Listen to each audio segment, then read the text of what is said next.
A Tale of Two Cities, A Story of the French Revolution, by Charles Dickens. Book the First, Recalled to Life. Chapter 1. The Period. It was the best of times, was the worst of times. It was the age of wisdom. It was the age of foolishness. It was the epoch of belief. It was the epoch of incredulity. It was the season of light. It was the season of darkness. It was the spring of hope. It was the winter of despair. We had everything before us. We had nothing before use. We were all going direct to heaven. We were all going direct other way.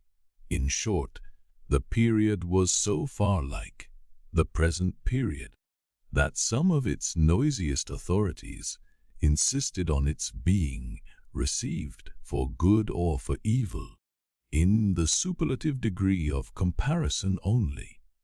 There were a king with a large jaw, and a queen with a plain face. On the throne of England there were a king with a large jaw, and a queen with a fair face on the throne of France. In both countries it was clearer than crystal to the lords of the state preserves of loaves and fishes that things in general were settled for ever. It was the year of our Lord 1775. Spiritual revelations were conceded to England, that favoured period, as at this. Mrs. Southcott had recently attained her 25th blessed birthday, of whom a prophetic private in the Life heralded the sublime appearance by announcing that arrangements were made for the swallowing up of London and Westminster. Even the Cock Lane ghost had been laid only a round dozen of years after rapping out its messages, as the speed-spirits of this very year last past, says supernaturally deficient in originality, rapped out theirs. Mere messages in the earthly order of events had lately come, the English crown and people, from a congress of British subjects in America, which, strange to relate, have proved more important to the human race than any communications yet received through any of the chickens of the Cock Lane brood. France, less favoured on the whole as to matters spiritual than her sister of the Shield and Trident, rolled with exceeding smoothness downhill, making paper money and spending it under the guidance of her Christian pastors. She entertained herself, besides, with such humane achievements as sentencing a youth to have his hands cut off, his tongue torn out with pincers, and his body burned alive, because he had not kneeled down in the rain to do honour to a dirty procession of monks, which passed within his view at a distance of some 50 or 60 yards. It is likely enough that, rooted in the woods of France and Norway, there were growing trees when that sufferer was put to death, already marked by the woodman, fate, to come down and be sawn into boards, to make a certain movable framework with a sack and a knife in it, terrible in history. It is likely enough that, in the rough outhouses of some till of the heavy lands adjacent to Paris, there were sheltered from the weather that very day rude carts, bespattered with rustic mire, snuffed about by pigs, and roosted in by poultry, which the farmer Death had already set apart to be his tumbrils of the Revolution. But that woodman and that farmer though they work unceasingly, work silently, and no one heard them as they went about with muffled tread, the rather, forasmuch as to entertain any suspicion that they were awake was to be atheistical and traitorous. In England, there was scarcely an amount of order and protection to justify much national boasting. Daring burglaries by armed men and highway robberies took place in the capital itself every night. Families were publicly cautioned not to of town without removing their furniture to upholsterers' warehouses for security. The highwayman in the dark was a city tradesman in the light, and, being recognized and challenged by his fellow tradesmen whom he stopped in his character of the captain, gallantly shot him through the head and rode away. The mail was waylaid by 7 robbers, and the guard shot 3 dead, and then got shot dead himself by the other 4 in consequence of the failure of his ammunition. After which the mail was robbed in peace. That magnificent potentate, the Lord Mayor of London, was made to stand and deliver on Turnham Green by one highwayman, who despoiled the illustrious creature in sight of all his retinue. Prisoners in London gaols fought battles with the turnkeys, and the majesty of the law fired blunderbusses in among them, loaded with rounds of shot and ball. Thieves snipped off diamond crosses from the necks of noble lords at court drawing rooms. Musketeers went into Steed Giles to search for contraband goods, and the mob fired on the musketeers, and the musketeers fired on the mob, and nobody thought any of these occurrences much out of the common way.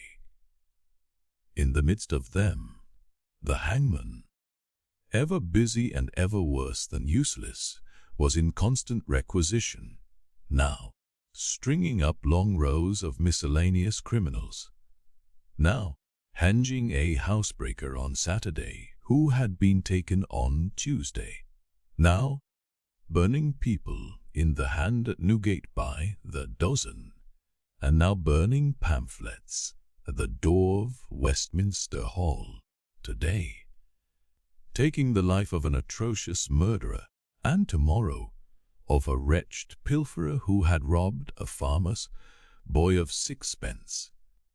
All these things, and 1,000 like them, came to pass in and close upon the dear old year 1775, environed by them, while the woodman and the farmer worked unheeded, those 2 of the large jars, and those other 2 of the plain, and the fair faces trod with stare enough, and carried their divine rights with a high hand. Thus did the year 1775 conduct their greatnesses, and myriads of small creatures, the creatures of this chronicle along the rest, along the roads that lay before them. Chapter 2. The Mail. It was the Dover Road that lay on a Friday night late in November, before the first of the persons with whom this history has business. The Dover Road lay, as to him, beyond the Dover Mail, as it lumbered up Shooter's Hill.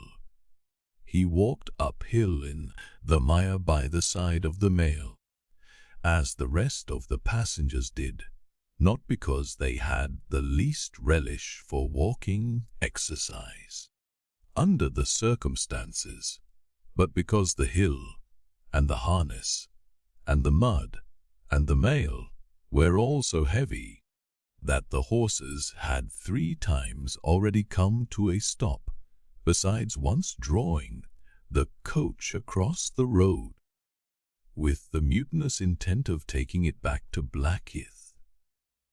Reins and whip and coachman and guard, however, in combination, had read that article of war which forbade us otherwise strongly in favor of the argument that some brute animals are endued with reason, and the team had capitulated and returned to the duty with drooping heads and tremulous tails. They mashed their way through the thick mud, floundering and stumbling between whiles, as if they were falling to pieces at the larger joints. As often as the driver rested them and brought to a stand with a wariwo, "Ho!" So, ho then. The near leader violently shook his head and everything upon, like an unusually emphatic horse, denying that the coach could be got up the hill. Whenever the leader made this rattle, the passenger started, as a nervous passenger might, and was disturbed in mind. There was a steaming mist in all the hollows, and it had roamed in its forlornness up the hill, like an evil spirit, seeking rest and finding none. A clammy and intensely cold mist, it made its slow way through the air in ripples that visibly followed and overspread one another, as the waves of an unwholesome sea might do. It was dense enough to shut out everything from the light of the coach, lamps but these its own workings, and a few yards of road, and the reek of the laboring horses steamed into it, as if they had made it all. 2 other passengers, besides the one, were plodding up the hill by the side of the mail. All 3 were wrapped to the cheekbones and over the ears, and wore jack boots. Not one of the 3 could have said, from anything he saw, what either of the other 2 was like, and each was hidden under almost as many wrappers, from the eyes of the mind, as from the eyes of the body of his 2 companions. In those days, travelers were very shy of being confidential on a short notice, for anybody on the road might be a robber or in league with robbers. As to the latter, when every posting, house and house could produce somebody in the captain's pay, ranging from the landlord to the lowest stable nondescript, it was the likeliest thing upon the cards. So the guard of the Dover mail thought to himself, that Friday night in November, 1775, lumbering up Shutter's Hill, as he stood on his own particular perch behind the mile, beating his fate, and keeping an eye and a hand on the arm chest before him, where a loaded blunderbuss lay, the top of 6 or 8 loaded horse pistols, deposited on a substratum of cutlass. The Dover mail was in its usual genial position, that the guard suspected the passengers. The passengers suspected one another, and the guard. They all suspected everybody else, and the coachman was sure of nothing but the horses, as to which cattle he could with a clear conscience have taken his oath on the 2 testaments that they were not fit for the journey. "Whoa, ho," said the coachman. "So then, one more pull, and you're at the top, and be damned to you, for I have had trouble enough to get you to it. Joe." "Hallo," the guard replied. "What o'clock do you make it, Joe?" 10 minutes Good past 11. My blood, ejaculated the vexed coachman. Not of shooters yet, test. Yah, get on with you. The emphatic horse, cut short by the whip in a most decided negative, made a decided scramble for it, and the 3 other horses followed suit. Once more, the Dover mail struggled on, with the jack, boots of its passengers, squashing along by its side. They had stopped when the coach stopped, and they kept close company with it. If any one of the 3 had hardihood to pose to another to walk on, a little ahead into the mist and darkness, he would have put himself in a far way of getting shot instantly as a highwayman. The last burst carried the mail to the summit of the hill. The horses stopped to breathe again, and the guard got down to skid the wheel the descent, and opened the coach to let the passengers in. Test. Jaw, cried the coachman in a warning voice, looking down from his box. What do you say? Tom. They both listened. I say a horse at a canter coming up, Jaw. I say a horse at a gallop, Tom, returned the guard, leaving his hold of the door and mounting nimbly to his place. Gentlemen, in the king's name, all of you. With this hurried adjuration, he cocked his blunderbuss and stood on the offensive. The passenger booked by this history was on the coke step, getting in. The 2 other passengers were close behind him and about to follow. He remained on the step, half in the coach and half out of. They remained in the road below him. They all looked from the coachman to the guard, and from the guard to the coachman, and listened. The coachman looked back, and the guard looked back, and even the emphatic leader pricked up his ears and looked back, without contradicting. The stillness consequent on the cessation of the rumbling and laboring of the coach, added to the stillness of the night, made it very quiet indeed. The panting of the horses communicated a tremulous motion to the coach, as if it were in a state of agitation. The hearts of the passengers beat low enough perhaps to be hard, but at any rate, the quiet pause was audibly expressive of people out of breath, and holding the breath, and having the pulses quickened by expectation. The sound of a horse at a gallop came fast and furiously up the hill. So ho! The guard sang out, as loud as he could roar. Yo there, stand, I shall fire. The pace was suddenly checked, and, with much splashing and floundering, a man's voice called from the mist, Is that the Dover mail? Never you mind what it is.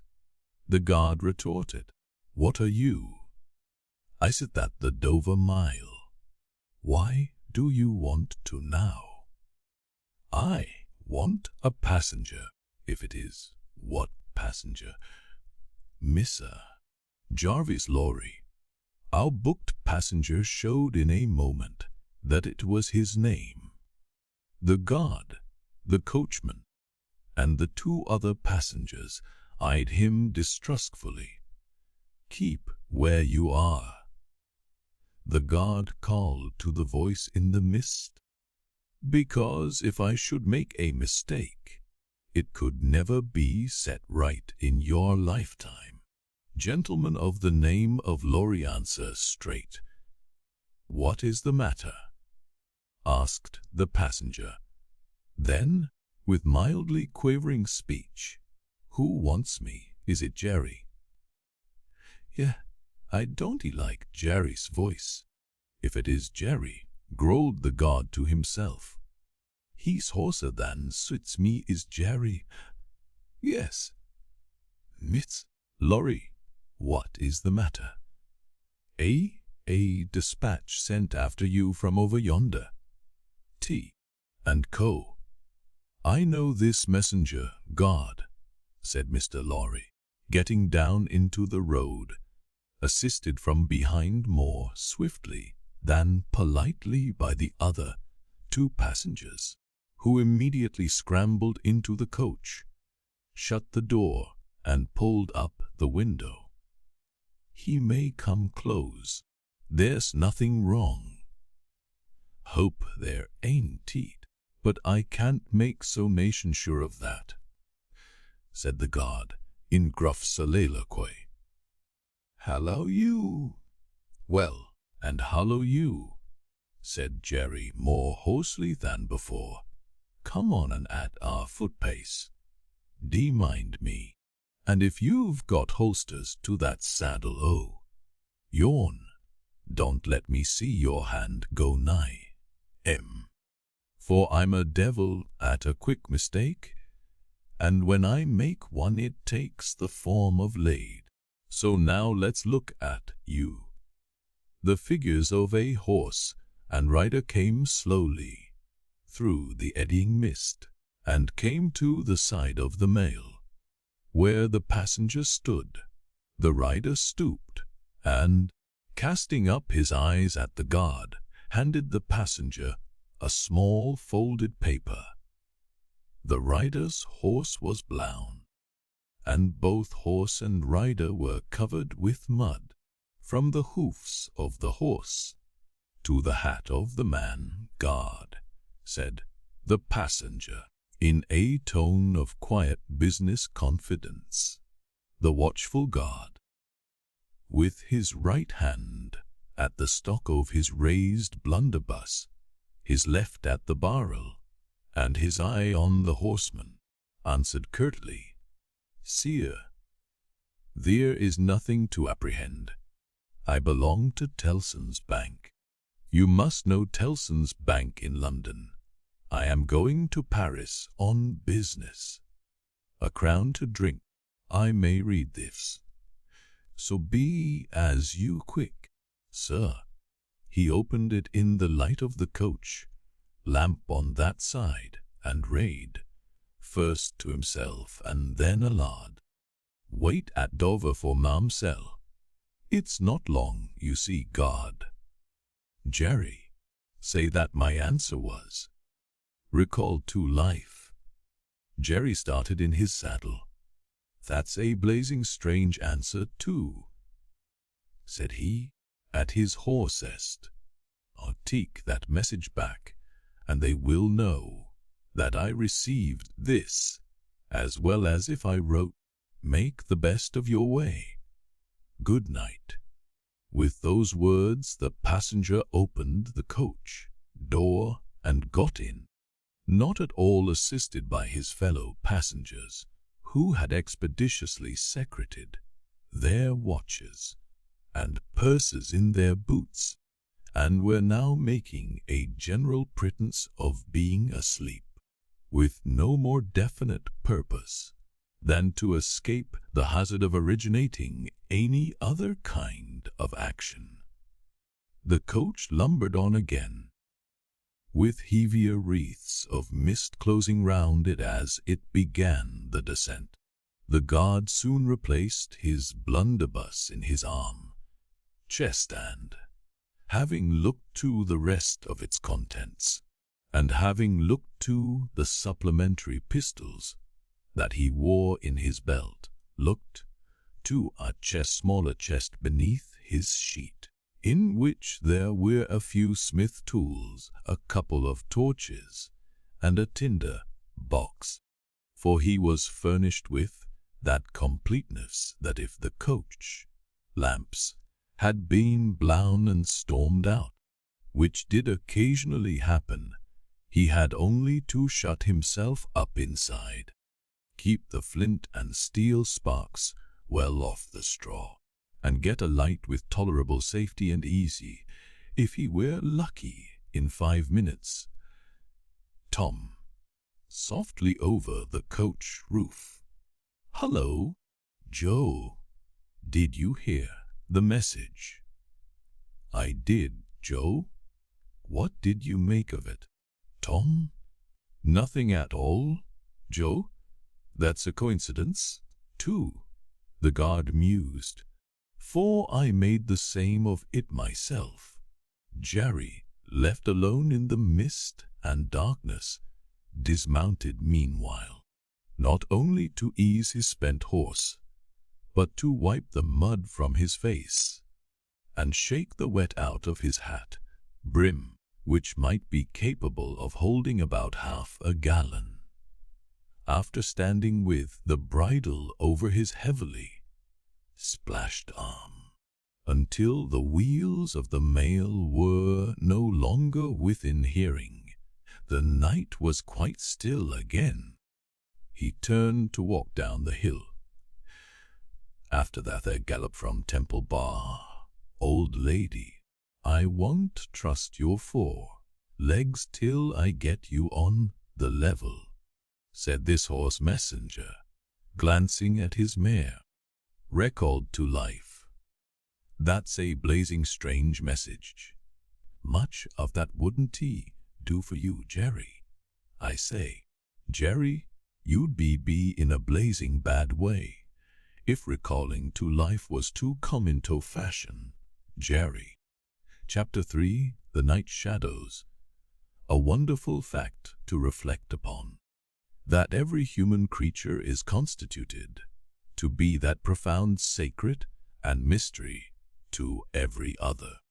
A solemn consideration, when I enter a great city by night, that every one of those darkly clustered closes its own sacred, that every room in every one of them encloses its own secret, that every beating heart in the hundreds of thousands of breasts there is, in some of its imaginings, a secret to the heart nearest it, something of the awfulness even of death itself, is referable to this. No more can I turn the leaves of this dear book that I loved, and vainly hope in time to read it all. No more can I look into the depths of this unfathomable water, wherein, as momentary lights glanced into it, I have had glimpses of buried treasure and other things submerged. It was appointed that the book should shut with a spring, for ever and for ever, when I had read but a page. It was appointed that the water should be locked in an eternal frost, when the light was playing on its surface, and I stood in ignorance on the shore. My friend is dead, my neighbor is dead, my love, the darling of my soul, is dead. It is the inexorable consolidation and perpetuation of the secret that all was always in that individuality, and which I shall carry in mind to my life's end. In any of the burial places of this city through which I pass, is there a sleeper more inscrutable than its busy inhabitants are, in their innermost personality, to me, or than I am to them? As to this, his natural and not to be alienated inheritance, the messenger on horseback had exactly the same possessions as the king, the first minister of state, or the richest merchant in London. So with the 3 passengers shut up in the narrow compass of one lumbering old mail coach, they were mysteries to one another, as complete as if each had been in his own coach and 6, or his own coach and 60, with the breadth of a county between him and the next. The messenger rode back an easy trot, stopping pretty often at all houses by the way to drink, but evincing a tendency to keep his own counsel, and to keep his hat cocked over his eyes. He had eyes that assorted very well with that decoration, being of a surface black, with no depth in the color or form, and much too near together, as if they were afraid of being found out in something singly, if they kept too far apart. They had a sinister expression under an old cocked hat like a three-cornered spittoon, and over a great muffler for the chin and throat, which descended nearly to the wearer's knees. When he stopped for drink, he moved this muffler with his left hand, only while he poured his liquor in with his right. As soon as that was done, he muffled it again. "No, Jerry." "No," said the messenger, hopping on one theme as he rode. "It wouldn't he do for you, Jerry? Jerry, you honest tradesman, it wouldn't it suit your line of business? Recall, bust me if I don't think he been a-drinking." His message perplexed his mind to that degree that he was fain, several times, to take off his hat to scratch his head. Except on the crown, which was raggedly bald, he had stiff, black hair, standing jaggedly all over it, and growing downhill almost to his broad, blunt nose.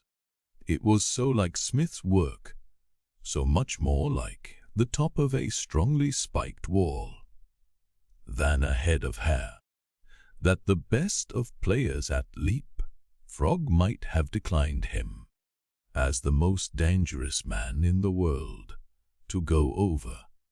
While he trotted back with the message he was to deliver to the night watchman in his box at the door of Tellson's Bank by Temple Bar, who was to deliver it to greater authorities within.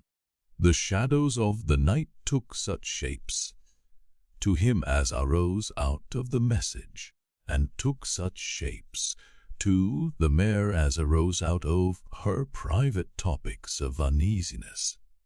They seemed to be numerous, for she shied at every shadow on the road.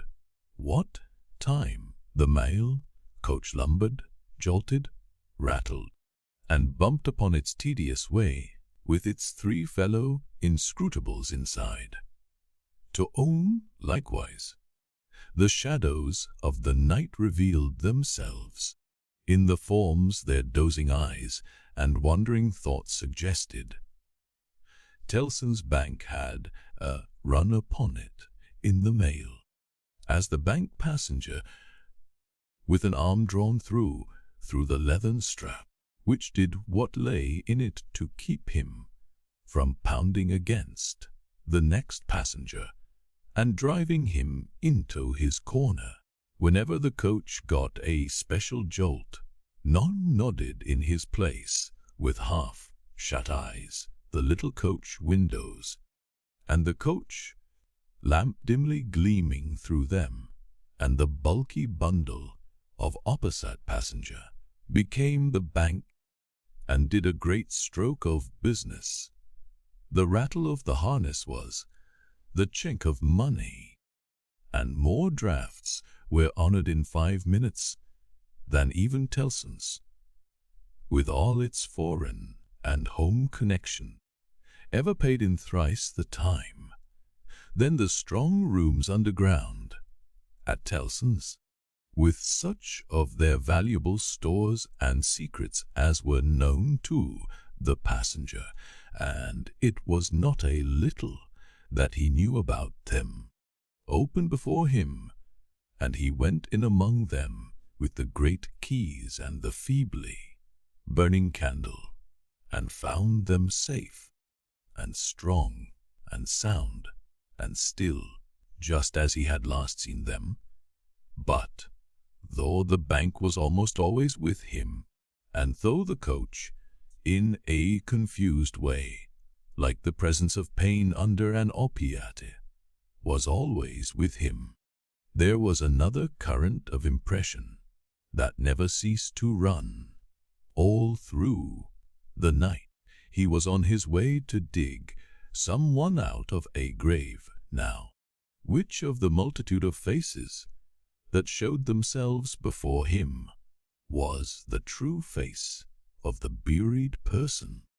The shadows of the night did not indicate, but they were all the faces of a man of 45 by years, and they differed principally in the passions they expressed and in the ghastliness of their worn and wasted state. Pride, contempt, defense, stubbornness, submission, lamentation succeeded one another.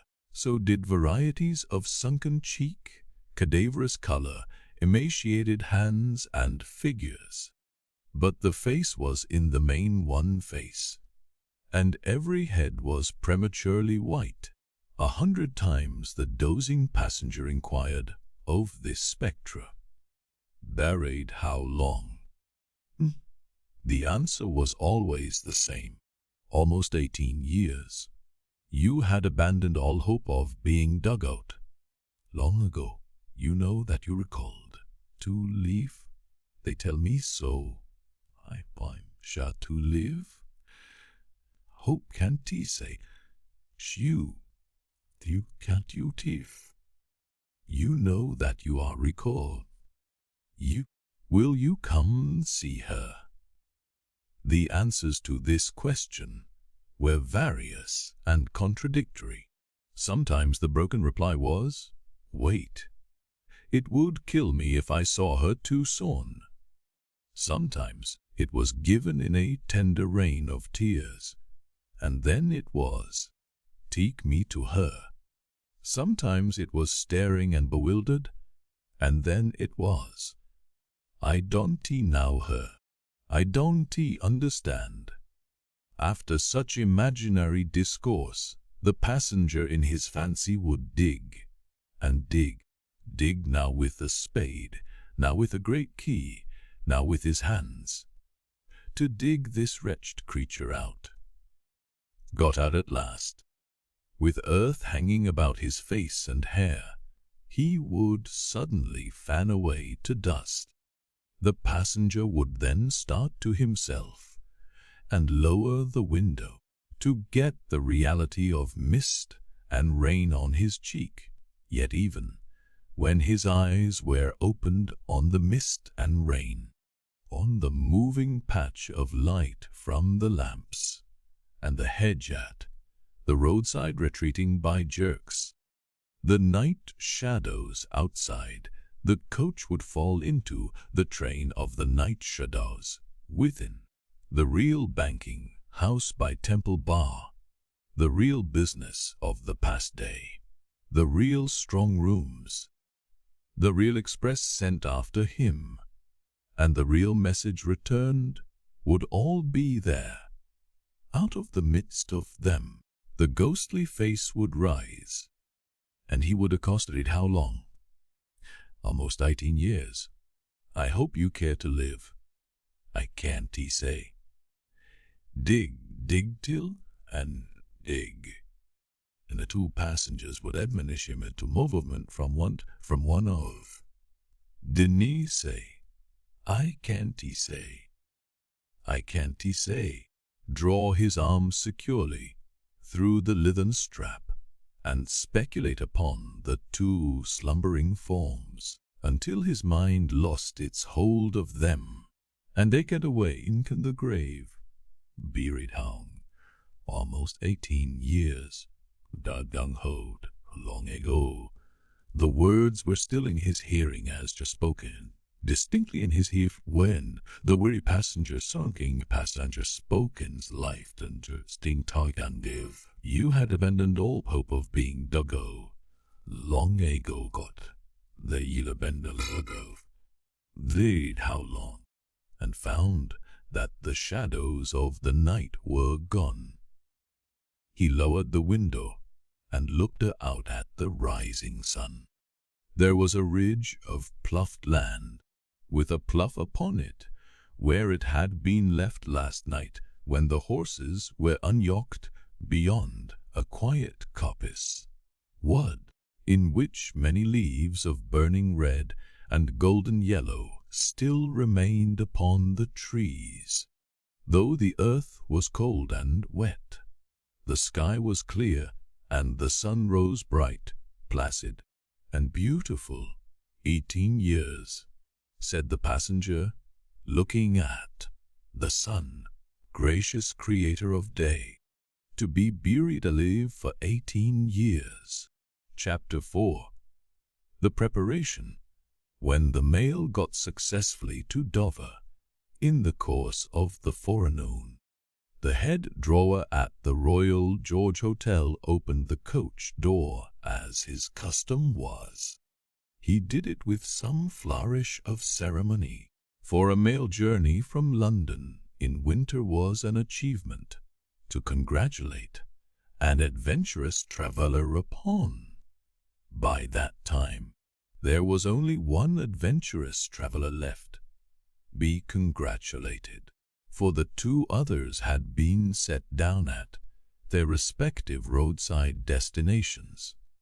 The mildewy inside of the coach, with its damp and dirty straw, its disagreeable smell, and its obscurity, was rather like a larger dog kennel. Mr. Lorry, the passenger, shaking himself out over it in chains of straw, a tangle of shaggy wrapper, flapping hat, and muddy legs, was rather like a larger sort of dog. There will be a packet to Calais tomorrow. Drawer. Yes, sir, if the weather holds and the wind sets tolerable fair. The tide will serve pretty nicely at about 2 in the afternoon, sir. Bed, sir. I shall not go to bed till night, but I want a bedroom and a barber. And then breakfast, sir. Yes, sir. That way, sir, if you please. Show Concord, gentlemen's valise and hot water to Concord. Pull off gentlemen's boots in Concord. You will find a fine sea. Coer, sir, fetch barber to Concord. Steer about there, now, for Concord. The Concord bed chamber being always assigned to a passenger by the mail, and passengers by the mail being always heavily wrapped up from head to foot, the room had the odd interest for the establishment of the Royal George, that although but one kind of man was seen to go into it, all kinds and varieties of men came out of it. Consequently, another drawer, and 2 porters, and several maids, and the landlady were all loitering by accident at various points of the road between the Concord and the coffee room, when a gentleman of 60, formally dressed in a brown suit of clothes, pretty well worn, but very well kept, with large square cuffs and large flaps to the pockets, passed along on his way to his breakfast. The coffee room had no other occupant that forenoon than the gentleman in brown. His breakfast table was drawn before the fire, and as he sat, with its light shining on him, waiting for the meal, he sat so still that he might have been sitting for his portrait.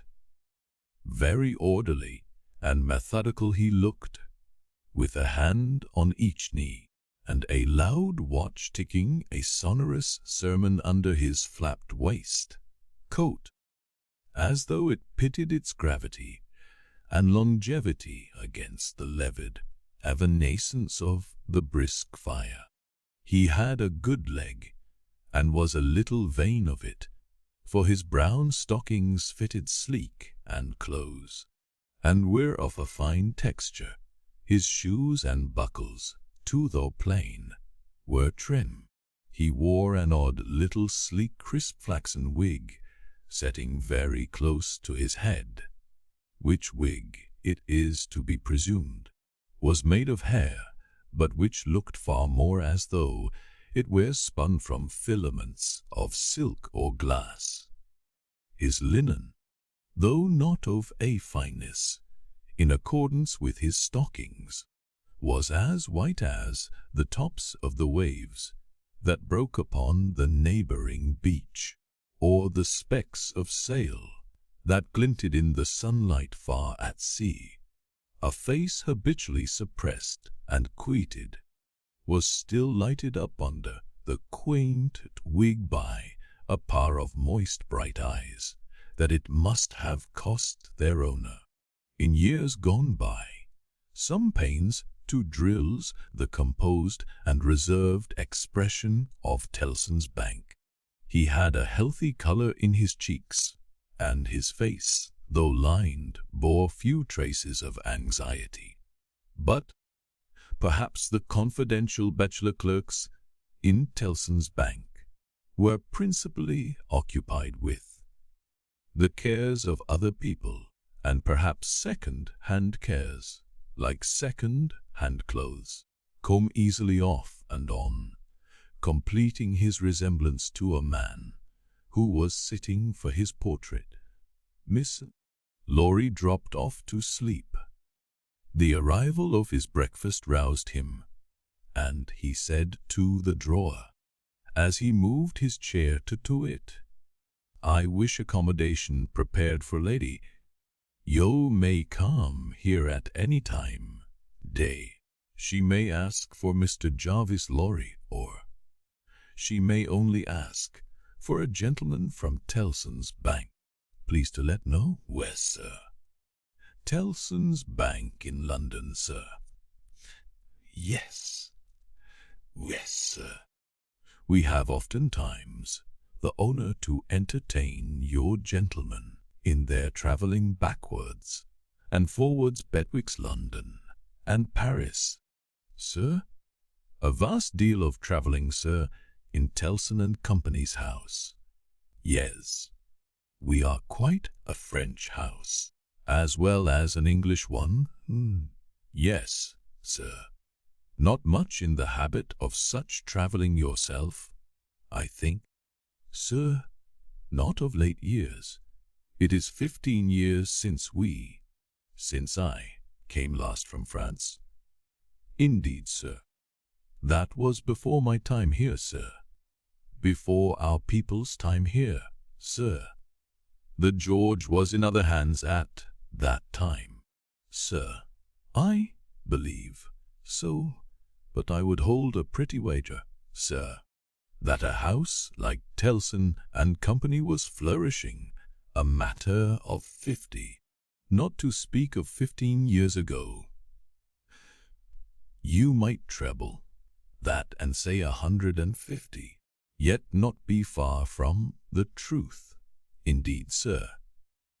Rounding his mouth and both his eyes, as he stepped backward from the table, the waiter shifted his napkin from his right arm to his left, dropped into a comfortable attitude, and stood surveying the guest while he ate and drank, as from an observatory or watchtower, according to the immemorial usage of waiters in all ages. When Mr. Lorry had finished his breakfast, he went out for a stroll on the beach. The little narrow, crooked town of Dover hid itself away from the beach and ran its head into the chalk cliffs, like a marine ostrich. The beach was a desert of heaps of sea and stones tumbling wildly about, and the sea did what it liked, and what it liked was destruction.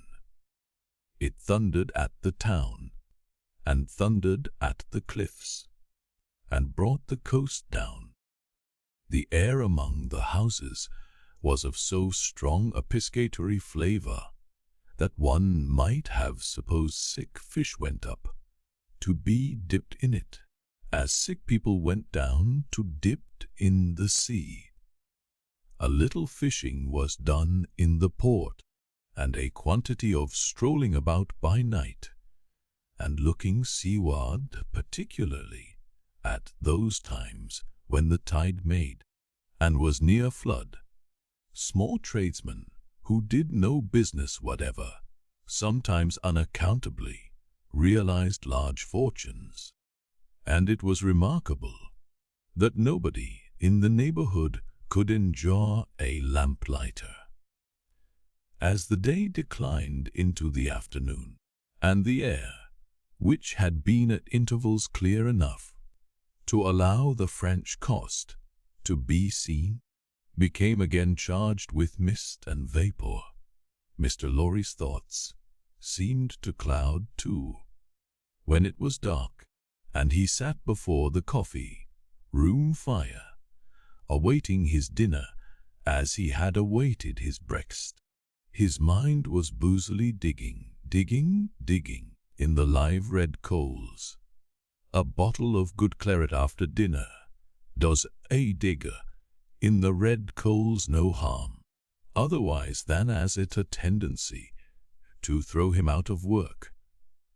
Mr. Lorry had been idle a long time, and had just poured out his last glassful of wine with as complete an appearance of satisfaction as is ever to be found in an elderly gentleman of ash complexion, who has got to diction of a fresh curve a bottle, when a rattling of wheels came up the narrow street and rumbled into the inn yard. He set down his glass untouched. "This is Mamselle," said he. In a very few minutes the waiter came to announce that Miss Manette had arrived from London and would be happy to see the gentleman from Tellson's so soon. Miss Manette had taken some refreshment on the road and required none then, and was extremely anxious to see the gentleman from Tellson's immediately, if it suited his pleasure and convenience. The gentleman from Tellson's had nothing left for it but empty his glass, with an air of stolid desperation, settle his odd little flaxen wig, the ears, and follow the waiter to Miss Manette's apartment. It was a large, dark room, furnished in a funereal manner with black horsehair, and loaded with heavy dark tables. These had been oiled and oiled, until the two tall candles on the table in middle of the room were glowingly reflected on every leaf, as if they were buried in deep graves of black mahogany, and no light to speak of could be expected from them until they were dug out. The obscurity was so difficult to penetrate that Lorry, picking his way over the well-worn Turkey carpet, supposed Miss Manette to be, for the moment, in some adjacent room, until, having got past the two tall candles, he saw standing to receive him by the table between them and the fire a young lady of not more than 17, in a riding cloak, and still holding her straw travelling hat by its ribbon in her hand, as his eyes rested on a short, slight, pretty figure, a quantity of golden hair, a pair of blue eyes that met his own with an inquiring look, and a forehead with a singular capacity, remembering how young and smooth it was, of rifting and knitting itself into an expression that was not quite one of perplexity, or wonder, or alarm, or merely of a bright fixed attention, though it included all the four expressions. As his eyes rested on these things, a sudden vivid likeness passed before him of a child whom he had held in his arms on the passage across that very channel, one cold time, when the hail drifted heavily and the sea ran high.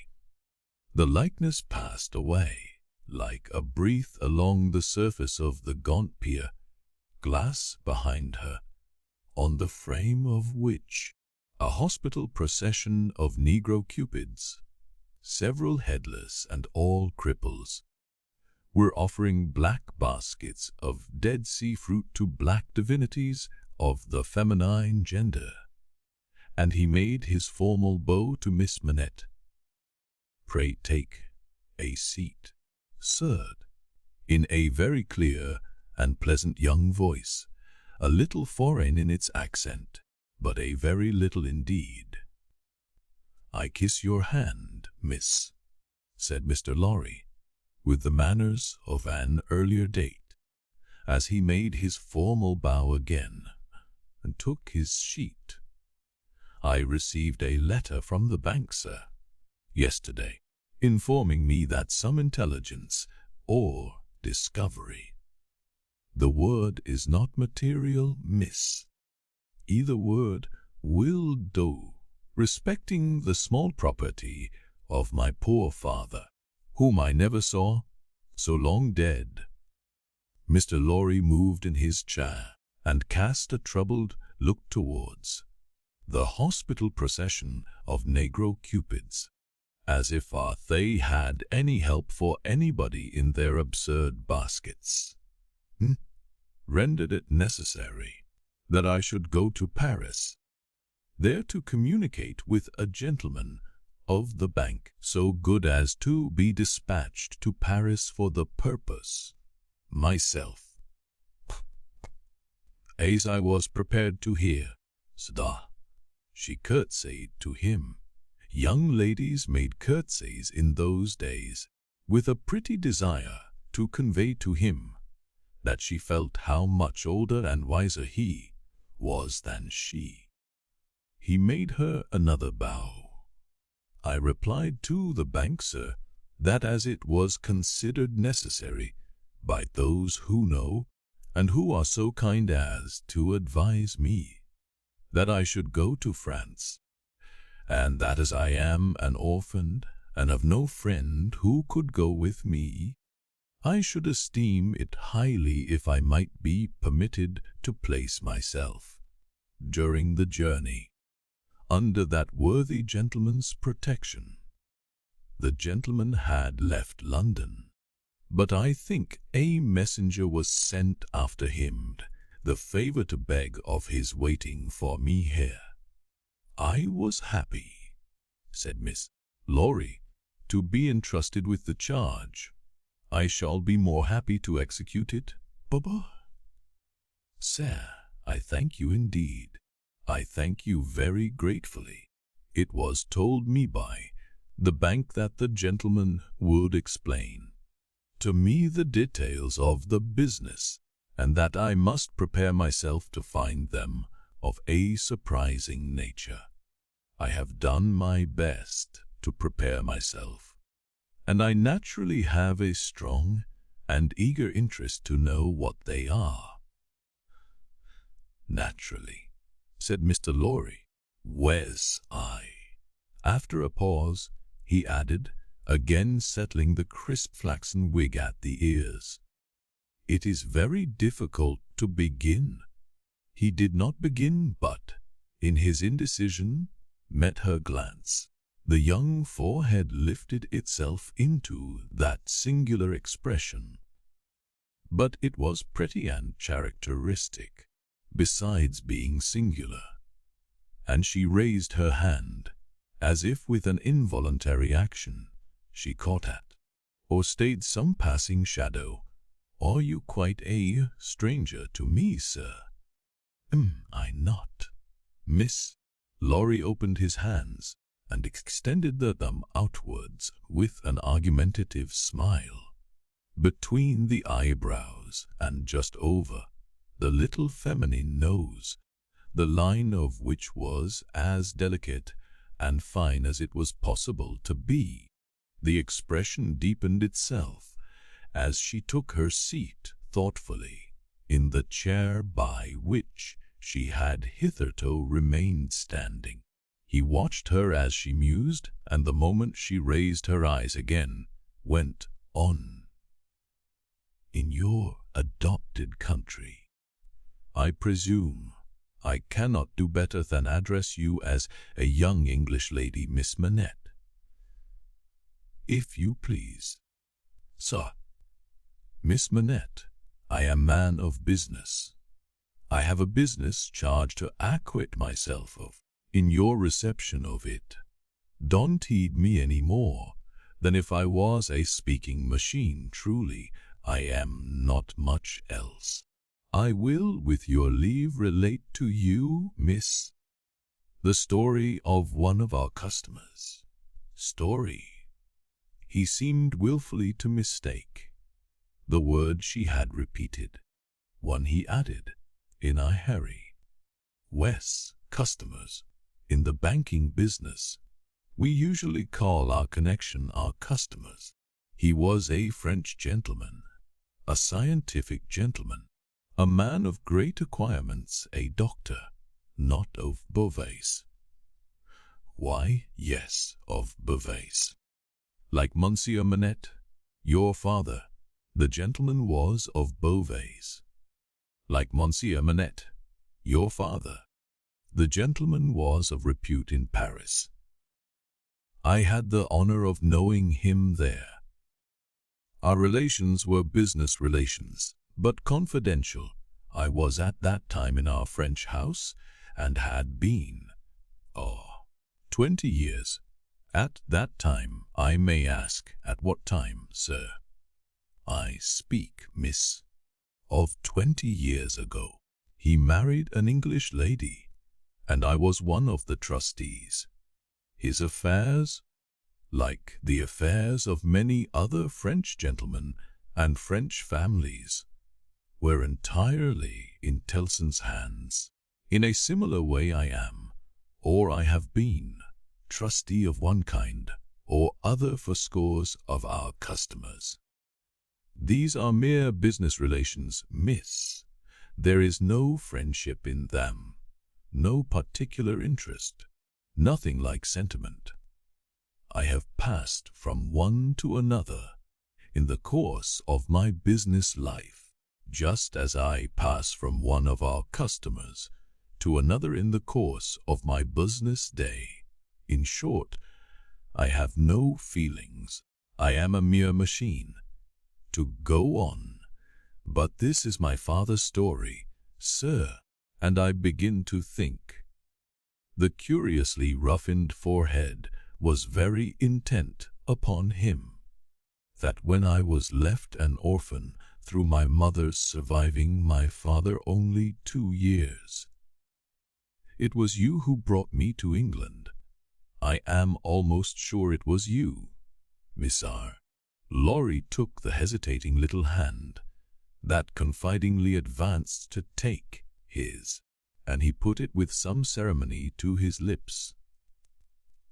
He then conducted the young lady straightway to her chair again, and, holding the chair back with his left hand, and using his right by turns to rub his chin, pull his wig at the ears, or point what he said, stood looking down into her face while she sat looking up into his. "Miss Manette, it was I, and you will see how truly I spoke of myself just now, in saying I had no feelings, and that all the relations I hold with my fellow creatures are mere business relations. When you reflect that I have never seen you since. No, you have been the ward of Tellson's house since, and I have been busy with the other business of Tellson's house since. Feelings, I have no time for them, no chance of them. I pass my whole life miss, in turning an immense pecuniary mangle. After this odd description of his daily routine of employment, Mr. Lorry flattened his flaxen wig upon his head with both hands, so which was most unnecessary, for nothing could be flatter than its shining surface was before, and resumed his former attitude. So far, Missy, as you have remarked, this is the story of your regretted father. Now comes the difference. If your father had not died when he did, don't he be frightened? How you start. She did it indeed, start. And she caught his wrist with both her hands. Pray, said Mr. Lorry in a soothing tone, bringing his left hand from the back of the chair to lay it on the supplicatory fingers that clasped him in so violent a tremble. Pray control your agitation. A matter of business, as I was saying. Her look so discomposed him that he stopped, wandered, and began anew. As I was saying, if Monsieur Manette had not died, if he had suddenly and silently disappeared, if he had been spirited away, if it had not been difficult to guess to what dreadful place, though no art could trace him, if he had an enemy in some compatriot who could exercise a privilege that I in my own time have known, the boldest people afraid to speak of in a whisper, across the water there, for instance, the privilege of filling up blank forms for the consignment of any one to the oblivion of a prison for any length of time. If his wife had implored the king, the queen court, the clergy, for any tidings of him, and all quite in vain, then the history of your father would have been the history of this unfortunate gentleman, the doctor of Beauvais. I entreat you to tell me more, sir. I will. I am going to. You can bear it. I can bear anything but the uncertainty you leave me in at this moment. You speak collectedly, and you are collected. That's good. And though his manner was less satisfied than his words, a matter of business. Regard it as a matter of business. Business that must be done. Now if this doctor's wife, though a lady of great courage and spirit, had suffered so intensely from this before her little child was born. The little child was a daughter, sir, a daughter. A matter of business, don't be distressed. Miss, if the poor lady had suffered so intensely before her little child was born, that she came to the determination of sparing the poor inheritance of any part of the agony she had known the pains of, by rearing her in the belief that her father was dead. No, don't kneel. In heaven's name, why should you kneel to? For the truth. Oh dear, good, compassionate sir, for the truth. A matter of business. You confuse me, and how can I transact business if I am confused? Let us be clear-headed. If you could kindly mention now, for instance, what 9 times 9pence are, or how many shillings in 20 guineas, it would be so encouraging. I should be so much more at my ease about your state of mind. Without directly answering to this appeal, she sat so still, when he had very gently raised her, and the hands that had not ceased to clasp his wrists were so much more steady than they had been, that she communicated some reassurance to Mr. Jarvis Lorry. "That's right. That's right. Courage. Business. You have business before you, useful business. Miss Manette, your mother took this course with you, and when she died, I believe broken-hearted, having never slackened her unavailing search for your father, she left you at 2 years old to grow to be blooming, beautiful, and happy, without the dark cloud upon you of living in uncertainty whether your father soon wore his heart out in prison, or wasted there through many lingering years." As he said the words he looked down, with an admiring pity, on the flowing golden hair, as if he pictured to himself that it might have been already tinged with grey. "You know that your parents had no great possession, and that what they had was secured to your mother and to you. There has been no new discovery of money or of any other property, but—" He felt his wrist held closer, and he stopped. The expression in the forehead, which had so particularly attracted his notice, and which was now immovable, had deepened into one of pain and horror. "But he has been found. He is alive, greatly changed. It is too probable, almost a wreck. It is possible, though we will hope the best. Still alive. Your father has been taken to the house of an old servant in Paris, and we are going there, I, to identify him if I can, you, to restore him to life, duty, rest, comfort." A shiver ran through her frame, and from it through his. She said in a low, distinct, stricken voice, as if she were saying it in a dream, "I am going to see his ghost." "It will be his ghost, not him." Mr. Lorry quietly chafed the hands that held his arm.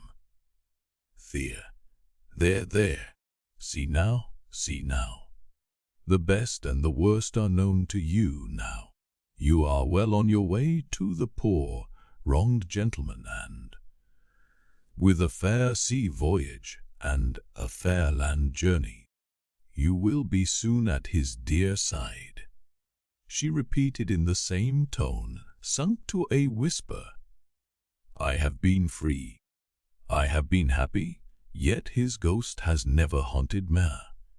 "Only one thing more," said Mr. Lorry, laying stress upon it as a wholesome means of enforcing her attention.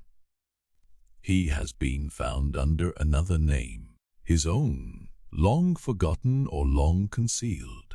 It would be worse than useless now to inquire which. Worse than useless to seek to know whether he has been for years overlooked or always designedly held prisoner. It would be worse than useless now to make any inquiries, because it would be dangerous. Better not to mention the subject, anywhere or in any way, and to remove him for a while at all events of France. Even I, safe as an Englishman, and even Tellson's, important as they are to French credit, avoid all naming of the matter. I chary about me, not a scrap of writing openly referring to it. This is a sacred service altogether. My credentials, entries, and memoranda are all comprehended in the one line, recalled to life, which may mean anything. But what is the matter? She doesn't notice a word, Miss Manette. Perfectly still and silent, and not even fallen back in her chair. She sat under his hand, utterly insensible, with her eyes open and fixed upon him, and with that last expression, looking as if it were carved or branded into her forehead. So close was her hold upon his arm that he feared to detach himself, lest he should hurt her. Therefore he called out loudly for assistance without moving, a wild-looking woman, whom even in his agitation Mr. Lorry observed to be all of a red color, and to have red hair, and to be dressed in some extraordinary tight, fitting fashion, and to have on her head a most wonderful bonnet, like a grenadier wooden measure, and good measure too, or a great Stilton cheese, came running into the room in advance of the inn servants, and soon settled the question of his detachment from the poor young lady by laying a brawny hand upon his chest and sending him flying back against the nearest wall. "Sir, I really think this must be a man," was Mr. Lorry's breathless reflection, simultaneously with his coming against the wall. "Why, look at you all," bawled this figure, addressing the inn servants. "Why don't you go and fetch things, instead of standing there staring at me? I am not so much to look at, am I? Why don't you go and fetch things? I'll let you know. If you don't bring smelling salts, cold water, and vinegar quick, I will." There was an immediate dispersal for these restoratives, and she softly laid the patient on a sofa, and tended her with great skill and gentleness, calling her my precious and my bird, and spreading her golden hair aside over her shoulders with great pride and care.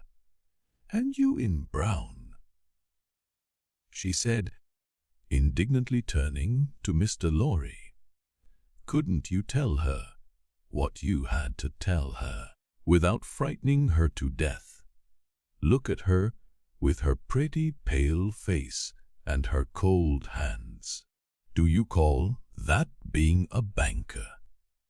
Mr. Lorry was so exceedingly disconcerted by a question so hard to answer, that he could only look on at a distance with much feebler sympathy and humility, while the strong woman, having banished the inn servants under the mysterious penalty of letting them know something not mentioned if they stayed there staring, recovered her charge by a regular series of gradations, and coaxed her to lay her drooping head upon her shoulder.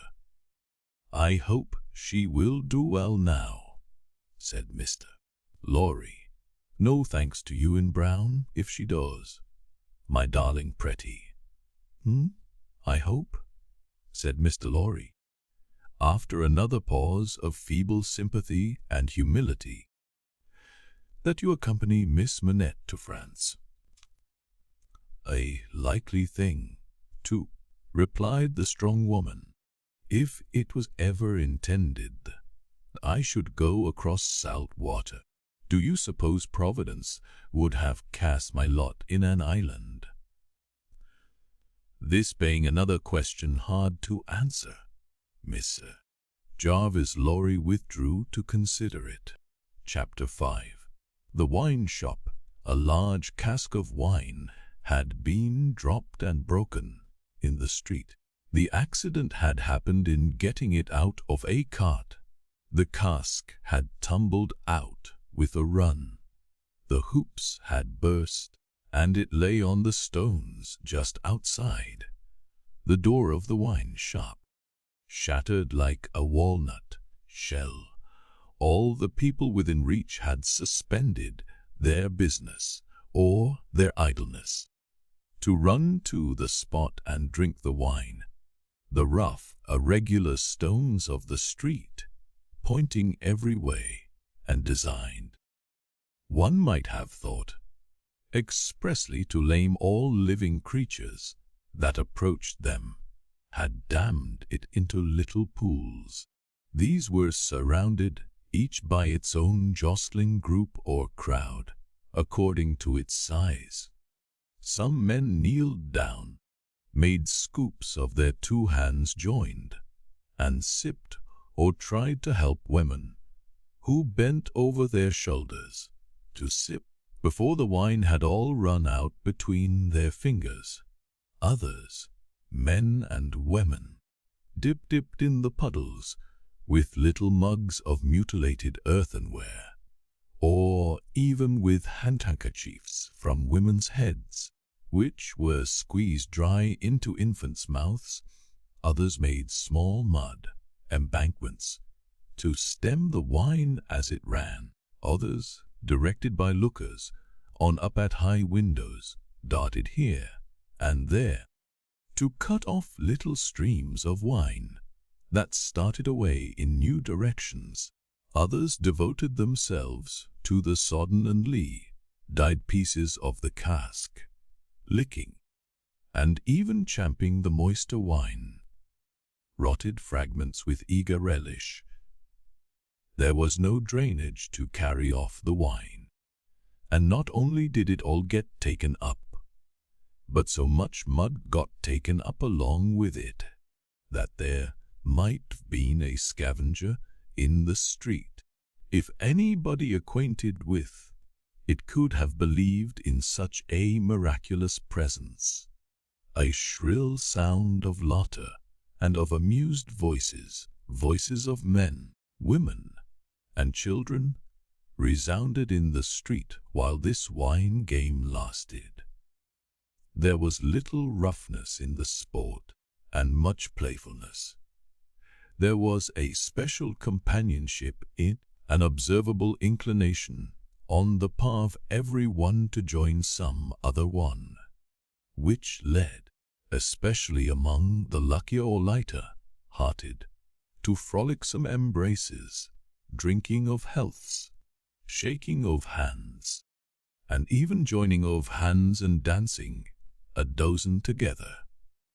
When the wine was gone, and the places where it had been most abundant were raked into a gridiron, patterned by fingers, these demonstrations ceased as suddenly as they had broken out.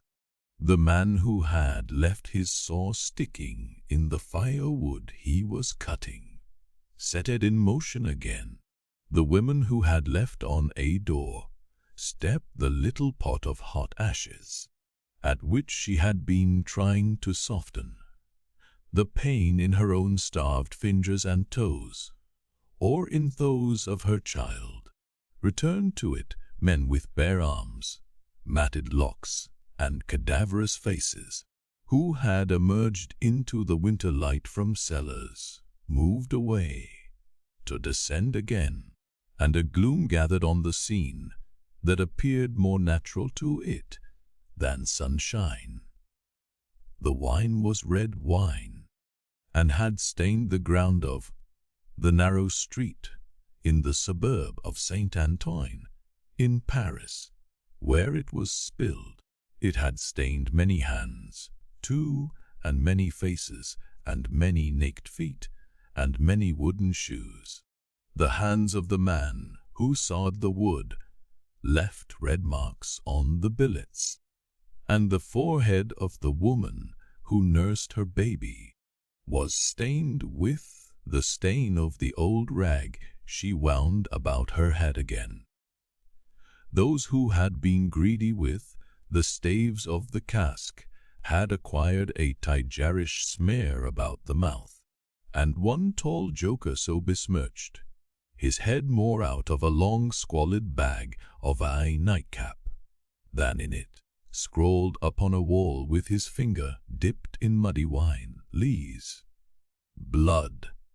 The time was to come when that wine too would be spilled on the street stones, and when the stain of it would be read upon many there, And now that the clouds settled on Saint Antoine, which a momentary gleam had driven from his sacred countenance, the darkness of it was heavy, cold, dirt, sickness, ignorance, and want were the lords in waiting on the saintly presence, nobles of great power all of them, but most especially the last, samples of a people that had undergone a terrible grinding and regrinding in the mill, and certainly not in the fabulous mill which ground old people young, shivered at every corner, passed in and out every doorway,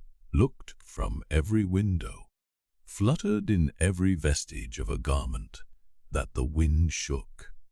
The mill which had worked them down was the mill that grinds young people old. The children had ancient faces and grave voices, and upon them, and upon the grown faces, and ploughed into every furrow of age, and coming up afresh, was the sigh, hunger. It was prevalent everywhere. Hunger was pushed out of the tall houses in the wretched clothing that hung upon poles and lines. Hunger was patched into them with straw and rag and wood and paper. Hunger was repeated in every fragment of the small modicum of firewood that the man sawed off. Hunger stared down from the smokeless chimneys and started up from the filthy street that had no offal among its refuse of anything to eat. Hunger was the inscription on the baker's shelves, written in every small loaf of his scanty stock of bad bread, at the sausage shop, in every dead dog preparation that was offered for sale. Hunger rattled its dry bones among the roasting chestnuts in the turned cylinder. Hunger was shred into atomics in every farthing porringer of husky chips of potato, fried with some reluctant drops of oil. Its abiding place was in all things fitted to it. A narrow winding street, full of offence and stench, with other narrow winding streets diverging, all peopled by rags and nightcaps, and all smelling of rags and nightcaps, and all visible things with a brooding look upon them that looked ill. In the hunted air of the people there was yet some wild beast thought of the possibility of turning at bay. Depressed and slinking though they were, eyes of fire were not wanting among them, nor compressed lips, white with what they suppressed, nor foreheads knitted into the likeness of the gallows, rope they mused about enduring or inflicting. The trade signs, and they were almost as many as the shops, were all grim illustrations of want.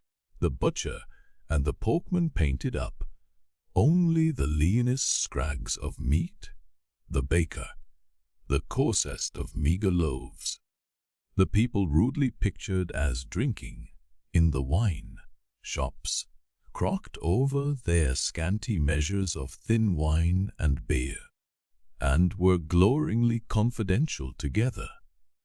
Nothing was represented in a flourishing condition, save tools and weapons, but the cutlass, knives, and axes were sharp and bright. The smith's hammers were heavy, and the gunmaker's stock was murderous. The crippling stones of the pavement, with their many little reservoirs of mud and water, had no footways, but broke off abruptly at the doors.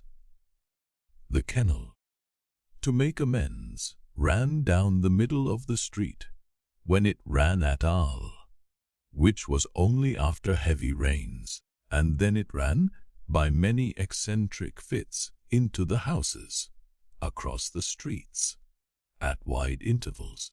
One clumsy lamp was slung by a wren pulley at night, when the lamplighter had let these down, and lighted and hoisted them again. A feeble grove of dim wicks swung in a sickly manner overhead, as if they were at sea. Indeed they were at sea, and the ship and crew were in peril of tempest.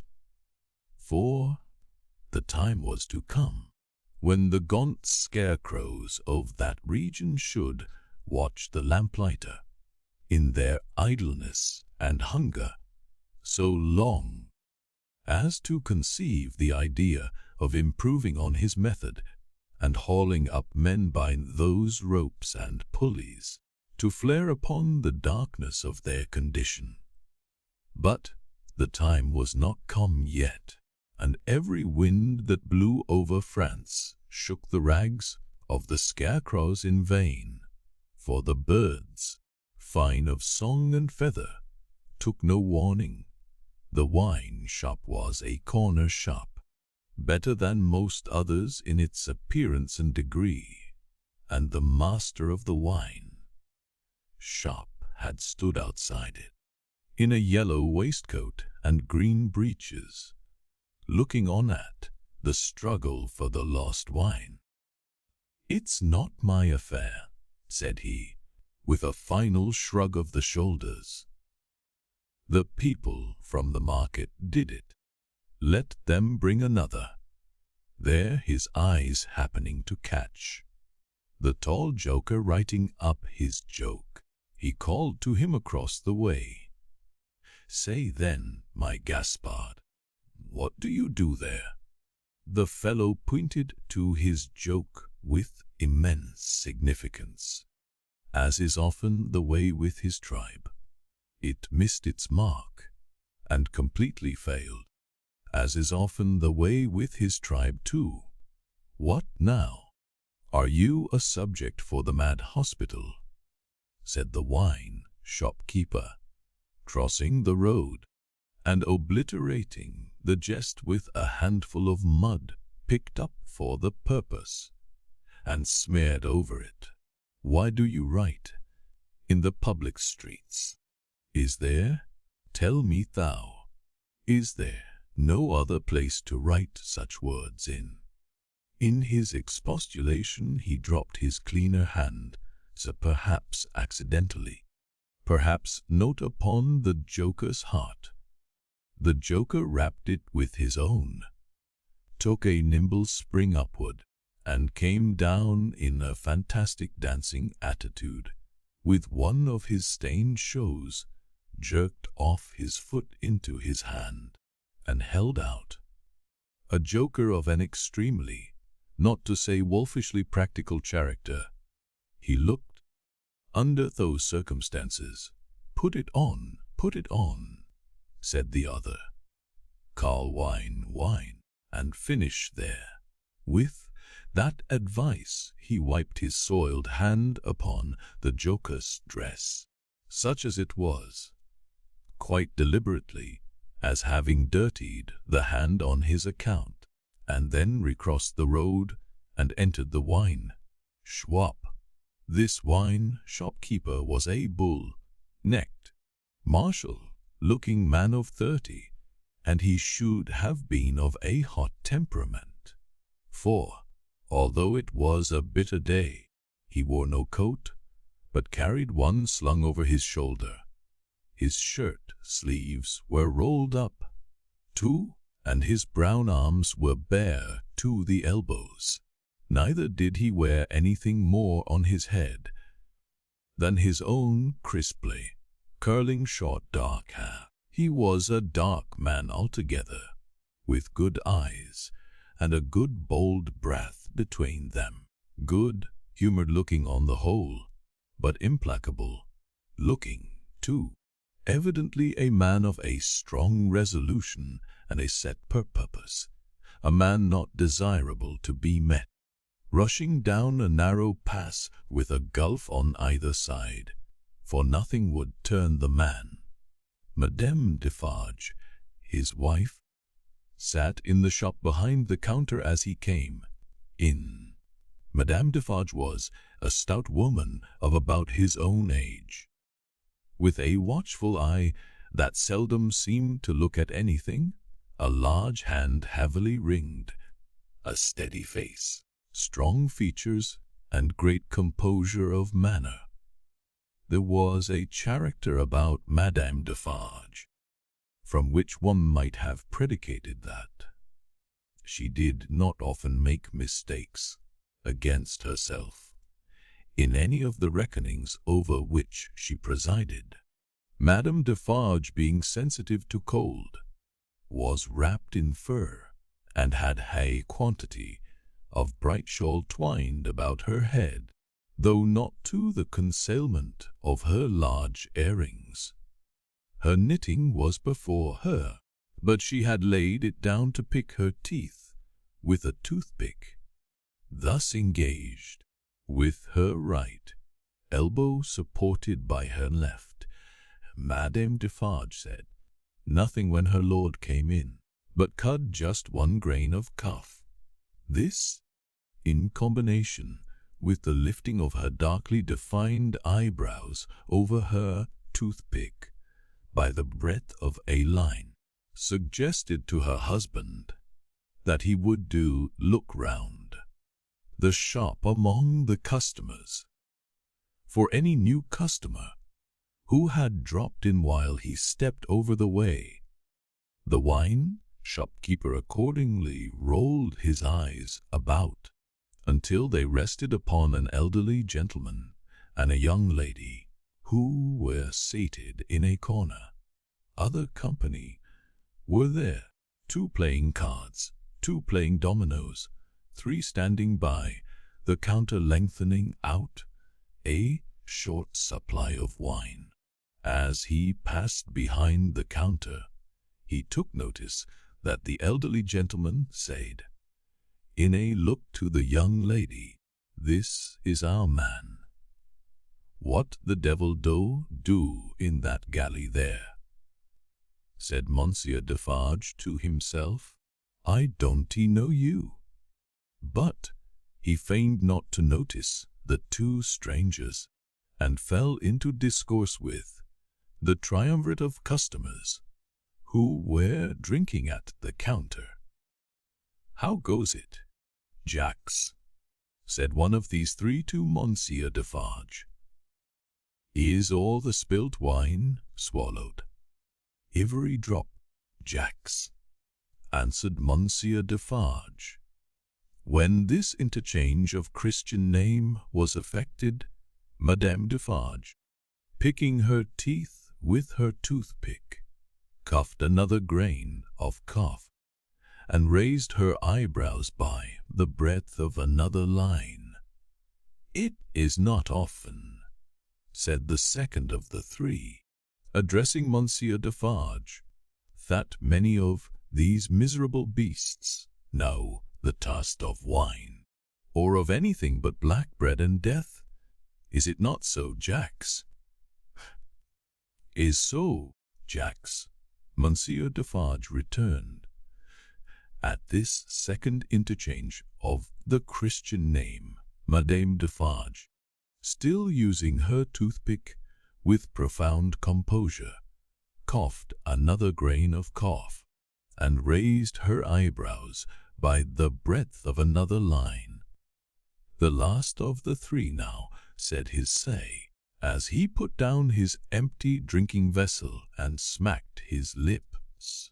"Ah, so much the worse. A bitter taste it is that such poor cattle always have in their mouths, and hard lives they live, Jacks. Am I right, Jacks?" "You are right, Jacks," was the response of Monsieur Defarge. This third interchange of the Christian name was completed at the moment when Madame Defarge put her toothpick by, kept her eyebrows up, and slightly rustled in her seat. "Hold then." "True," muttered her husband. "Gentlemen, my wife, The 3 customers pulled off their hats to Madame Defarge with 3 flourishes. She acknowledged their homage by bending her head and giving them a quick look.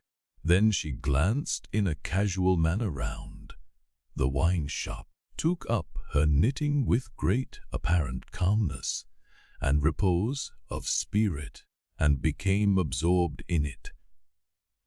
"Gentlemen," said her husband, who had kept his bright eye observantly upon her, "good day.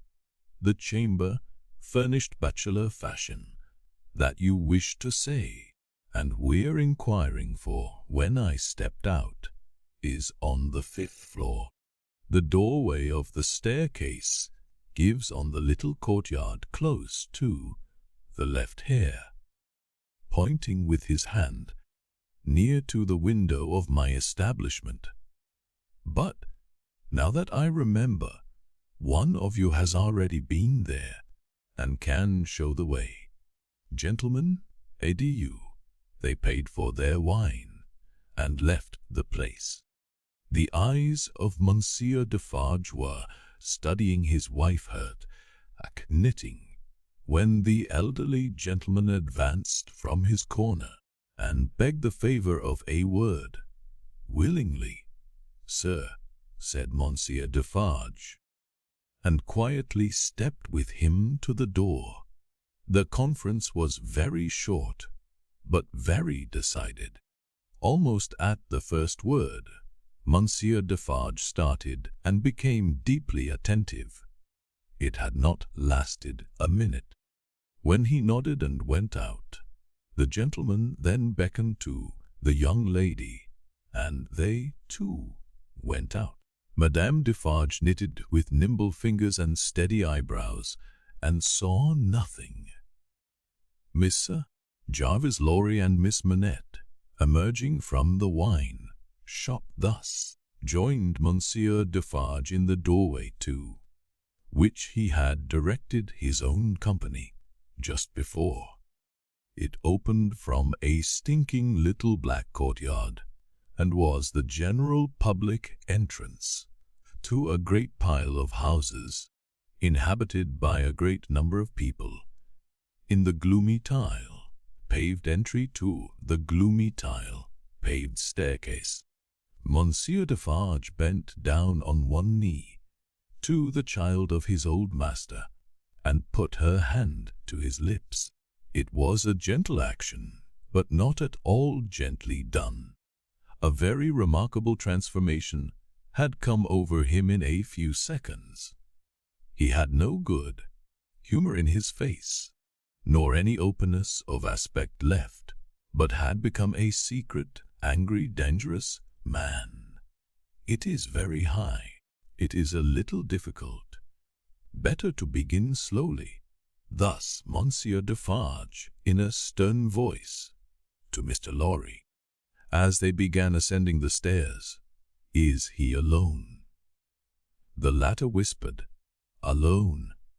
God help him. Who should be with him?" said the other, in the same low voice. "Is he always alone?" "Yes. Of his own desire, of his own necessity, as he was when I first saw him after they found me, and demanded to know if I would take him, and at my peril be discreet, as he was then, so he is now. He is greatly changed. The keeper of the wine shop stopped to strike the wall with his hand, and mutter a tremendous curse. No direct answer could be half so forcible. Mr. Lorry's spirits grew heavier and heavier as he and his 2 companions ascended higher and higher. Such a staircase, with its accessories, in the older and more crowded parts of Paris, would be bad enough now. But at that time it was vile indeed to unaccustomed and unhardened senses. Every little habitation within the grateful nest of one high building, that is to say, the room or rooms within every door that opened on the general staircase, left its own heap of refuse on its own landing, besides flinging other refuse from its own windows. The uncontrollable and hopeless mass of decomposition so engendered would have polluted the air, even if poverty and deprivation had not loaded it with their intangible impurities. The two bad sources combined made it almost insupportable. Through such an atmosphere, by a steep dark shaft of and poison, the way lay. Yielding to his own disturbance of mind, and to his young companion's agitation, which became greater every instant, Mr. Jarvis Lorry twice stopped to rest. Each of these stoppages was made at a doleful grating, by which any languishing good airs that were left uncorrupted seemed to escape, and all spoilt and sickly vapors seemed to crawl in. Through the rusted bars, tastes, rather than glimpses, were caught of the jumbled neighborhood, and nothing within range, nearer or lower than the summits of the two great towers of Notre Dame, had any promise on it of healthy life or wholesome aspirations. At last, the top of the staircase was gained, and they stopped for the third time. There was yet an upper staircase, of a steeper inclination and of contracted dimensions, to be ascended, before the garret story was reached. The keeper of the wine shop, always going little in advance, and always going on the side which Mr. Lorry took, as though he dreaded to be asked any question by the young lady, turned himself about here, and, carefully feeling in the pockets of the coat he carried over his shoulder, took out a key. "The door is locked then, my friend," said Mr. Lorry, surprised. "Eh?" "Yes," was the grim reply of Monsieur Defarge. "You think it necessary to keep the unfortunate gentleman so retired. I think it necessary to turn the key." Monsieur Defarge whispered it closer in the key. "Me," and frowned heavily. "Why?" "Why, because he has lived so long locked up that he would be frightened, rave, tear himself to pieces, die, come to I know not what harm, if his door was left open." "Is it possible?" exclaimed Miss Lorry. "Is it possible?" repeated Defarge bitterly. "Yes, and a beautiful world we live in, when it is possible, and when many other such things are possible, and not only possible, but done. See you under that sky there, every day. Long live the devil." Let this dialogue had been sold in very low I whisper, that not a word of it had reached the young lady's ears, but by this time she trembled under such strong emotion, and her face expressed such deep anxiety, and, above all, such dread and terror, that Mr. Lorry felt it incumbent on him to speak a word or two of reassurance. "Courage, dear miss. Courage. Business. The worst will be over in a moment. It is but passing the room door, and the worst is over. Then, all the good you bring to him, all the relief, all the happiness you bring to him, begin. Let our good friend here assist you on that side. That's well, friend Defarge. Come now. Business. They went up slowly and softly. The staircase was short, and they were soon at the top. There, as it had an abrupt turn in it, they came all at once in sight of 3 men, whose heads were bent down close together at the side of a door, and who were intently looking into the room to which the door belonged through some chinks or holes in the wall. On hearing footsteps close at hand, these 3 turned and rose, and showed themselves to be the 3 of one name who had been drinking in the wine shop. "I forgot them in the surprise of your visit," explained Monsieur Defarge. "Leave us, good boys, we have business here." The 3 glided by, and went silently down, there appearing to be no other door on that floor, and the keeper of the wine shop going straight to this one. When they were left alone, Misty, Laurie asked him in a whisper, with a little anger, "Do you make a show of Monsieur Manette?" "I show him, in the way you have seen, to a chosen few. Is that well?" Think it is well." "Who are the few? How do you choose them?" "I choose them as real men. Of my name Jacks is my name, to whom the sight is likely to do good." "Enough, you are English. That is another thing. Stay there, if you please, a little moment."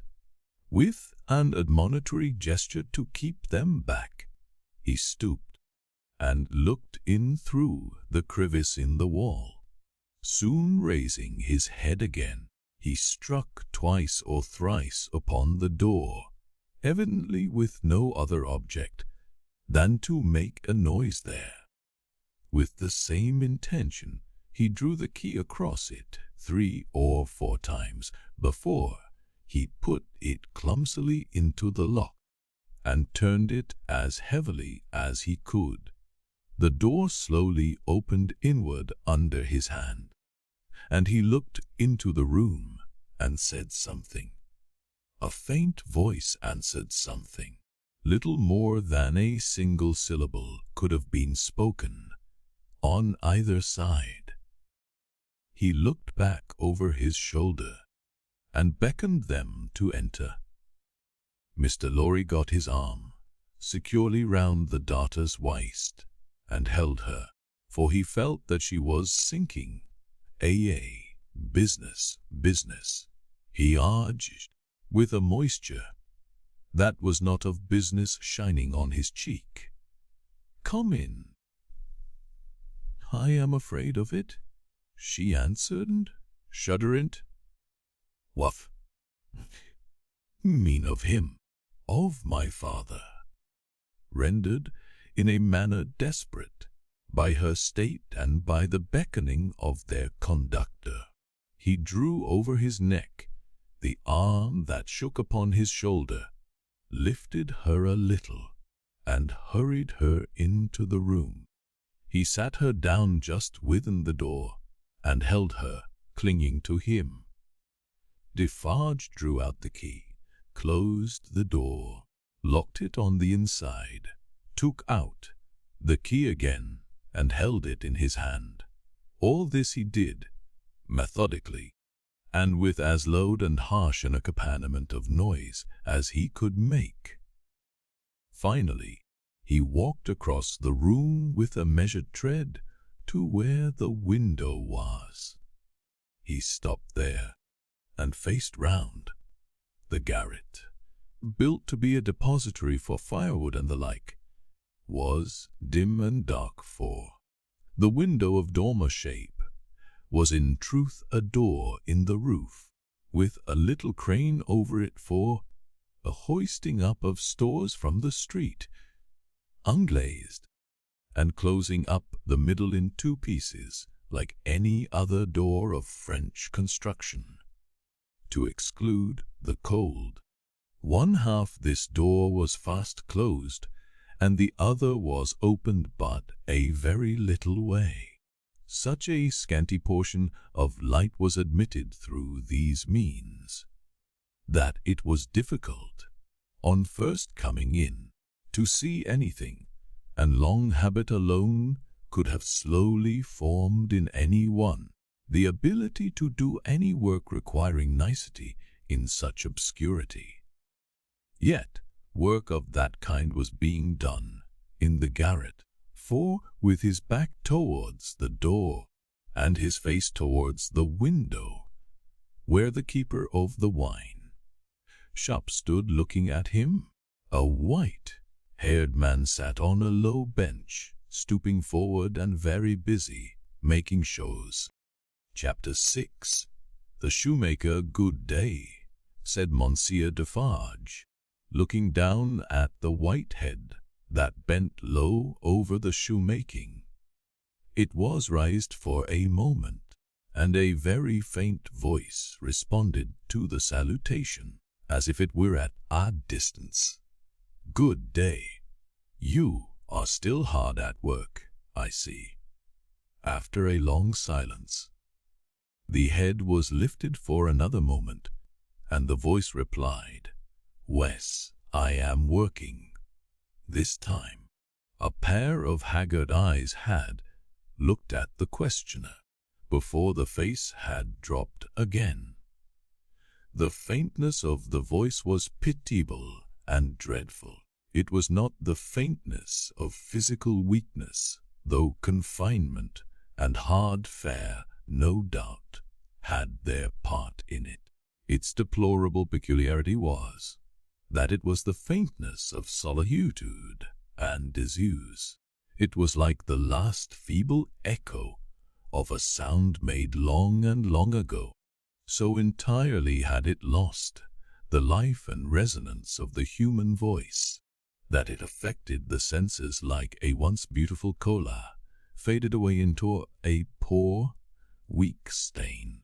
So sunken and suppressed it was, that it was like a voice underground.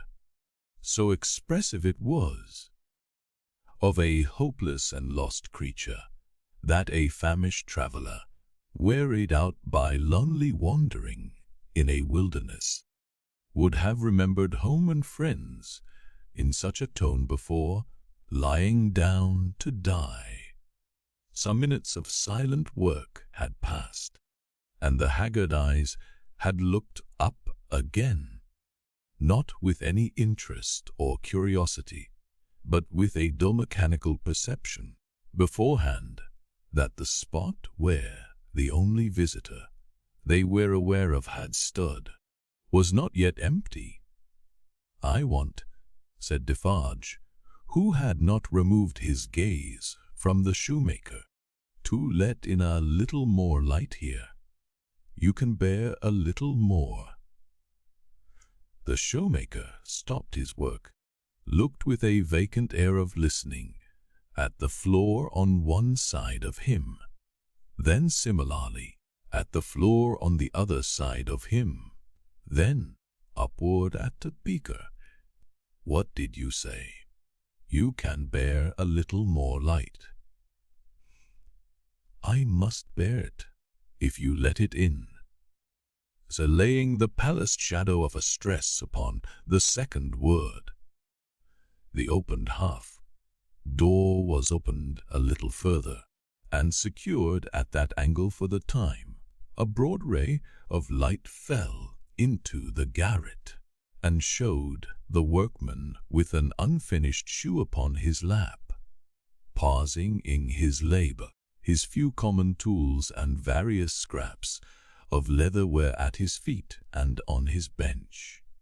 He had a white beard, raggedly cut, but not very long, a hollow face, and exceedingly bright eyes. The hollowness and thinness of his face would have caused them to look large under his yet dark eyebrows and his confused white hair, though they had been really otherwise, but they were naturally large and looked unnaturally so. His yellow rags of shirt lay open at the throat, and showed his body to be within worn. He and his old canvas frock, and his loose stockings, and all his poor tatters of clothes, had, in a long seclusion from direct light and air, faded down to such a dull uniformity of parchment yellow, that it would have been hard to say which was which. He had put up a hand between his eyes and the light, and the very bones of it seemed transparent. So he sat, with a steadfastly vacant gaze, pausing in his work. He never looked at the figure before him without first looking down on this side of himself, then on that, as if he had lost the habit of associating place with sound. He never spoke without first wondering in this manner, and forgetting to speak. Are you going to finish that pair of shoes to-day? Asked Defarge, motioning to Miss Laurie to come forward. What did you say? Do you mean to finish that pair of shoes to-day? I can't say that I mean to. I don't know. But the question reminded him of his work, and he bent over it again. Yes. Laurie came silently forward, leaving the daughter by the door.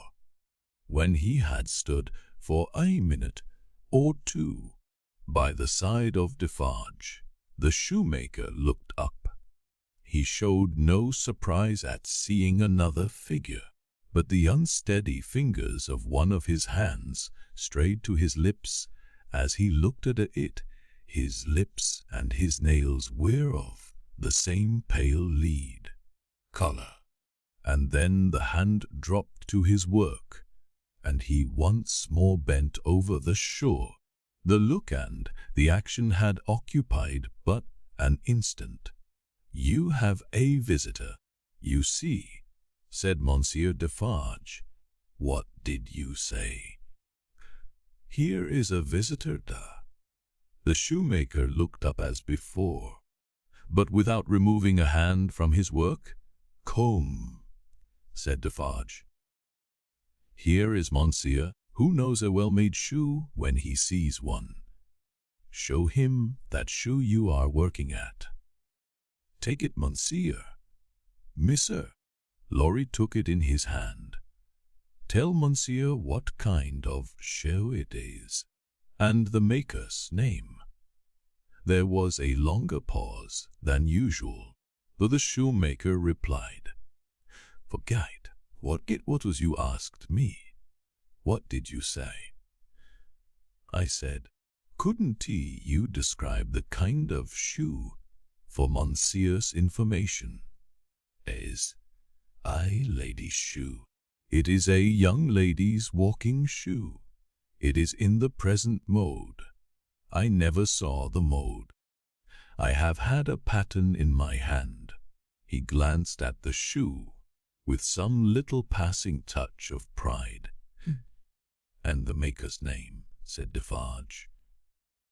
Now that he had no work to hold, he laid the knuckles of the right hand in the hollow of the left, and then the knuckles of the left hand in the hollow of the right, and then passed a hand across his bearded chin, and so on in regular changes, without a moment's intermission. The task of recalling him from the vagrancy into which he always sank when he had spoken was like recalling some very weak person from a swoon, or endeavoring, in the hope of some disclosure, to stay the spirit of a fast, dying man. Did you ask me for my name? Assuredly, I did. 105. North. Is that all? 105. North Tower. With a weary sound that was not a sigh nor a groan. He bent to work again, until the silence was again broken. "You are not a shoemaker by trade," said Mr. Lorry, looking steadfastly at him. His haggard eyes turned to Defarge as if he would have transferred the question to him.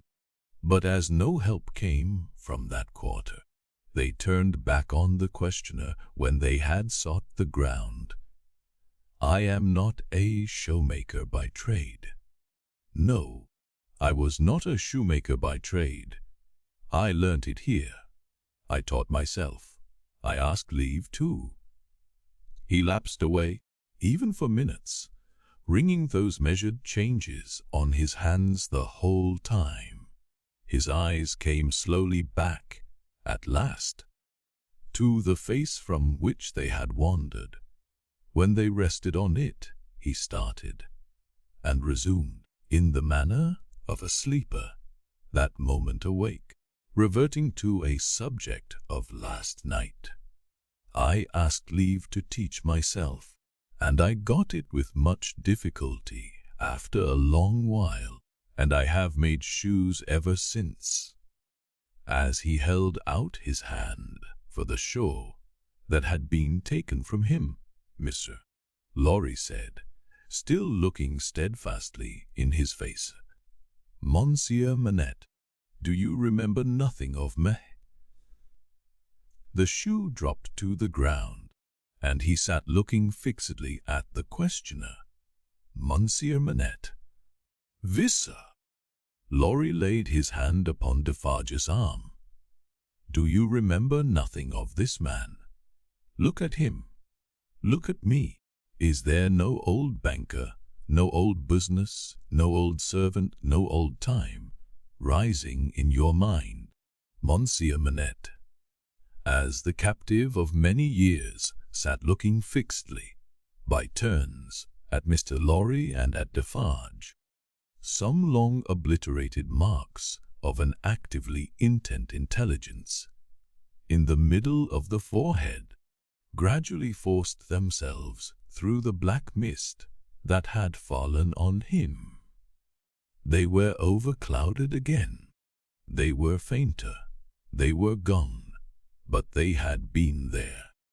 And so exactly was the expression repeated on the fair young face of her who had crept along the wall to a point where she could see him, and where she now stood looking at him, with hands which at first had been only raised in frightened compassion, if not even to keep him off and shut out the sight of him, but which were now extending towards him, trembling with eagerness to lay the spectral face upon her warm young breast, and love it back to life and hope.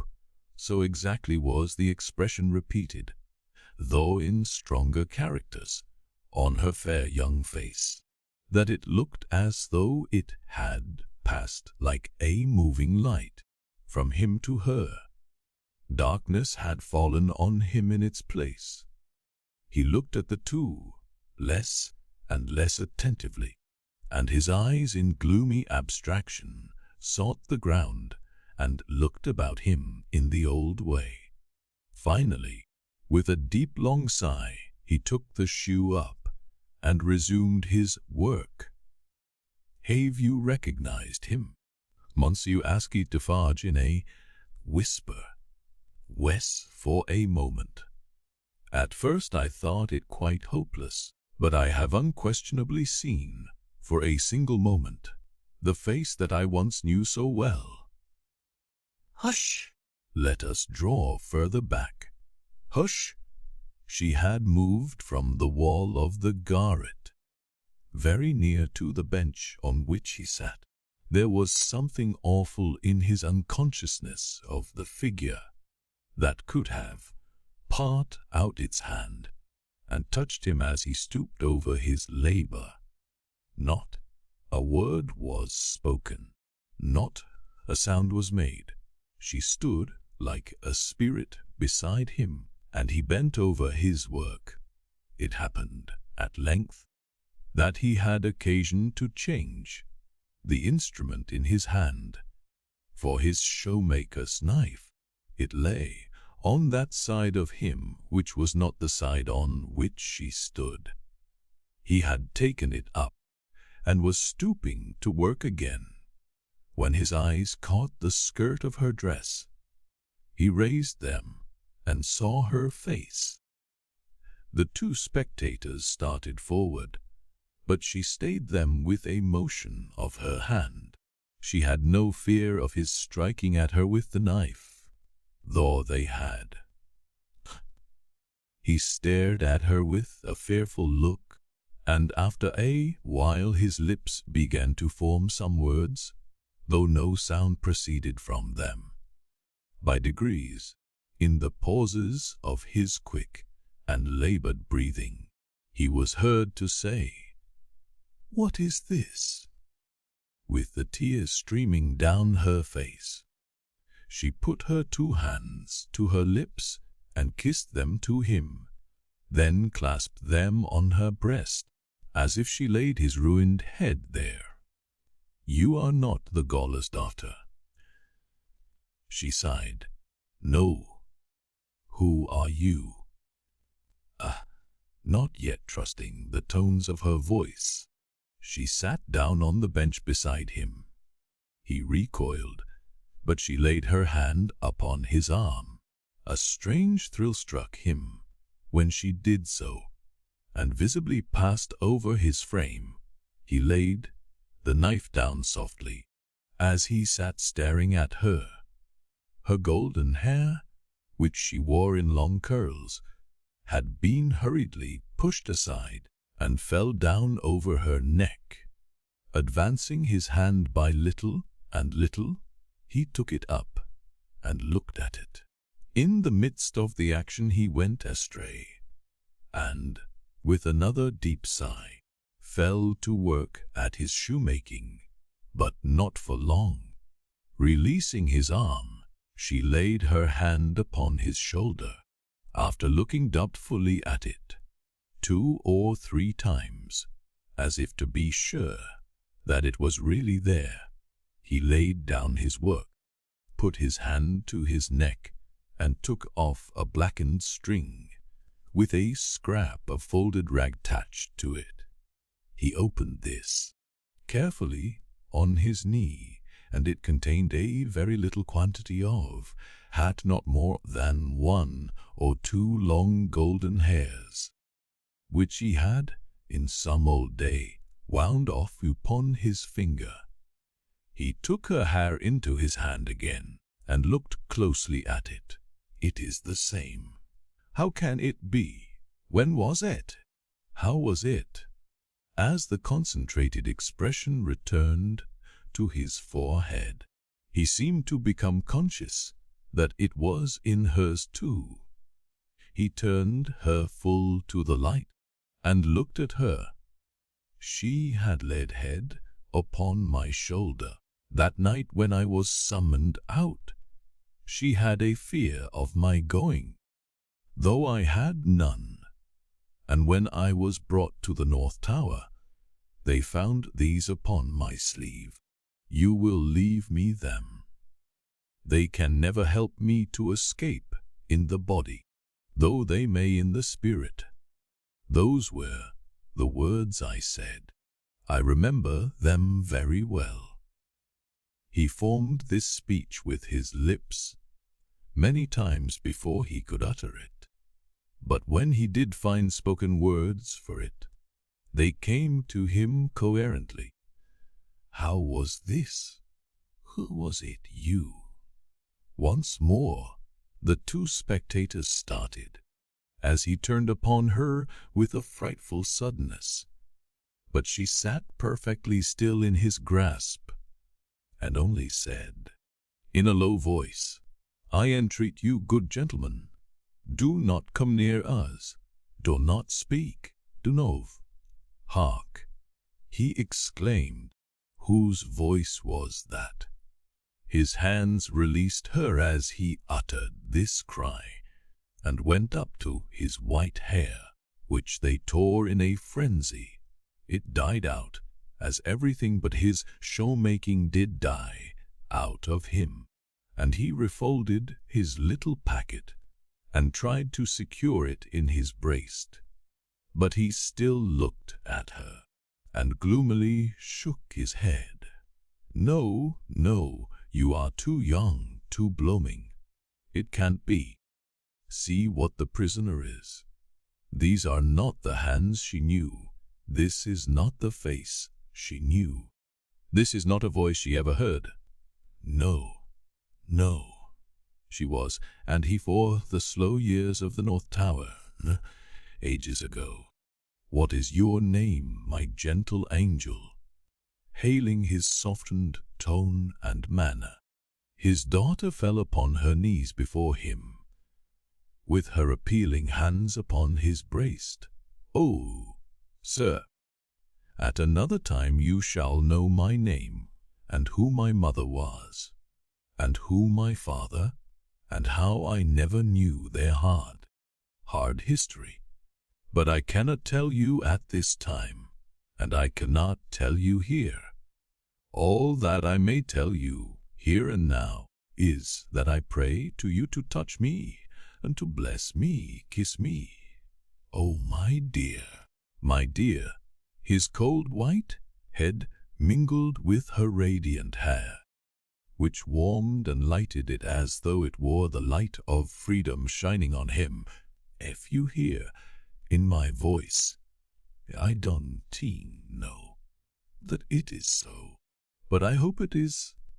If you hear in my voice any resemblance to a voice that once was sweet music in your ears, weep for it, weep for it. If you touch, in touching my hair, anything that recalls a beloved head that lay on your breast when you were young and free, weep for it, weep for it. If when I hint to you of a home that is before us, where I will be true to you with all my duty, and with all my faithful service, I bring back the remembrance of a home long desolate, while your poor heart pined away, weep for it, weep for it." She held him closer round the neck and rocked him on her breast like a child. "If, when I tell you, dearest dear, that your agony is over, and that I have come here to take you from it, and that we go to England to be at peace and at rest, I cause you to think of your useful life laid waste, and of our native France, so wicked to you, weep for it. And if when I shall tell you of my name, and of my father who is living, and of my mother who is dead, you learn that I have to kneel to my honored father, and implore his pardon for having never for his sake striven all day, and laid awake and wept all night, because the love of my poor mother hid his torture from me. Weep for it, weep for it. Weep for her, then for me. Good gentlemen, thank God. I feel his sacred tears upon my face, and his sobs strike against my heart. Oh, see, thank God for us, thank God." He had sunk in her arms, and his face dropped on her breast. A sight so touching, yet so terrible in the tremendous wrong and suffering which had gone before it, that the two beholders covered their faces. When the quiet of the garret had been long undisturbed, and his heaving brace and shaken form had long yielded to the calm that must follow all storms, emblem to humanity of the rest and silence into which the storm called life must hush at last, they came forward to raise the father and daughter from the ground. He had gradually dropped to the floor and lay there in a lethargy, worn out she had nestled down with him, that his head might lie upon her arm, and her hair drooping over, tradtanned him from the light. If, without disturbing him, she said, raising her hand to Mr. Lorry as he stooped over them, after repeated blowings of his nose, all could be arranged for our leaving Paris at once, so that, from the very door, he could be taken away. But, consider, is he fit for the journey? Asked Mr. Lorry. More fit for that, I think, than to remain in this city, so dreadful to him. It is true, said Defarge, who was kneeling to look on and hear. More than that, Monsieur Manette is, for all reasons, best out of France. Say, shall I hire a carriage and post horses? That's business, said Mr. Lorry, resuming on the shortest notice his methodical manners. And if business is to be done, I had better do it. Then be so kind, urged Miss Manette, as to leave us here. You see how composed he has become, and you cannot be afraid to leave him with me now. Why should you be, if you will lock the door to secure us from interruption? I do not doubt that you will find him, when you come back, as quiet as you leave him. In any case, I will take care of him until you return, and then we will remove him straight. Both Mr. Lorry and Defarge were rather disinclined to this course, and in favour of one of them remaining. But, as there were not only carriage and horses to be seen to, but travelling papers, and as time pressed, for the day was drawing to an end, it came at last to their hastily dividing the business that was necessary to be done, and hurrying away to do it. Then, as the darkness closed in, the daughter laid her head down on the hard ground close at the farther side, and watched him. The darkness deepened and deepened, and they both lay quiet, until a light gleamed through the chinks in the wall. Mr.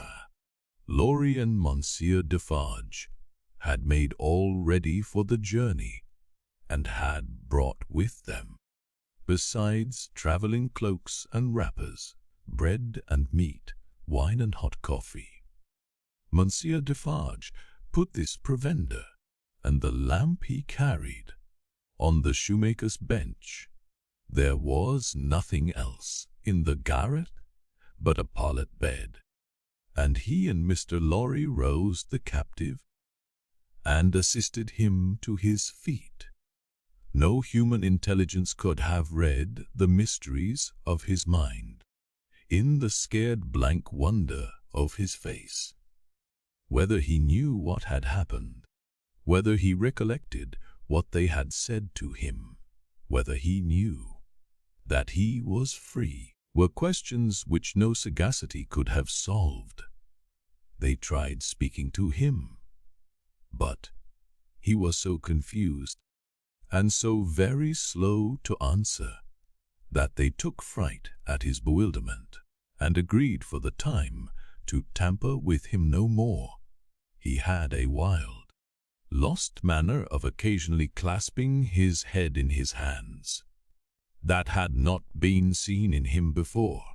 Yet he had some pleasure in the mere sound of his daughter's voice, and invariably turned to it when she spoke, in the submissive way of one long accustomed to obey under caution. He ate and drank what they've him to eat and drink, and put on the cloak and other wrappings that they gave him to wear.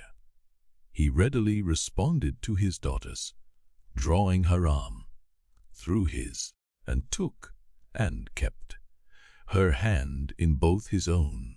They began to descend, Monsieur Defarge going first with the lamp, Mr. Lorry closing the little procession. They had not traversed many steps of the long main staircase when he stopped and stared at the roof and round at the walls. "You remember the place, my father? You remember coming up here?" "What did you say?" But before she could repeat the question, he murmured an answer as if she had repeated it. "Remember? No, I don't remember." It was so very long ago that he had no recollection whatever of his having been brought from his prison to that house was apparent to them. They heard him mutter 105 North Tower, and when he looked about him, it evidently was for the strong fortress walls which had long encompassed him. On their reaching the courtyard, he instinctively altered his tread, as being in expectation of a drawbridge. And when there was no drawbridge, and he saw the carriage waiting, the open street, he dropped his daughter's hand and clasped his head again. No crowd was about the door. No people were discernible at any of the many windows. Not even a chance passerby was in the street. An unnatural silence and desertion reigned there. Only one soul was to be seen, and that was Madame Defarge, who leaned against the door post, knitting, and saw nothing. The prisoner had got into a coach, and his daughter had followed him, when Mr. Lorry's feet were arrested on the step by his asking, miserably, for his shoemaking tools and the unfinished shoes. Madame Defarge immediately called to her husband that she would get them, and went, knitting, out of the lamplight, through the courtyard. She quickly brought down and handed them in, and immediately afterwards leaned against the door post knitting, and saw nothing. Defarge got upon the box and gave word to the barrier. The postilion cracked his whip, and they clattered away under the feeble over-swinging lamps.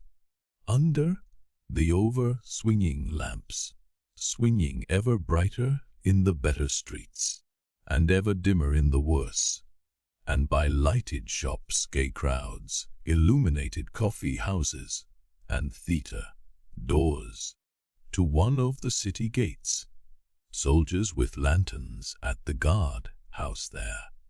Your papers, travellers. See here then, Monsieur the officer, said Defarge, getting down, and taking him gravely apart. These are the papers of Monsieur inside, with the white head. They were consigned to me, with him, at the... He dropped his voice. There was a flutter among the military lanterns, and one of them being handed into the coach by an arm in uniform.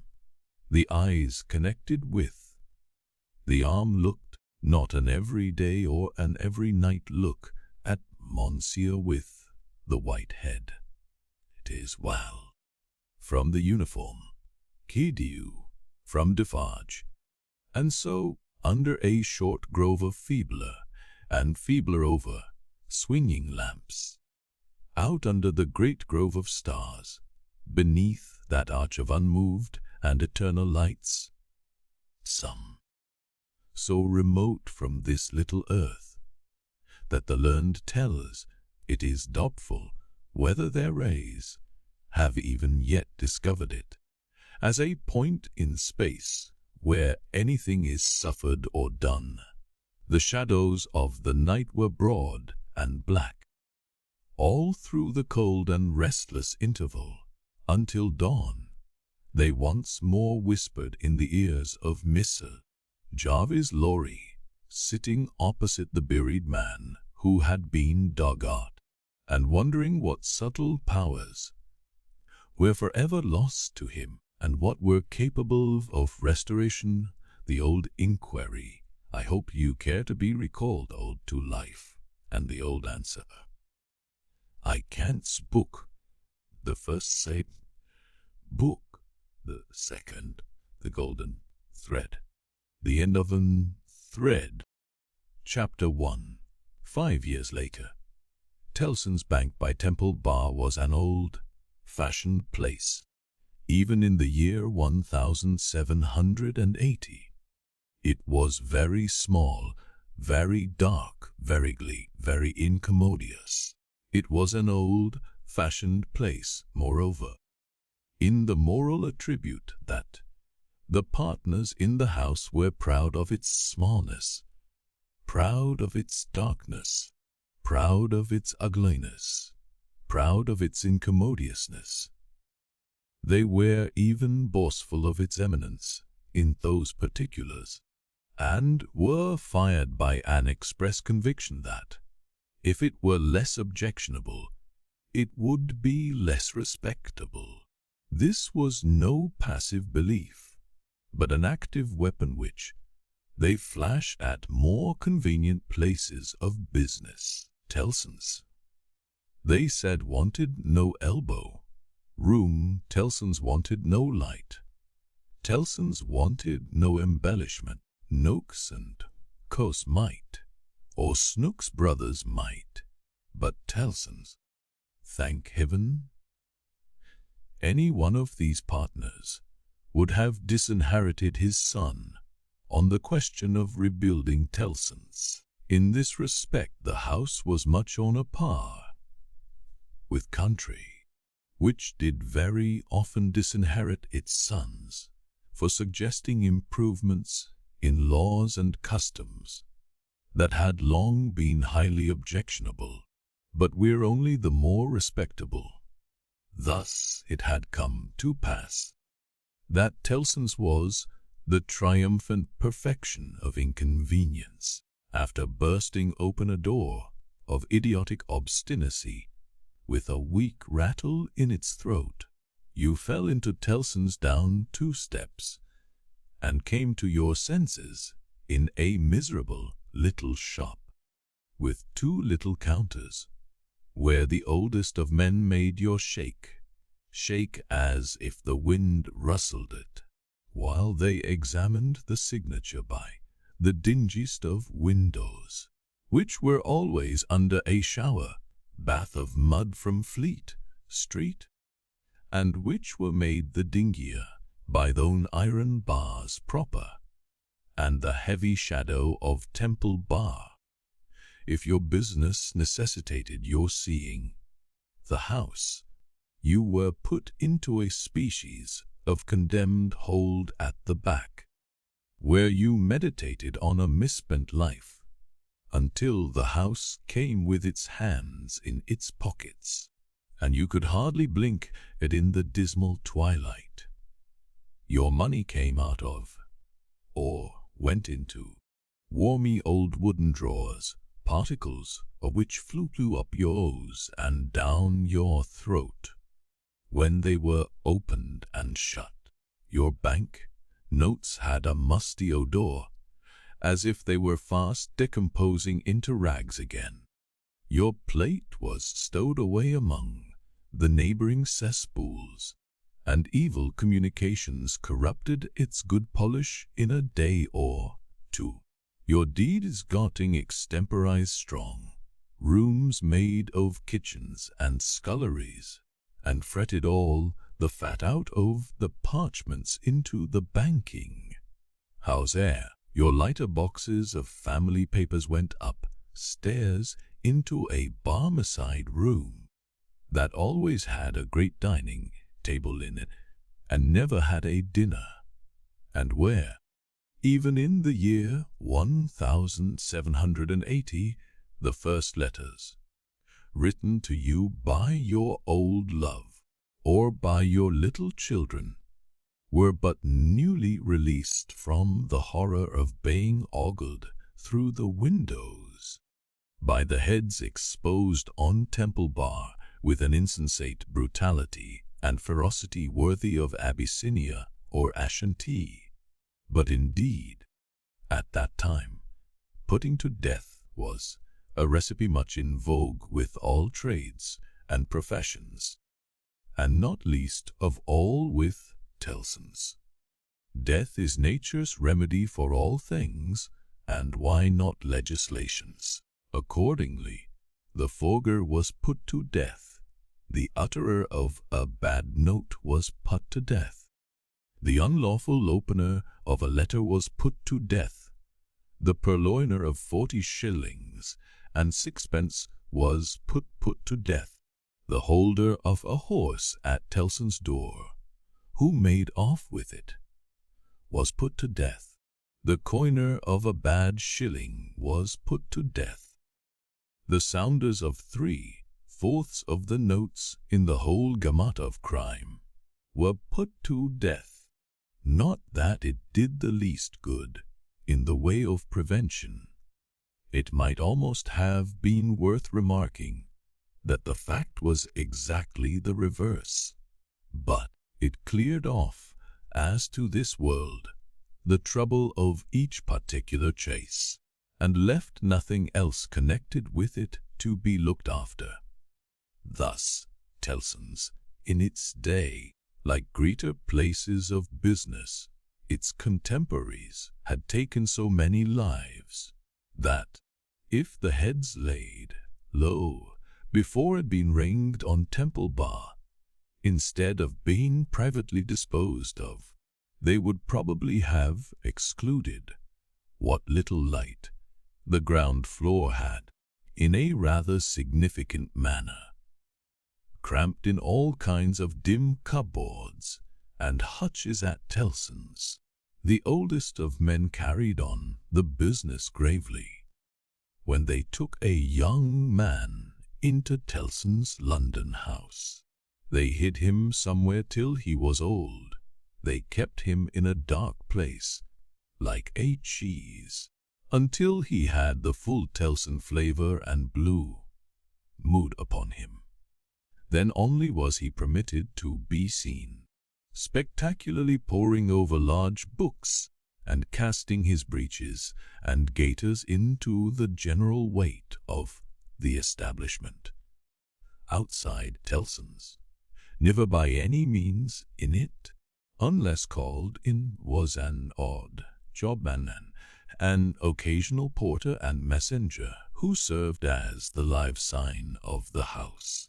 He was never absent during business hours, unless upon an errand, and then he was represented by his son, a grisly urchin of 12, who was his express image. People understood that Tellson's, in a stately way, tolerated the odd job man. The house had always tolerated some person in that capacity, and time and tide had drifted this person to the post. His surname was Cruncher, and on the youthful occasion of his renouncing by proxy the works of darkness in the easterly parish church of Houndsditch, he had received the added appellation of Jerry. The scene was Mr. Cruncher's private lodging in Hanging Sword Alley, Whitefriars. The time 7:30 of the clock on a windy March morning, Anno Domini 1780. Mr. Cruncher himself always spoke of the year of our Lord as Anna Dominos, apparently under the impression that the Christian era dated from the invention of a popular game by a lady who had bestowed her name upon it. Mr. Cruncher's apartments were not in a savory neighborhood, and were but 2 in number. even if a closet with a single pane of glass in it might be counted as one, but they were very decently kept.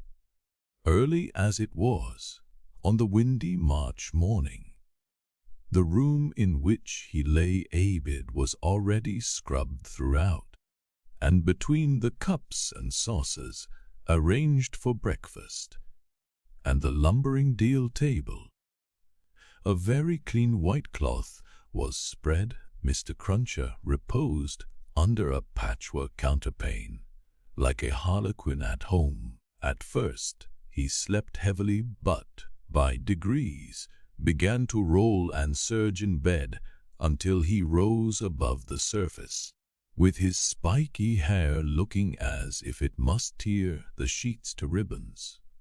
At which juncture he exclaimed, in a voice of dire exasperation, "Bust me, if she ain't at it agin." A woman of orderly and industrious appearance rose from her knees in a corner, with sufficient haste and trepidation to show that she was the person referred to. "What?" said Mr. Cruncher, looking out of bed for a boot. "You at it agin, are you?" After hailing the morn with this second salutation, he threw a boot at the woman as a third. It was a very muddy boot, and may introduce the odd circumstance connected with Mr. Cruncher's domestic economy, that whereas he often came home after banking hours with clean boots, he often got up next morning to find the same boots covered with clay. "What?" said Mr. Cruncher, varying his apostrophe after missing his mark. "What are you up to, aggrawator?" "I was only saying my prayers." "Saying your prayers? You're a nice woman. What do you mean by flopping yourself down and praying again me?" "I was not praying against you. I was praying for you. You weren't tea, and if you were, I want to be took the liberty with. Here, your mother as a nice woman, young Jerry going a praying agin your father's prosperity. You've got a dutiful mother, you have, my son. You've got a religious mother, you have, my boy, going and flopping herself down, and praying that the bread and butter may be snatched out of the mouth her only child." Master Cruncher, who was in his shirt, took this very ill, and turning to his mother, strongly deprecated any praying away of his personal board. "And what do you suppose, you conceited female," said Mr. Cruncher, with unconscious inconsistency, "that the worth of your prayers may be? Name the price that you put all your prayers at." "They only come from the heart, Jerry. They are worth no more than that." "Worth no more than that," repeated Mr. Cruncher. "They ain't worth much then. Whether or no, I want be prayed agin, I tell you. I can't afford it. I'm not a-going to be made unlucky by your sneaking. If you must go flopping yourself down, flop in favor of your husband and child, and not in opposition to 'em. If I had had any but a unnatural wife, and this poor boy had any but a unnatural mother, I might have made some money last week, instead of being prayed and countermanded, and religiously circumvented into the worst of luck. Be you, ost me," said Mr. Cruncher, who all this time had been putting on his clothes, "if I ain't tea, what with piety and one blowed thing and another, been choused this last week into us Las luck as ever a poor devil of a honest tradesman met with. Young Jerry, dress yourself, my boy, and while I clean my boots keep eye upon your mother now and then, and if you see any signs of more flopping, give me a call. For, I tell you," here he addressed his wife once more, "I won't be gone again in this manner. I am as rickety as a hackney coach. I'm as sleepy as laudanum. My lines is strained to that degree that I shouldn't tea now, if it wasn't tea for the pain in 'im, which was me, and which somebody else. Yet I'm none the better for it in pocket, and it's my suspicion that you been at it from morning to night to prevent me from being the better for it in pocket, and I won't put up with it aggravator. And what do you say now?" Growling, in addition, such phrases as, yes, you're religious too. You wouldn't put yourself in opposition to the interests of your husband and child, would you? Not you. And throwing off other sarcastic sparks from the whirling grindstone of his indignation, Mr. Cruncher betook himself to his boot cleaning and his general preparation for business. In the meantime, his son, whose head was garnished with tenderer spikes, and whose young eyes stood close by one another, as his father's did, kept the required watch upon his mother. He greatly disturbed that poor woman at intervals by darting out of his sleeping closet, where he made his toilet, with a suppressed cry of, "You are going to flop. Hullo, father," and, after raising this fictitious alarm, darting in again with an undutiful grin. Mr.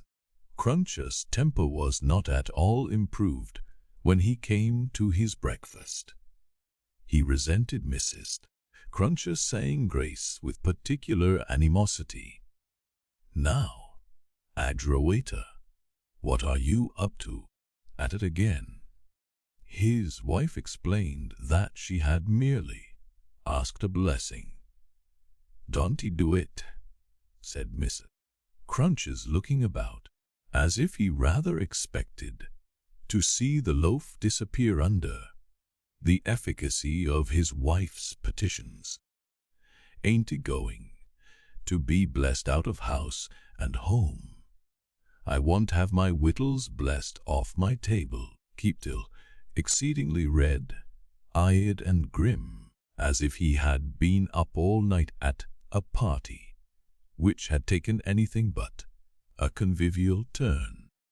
Jerry Cruncher worried his breakfast rather than ate it, growling over it like any four-footed inmate of a menagerie.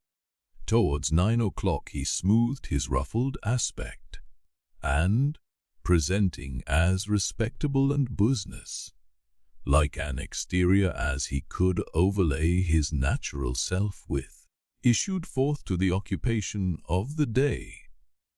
It could scarcely be called a trade, in spite of his favorite description of himself as a honest tradesman. His stock consisted of a wooden stool made out of a broken back chair cut down, which stool young Jerry, walking at his father's side, carried every morning to beneath the banking house window that was nearest Temple Bar, where, with the addition of the first handful of straw that could be gleaned from any passing vehicle to keep the cold from the wet old job man's feet, it formed the encampment for the day. On this post of his, Miss Cruncher was as well known to Fleet Street and the Temple as the bar itself, and was almost as looking, encamped at 9:15, in good time to touch his 3-cornered hat to the oldest of men's they passed in to Tellson. Jerry took up his station on this windy March morning, with young Jerry standing by him, when not engaged in making forays through the bar to inflict bodily and mental injuries of an acute description on passing boys, who were small enough for his amiable purpose. Father and son, extremely like each other, looking silently on at the morning traffic in Fleet Street, with their 2 heads as near to one another as the 2 eyes of each bore a considerable resemblance to a pair of monkeys. The resemblance was not lessened by the accidental circumstance that the mature Jerry bit and spat out straw, while the twinkling eyes of the youthful Jerry were as restlessly watchful of him as of everything else in Fleet Street. The head of one Ingerdor Messens was put through touched establishment the door. Put Tellson just the reguloge in door, and the word was given. Porter wanted. Hooray, father! Here's an early job to begin with. Having thus given his parent Godspeed, young Jerry seated himself on the stool, entered on his reversionary interest in the straw his father had been chewing, and cogitated. Always rusty, his fingers is always rusty, muttered young Jerry. Where does my father get all that iron rust from? He don't get no iron rust here. Chapter 2. A Sight. You know the Old Bailey well, no doubt, said one of the oldest of clerks to Jerry the messenger. We is, sir, returned Jerry, in something of a dogged manner. I don't know. The Bailey. Just so. And you know Mr. Lorry? I know Mr. Lorry, sir, much better than I know the Bailey. Much better, said Jerry, not unlike a reluctant witness at the establishment in question, than I, as a honest tradesman, wish to know the Bailey. Very well. Find the door where the witnesses go in, and show the doorkeeper this note for Mr. Lorry. He will then let you in. Into the court, sir. Into the court. Mr. Cruncher's eyes seemed to get a little closer to one another, and to interchange the inquiry. What do you think of this? Am I to wait in the court, sir? He asked. As the result of that conference, I am going to tell you. The doorkeeper will pass the note to Mr. Lorry, and do you make any gesture that will attract Mr. Lorry's attention and show him where you stand. Then what you have to do is to remain there until he wants you. Is that all, sir? That's all. He wishes to have a messenger at hand. This is to tell him you are there.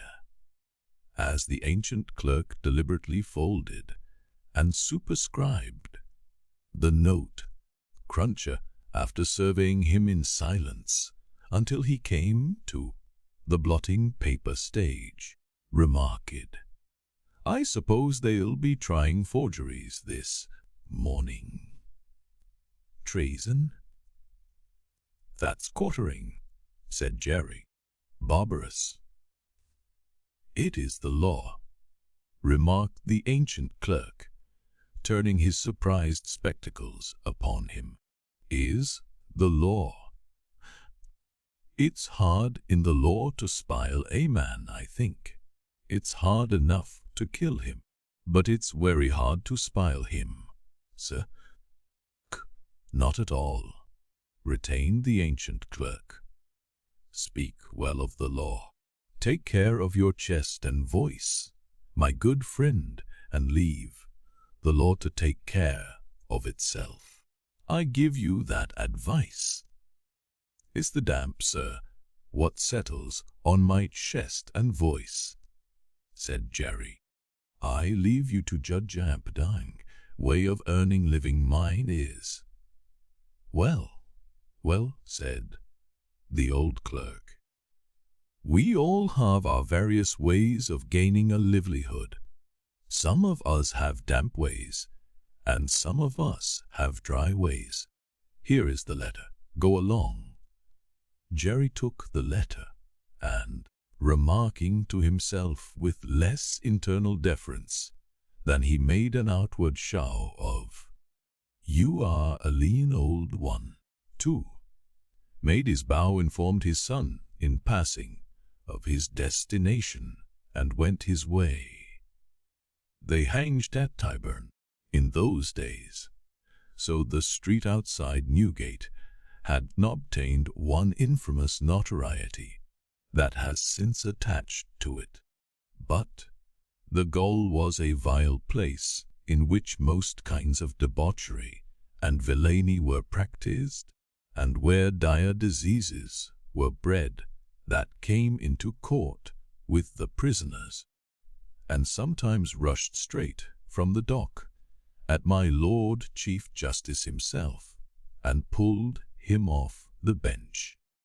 It had more than once happened that the judge in the black cap pronounced his own doom as certainly as the prisoner's, and even died before him.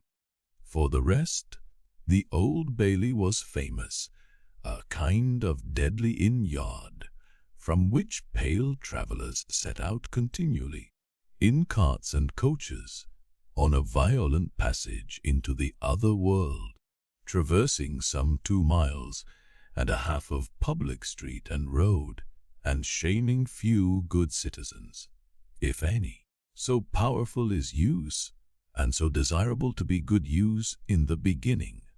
It was famous, too, for the pillory, a wise old institution that inflicted a punishment of which no one could foresee the extent. Also, for the whipping post, another dear old institution, very humanizing and softening to behold in action. Also, for extensive transactions in blood money, another fragment of ancestral wisdom, systematically leading to the most frightful mercenary crimes that could be committed under heaven.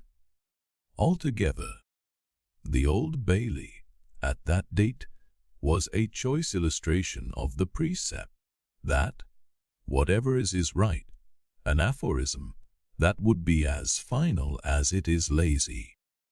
Did it not include the troublesome consequence that nothing that ever was wrong, making his way through the tainted crowd dispersed up and down this hideous scene of action, with the skill of a man accustomed to make his way quietly? The messenger found out the door he sought, and handed in his letter through a trap in it. For people then paid to see the play at the Old Bailey, just as they paid to see the play in Bedlam, only the former entertainment was much the dearer. Therefore, all the Old Bailey doors were well guarded, except, indeed, the social doors by which the criminals got there, and those were always left wide open. After some delay and demur, the door grudgingly turned on its hinges a very little way, and allowed Mr. Jerry Cruncher to squeeze himself into court. "What's on?" he asked, in a whisper, of the man he found himself next to. "Nothing yet. What's coming on?" the treason case. The quartering one. Returned the man with a relish. He'll be drawn on a adle to be half-hanged, and then he'll be taken down and sliced before his own face, and then his inside will be taken out and burned while he looks on, and then his head will be chopped off, and he'll be cut into quarters. That's the sentence. If he's found guilty. You mean to say, Jerry added by way of proviso. Oh, they'll find him guilty, said the other. Don't you be afraid of that. Mr. Cruncher's attention was here diverted to the doorkeeper, whom he saw making his way to Mr. Lorry with the note in his hand. Mr. Lorry sat at a table among the gentlemen in wigs. Not far from a wigged gentleman, the prisoner's counsel, who had a great bundle of papers before him, and nearly opposite another wigged gentleman with his hands in his pockets, whose whole attention, when Mr. Cruncher looked at him then or afterwards, seemed to be concentrated on the ceiling of the court. After some gruff cuffing and rubbing of his chin and signing with his hand, Jerry attracted the notice of Mr. Lorry, who had stood up to look for him, and who quietly nodded and sat down again. What's health had got to do with the case? Asked the man he had spoken with. Blessed if I know, said Jerry. Got to you. Do with it? What had to yet? Then, if a person may inquire. Blessed if I know that either, said Jerry. The entrance of the judge, and a consequent great stir and settling down in the court, stopped the dialogue. Presently, the dock became the central point of interest. Two gaolers, who had been standing there, went out, and the prisoner was brought in and put to the bar. Everybody present, except the one wigged gentleman who looked at the ceiling, stared at him. All the human breath in the place rolled at him like a sea or a wind or a fire. Eager faces strained round pillars and corners to get a sight of him. Spectators in back rows stood up, not to miss a hair of him. People on the floor of the court laid their hands on the shoulders of the people before them to help themselves, at anybody's cost. To a view of him stood a tiptoe, got upon ledges, stood upon next to nothing, to see every inch of him. Conspicuous among these latter, like an animated bit of the spiked wall of Newgate, Jerry stood, aiming at the prisoner, the beery breath of a wet he had taken as he came along, and discharging it to mingle with the waves of other beer and gin, and tea, and coffee, and what not, that flowed at him, and already broke upon the great windows behind him in an impure mist and rain. The object of all this staring and blaring was a young man of about 25, well grown and well looking, with a sunburnt cheek and a dark eye. His condition was that of a young gentleman. He was plainly dressed in black, or very dark grey, and his hair, which was long and dark, was gathered in a ribbon at the back of his neck, more to be out of his way than for ornament, as an emotion of the mind will express itself through any covering of the body. So the paleness which his situation engendered came through the brown upon his cheek, showing the soul to be stronger than the sun. He was otherwise quite self-possessed, bowed to the judge, and stood quiet. The sort of interest with which this man was stared and breathed at was not a sort that elevated humanity. Had he stood in peril of a less horrible sentence, had there been a chance of any one of its savage details being spared, by just so much would he have lost in his fascination. The form that was to be doomed to be so shamefully mangled was the sight. The immortal creature that was to be so butchered and torn asunder yielded the sensation. Whatever gloss the various spectators put upon the interest, according to their several arts and powers of self-deceit, the interest was, at the root of it, O'Grace, silence in the court.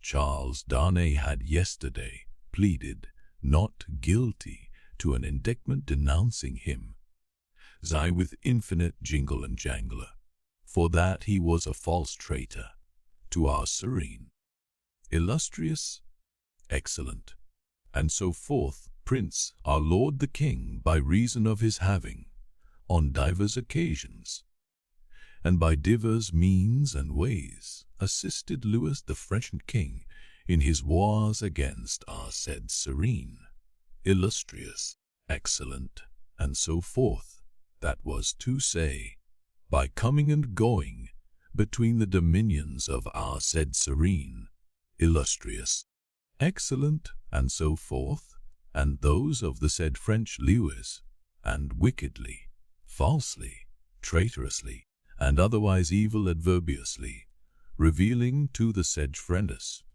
what forces are serene, illustrious, excellent, and so forth, had in preparation to send to Canada and North America. This much Jerry, with his head becoming more and more spiky, as the law terms bristled it, made out with huge satisfaction, and so arrived circuitously at the understanding that the aforesaid, and over again aforesaid, Charles Darnay, stood there before him upon his trial, that the jury were swearing in, and that Mr. Attorney General was making ready to speak, the accused who was, and who knew he was, being mentally hanged, beheaded, and quartered by everybody there, neither flinched from the situation, nor assumed any theatrical air in it.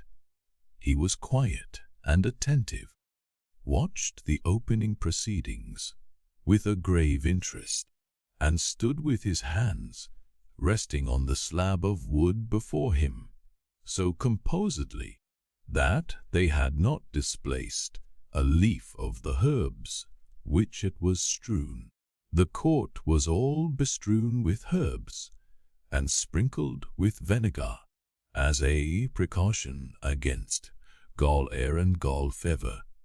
Over the prisoner's head there was a mirror to throw the light down upon him. Crowds of the wicked and the wretched had been reflected in it, and had passed from its surface and this earth together, haunted in a most ghastly manner that abominable place would have been, if the glass could ever have rendered back its reflections, as the ocean is one day to give up its dead. Some passing thought of the infamy and disgrace for which had been reserved may have struck the prisoner's mind. Be that as it may, a change in his position making him conscious of a bar of light across his face, he looked up, and when he saw the glass his face flushed, and his right hand pushed the herbs away. It happened that the action turned his face to that side of the court which was on his left. about on a level with his eyes, there sat, in that corner of the judge's bench, 2 persons upon loom. His look immediately rested, so immediately, and so much to the changing of his aspect, that all the eyes that were turned upon him turned to them. The spectators saw in the 2 figures a young lady of little more than 20, and a gentleman who was evidently her father, a man of a very remarkable appearance in respect of the absolute whiteness of his hair and a certain indescribable intensity of face, not of an active kind, but pondering and self-communing. When this expression was upon him, he looked as if he were old, but when it was stirred and broken up, as it was now, in a moment, on his speaking to his daughter, he became a handsome man, not past the prime of life. His daughter had one of her hands drawn through his arm as she sat by him, and the other pressed upon it. She had drawn close to him in her dread of the shame and in her pity for the prisoner. Her forehead had been strikingly expressive of an engrossing terror and compassion that saw nothing but the peril of the accused.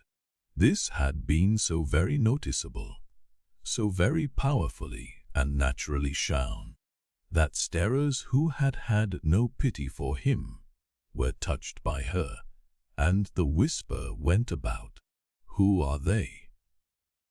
Jerry, the messenger, who had made his own observations in his own manner, and who had been sucking the rust off his fingers in his absorption, stretched his neck to hear who they were. The crowd about him had pressed and passed the inquiry on to the nearest attendant, and from him it had been more slowly pressed and passed back. At last it got to Jerry. Witnesses. For which side? Against. Against what side? The prisoners. The judge, whose eyes had gone in the general direction, recalled them, leaned back in his seat, and looked steadily at the man whose life was in his hand, as Mr. Attorney General rose to spin the rope, grind the axe, and hammer the nails into the scaffold.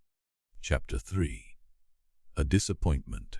Mr. Attorney General had to inform the jury that the prisoner before them, though young in years, was old in the treasonable practices which claimed the forfeit of his life, that this correspondence with the public enemy was not a correspondence of today, or of yesterday, or even of last year, or of the year before, that it was certain the prisoner had, for longer than that, been in the habit of passing and repassing between France and England on secret business of which he could give no honest account, that, if it were in the nature of traitorous ways to thrive, which happily it never was, the real wickedness and guilt of his business might have remained undiscovered,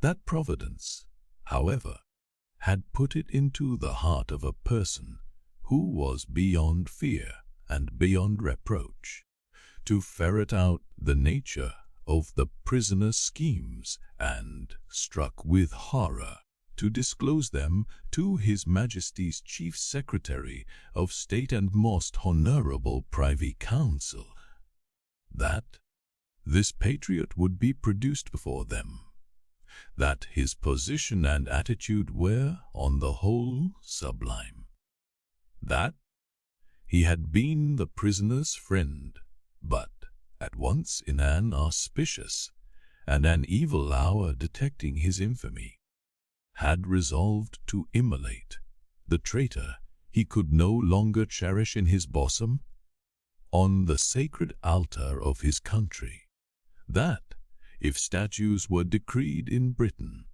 as in ancient Greece and Rome, to public benefactors, this shining citizen would assuredly have had one, that, as they were not so decreed, he probably would not have one, that virtue, as had been observed by the poets in many passages, which he well knew the jury would have, word for word, at the tips of their tongues.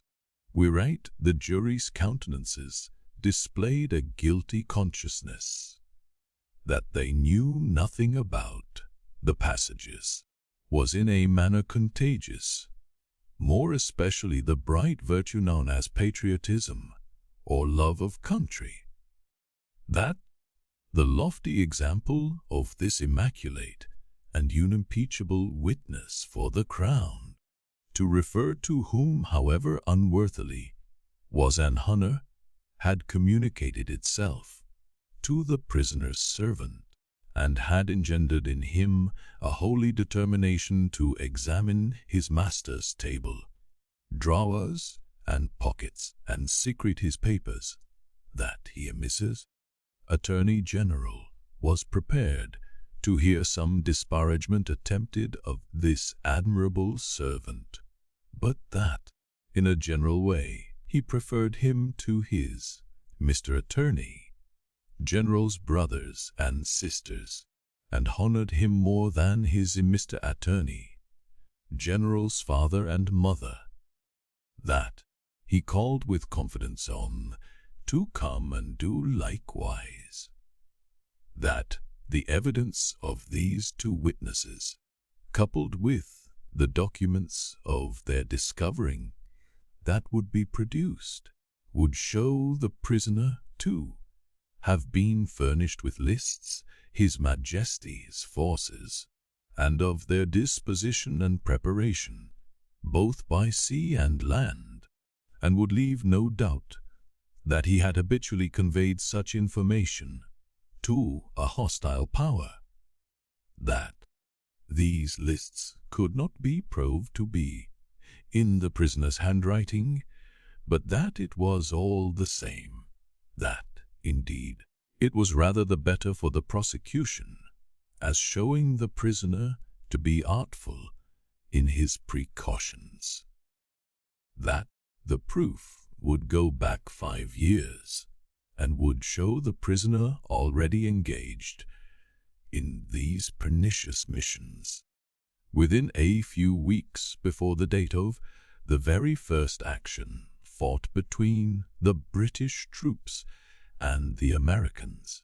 That for these reasons, the jury, being a loyal jury, as he knew they were, and being a responsible jury, as they knew they were, must positively find the prisoner guilty, and make an end of him, whether they liked it or not. That they never could lay their heads upon their pillows. That they never could tolerate the idea of their wives laying their heads upon their pillows. That they never could endure the notion of the children laying their heads upon their pillows. In short, that there never more could be, for them or theirs, any laying of heads upon pillows at all, unless the prisoner's head was taken off. That head Mr. Attorney General concluded by demanding of them, in the name of everything he concurred with, a round turn in it, and on the faith of his solemn asseveration that he already considered the prisoner as good as dead and gone.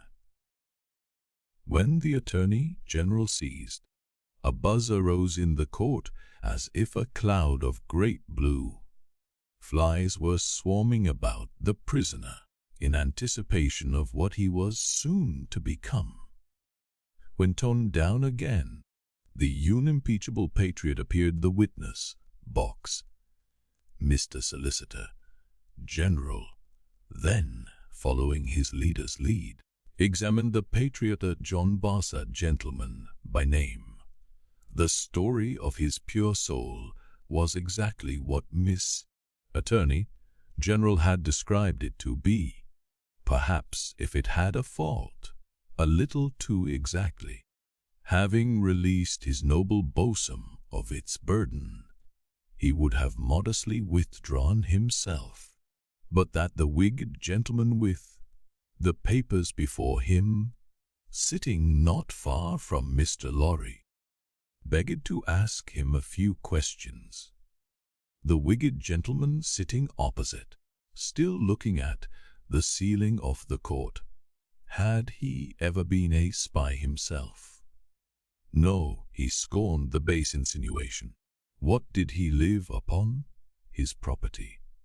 Where was his property? He didn't precisely remember where it was. What was it? No business of anybody's. Had he inherited it? Yes, he had. From warm, distant relation. Very distant. Rather. Ever been in prison? Certainly not. Never in a debtor's prison? Didn't he see what that had to do with it? Never in a debtor's prison? Come, once again. Never, yes. How many times? 2 or 3 times. Not 5 or 6. Of what profession? Gentlemen? Ever been kicked? Might have been. Frequently. No. Ever kicked downstairs? Decidedly not. Once received ache on the top of a staircase, and fell downstairs of his own accord. Kicked on that occasion for cheating at dice. Something to that effect was said by the intoxicated Lear, who committed the assault. But it was not true. Swear it was not true positively. Ever live by cheating at play? Never. Ever live by play? Not more than other gentlemen do. Ever borrow money of the prisoner? Yes. Ever pay him? No. Was not this intimacy with the prisoner in reality a very slight one, forced upon the prisoner in coaches, inns, and packets? Sure he saw the prisoner with these lists. Certain. Knew no more about the lists. No. Had not procured them himself, for instance. No expect to get anything by this evidence. No. Not in regular government pay and employment, to lay traps. Oh dear no. Or to do anything. Oh dear no. Swear that, over and over again. No motives but motives of sheer patriotism. None. Whatever. The virtuous servant, Roger Cly, swore his way through the case at a great rate. He had taken service with the prisoner in good faith and simplicity 4 years ago. He had asked the prisoner aboard the Calais packet if he wanted a handy fellow, and the prisoner had engaged him. He had not asked the prisoner to take the handy fellow as an act of charity. Never thought of such a thing. He began to have suspicions of the prisoner and to keep an eye upon him soon afterwards. In arranging his clothes while traveling, he had seen similar lists to these in the prisoner's pockets. Over and over again, he had taken these lists from the drawer of the prisoner's desk. He had not put them there first.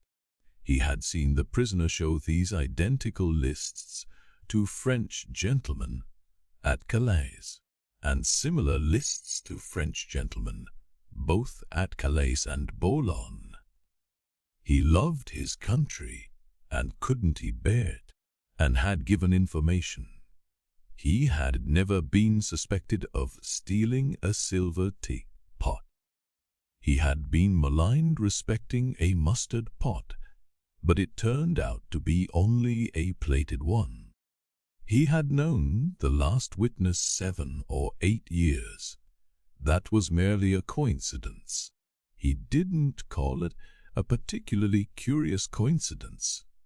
Most coincidences were curious. Neither did he call it a curious coincidence.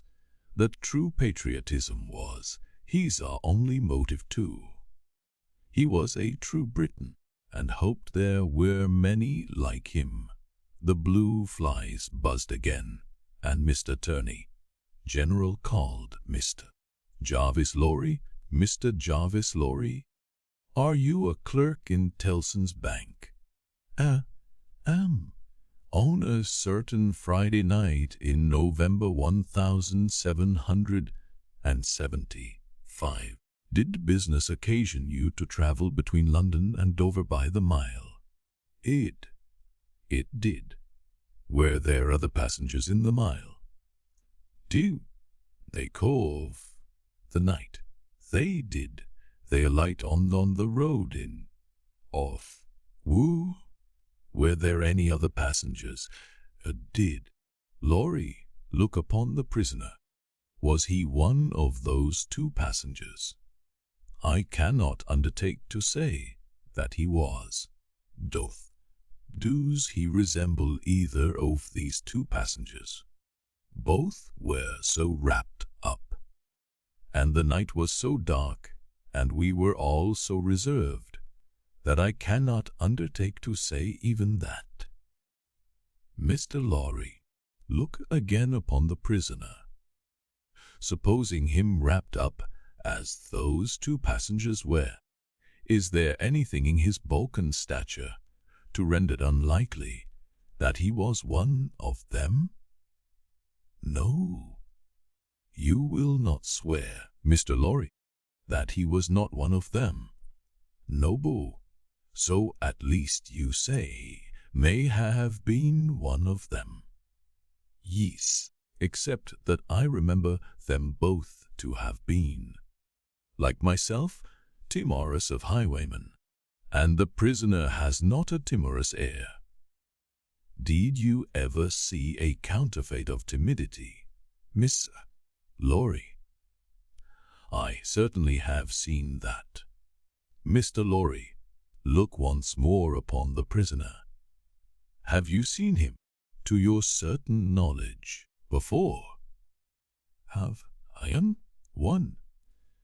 I was returning from France a few days afterwards, and at Calais, the prisoner came on board the packet ship in which I returned, and made the voyage with me.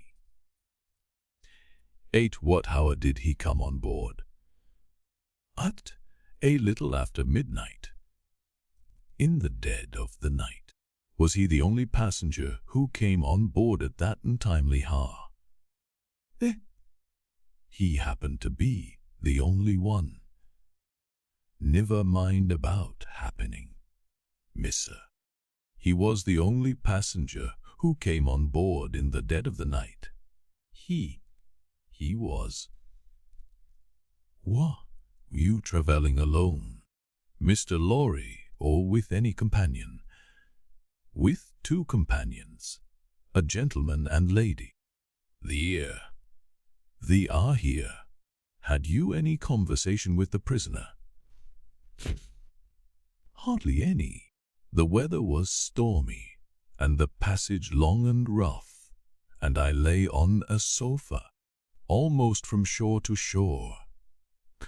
Miss Manette, the young lady, to whom all eyes had been turned before, and were now turned again, stood up where she had sat. Her father rose with her, and kept her hand drawn through his arm. Miss Manette, look upon the prisoner. To be confronted with such pity, and such earnest youth and beauty, was far more trying to the accused than to be confronted with all the crowd, standing, as it were, apart with her on the edge of his grave, not all the staring curiosity that looked on could, for the moment, nerve him to remain quite still. His hurried right hand parcelled the herbs before him into imaginary beds of flowers in a garden, and his efforts to control and steady his breathing shook the lips from which the color rushed to his heart. The buzz of the great flies was loud again. "Miss Manette, have you seen the prisoner before?" "Yes, sir, on board of the packet ship just now referred to, sir, and on the same occasion. You are the young lady just now referred to?" "Oh, most unhappily, I am." The plaintive tone of her compassion merged into the less musical voice of the judge, as he said something fiercely. "Answer the questions put to you, and make no remark upon them. Miss Manette, had you any conversation with the prisoner on that passage across the channel?" "Yes, sir." "Recall it." In the midst of a profound stillness, she faintly began. "When the gentleman came on board." "Do you mean the prisoner?" inquired the judge, knitting his brows. "Yes, my lord, Puck." "Then say the prisoner." "When the prisoner came on board, he noticed that my father, turning her eyes lovingly to him as he stood beside her, was much fatigued and in a very weak state of health.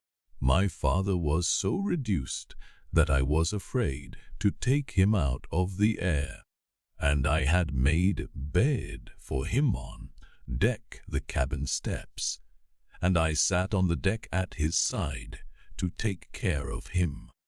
There were no other passengers that night but we four. The prisoner was so good as to beg permission to advise me how I could shelter my father from the wind and weather better than I had done. I had not known how to do it well, not understanding how the wind would set when we were out of the harbor. He did it for me. He expressed great gentleness and kindness for my father's state, and I am sure he felt it. That was the manner of our beginning to speak together. Let me interrupt you for a moment. Had he come on board alone? No. How many were with him? 2 French gentlemen. Had they conferred together? They had conferred together until the last moment. The last moment, when it was necessary for the French gentlemen to be landed in their boat. Had any papers been handed about among them, similar to these lists? Some papers had been handed about among them, but I don't know what papers, like these, in shape and size. Possibly, but indeed I don't know, although they stood whispering very near to me, because they stood at the top of the cabin steps to have the light of the lamp that was hanging there. It was a dull lamp, and they spoke very low, and I did not hear what they said, and saw only that they looked at papers. Now, to the prisoner's conversation. Miss Manette.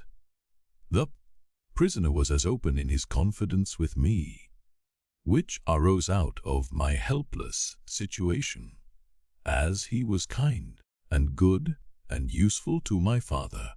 I hope, bursting into tears, I may not repay him by doing him harm today.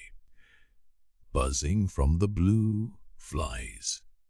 Miss Manette, if the prisoner does not perfectly understand that you give the evidence which it is your duty to give, which you must give, and which you cannot escape from giving, with great unwillingness.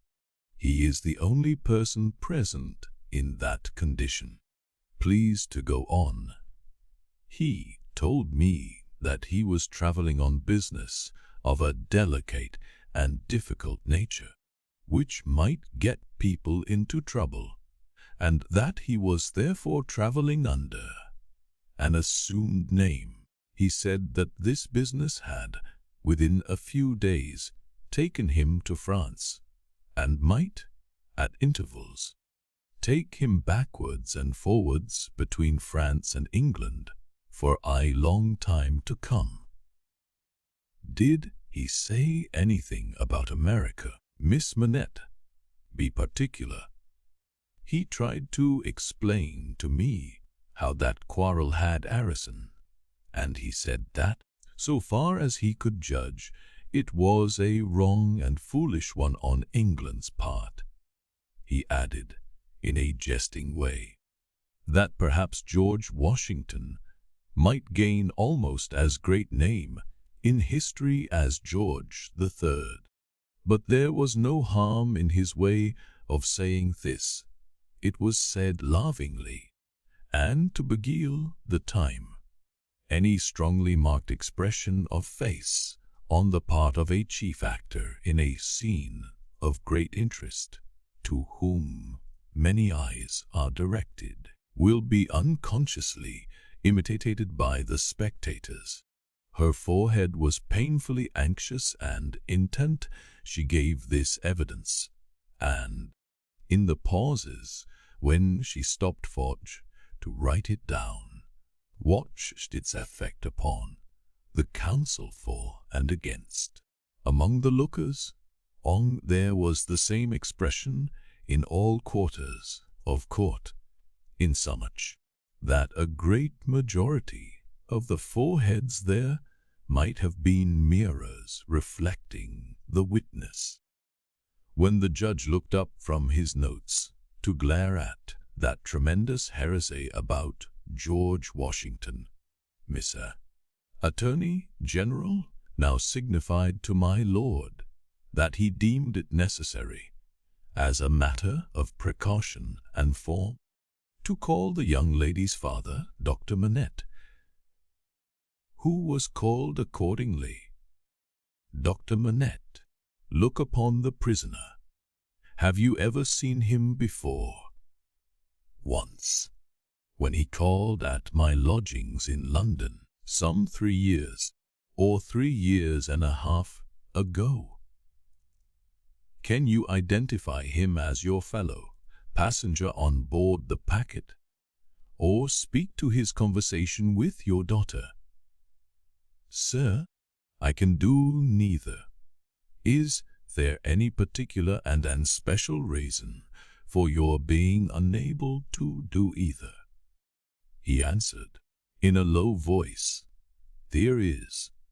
Has it been your misfortune to undergo a long imprisonment without trial or even accusation in your native country, Dr. Manette?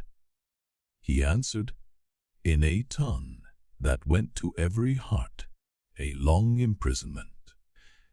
Were you newly released on the occasion in question?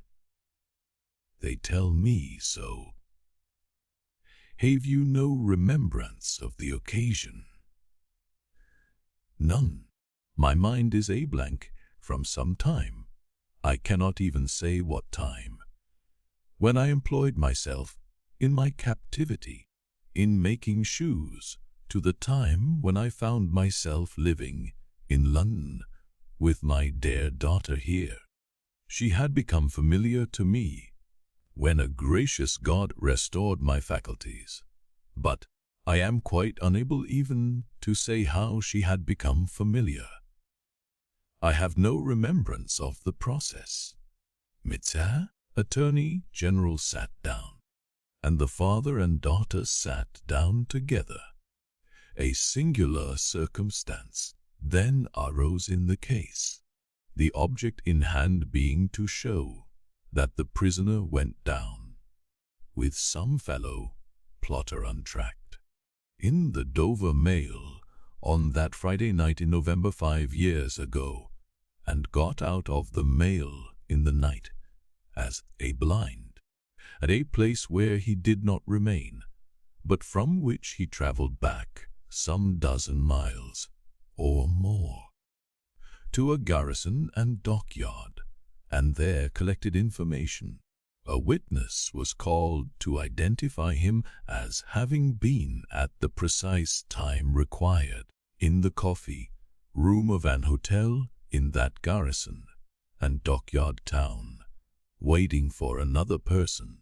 The prisoner's counsel was cross, examining witness with no result, except that he had never seen the prisoner on any other occasion, when the Whig gentleman, who had all this time been looking at the siling of the court, wrote a word or two on a little piece of paper, screwed it up, and tossed it to him. Opening this piece of paper in the next pause, the counsel looked great attention and curiosity at the prisoner. You say again you it was the prisoner. The witness was quite sure. Not so. He couldn't. Look, the witness second like he could be mistaken. Bollock, the prisoner. Did you ever see any vary the prison? Quite assured that a prisoner. Yasho lejo, my learned friend there, pointing to him who had tossed the paper over, and then look well upon the prisoner. How say you? Are they very like each other?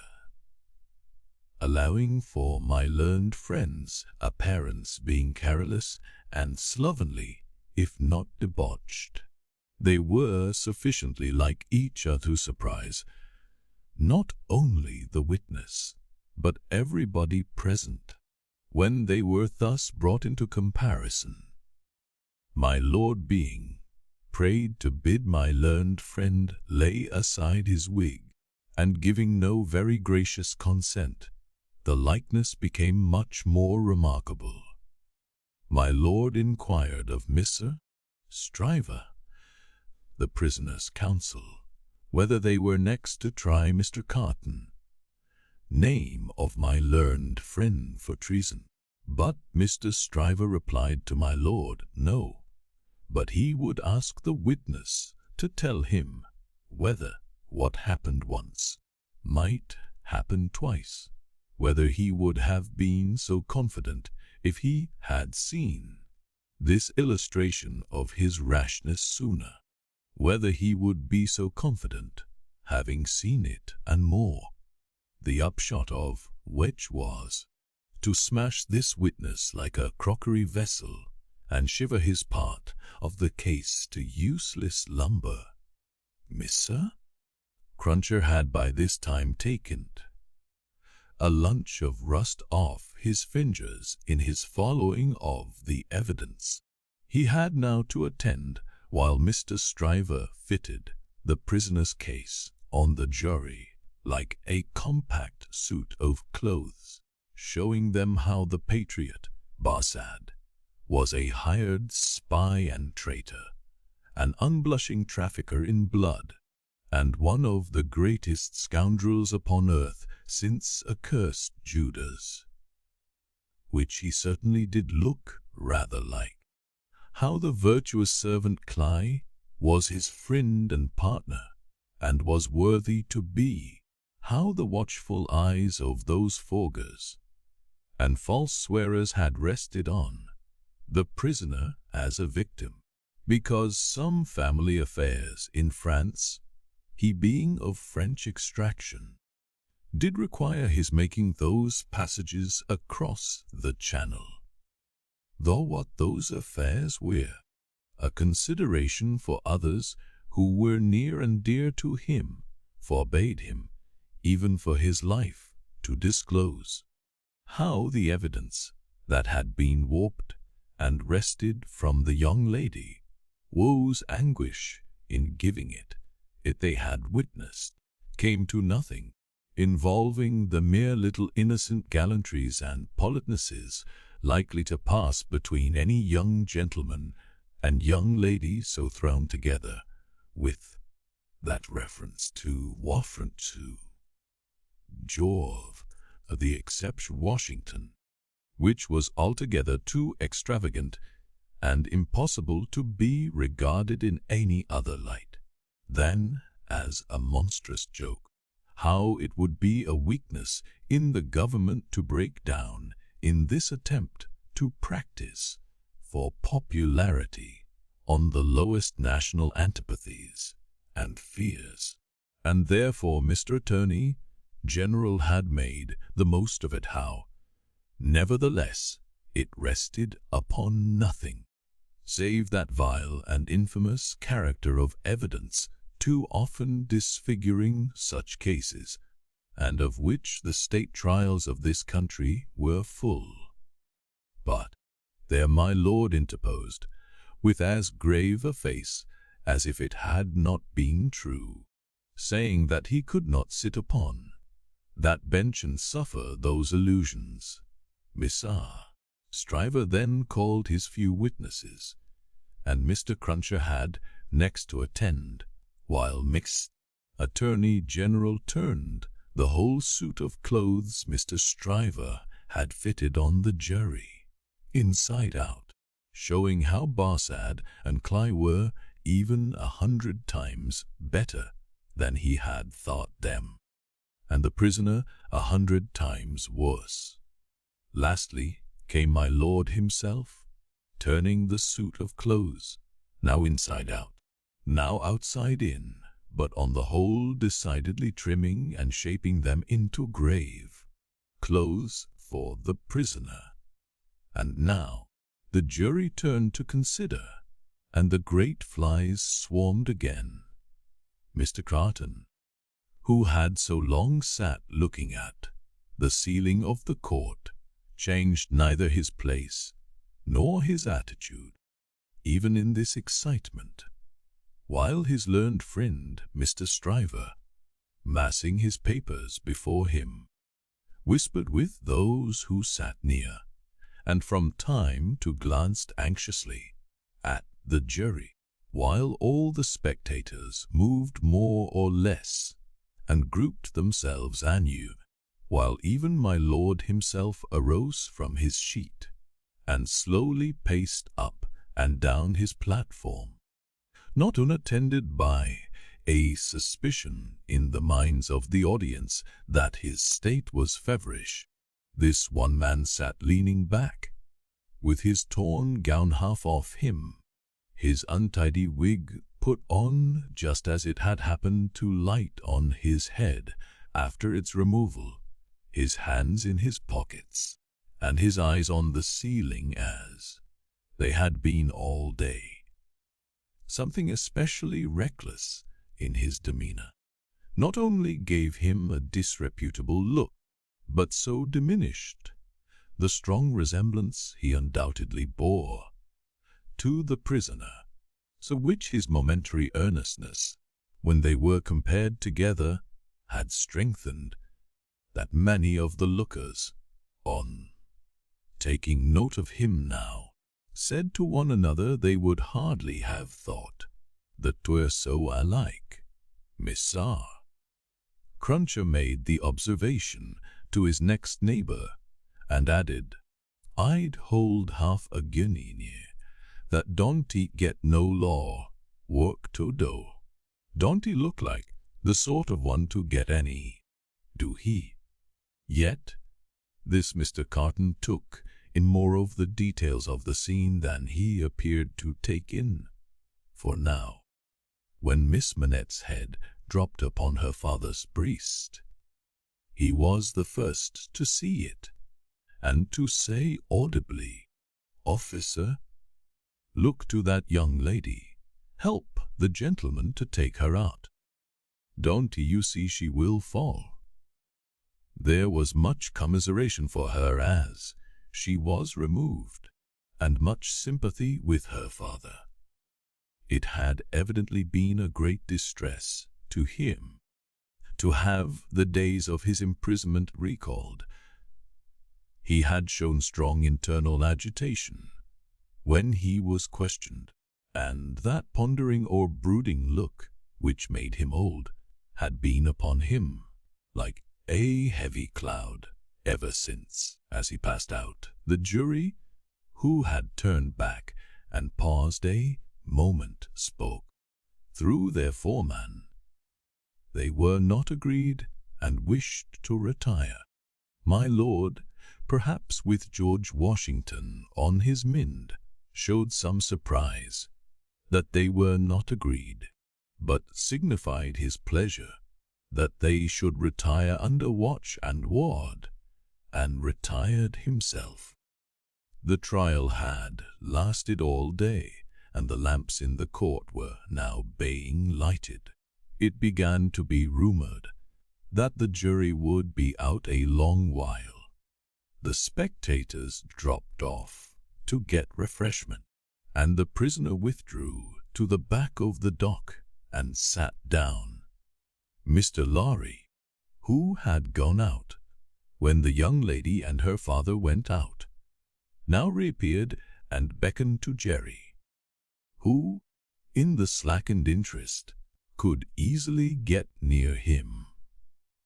"Jerry, if you wish to take something to eat, you can, but keep in the way. You will be sure to hear when the jury come in. Don't be a moment behind them, for I want you to take the verdict back to the bank. You are the quickest messenger I know, and will get to Temple Bar long before I can." Jerry had just enough forehead to knuckle, and he knuckled it in acknowledgment of this communication and a shilling. Mr. Carton came up at the moment and touched Mr. Lorry on the arm. "How is the young lady?" "She is greatly distressed, but her father is comforting her, and she feels the better for being out of court. I'll tell the prisoner so. It won't do for a respectable bank gentleman like you to be seen speaking to him publicly, you know, Miss R." Lorry reddened as if he were conscious of having debated the point in his mind, and Miss Av. Carton made his way to the outside of the bar. The way out of court lay in that direction, and Jerry followed him, all eyes and spikes. "Mr. Darnay." The prisoner came forward directly. "You will naturally be anxious to hear of the witness, Miss Manette. She will do very well. You have seen the worst of her agitation. I am deeply sorry to have been the cause of it. Could you tell her so for me, with my fervent acknowledgments?" "Yes, I could. I will, if you ask it." Mr. Carton's manner was so careless as to be almost insolent. He stood, half turned from the prisoner, lounging with his elbow against the bar. "I do ask it. Accept my cordial thanks." "What?" said Carton, still only half turned towards him. "Do you expect, Mr. Darnay, the worst? It's the wisest thing to expect, and the likeliest, but I think their withdrawing is in your favor." Loitering on the way out of court, not being allowed, Jerry heard no more but left them, so like each other in feature, so unlike each other in manner, standing side by side, both reflected in the glass above them. An hour and a half limped heavily away in the thief and rascal crowded passages below, even though assisted off with mutton pies and ale. The horse messenger, uncomfortably seated on a form after taking that refection, had dropped into a doze, when a loud murmur and a rapid tide of people setting up the stairs that led to the court carried him along with Jerry, Mr. Lorry was already calling at the door when he got there. "Here, sir. It's a fight to get back again." "Here I am, sir." Mr. Lorry handed him a paper through the throng. "Quick, have you got it?" "Yes." Hastily written on the paper was the word, "acquitted." F. You had sent the message. "Recalled to life again," muttered Jerry as he turned. "I should have known what you meant." This time he had no opportunity of saying or so much as thinking anything else until he was clear of the Old Bailey, for the crowd came pouring out with a vehemence that nearly took him off his legs, and a loud buzz swept into the street as if the baffled blue flies were dispersing in search of other carrion. Chapter 4 Congratulatory. From the dimly lighted passages of the cart, the last sediment of the human stew that had been boiling there all day was straining off, when Dr. Manette, Lucie Manette, his daughter Mr. Lorry, the solicitor for the defense, and its counsel, Mr. Stryver, stood gathered round Mr. Charles Darnay, just released, congratulating him on his escape from death. It would have been difficult by a far brighter light to recognize in Dr. Manette, intellectual of face and upright of bearing, the shoemaker of the garret in Paris. Yet no one could have looked at him twice without looking again, even though the opportunity of observation had not extended to the mournful cadence of his low grave voice, and to the abstraction that overclouded him fitfully without any apparent reason, while one external cause, and that a reference to his long-lingering agony, would always, as on the trial, evoke this condition from the depths of his soul. It was also in its nature to arise of itself, and to draw a gloom over him, as incomprehensible to those unacquainted with his story, as if they had seen the shadow of the actual Bastille thrown upon him by a summer sun, when the substance was 300 miles away. Only his daughter had the power of charming this black brooding from his mind. She was the golden thread that united him to a past beyond his misery, and to a present beyond his misery, and the sound of her voice, the light of her face, the touch of her hand, had a strong beneficial influence with him almost always. Not absolutely always, for she could recall some occasions on which her power had failed, but they were few and slight, and she believed them over.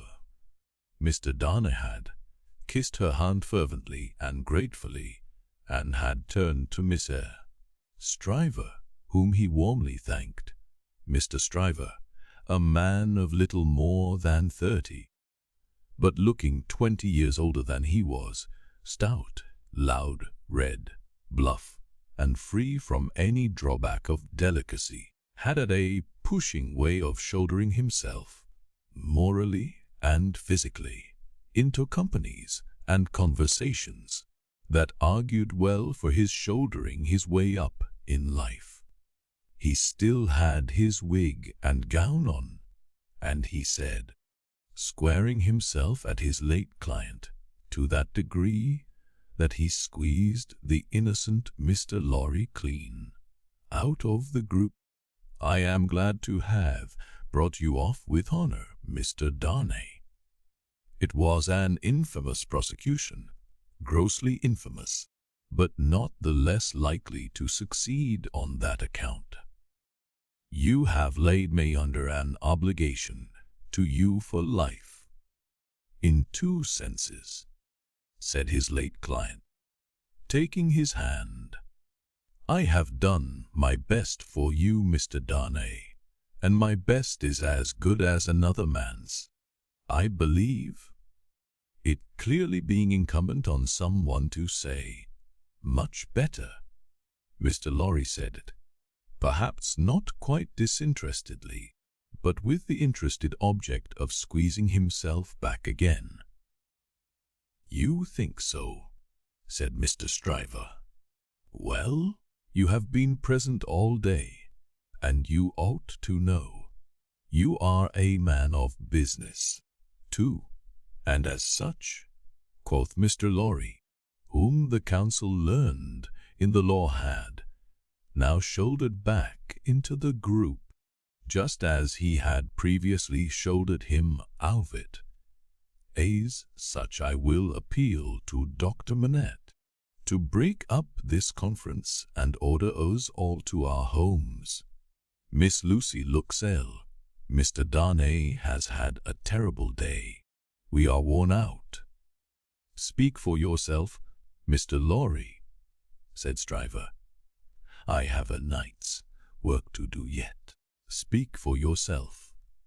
"I speak for myself," answered Mr. Lorry, "and for Mr. Darnay, and for Miss Lucie."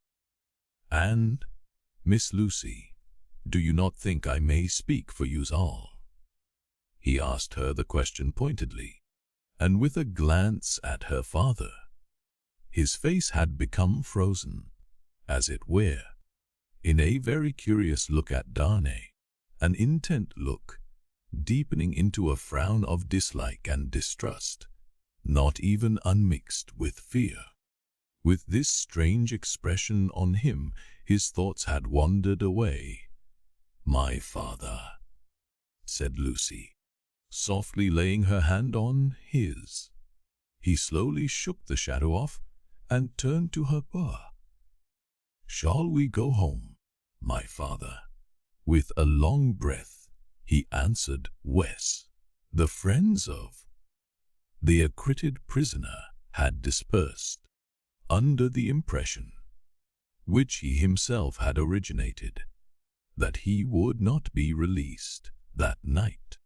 The lights were nearly all extinguished in the passages.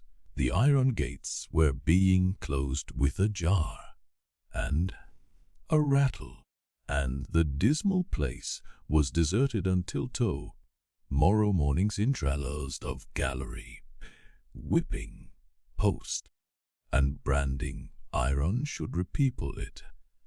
Walking between her father and Mr. Darnay, Lucie Manette passed into the open air. A hackney coach was called, and the father and daughter departed in it. Mr. Stryver had left them in the passages to shoulder his way back to the robing room. Another person, who had not joined the group or interchanged a word with any one of them, but who had been leaning against the wall, where its shadow was darkest, had silently strolled out after the rest, and had looked on until the coach drove away. He now stepped up to where and Mr. Lorry and Mr. Darnay stood upon the pavement. "So, Mr. Lorry, men of business may speak to Mr. Darnay now."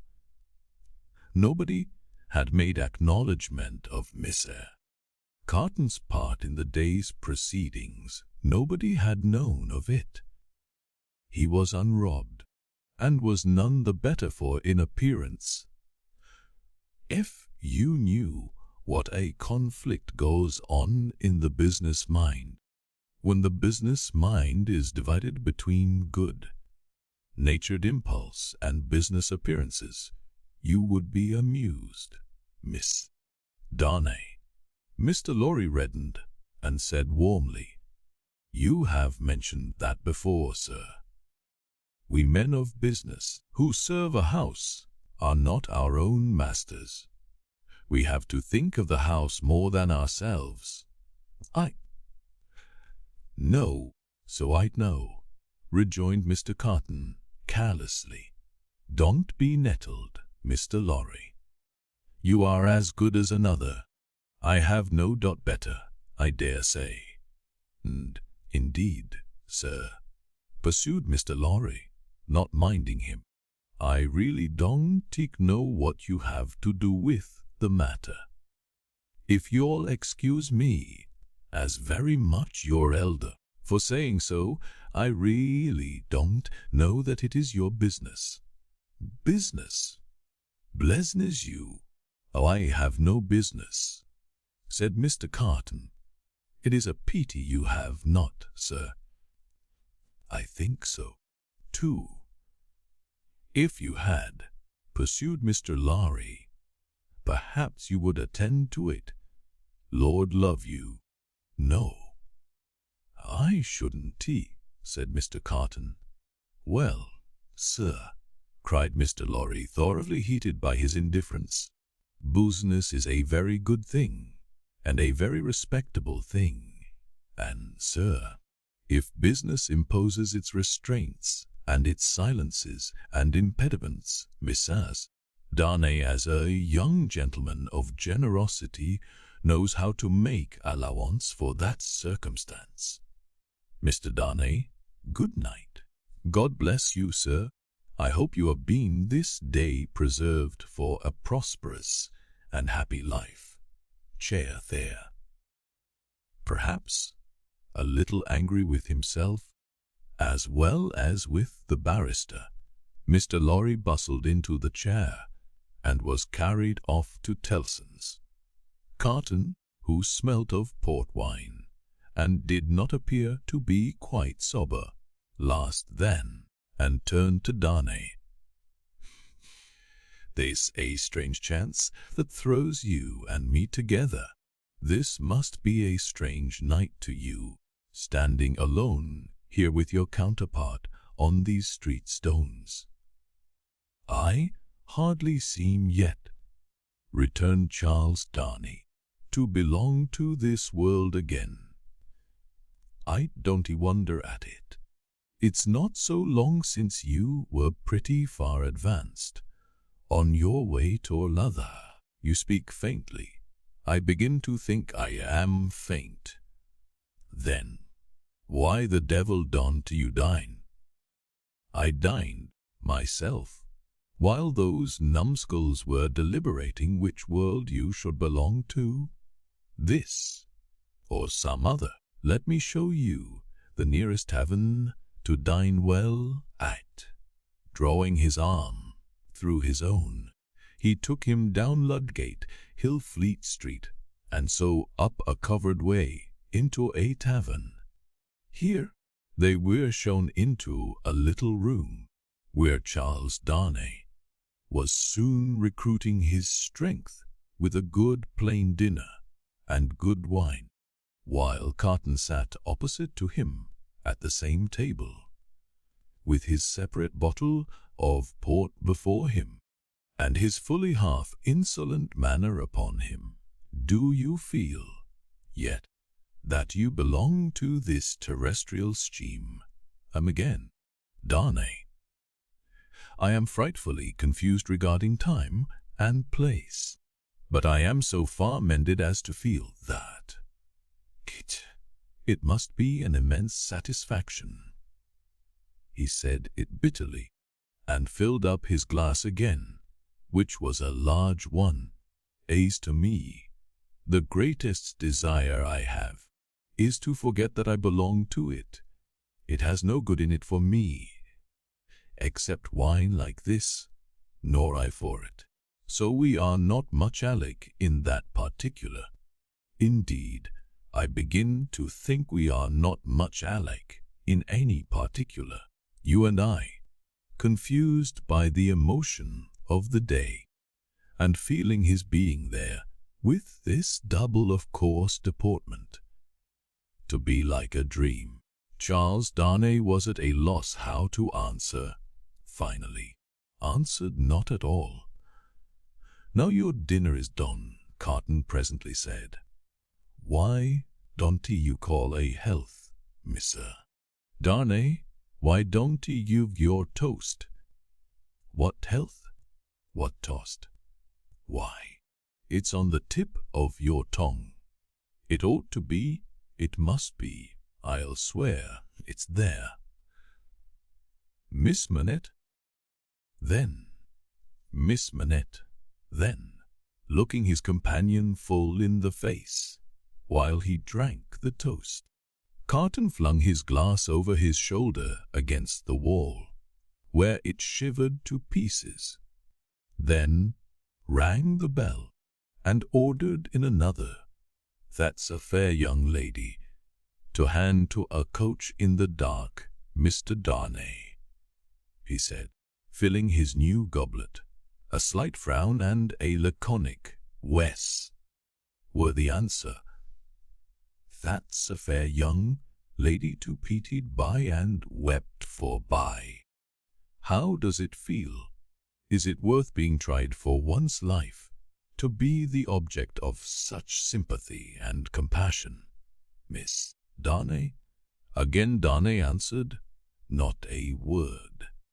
"She was mightily pleased to have your message when I gave it her. Not that she showed she was pleased, but I suppose she was." The allusion served as timely reminder to Darnay that this disagreeable companion had, of his own free will, assisted him in the strait of the day. He turned the dialogue to that point, and thanked him for it. "I neither want any thanks, nor merit any," was the careless rejoinder. "It was nothing to do in the first place, and I don't now why I did it in the second. Mr. Darnay, let me ask you a question." "Willingly, and a small return for your good offices. Do you think I particularly like you?" "Really, Mr. Carton," returned the other, oddly disconcerted, "I have not asked myself the question. But ask yourself the question now. You have acted as if you do, but I don't think you do." "Don't think I do," said Carton. "I begin to have a very good opinion of your understanding." "Nevertheless," pursued Darnay, rising to ring the bell, "there is nothing in that, I hope, to prevent my calling the reckoning, and our parting without old on either side." Carton rejoining, "Nothing in life." Darnay rang. "Do you call the whole reckoning?" said Carton. On his answering in the affirmative, "Then bring me another pint of this same wine, drawer, and come and wake me at 10. The bill being paid, Charles Darnay rose and wished him good night. Without returning the wish, Carton rose too, with something of a threat of defiance in his manner, and said, "A last word, Mr. Darnay. You think I am drunk?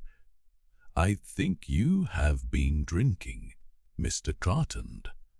Think, you know I have been drinking. Since I must say so, I know it.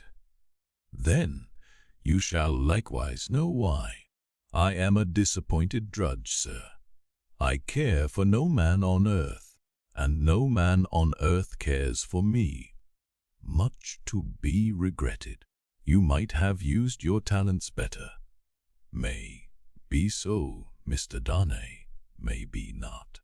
Don't let your sober face elate you. However, you don't now what it may come to. Good." When he was left alone, This strange being took a candle, went to a glass that hung against the wall, and surveyed himself minutely in it. "Do you particularly like the man?" he muttered at his own image. "Why should you particularly like a man who resembles you? There is nothing in you to like. You know that." "Ah, confound you! What a change you have made in yourself! A good reason for taking to a man, that he shows you what you have fallen away from, and what you might have been. Change places with him, and would you have been looked at by those blue eyes as he was, and commiserated by that agitated face as he was? Come on, and have it out in plain words. You hate the fellow." He resorted to his pint of wine for consolation, drank it all in a few minutes, and fell asleep on his arms, with his hair straggling over the table, and a long winding sheet in the candle dripping down upon him. The Chapter 5. Those were drinking days, and most men drank hard. So very great is the improvement time has brought about in such habits, that a moderate statement of the quantity of wine and punch which one man would swallow in the course of a night, without any detriment to his reputation as a perfect gentleman, would seem, in these days, a ridiculous exaggeration. The learned profession of the law was certainly not behind any other learned profession in its bacchanalian propensities. Neither was Mr. Stryver, already fast shouldering his way to a large and lucrative practice, behind his compeers in this particular, any more than in the drier parts of the legal race, a favourite at the Old Bailey, and eke at the Sessions. Miss Stryver had begun cautiously to hew away the lower staves of the ladder on which he mounted. Sessions and Old Bailey had now to summon their favourite, specially to their lunging arms, and shouldering itself towards the visage of the Lord Chief Justice in the Court of King's Bench, the florid countenance of Mr. Stryver might be daily seen, bursting out of the bed of wigs, like a great sunflower pushing its way at the sun from among a rank garden full of flaring companions. It had once been noted at the bar that while Mr. Stryver was a glib man and unscrupulous, and a ready and a bold, he had not that faculty of extracting the essence from heap of statements, which is among the most striking and necessary of the advocate's accomplishments. But a remarkable improvement came upon him as to this. The more business he got, the greater his power seemed to grow of getting at its pith and marrow. And however late at night he sat carousing with Sidney Carton, he always had his points at his fingers' ends in the morning. Sidney Carton, idlest and most unpromising of men, was Stryver's great ally. What the two drank together between Hilary Term and Michaelmas might have floated a king's ship. Stryver never had a case in hand anywhere, but Carton was there, with his hands in his pockets, staring at the ceiling of the court. They went the same circuit, and even there they prolonged their usual orgies late into the night, and Carton was rumoured to be seen at broad day, going home stealthily and unsteadily to his lodgings like a dissipated cat. At last it began to get about, among such as were interested in the matter, that although Sidney Carton would never be a lion, he was an amazingly good jackal, and that he rendered suit and service to Stryver in that humble capacity. 10 o'clock, said the man at the tavern, whom he had charged to wake him. 10 o'clock, sir, but what's the matter? 10 o'clock, sir. What do you mean? 10 o'clock at night. Yes, sir. Your Honor told me to call you. Oh, I remember. Very well. After a few dull efforts to get to sleep again, which the man dexterously combated by steering the fire continuously for 5 minutes, he got up, tossed his hat on, and walked out. He turned into the temple and, having revived himself by twice pacing the pavements of Kinbench, Walk and Paper buildings, turned into the Stryver chambers. The Stryver clerk, who never assisted at these conferences, had gone home, and the Stryver principal opened the door. He had his slippers on, and a loose bed-gown, and his throat was bare for his greater ease. He had that rather wild, strained, seared marking about the eyes, which may be observed in all free livers of his class, from the portrait of Jeffreys downward, and which can be traced, under various disguises of art, through the portraits of every drinking age. You are a little late, Memory, said Stryver, about the usual time. It may be a quarter of an hour later. They went into a dingy room, lined with books and littered with papers, where there was a blazing fire. A kettle steamed upon the hob, and in the midst of the wreck of papers a table shone, with plenty of wine upon it, and brandy and rum, and sugar, and lemons. You have had your bottle, I perceive, Sidney. Night, I think. I have been dining with the day's client, or seeing him dine. It's all one. That was a rare point, Sidney, that you brought to bear upon the identification. How did you come by it? When did it strike you? I thought he was rather a handsome fellow, and I thought I should have been much the same sort of fellow, if I had had any luck. Mr. Stryver laughed till he shook his precocious paunch. You'd and your luck? Sidney, get to work, get to work. Sullenly enough, the Jackal loosened his dress, went into an adjoining room, and came back with a large jug of cold water, a basin, and a towel or two. Steeping the towels in the water, and partially wringing them out, he folded them on his head, in manner hideous to behold, sat down at the table, and said, Now I am ready. Not much boiling down to be done, Night Memory, said Mr. Stryver, gaily, as he looked among his papers. How much? Only 2 sets of them. Give me the worst first. There they are. Fire away.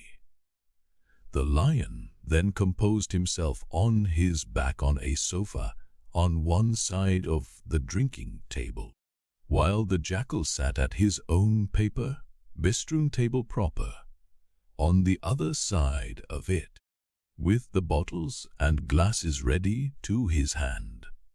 Both resorted to the drinking table without stint, but each in a different way.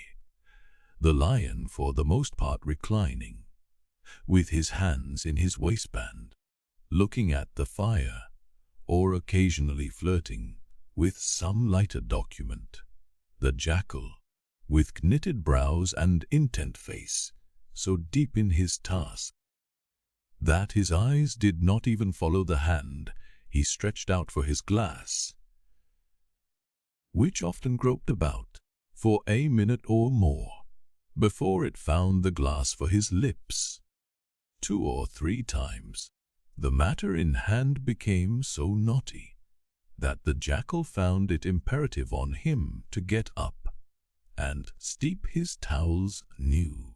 From these pilgrimages to the jug and basin he returned with such eccentricities of damp hedger as no words can describe, which were made the more ludicrous by his anxious gravity. At length the Jackal had got together a compact repast for the Lion, and proceeded to offer it to him. The Lion took it with care and caution, made his selections from it, and his remarks upon it, and the Jackal assisted both. When the repast was fully discussed, the Lion put his hands in his waistband again, and lay down to meditate. The Jackal then invigorated himself with a bumper for his throttle and a fresh application to his head, and applied himself to the collection of a second meal. This was administered to the Lion in the same manner, and was not disposed of until the clocks struck 3 in the morning. And now we have done. Sidney, fill a bumper of punch, said Mr. Stryver. The Jackal removed the towels from his head, which had been steaming again, shook himself, yawned, shivered, and complied. You were very sound, Sidney, in the matter of those crown witnesses today. Every question told. I always am sound, am I not? I don't gainsay it. What has roughened your temper? Put some punch to it and smooth it again. With a deprecatory grunt, the Jackal again complied.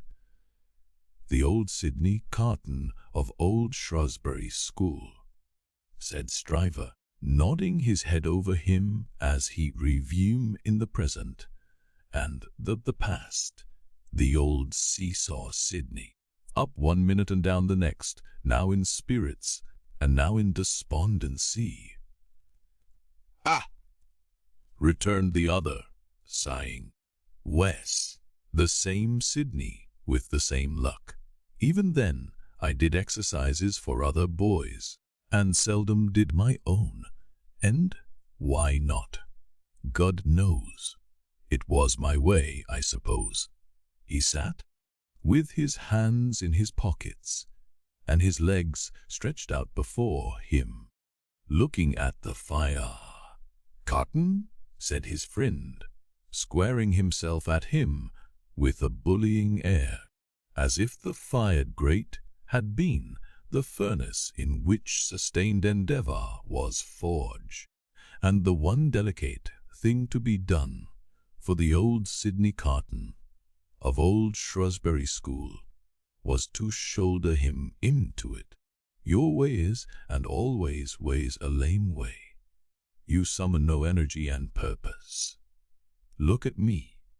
Oh, botheration, returned Sidney, with a lighter and more good-humoured laugh. Done.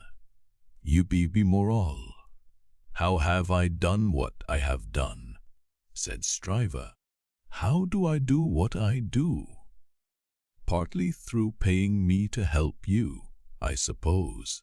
But it's not worth your while to apostrophize me or the air about it. What you want to do, you do. You were always in the front rank, and I was always behind. I had to get into the front rank. I was not born there, was I? Was not present at the ceremony, but my opinion is you were, said Carton, At this, he laughed again, and they both laughed. Before Shrewsbury, and at Shrewsbury, and ever since Shrewsbury, pursued Carton, you have fallen into your rank, and I have fallen into mine. Even when we were fellow students in the student quarter of Paris, picking up French and French law and other French crumbs that we didn't get much good of, you were always somewhere, and I was always nowhere. And whose fault was that?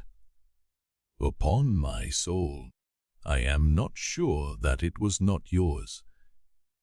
You were always driving and riving, and shouldering and passing, to that restless degree that I had no chance for my life but in rest and repose. It's a gloomy thing, however, to talk about one's own past, with the day breaking. Turn me in some other direction before I go. Well then, pledge me to the pretty witness, said Stryver, holding up his glass. Are you turned in a pleasant direction? Apparently not, for he became gloomy again. Pretty witness, he muttered, looking down into his glass. I have had enough of witnesses today. And tonight, who's your pretty witness?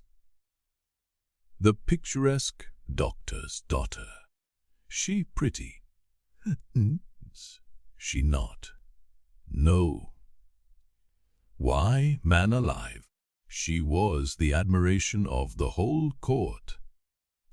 Rot, admiration of the whole court. Who made the Old Bailey a judge of beauty? She was a golden-haired doll. Do you know, Sidney, said Mrs. Stryver, looking at him with sharp eyes, and slowly drawing a hand across his florid face. Do you know, I rather thought, at the time, that you sympathized with the golden-haired doll, and were quick to see what happened to the golden-haired doll. Quick to see what happened. If a girl, doll or no doll, swoons within a yard or two of a man's nose, he can see it without a perspective glass. I pledge you, but I deny the beauty. And now I'll have no more drink. I'll get to bed. When his host followed him out on the staircase with a candle, to light him down the stairs, the day was coldly looking in through its grimy windows.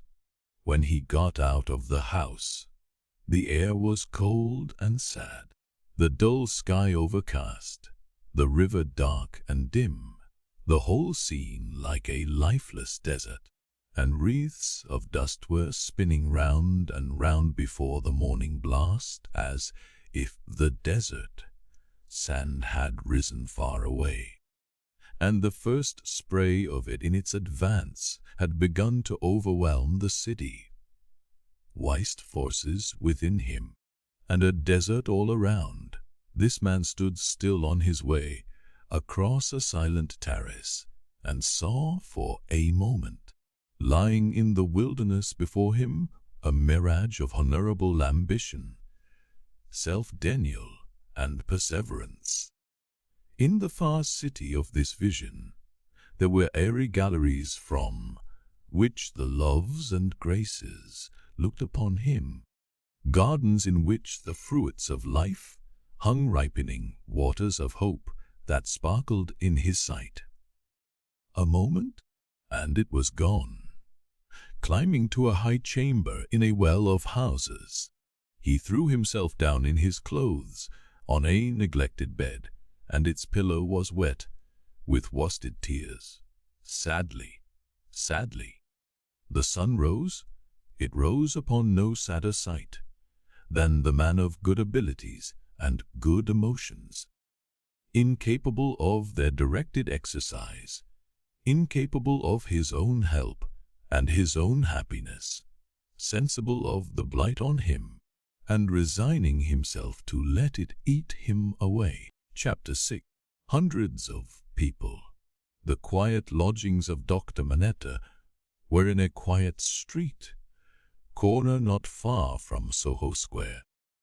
On the afternoon of a certain fine Sunday, when the waves of 4 months had rolled over the trial for treason and carried it, as to the public interest and memory, far out to sea, Miss Jarvis Lorry walked along the sunny streets from Clerkenwell, where he lived, on his way to dine with the doctor. After several relapses into business absorption, Mr. Lorry had become the doctor's friend, and the quiet street corner was the sunny part of his life. On this certain fine Sunday, Miss Lorry walked towards Soho early in the afternoon for 3 reasons of habit. Firstly, because on fine Sundays he often walked out before dinner with the doctor and Lucie. Secondly, because on unfavorable Sundays he was accustomed to be with them as the family friend, talking, reading, looking out of window, and generally getting throughly the deadly, because he happened to have his own little shrewd doubts to solve, and knew how the ways of the doctor's household pointed that time as a likely time for solving them. A quainter corner than the corner where the doctor lived was not to be found in London.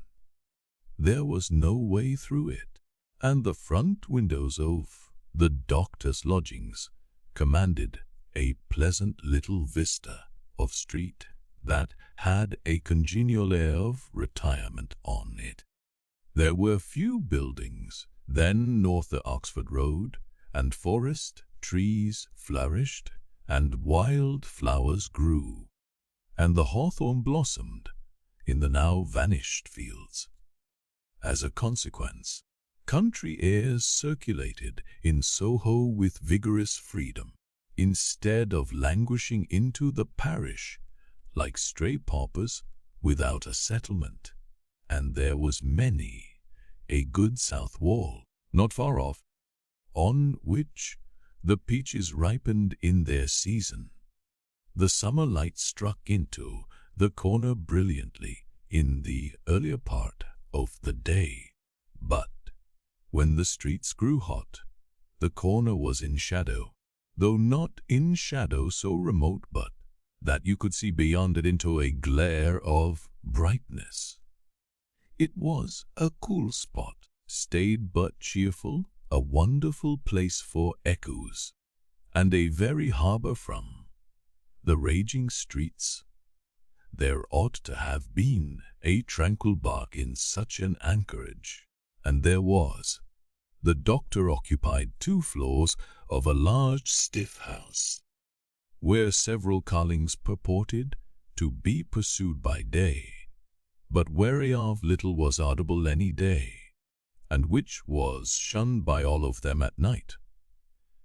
In a building at the back, attainable by a courtyard where a plane tree rustled its green leaves, church organs claimed to be made, and silver to be chased, and likewise gold to be beaten by some mysterious giant, who had a golden arm starting out the wall of the front hall, as if he had beaten himself precious, and menaced a similar conversion of all visitors.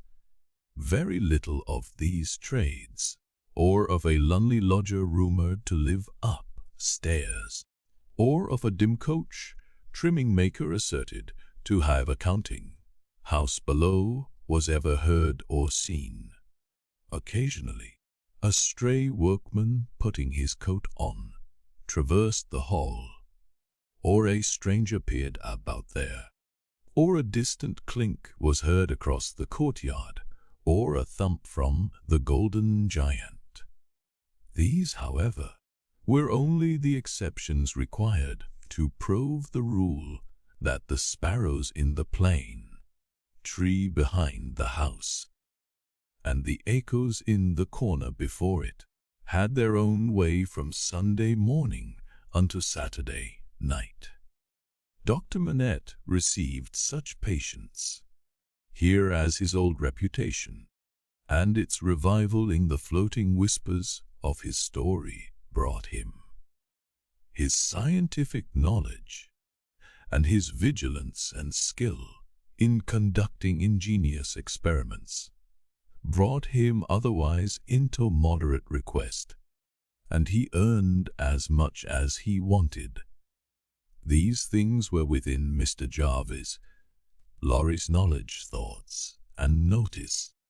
When he rang the door bell of the tranquil house in the corner, on the fine Sunday afternoon, Dr. Manette at home, expected home, Miss Lucie at home, expected home, Miss Pross at home, possibly at home, but of a certainty impossible for handmaid to anticipate intentions of Miss Pross. As to admission or denial of the fact, as I am at home myself, said Mr. Lorry, I'll go upstairs. Although the doctor's daughter'd known nothing of the country of her birth, she appeared to have innately derived from it that ability to make much of little means, which is one of its most useful and most agreeable characteristics. Simple as the furniture was, it was set off by so many little adornments, of no value but for their taste and fancy, that its effect was delightful.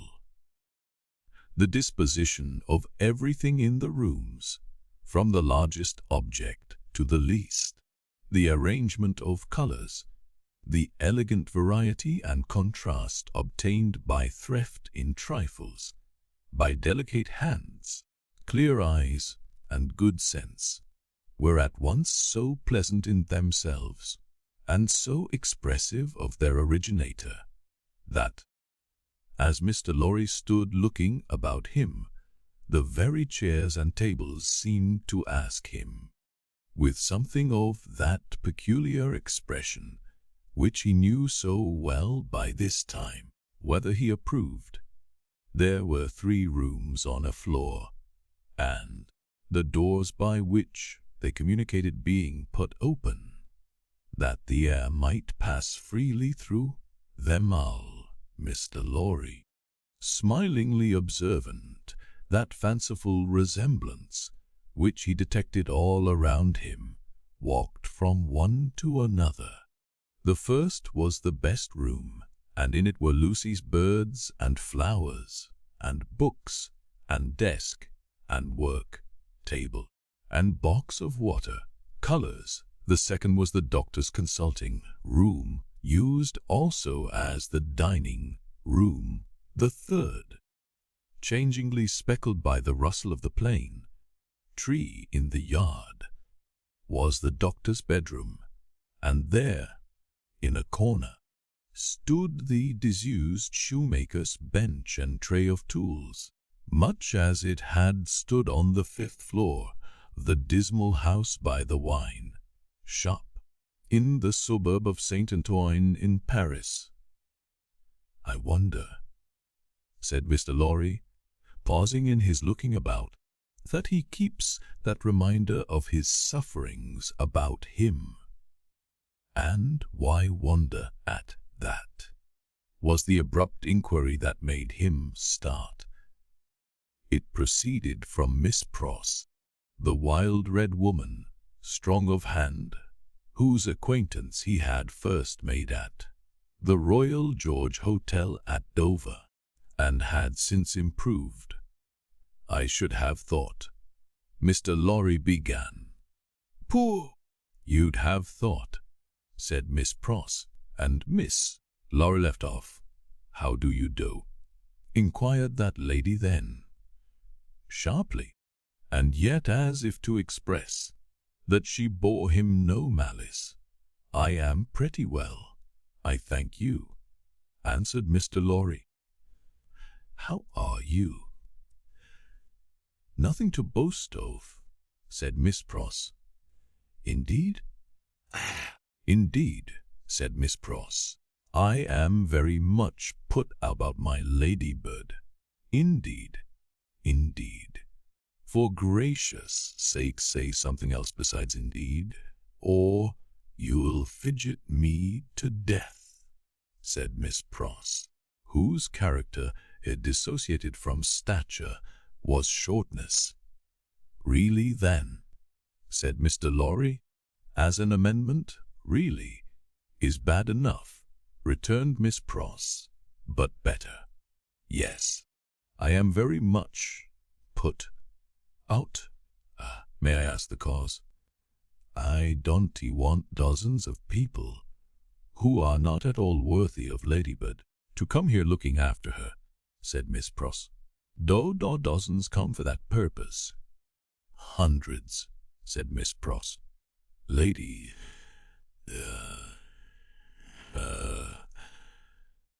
that whenever herald before people originally and sichen some other time and sinchend, it was Pross. It was characteristic. Yes. She exaggerated it. Dear me, said Mr. Lorry, as the safest remark he could think of.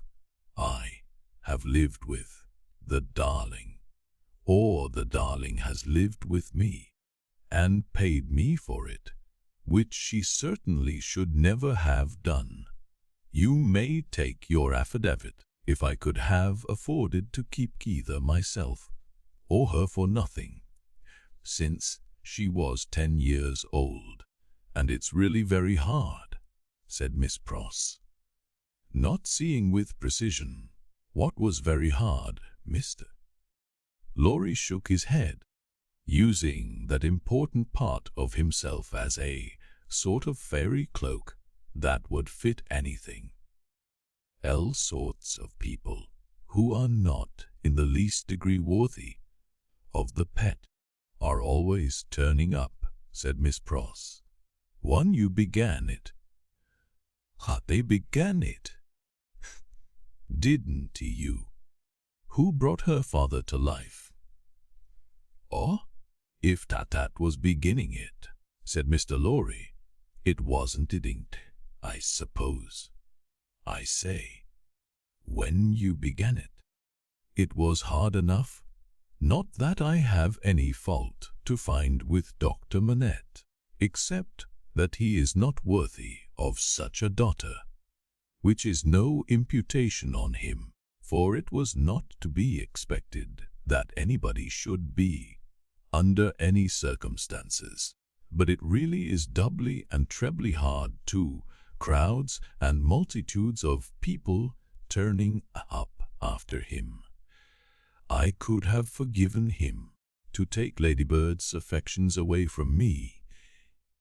Mr. Lorry knew Miss Pross to be very jealous, but he also knew her by this time to be, beneath the surface of her eccentricity, one of those unselfish creatures found only among women who will, for pure love and admiration, bind themselves willing slaves to youth when they have lost it, to beauty that they never had, to accomplishments that they were never fortunate enough to gain, to bright hopes that never shone upon their own sombre lives.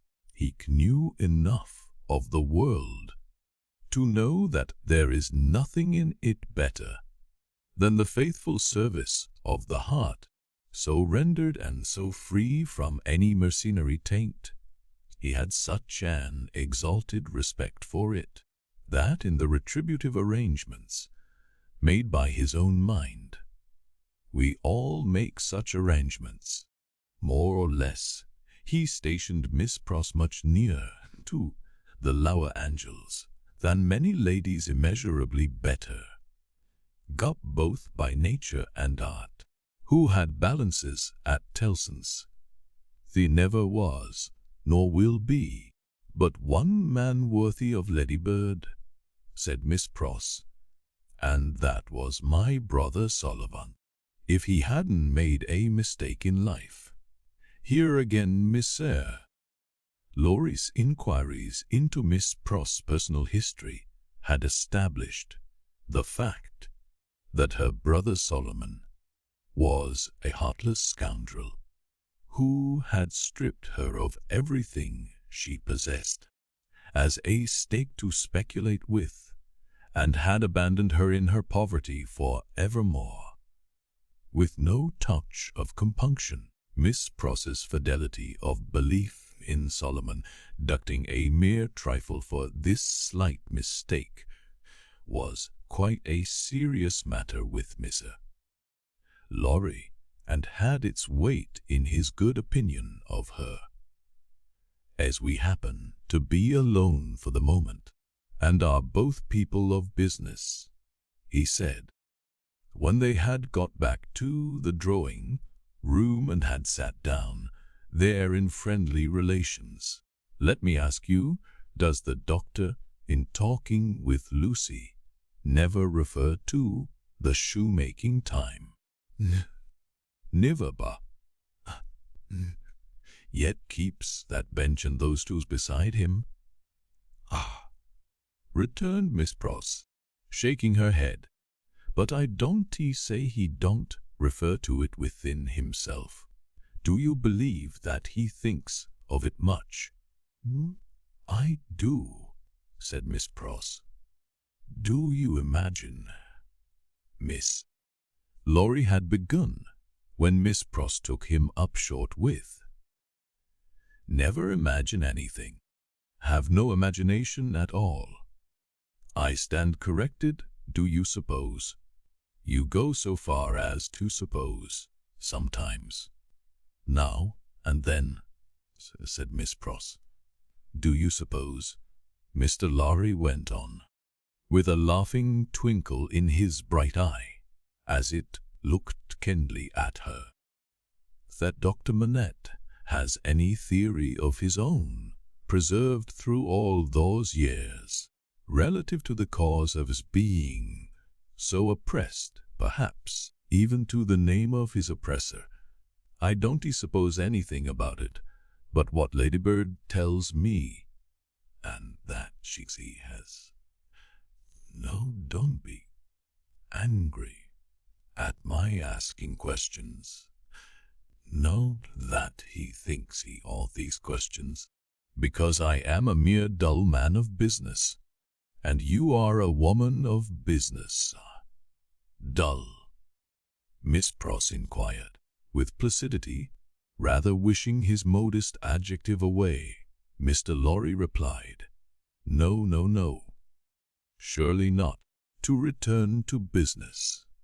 Is it not remarkable that Dr. Manette, unquestionably innocent of any crime, as we are all well assured he is, should never touch upon that question? I will not say with me, though he had business relations with me many years ago, and we are now intimate. I will say with the far daughter too, whom he is so devotedly attached, and who is so devotedly attached to him. Believe me, Miss Pross, I don't approach the topic with you out of curiosity, but out of zealous interest. Well, to the best of my understanding, and bad's the best, you'll tell me, said Miss Pross, softened by the tone of the apology. He is afraid of the whole subject. Afraid? It's plain enough, I should think, why he may be. It's a dreadful remembrance. Besides that, his loss of himself grew out of it. Not knowing how he lost himself, or how he recovered himself, he may never feel certain of not losing himself again. That alone wouldn't make the subject pleasant, I should think. It was a profounder remark than Mr. Lorry had looked for. "True," said he, and fearful to reflect upon. "Yet a doubt lurks in my mind, Miss Pross, whether it is good for Dr. Manette to that suppression always shut up within him. Indeed, it is this doubt and the uneasiness it sometimes causes me that has led me to our present confidence." "Can't be helped," said Miss Pross, shaking her head. "Touch that string, and he instantly changes for the worse. Better leave it alone. In short, must leave it alone, like or no like. Sometimes he gets up in the dead of the night, and will be heard by us overhead there, walking up and down, in his room. Ladybird has learnt to know then that his mind is walking up and down, in his old prison. She hurries to him, and they go on together, walking up and down, until he is composed. But he never says a word of the true reason of his restlessness to her, and she finds it best not to hint at it to him. In silence they go walking up and down together, till her love and company have brought him to himself. Notwithstanding Miss Prost's denial of her own imagination, there was a perception of the pain of being monotonously haunted by one sad idea in her repetition of the phrase, walking up and down, which testified to her possessing such a thing. The corner has been mentioned as a wonderful corner for echoes. It had begun to echo so resoundingly to the tread of coming feet that it seemed as though the very mention of that wary pacing to and fro had set it going. "Here they are," said Miss Pross, rising to break up the conference. "And now we shall have hundreds of people pretty soon." It was such a curious corner in its acoustical properties, such a peculiar air of a place, that as Mr. Lorry stood at the open window, looking for the father and daughter, whose steps he heard, he fancied they would never approach. Not only would the echoes die away, as though the steps had gone, but echoes of other steps that never came would be heard in their stead, and would die away for good when they seemed close at hand. However, father and daughter did at last appear, and Miss Pross was ready at the street door to receive them. Miss Pross was a pleasant sight, albeit wild and red and grim, taking off her darling's bonnet when she came up stairs, and touching it up with the ends of her handkerchief, and blowing the dust off it, and folding her mantle ready for laying by, and smoothing her rich hair with as much pride as she could possibly have taken in her own hair, if she had been the vainest and handsomest of women. Her darling was a pleasant sight too, embracing her and thanking her, and protesting against her taking so much trouble for her, which last she only dared to do playfully, or Miss Pross, sorely hurt, would have retired to her own chamber and cried. The doctor was a pleasant sight, too, looking on at them, and telling Miss Pross how she spoilt Lucie, in accents and with eyes that had as much spoiling in them as Miss Pross had, and would have had more if it were possible. Mr. Lorry was a pleasant sight too, beaming at all this in his little wig, and thanking his bachelor stars for having lighted him in his declining years to our home. But no hundreds of people came to see the sights, and Mrs. Lorry looked in vain for the fulfillment of Miss Prost's prediction. Dinner time, and still no hundreds of people. In the arrangements of the little household, Miss Pross took charge of the lower regions, and always acquitted herself marvellously. Her dinners, of a very modest quality, were so well cooked, and so well served, and so neat in their contrivances, half English and half French, that nothing could be better. Miss Pross's friendship being of the thoroughly practical kind, she had ravaged Soho and the adjacent provinces in search of impoverished French, who, tempted by shillings and halves, crowned impart culinary mysteries to her. From these decayed sons and daughters of Gaul, she had acquired such wonderful arts that the woman and girl who formed the staff domestics regarded her as quite a sorceress, or Cinderella's godmother, who would send out for a fowl, a rabbit, a vegetable or two from the garden, and change them into anything she pleased.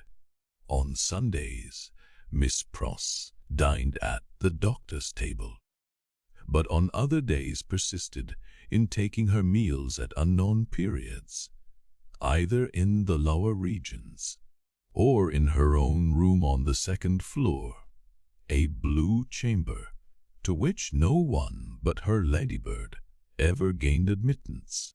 On this occasion, Miss Pross, responding to Ladybird's pleasant face and pleasant efforts to please her, unbent exceedingly, so the dinner was very pleasant too. It was an oppressive day, and after dinner, Lucie proposed that the wine should be carried out under the plane tree, and they should sit there in the air.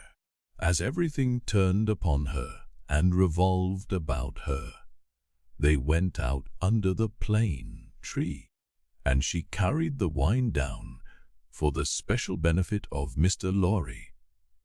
She had installed herself some time before as Mr. Lorry's cup bearer, and while they sat under the plane tree talking, she kept his glass replenished. Mysterious backs and ends of houses peeped at them as they talked, and the plane tree whispered to them in its own way above their heads. Still, the hundreds of people did not present themselves. Mr. Darnay presented himself while they were sitting under the plane tree, but he was only one. Dr. Manette received him kindly, and so did Lucie. But Miss Pross suddenly became afflicted with a twitching in the head and body, and retired into the house. She was not unfrequently the victim of this disorder, and she called it, in familiar conversation, a fit of the jerks. The doctor was in his best condition, and looked specially young. The resemblance between him and Lucie was very strong at such times, and as they sat side by side, she leaning on his shoulder, and he resting his arm on the back of her chair, it was very agreeable to trace the likeness. He had been talking all day on many subjects, and with unusual vivacity. "Pray, Dr. Manette," said Mr. Darnay, as they sat under the plane tree, and he said it in the natural pursuit of the topic in hand, which happened to be the old buildings of London. "Have you seen much of the Tower?" Lucie and I have been there, but only casually. We have seen enough of it to know that it teems with interest. Little more. See, have been there, as you remember, said Darnay, with a smile, though reddening a little angrily. In another character, and not in a character that gives facilities for seeing much of it. They told me a curious thing when I was there. What was that? Lucie asked. In making some alterations, the workmen came upon an old dungeon which had been for many years built up and forgotten. Every stone of its inner wall was covered by inscriptions which had been carved by prisoners, dates, names, complaints, and prayers. Upon a cornerstone in an angle of the wall, one prisoner, who seemed to have gone to execution, had cut as his last work 3 letters. They were done with some very poor instrument, and hurriedly, with an unsteady hand. At first, they were read as D, I see, but on being more carefully examined, the last letter was found to be G. There was no record or legend of any prisoner with those initials, and many fruitless guesses were made what the name could have been. At length, it was suggested that the letters were not initials, but the complete word. Dig. The floor was examined very carefully under the inscription, and in the earth beneath a stone, or tile, or some fragment of paving, were found the ashes of a paper, mingled with ashes of a small leathern case or bag. What the unknown prisoner had written will never be read, but he had written something, and hidden it away to keep it from the gala. My father, exclaimed Lucie, you are ill. He had suddenly started up, with his hand to his head. His manner and his look quite terrified them all. No, my dear, not ill. There are large drops of rain falling, and they made me start. We had better go in. He recovered himself almost instantly. Rain was really falling in large drops, and he showed the back of his hand with rain drops on it.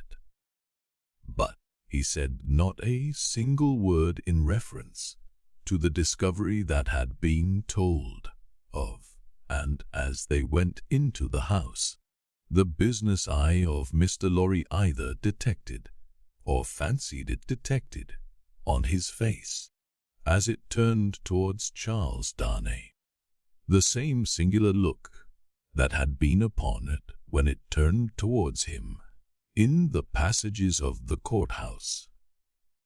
He recovered himself so quickly, however, that Mr. Lorry had doubts of his business eye. The arm of the golden giant in the hall was not more steady than he was, when he stopped under it to remark to them that he was not yet proof against slight surprises, if he ever would bear, and that the rain had startled him. Tea time, and Miss Pross making tea, with another fit of the jerks upon her, and yet no hundreds of people.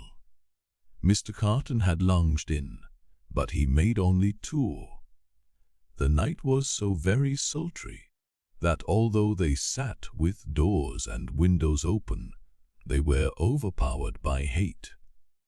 When the tea table was done with, they all moved to one of the windows and looked out into the heavy twilight. Lucie sat by her father. Darnay sat beside her. Carton leaned against a window. The curtains were long and white, and some of the thunder gusts that whirled into the corner caught them up to the ceiling and waved them like spectral wings. The rain drops are still falling, large, heavy, said Manette. It comes slowly, it comes surely, said Carton. They spoke low, as people watching and waiting mostly do, as people in a dark room, watching and waiting for lightning, always do. There was a great hurry in the streets of people speeding away to get shelter before the storm broke.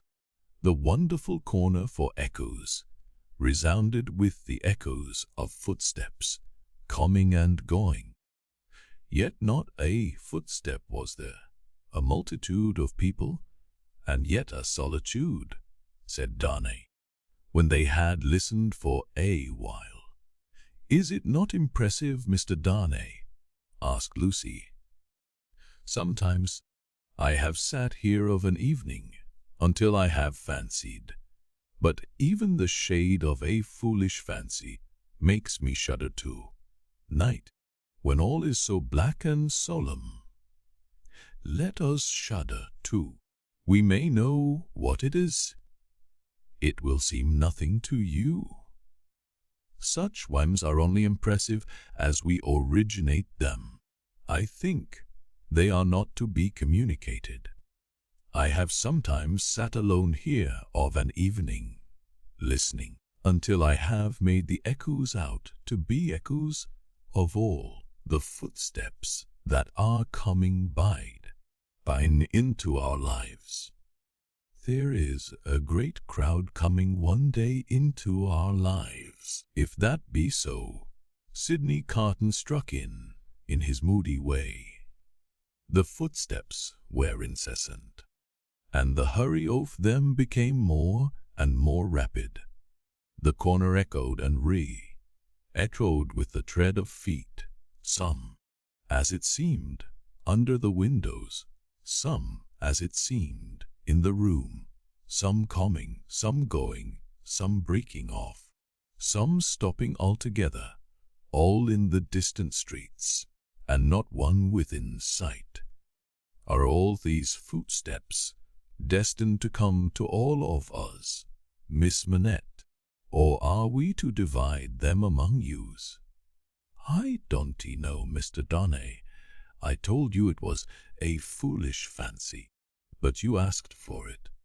When I have yielded myself to it, I have been alone, and then I have imagined them, the footsteps of the people who are to come into my life, and my father's.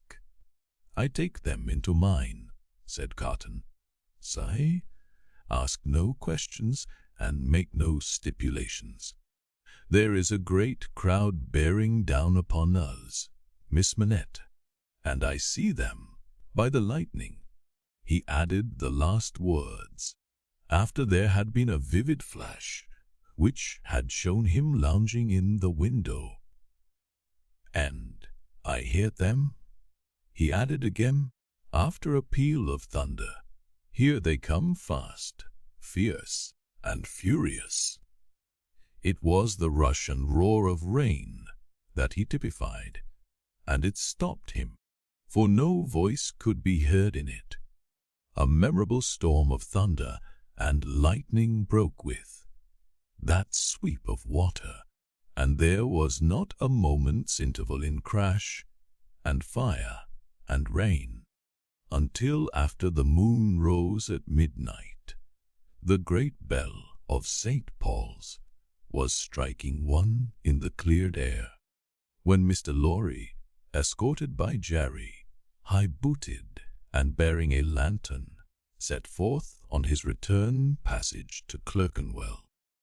There were solitary patches of road on the way between Soho and Clerkenwell, and Mr. Lorry, mindful of footpads, always retained Jerry for this service, though it was usually performed a good 2 hours earlier. What a night it has been! Almost a night, Jerry, said Mr. Lorry, to bring the dead out of their graves. never see the night myself, master, nor yet I don't expect to. What would do that? Answered Jerry. Good night. Carton, said the man of business. Good night, Mr. Darnay. Shall we ever see such a night again? Together? Perhaps. See the great crowd of people with its rush and roar, bearing down upon them, too. Chapter 7. Monseigneur in town. One of the great lords in power at the court held his fortnightly reception in his grand hotel in Paris. Monseigneur was in his inner room, his sanctuary of sanctuaries, the holiest of holiests, to the crowd of worshippers in the suite of rooms without. Monseigneur was about to take his chocolate. Monseigneur could swallow a great many things with ease, and was by some few sullen minds supposed to be rather rapidly swallowing France. But his morning's chocolate could not so much as get into the throat of Monseigneur, without the aid of 4 strong men besides the cook. Yes, it took 4 men, all 4 ablaze with gorgeous decoration, and the chief of them unable to exist with fewer than 2 gold watches in his pocket, emulative of the noble and chaste fashion set by Monseigneur to conduct the happy chocolate to Monseigneur's lips. 1 lackey carried the chocolate pot into the sacred presence. A second milled and frothed the chocolate with the little instrument he bore for that function. A third presented the favored napkin.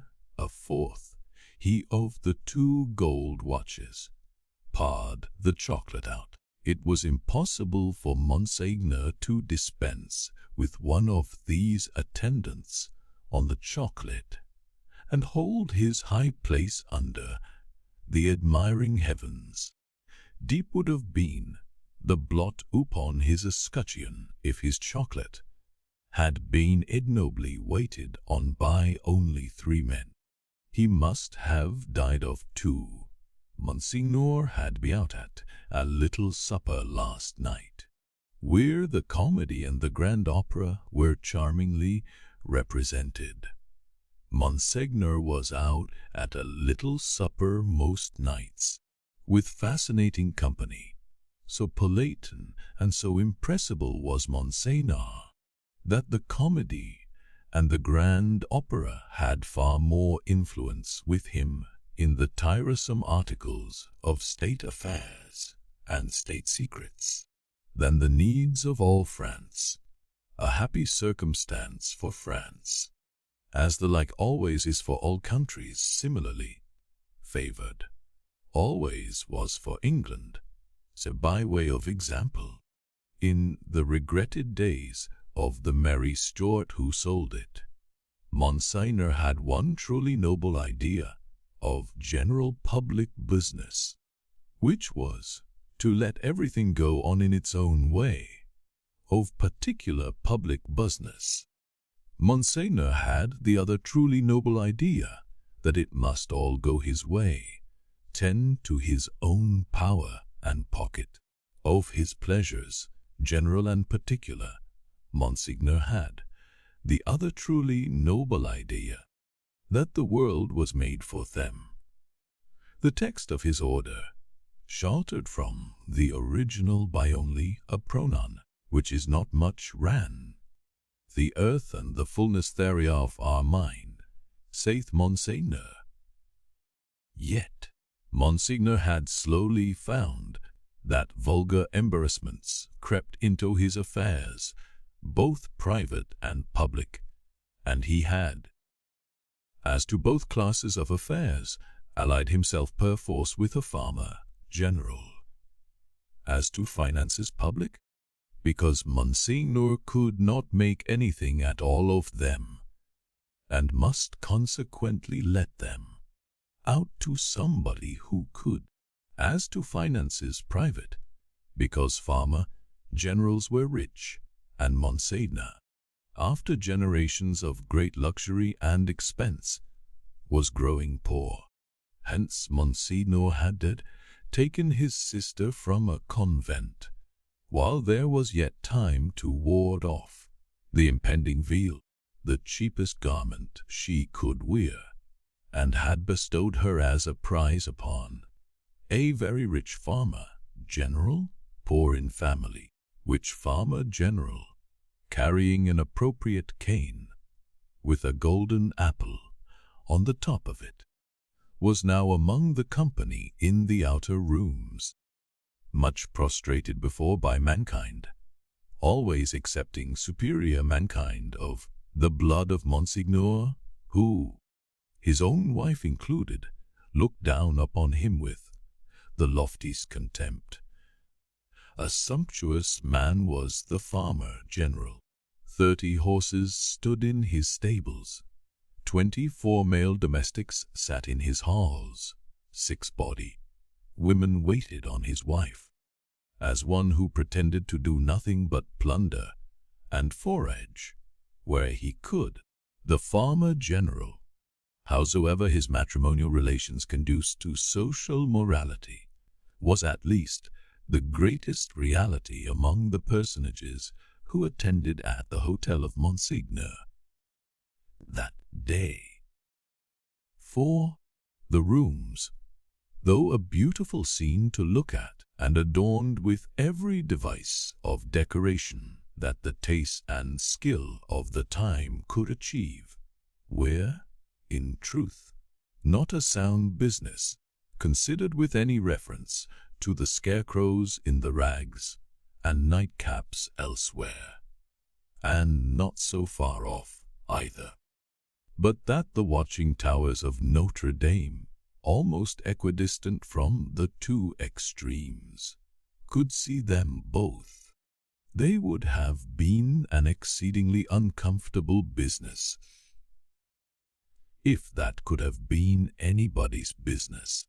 At the house of Monseigneur, military officers destitute of military knowledge, naval officers with no idea of a ship, civil officers without a notion of affairs, brazen ecclesiastics of the worst worldly, with sensual eyes, loose tongues, and looser lives, all totally unfit for their several callings, all lying horribly in pretending to belong to them, but all nearly or remotely of the order of Monseigneur, and therefore foisted on all public employments, from which anything was to be got.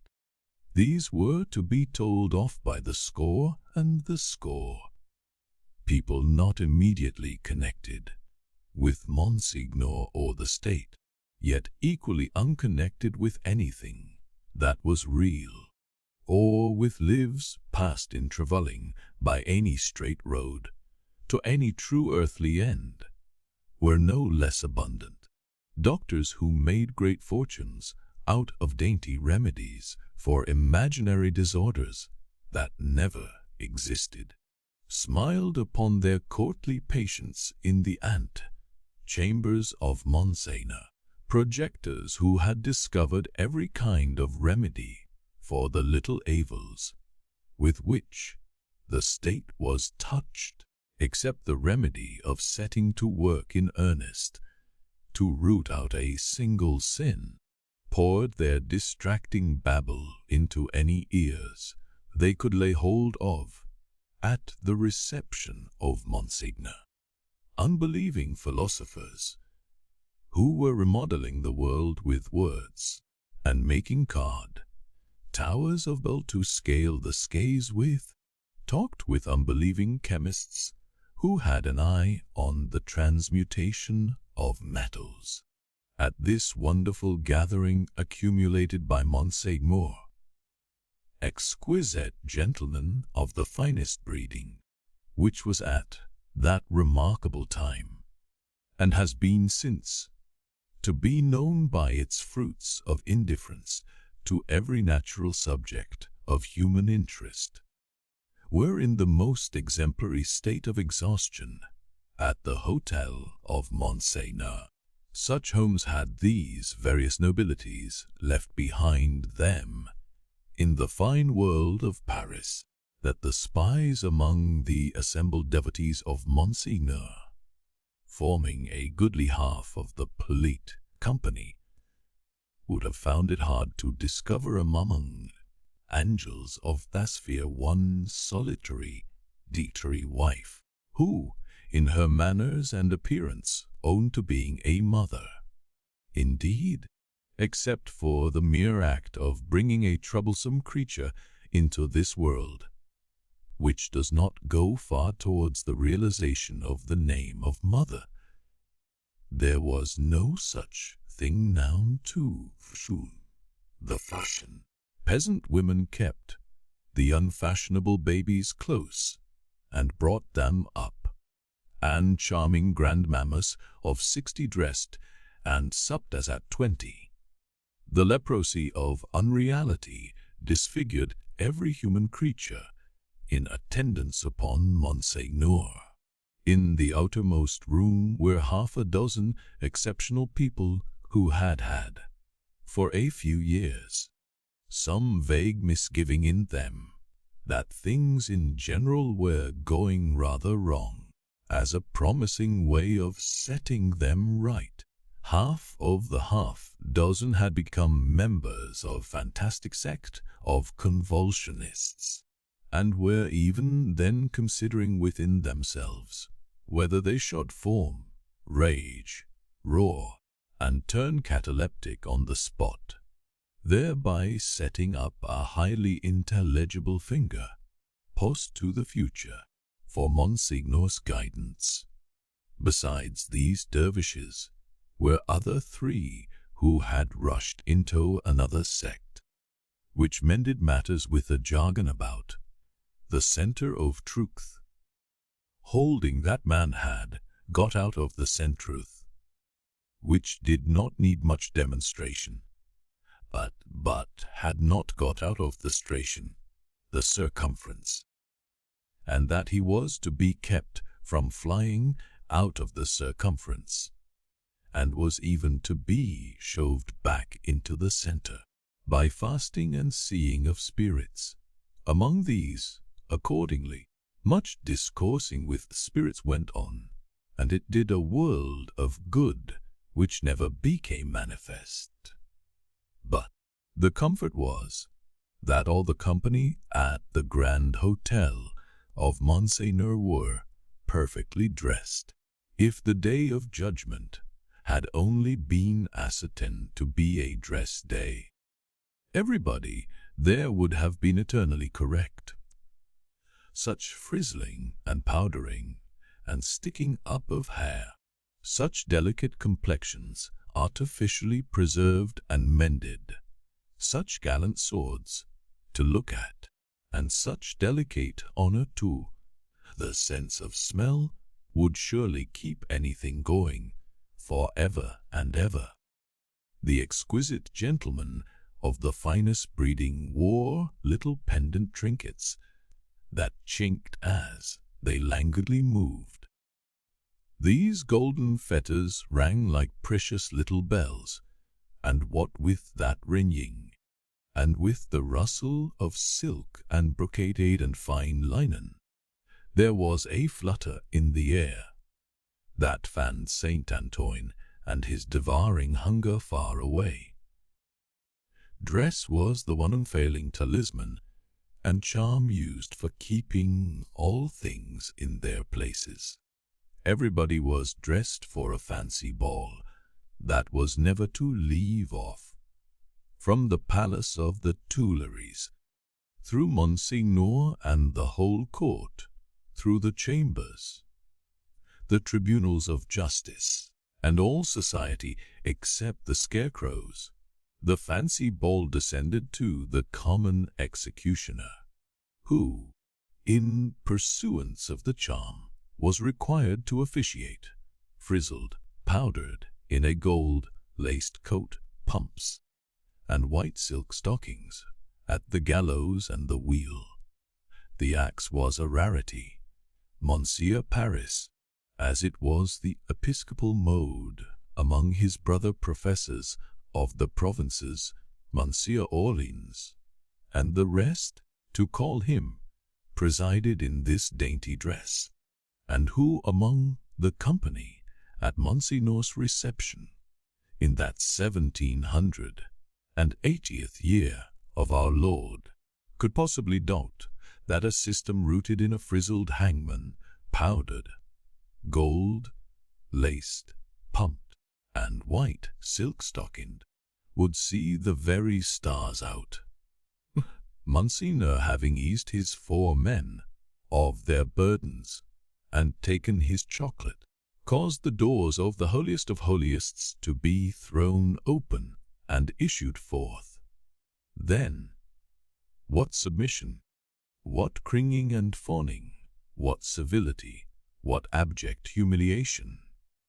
As to bowing down in body and spirit, nothing in that way was left for heaven, which may have been one among other reasons worshippers of Monseigneur never troubled it, bestowing a word of promise here, and us here, a smile there, a whisper on one happy slave, and a wave of the hand on another. Monseigneur affably passed through his rooms to the remote region of the circumference of truth. There, Monseigneur turned and came back again, and so, in due course of time, got himself shut up in his sanctuary by the chocolate sprites, and was seen no more. The show being over, the flutter in the air became quite a little storm, and the precious little bells went ringing downstairs. There was soon but one person left all the crowd, and he, with his hat under his arm and his snuff box in his hand, slowly passed among the mirrors on his way out. "I devote you," said this person, stopping at the last door on his way, and turning in the direction of the sanctuary, "to the devil." With that, he shook the snuff from his fingers, as if he had shaken the dust from his feet, and quietly walked downstairs. He was a man of about 60, handsomely dressed, hearty in manner, and with a face like a fine mask, a face of a transparent paleness, every feature in it clearly defined, one set expression on it. The nose, beautifully formed otherwise, was very slightly pinched at the top of each nostril. In those 2 compressions, or dints, the only little change that the face ever showed resided. They persisted in changing color sometimes, and they would be occasionally dilated and contracted by something like a faint pulsation. Then they gave a look of treachery and cruelty to the whole countenance. Examined with attention, its capacity of helping such a look was to be found in the line of the mouth, and the lines of the orbits of the eyes, being much too horizontal and thin. Still, in the effect of the face made, it was a handsome face, and a remarkable one. Its owner went downstairs into the courtyard, got into his carriage, and drove away. Not many people had talked with him at the reception. He had stood in a little space apart, and Monseigneur might have been warmer in his manner. It appeared, under the circumstances, rather agreeable to him to see the common people dispersed before his horses, and often barely escaping from being run down. His man drove as if he were charging an enemy, and the furious recklessness of the man brought no check into the face or to the lips of the master. The complaint had sometimes made itself audible, even in that deaf city and dumbed age, that, in the narrow streets without footways, the fierce patrician custom of hard driving endangered and maimed the mere vulgar in a barbarous manner.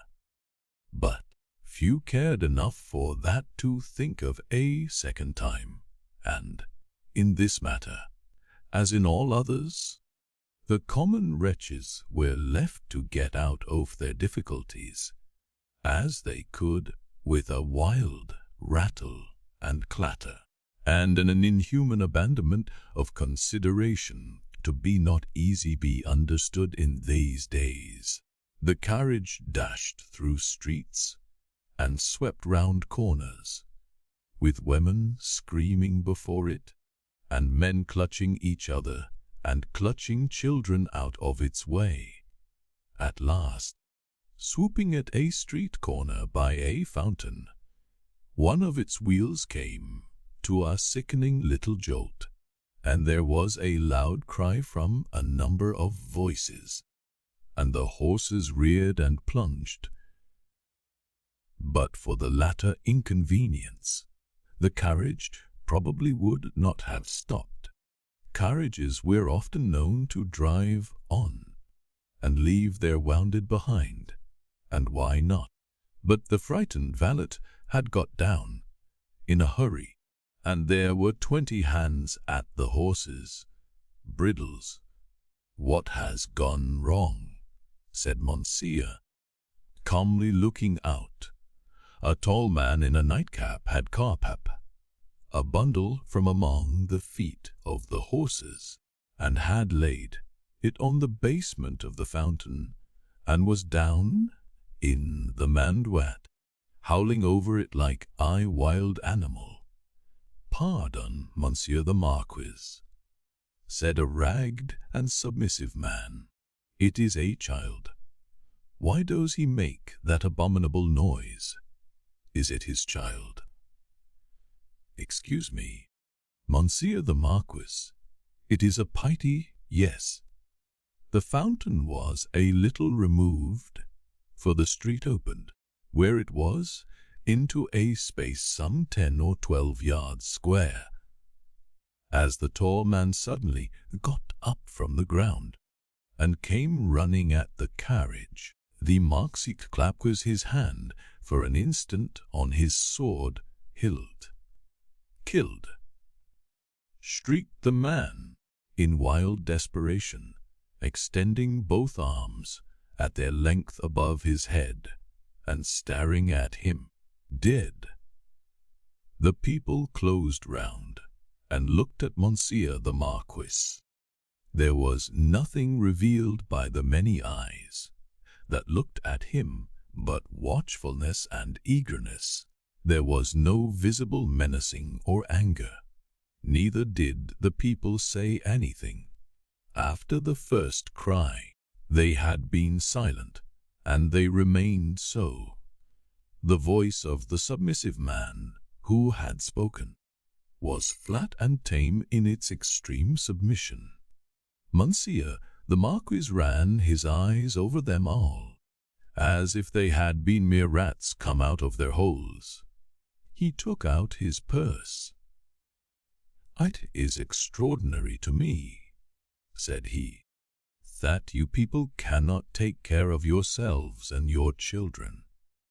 One or the other of you is forever in the way. How do I know what injury you have done my horses? See, give him that." He threw out a gold coin for the valet to pick up, and all the heads craned forward, that all the eyes might look down at it as it fell. The tall man called out again with a most unearthly cry, "Dead!" He was arrested by the quick arrival of another man, for whom the rest made way. On seeing him, the miserable creature fell upon his shoulder, sobbing and crying, and pointing to the fountain, where some women were stooping over the motionless bundle and moving gently about it. They were as silent, however, as the men. "Know all, I know all," said the last comer. "Be a brave man, my Gaspard. It is better for the poor little plaything to die so than to live. It has died in a moment without pain. Could it have lived an hour as happily? You are a philosopher, you there," said the Marquis, smiling. "How do they call you?" "They call me Defarge." "Of what trade?" "Monsieur the Marquis, vendor of wine." "Pick up that, philosopher and vendor of wine," said the Marquis, throwing him another gold coin, "and spend it as you will. The horses there, are they right, without deigning to look at the assemblage a second time?" Monsieur the Marquis leaned back in his seat, and was just being driven away with the air of a gentleman who had accidentally broke some common thing, and had paid for it, and could afford to pay for it, when his ease was suddenly disturbed by a coin flying into his carriage, and ringing on its floor. "Hold," said Monsieur the Marquis. "Hold the horses. Who threw that?" He looked to the spot where Defarge the vendor of wine had stood a moment before, but the wretched father was grovelling on his face on the pavement in that spot, and the figure that stood beside him was the figure of a dark, stout woman, knitting. "You dogs," said the Marquis, but smoothly, and with an unchanged front, except as to the spots on his nose. "I would ride over any of you very willingly, and exterminate you from the earth, if I knew which rascal threw at the carriage, and if that brigand were sufficiently near it, he should be crushed under the wheels."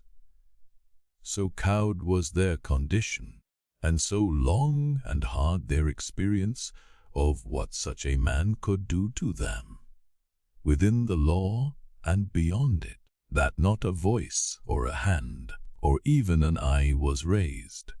Among the men, not one, but the woman who stood knitting looked up steadily, and looked the Marquis in the face. It was not for his dignity to notice it. His contemptuous eyes passed over her and over all the other rats, and he leaned back in his seat again and gave the word, "Go on." He was driven on, and other carriages came whirling by in quick succession. The minister, the state projector, the farmer general, doctor, the lawyer, the ecclesiastic, the grand opera, the comedy, the whole fancy ball in a bright continuous flow came whirling by. The rats had crept out of their holes to look on, and they remained looking on for hours, soldiers and police often passing between them and the spectacle, and making a barrier behind which they slunk, and through which they peeped. The father had long ago taken up his bundle and bidden himself away with it, when the women who had tended the bundle while it lay on the base of the fountain sat there watching the running of the water and the rolling of the fancy ball, when the one woman who had stood conspicuous, knitting, still knitted on with the steadfastness of fate. The water of the fountain ran, the swift river ran, the day ran into evening, so much life in the city ran into death according to rule. Time and tide waited for no man. The rats were sleeping close together, in their dark holes again. The fancy ball was lighted up at supper. All things ran their course. Chapter 8. Monseigneur in the country. A beautiful landscape, with the corn bright in it, but not abundant. Patches of poor rye, where corn should have been. Patches of poor peas and beans. Patches of most coarse vegetable substitutes for wheat. On inanimate nature, as on the men and women who cultivated it, a prevalent tendency towards an appearance of vegetating unwillingly, a dejected disposition to give up and wither away. Monseigneur the Marquis in his travelling carriage, which might have been lighter, conducted by 4 post horses and 2 postilions, fagged up a steep hill. A blush on the countenance of Monseigneur the Marquis was no impeachment of his high breeding. It was not from within. It was occasioned by an external circumstance beyond his control, the setting sun. The sunset struck so brilliantly into the travelling carriage it gained the hill top, that its occupant was steeped in crimson. "It will die out," said Monseigneur the Marquis, glancing at his hands. Directly, in effect, the sun was so low that it dipped at the moment when the heavy drag had been adjusted to the wheel, and the carriage slid downhill with a cinderous smell. In a cloud of dust, the red glow departed quickly, the sun and the Marquis going down together.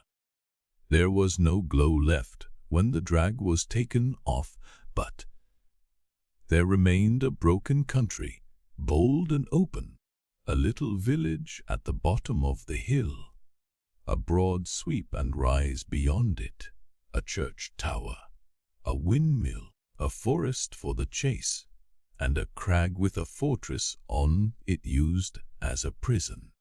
Round upon all these darkening objects, as the night drew on, the Marquis looked with the air of one who was coming near home. The village had its one poor street, with its poor brewery, poor tannery, poor tavern, poor stable, yard for relays of post horses, poor fountain, all usual poor appointments. It had its poor people too. All its people were poor, and many of them were sitting at their doors, shredding spare onions and the like for supper, while many were at the fountain, washing leaves and grasses, and any such small yieldings of the earth that could be eaten. Expressive signs of what made them poor were not wanting: the tax for the state, the tax for the church, the tax for the Lord, tax local and tax general, were to be paid here and to be paid there, according to solemn inscription, in the little village, until the wonder was that there was any village left unswallowed. Few children were to be seen, and no dogs. As to the men and women, their choice on earth was stated in the prospect, life on the lowest terms that could sustain it.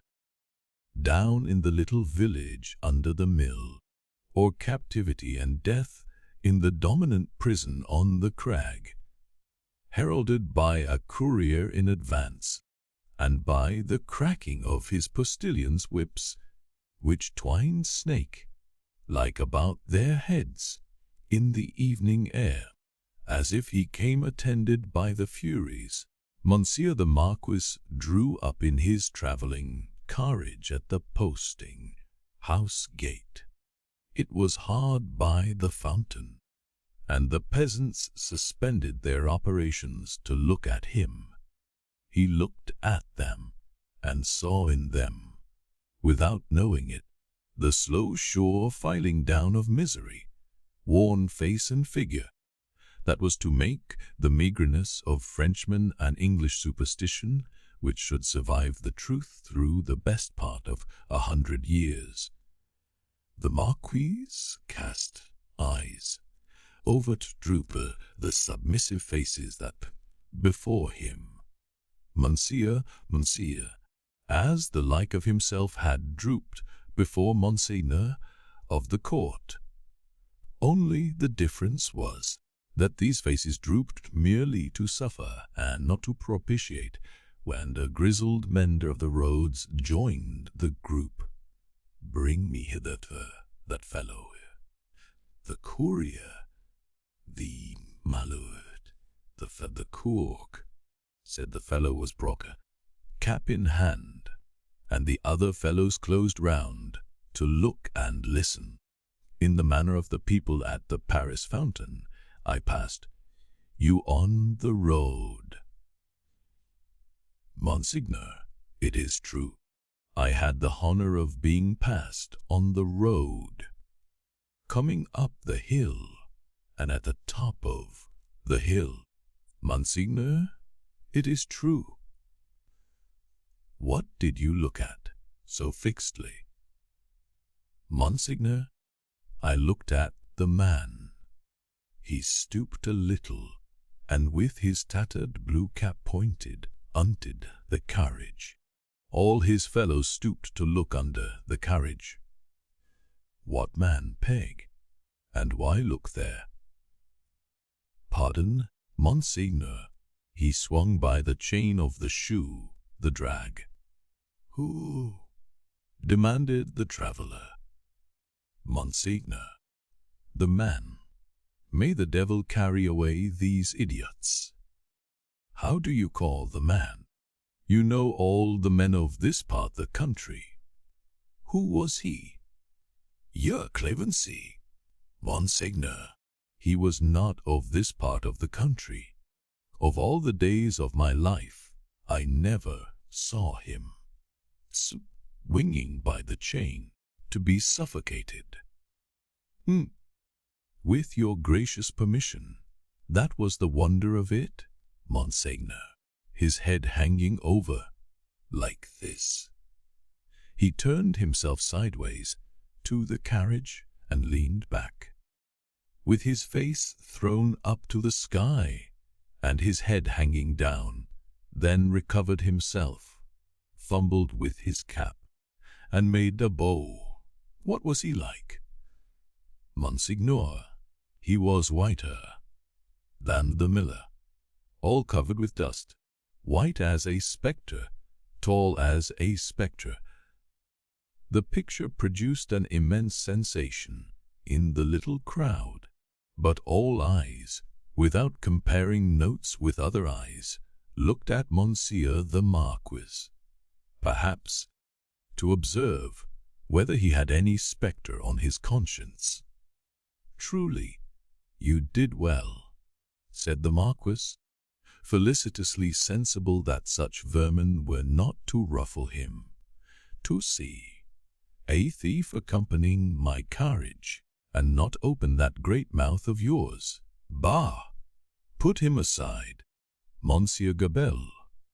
Monsieur Gabelle was the postmaster, and some other taxing functionary united. He had come out with great obsequiousness to assist at this examination, and had held the examined by the drapery of his arm in an official manner.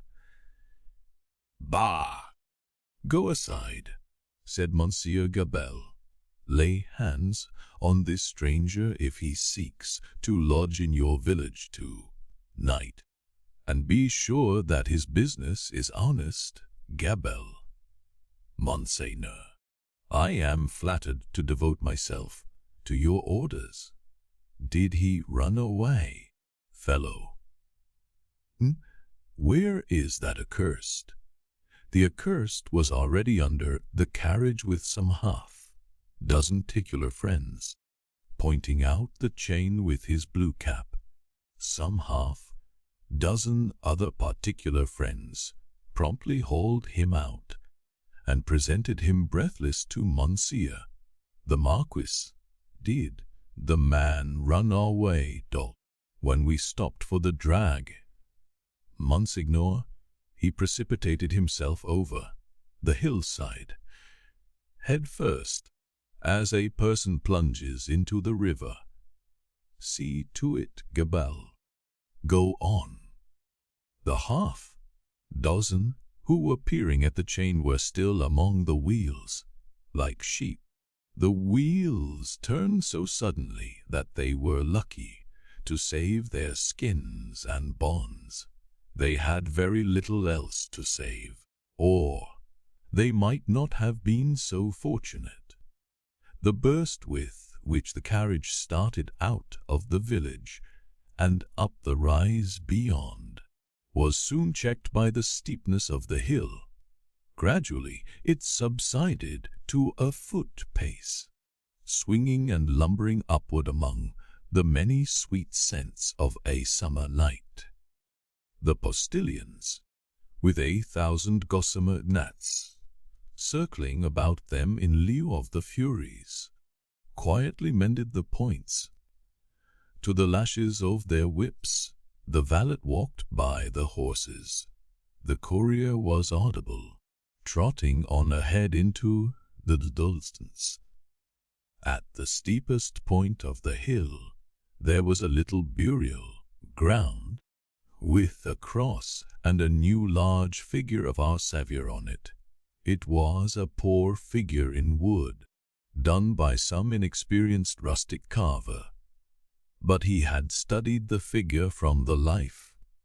His own life, maybe, for it was dreadfully spare and thin, to this distressful emblem of a great distress that had long been growing worse, and was not at its worst. A woman was kneeling. She turned her head as the carriage came up to her, rose quickly, and presented herself at the carriage door. "It is you, Monseigneur." "Monseigneur?" A petition, with an exclamation of impatience, but with his unchangeable face. Monseigneur looked down. "How, then? What is it? Always petitions." "Monseigneur, for the love of the great God. My husband, the forester." "What of your husband, the forester? Always the same with you people. He cannot pay something." "He has paid all, Monseigneur." "Well, he is quiet. Can I restore him to you?" "Alas, no, Monseigneur. But he lies yonder, under a little heap of poor grass." "Well, Monseigneur, there are so many little heaps of poor grass." "Again, well?" She looked an old woman, but was young. Her manner was one of passionate grief. By turns she clasped her vinous and knotted hands together with wild energy, and laid one of them on the carriage door, tenderly, caressingly, as if it had been a human breast, and could be expected to feel the appealing touch. "Monseigneur, hear me. Monseigneur, hear my petition. My husband died of want, so many die of want, so many more will die of want." Again, well, can I feed them?" "Monseigneur, the good God knows, but I ask it. My petition is, that a morsel of stone or wood, with my husband's name, may be placed over him to show where he lies. Otherwise, the place will be quickly forgotten. It will never be found. When I am dead of the same malady, I shall be laid under some other heap of poor grass. Monseigneur, they are so many, they increase so fast, There is so much want. Monseigneur, Monseigneur. The valet had put her away from the door. The carriage had broken into a brisk trot. The postilions had quickened the pace. She was left far behind. And Monseigneur, again escorted by the Furies, was rapidly diminishing the league or two of distance that remained between him and his chateau. The sweet scents of the summer night rose all around him, and rose as the rain falls impartially on the dusty, ragged and toil-worn group at the fountain not far away, to whom the mender of roads, with the aid of the blue cap, without which he was nothing, still enlarged upon his man like a spectre, as long as they could bear it. By degrees, as they could bear no more, they dropped off one by one, and lights twinkled in little casements, which lights, as the casements darkened, and more stars came out, seemed to have shot up into the sky instead of having been extinguished. The shadow of a large high-roofed house, and of many overhanging trees, was upon the Marquisier by that time, and the shadow was exchanged for the light of a flambeau as his carriage stopped, and the great door of his chateau was opened to him. Monsieur Charles, Rome I expect. Is he arrived from England? Monseigneur, not yet. Chapter 9. The Gorgon's Head. It was a heavy mass of building, that chateau of Monsieur the Marquis, with a large stone courtyard before it, and 2 stone sweeps of staircase meeting in a stone terrace before the principal door. A stony business altogether, with heavy stone balustrades, and stone urns, and stone flowers, and stone faces of men, and stone heads of lions, in all directions, as if the Gorgon's head had surveyed it. When it was finished, 2 centuries ago, up the broad flight of shallow steps, Monsieur the Marquis, flambeau preceded, went from his carriage, sufficiently disturbing the darkness to elicit low remonstrance from an old and the great pile of stable building away among the trees. All else was so quiet that the flambeau carried up the steps, and the other flambeaux held at the great door, burnt as if they were in a close room of state, instead of being in the open night air. Other sound than the old's voice there was none, save the falling of a fountain into its stone basin, for it was one of those dark nights that hold their breath by the hour together, and then heave a long low sigh, and hold their breath again.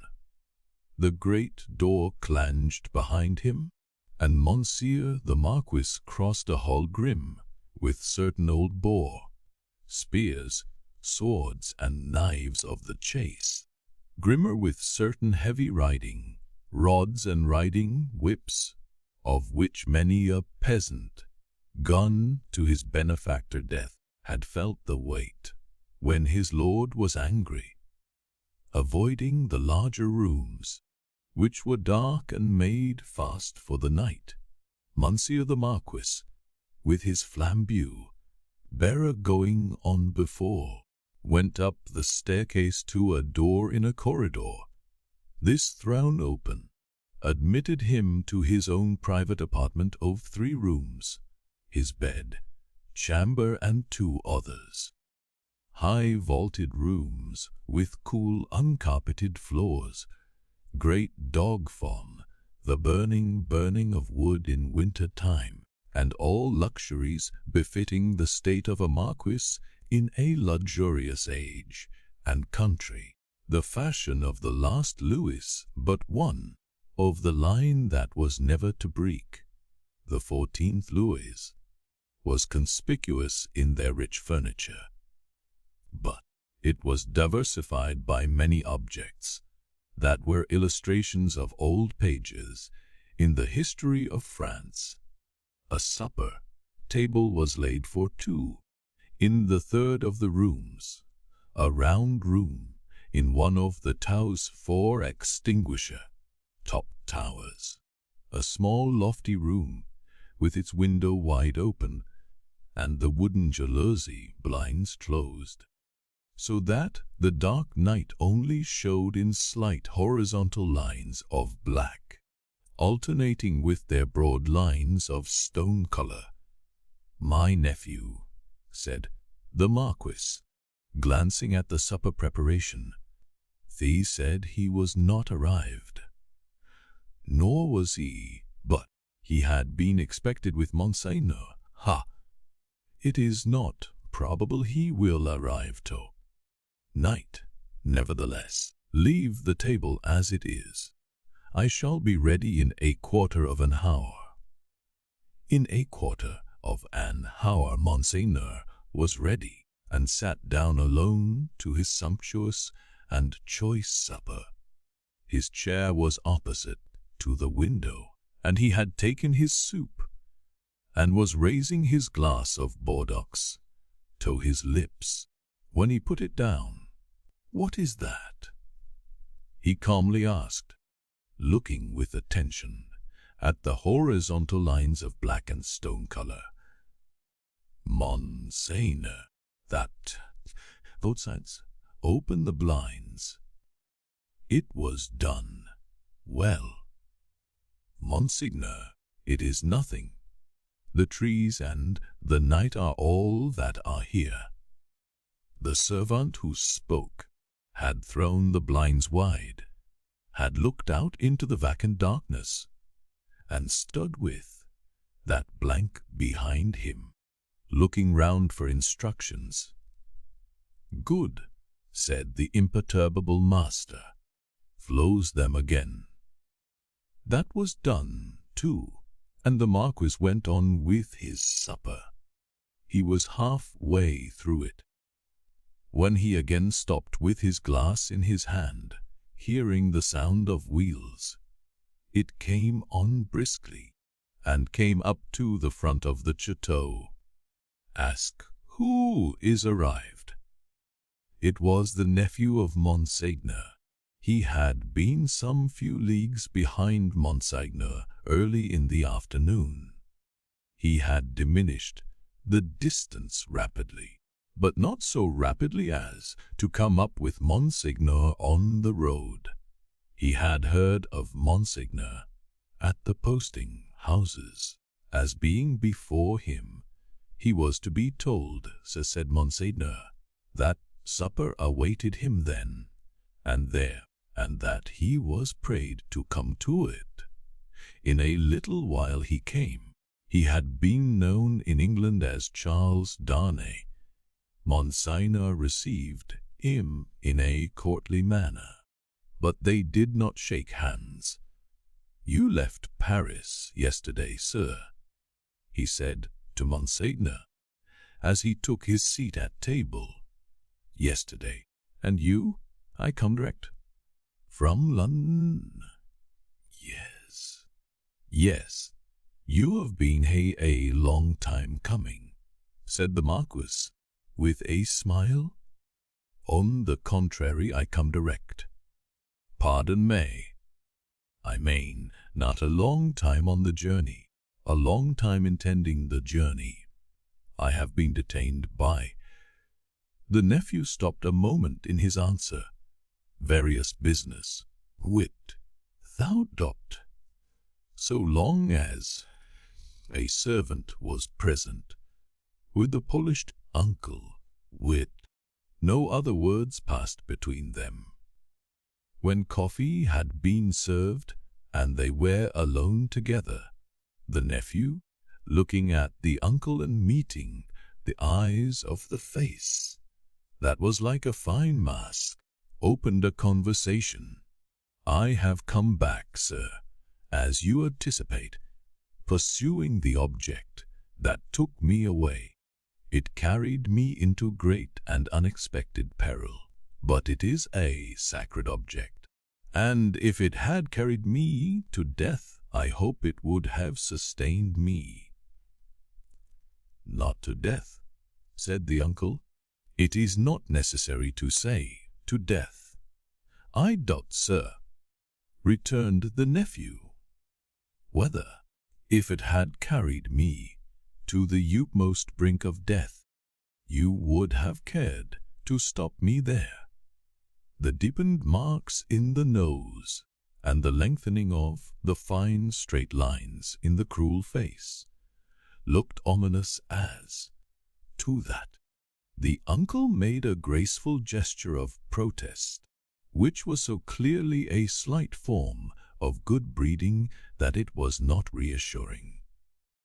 "Indeed, sir," pursued the nephew, "for anything I know, you may have expressly worked to give a more suspicious appearance to the suspicious circumstances that surrounded me."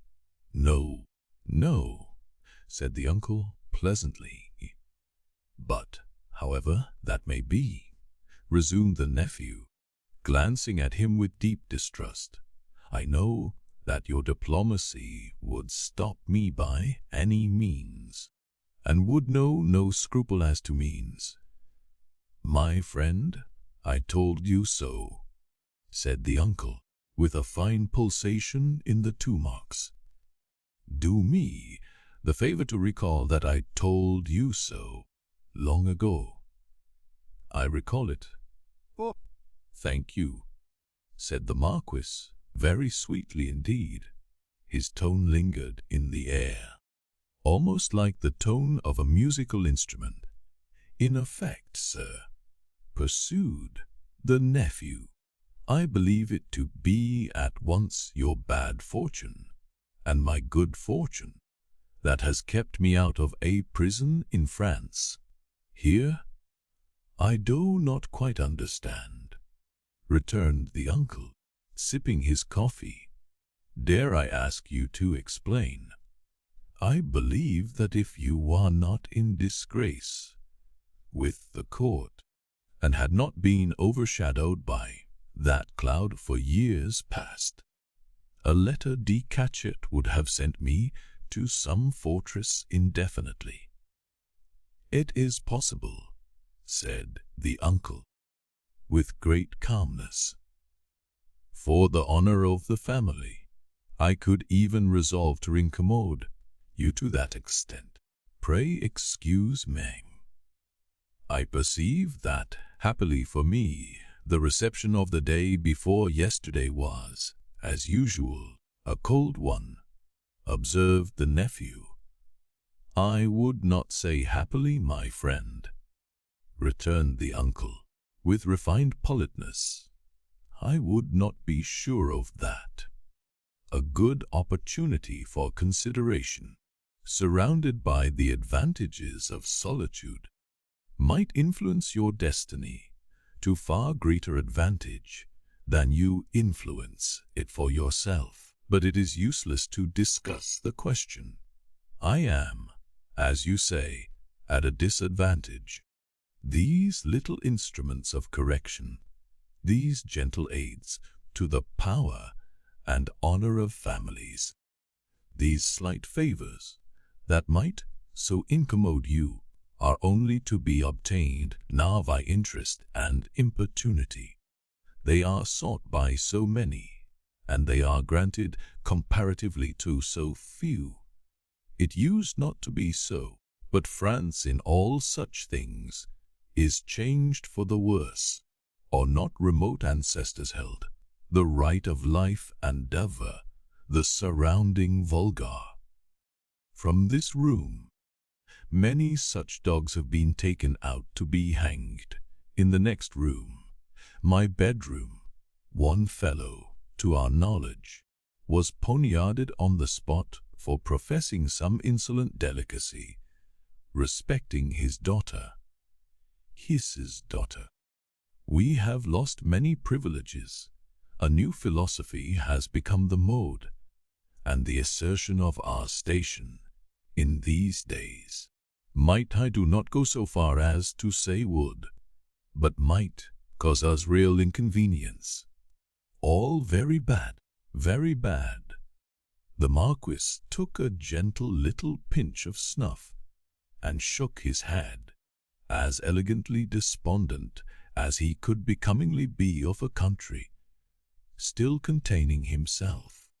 That great means of regeneration we have so asserted our station, both in the old time and in the modern time also, said the nephew, gloomily, that I believe our name to be more detested than any name in France. Let us hope so, said the uncle.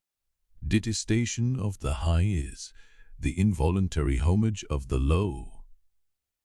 There is not, pursued the nephew in his former tone, a face I can look at in all this country round about, which looks at me with any deference on it but the dark deference of fair and slavery.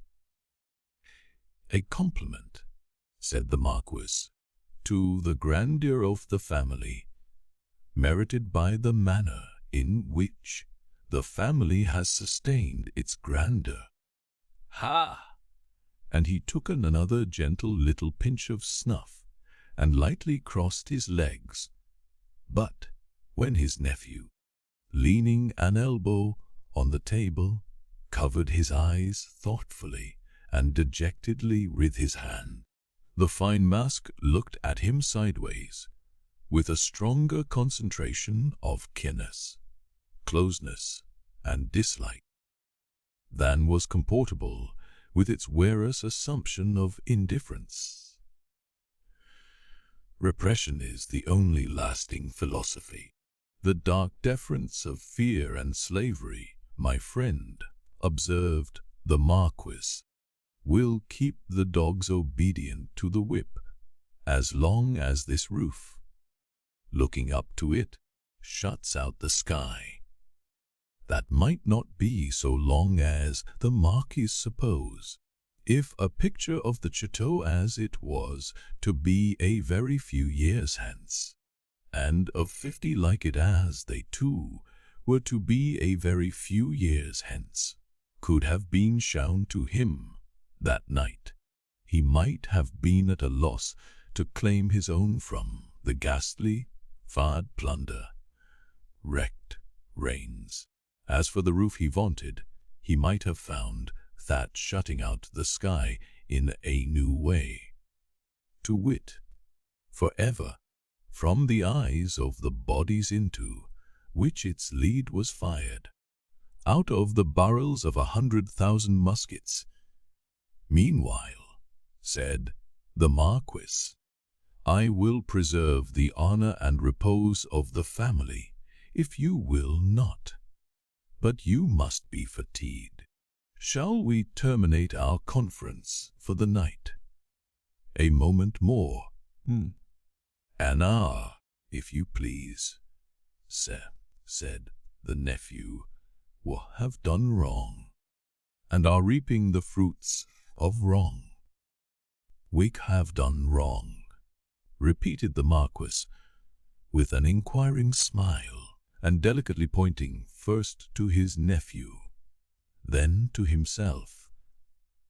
Our family, our honorable family, whose honor is of so much account to both of us in such different ways. Even in my father's time, we did a world of wrong, injuring every human creature who came between yous and our pleasure, whatever it was. Why need I speak of my father's time, when it is equally yours? Can I separate my father's twin brother, joint inheritor, and next successor, from himself? Death has done that, said the Marquis, and has left me answered the nephew, bound to a system that is frightful to me, responsible for it, but powerless in it, seeking to execute the last request of my dear mother's lips, and obey the last look of my dear mother's eyes, which implored me to have mercy and to redress, and tortured by seeking assistance and power in vain, seeking them from me, my nephew, said the Marquis, touching him on the breast with his forefinger. They were now standing by the hearth. You will forever seek them in vain. Be assured, every fine straight line in the clear whiteness of his face was cruelly, craftily, and closely compressed, while he stood looking quietly at his nephew, with his snuff-box in his hand. Once again he touched him on the breast, as though his finger were the fine point of a small sword, with which, in delicate fineness, he ran him through the body, and said, "My friend, I will die, perpetuating the system under which I have lived." When he had said it, he took a culminating pinch of snuff, and put his box in his pocket. "Better to be a rational creature," he added then, after ringing a small bell on the table, "and accept your natural destiny. But you are lost, Monsieur Charles, I see. This property and France are lost to me," said the nephew, sadly. "I renounce them." "Are they both yours to renounce?" "France may be, but is the property. It is scarcely worth mentioning, but is it yet? I had no intention, in the words I used, to claim it yet. If it passed to me from you, tomorrow, which I have the vanity to hope is not probable, or 20 years hence, you do me too much honor," said the Marquis. "Still, I prefer that supposition. I would abandon it, and live otherwise, and elsewhere. It is little to relinquish. What is it but a wilderness of misery and ruin?"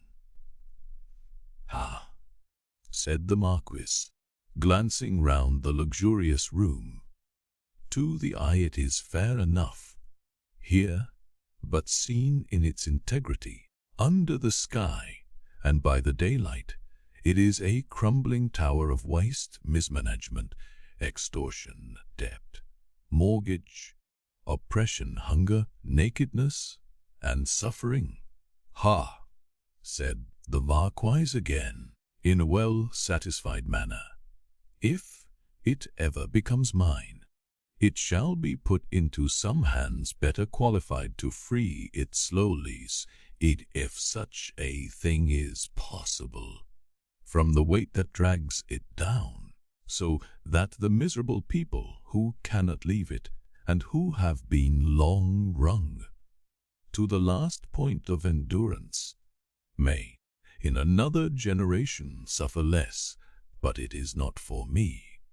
There is a curse on it, and on all this land." "And you," said the uncle, "forgive my curiosity, do you, under your new philosophy, graciously intend to leave?" "I must do to live what others of my countrymen, even with nobility at their backs, may have to do some day work. In England, for example, yes. The family honor, sir, is safe from me in this country. The family name can suffer from me in no other, for I bear it in no other."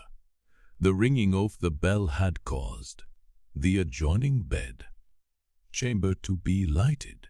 It now shone brightly through the door of communication. The Marquis looked that way, and listened. for the retreating step of his valet. England is very attractive to you, seeing how indifferently you have prospered there, he observed then, turning his calm face to his nephew with a smile. I have already said that for my prospering there, I am sensible I may be indebted to you, sir. For the rest, it is my refuge. They say, those boastful English, that it is the refuge of many. You know a compatriot who has found a refuge there. Wes. With a daughter? Wes. Yes, said the Marquis. You are fatigued. Good night. As he bent his head in his most courtly manner, there was a secrecy in his smiling face, and he conveyed an air of mystery to those words, which struck the eyes and ears of his nephew forcibly. At the same time, the thin straight lines of the setting of the eyes, and the thin straight lips, and the markings in the nose, curved with a sarcasm that looked handsomely diabolic. Yes, repeated the Marquis, a doctor with a daughter. Yes, so commences the new philosophy. You are fatigued. Good night. It would have been of as much avail to interrogate any stone face outside the chateau as to interrogate that face of his. The nephew looked at him, in vain in passing on to the door. Good night, said the uncle. I look to the pleasure of seeing you again. In the morning, good repose. Light Monseigneur my nephew to his chamber there, and burn Monseigneur my nephew in his bed, if you will, he added to himself, before he rang his little bell again, and summoned his valet to his own bedroom. The valet come, and John, Monseigneur the Marquis, walked to and fro in his loose chamber robe, to prepare himself gently for sleep. That hot still night, rustling about the room, his softly slippered feet making no noise on the floor, he moved like a refined tiger, looked like some enchanted marquis of the impenitently wicked sort in story, whose periodical change into tiger form was either just going off or just coming on. He moved from end to end of his voluptuous bedroom, looking again at the scraps of the day's journey that came unbidden into his mind, the slow toil up the hill at sunset, the setting sun, the descent, the mill, the prison on the crag, the little village in the hollow, the peasants at the fountain, and the mender of roads, with his blue cap pointing out, the chain under the carriage. That fountain suggested the Paris fountain, the little bundle lying on the step, the women bending over it, and the tall man with his arms up, crying, "Dead, I am cool now," said Monseigneur. The Marquis, and made to bed, so, leaving only one light burning on the large hearth, he let his thin curtains fall around him, and heard the night break its silence with a long sigh as he composed himself to sleep. The stone faces on the outer walls stared blindly at the black night for 3 heavy hours. For 3 heavy hours, the horses in the stables rattled at their racks, the dogs barked, and the owl made a noise with very little resemblance in it to the noise conventionally assigned to the owl by men, poets. But it is the obstinate custom of such creatures hardly ever to say what is set down for them. For 3 heavy hours, the stone faces of the chateau, lie and human, stared blindly at the night. Dead darkness lay on all the landscape. Dead darkness added its own hush to the hushing dust on all the roads. The burial place had got to the pass that its little heaps of poor grass were undistinguishable from one another. The figure on the cross might have come down for anything that could be seen of it. In the village, taxers and taxed were fast asleep, dreaming perhaps of banquets, as the starved usually do, and of ease and rest, as the driven slave and the yoked ox may its lean inhabitants slept soundly, and were fed and freed.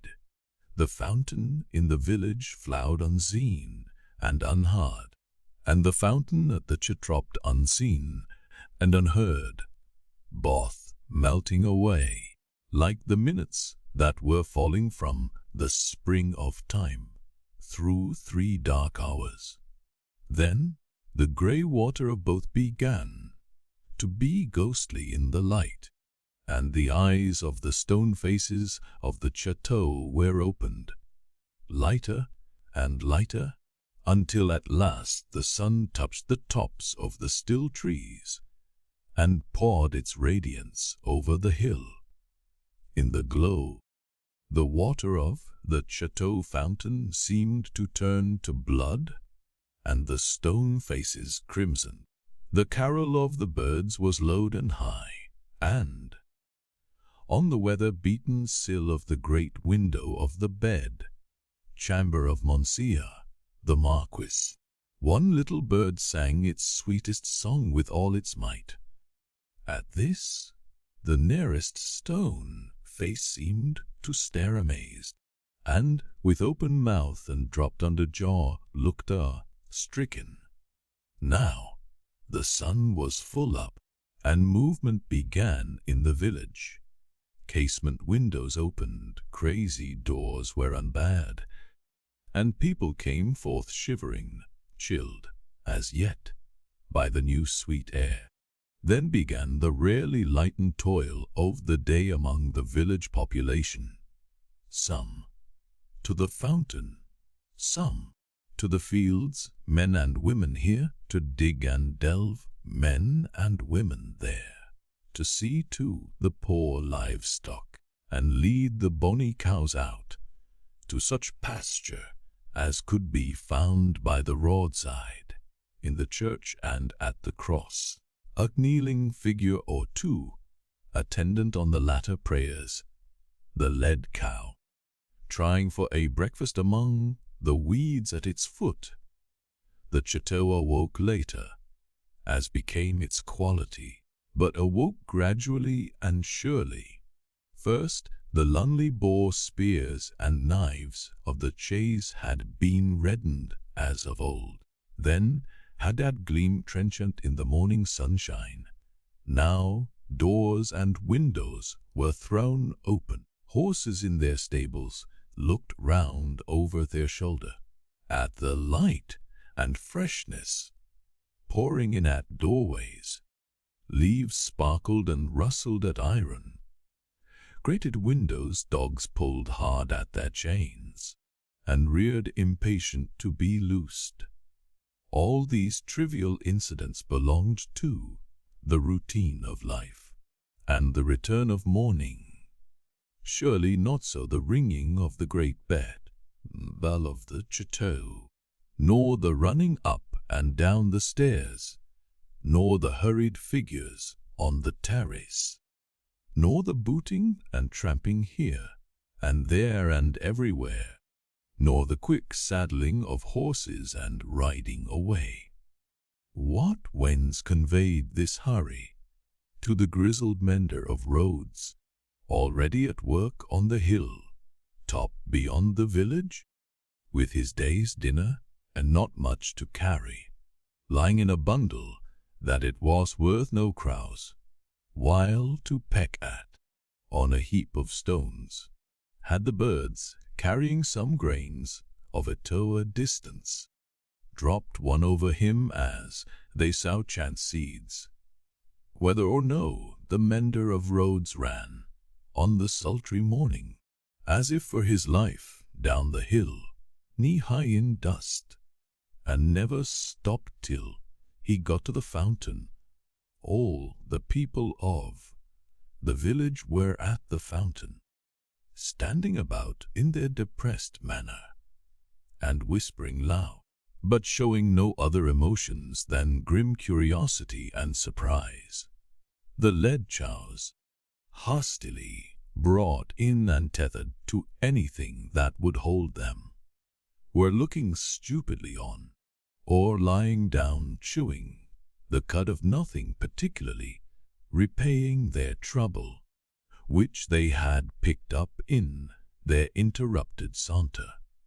Some of the people of the chateau, and some of those of the posting house and all the taxing authorities, were armed more or less, and were crowded on the other side of the little street in a purposeless way that was highly fraught with nothing. Already, the mender of roads had penetrated into the midst of a group of 50 particular friends, and was smiting himself in the breast with his blue cap. What did all this portend? And what portended the swift hoisting up of Monsieur Gable, our servant on the horseback, and the conveying away of the said Gabel's inn, double laden though the horse was, at a gallop, like a new version of the German ballad of Leonora? It portended that there was one stone face too many up at the chateau. The Gorgon had surveyed the building again in the night, and had added the one stone face wanting, the stone face for which it had waited through about 200 years. It lay back on the pillow of Monsieur the Marquis. It was like a fine mask, suddenly startled, made angry, and petrified, driven home into the heart of the stone figure. Attached to it was a knife. Round its hilt was a frill of paper, on which was scrawled, "Drive him fast to his tom. This from Jack's." Chapter promises. More months, to the number of 12, had come and gone, and Mrs. Charles Darnay was established in England as a higher of the French language, who was conversant with French literature. In this age, he would have been a professor. In that age, he was a tutor. He read with young men who could find any leisure and interest for the study of a living tongue spoken all over the world, and he cultivated a taste for its stores of knowledge and fancy. He could write of them, besides, in sound English, and render them into sound English.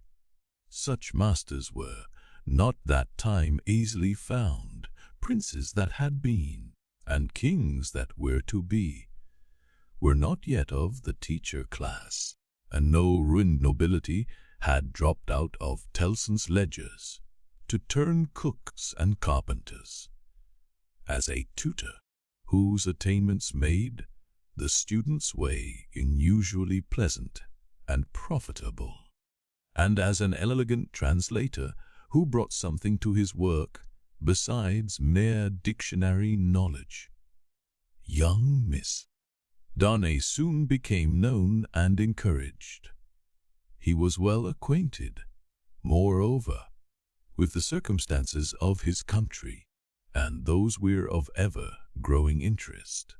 So, with great perseverance and untiring industry, he prospered in London. He had expected neither to walk on pavements of gold, nor to lie on beds of roses. If he had had any such exalted expectation, he would not have prospered. He had expected labor, and he found it, and did it, and made the best of it. In this, his prosperity consisted. A certain portion of his time was passed at Cambridge, where he read with undergraduates as a sort of tolerated smuggler who drove a contraband trade in European languages, instead of conveying Greek and Latin through the custom house. The rest of his time he passed in London. Now, from the days when it was always summer in Eden, to these days when it is mostly winter in fallen latitudes, the world of a man has invariably gone one way, Charles Darnay's way, the way of love a woman. He had loved Lucie Manette from the hour of his danger. He had never heard a sound so sweet and dear as the sound of her compassionate voice. He had never seen a face so tenderly beautiful as hers when it was confronted with his own on the edge of the grave that had been dug for him. But he had not yet spoken to her on the subject, the assassination at the deserted chateau far away beyond, the having water, and the long, dusty roads, the solid stone chateau which had itself become the mere mist of a dream, had been done a year, and he had never yet, by so much as a single spoken word, disclosed to her the state of his heart. That he had his reasons for this, he knew full well. It was again a summer day, when lately arrived in London from his college occupation. He turned into the quiet corner in Soho, bent on seeking an opportunity of opening his mind to Dr. Manette. It was the close of the summer day, and he knew Lucie to be out with Miss Pross. He found the doctor reading in his arm chair at a window. The energy which had at once supported him under his old sufferings and aggravated their sharpness had been gradually restored to him. He was now a very energetic man indeed, with great firmness of purpose, strength of resolution, and vigor of action. In his recovered energy he was sometimes a little fitful and sudden, as he had at first been in the exercise of his other recovered faculties. But this had never been frequently observable, and had grown more and more rare. He studied much, slept little, sustained a great deal of fatigue with ease, and was equably cheerful. To him now entered Charles Darnay, at sight of whom he laid aside his book and held out his hand. "Charles Darnay, I rejoice to see you. We have been counting on your return these 3 or 4 days past. Mr. Stryver and Sidney Carton were both here yesterday, and both made you out to be more than due. I am obliged to them for their interest in the matter," he answered, a little coldly as to them, though very warmly as to the doctor. Miss Manette is well, said the doctor, as he stopped short, and your return will delight you all. She has gone out on some household matters, but will soon be home. Dr. Manette, I knew she was from home. I took the opportunity of her being from home to beg to speak to you. There was a blank silence.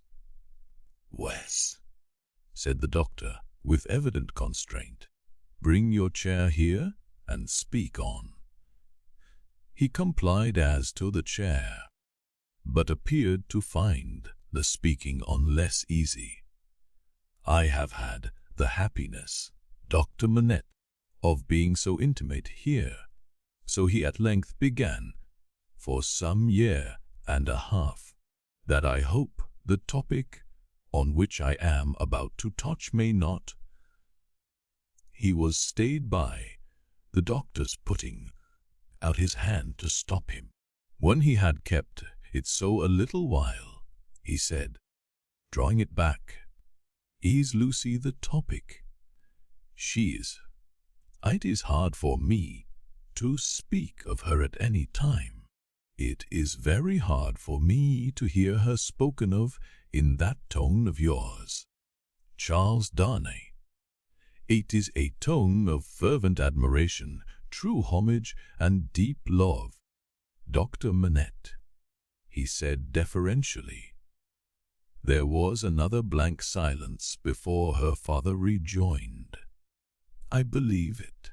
I do you justice. I believe it." His constraint was so manifest, and it was so manifest, too, that it originated in unwillingness to approach the subject, that Charles Darnay hesitated. "Shall I go on, sir?" Another blank. "Yes, go on. You anticipate what I would say, though you cannot know how earnestly I say it, how earnestly I feel it, without knowing my secret heart, and the hopes and fears and anxieties with which it has long been laden.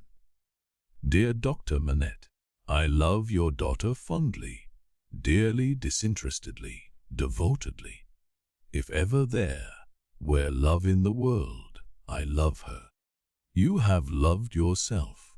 Let your old love speak for me." The doctor sat with his face turned away and his eyes bent on the ground. At the last words, he stretched out his hand again, hurriedly. "Not that, sir. Let that be, I adjure you. Do not recall that." His cry was so like a cry of actual pain that it rang in Charles Darnay's ears long after he had ceased. He motioned with the hand he had extended, and it seemed to be an appeal Darnay to pause. The latter so received it and remained silent. "Ask your pardon," said the doctor, in a subdued tone, after some moments. "I do not doubt your loving Lucie. You may be satisfied of it." He turned towards him in his chair, but did not look at him or raise his eyes. His chin dropped upon his hand, and his white hair overshadowed his face. "Have you spoken to Lucie?" "No." "Written?" "Never. Never. It would be ungenerous to utter that is, to be no referral to your consideration for art yourself, to affect, not to hurt her. Button, no written." "Her father thanks you." He offered his hand, but his eyes did not go with it. "I know," said Darnay, respectfully. "How can I fail to know, Dr. Manette, I who have seen you together from day to day, that between you and Miss Manette there is an affection so unusual, so touching, so belonging to the circumstances in which it has been nurtured, that it can have few parallels, even in the tenderness between a father and child. I know, Dr. Manette. How can I fail to know that, mingled with the affection and duty of a daughter who has become a woman, there is, in her heart, towards you, all the love and reliance of infancy itself? I know that, as in her childhood she had no parent, so she is now devoted to you with all the constancy and fervor of her present years and character, united to the trustfulness and attachment of the early days in which you were lost to her. I know perfectly well that if you had been restored to her from the world beyond this life, you could hardly be invested in her sight with a more sacred character, and that in which you are always with her.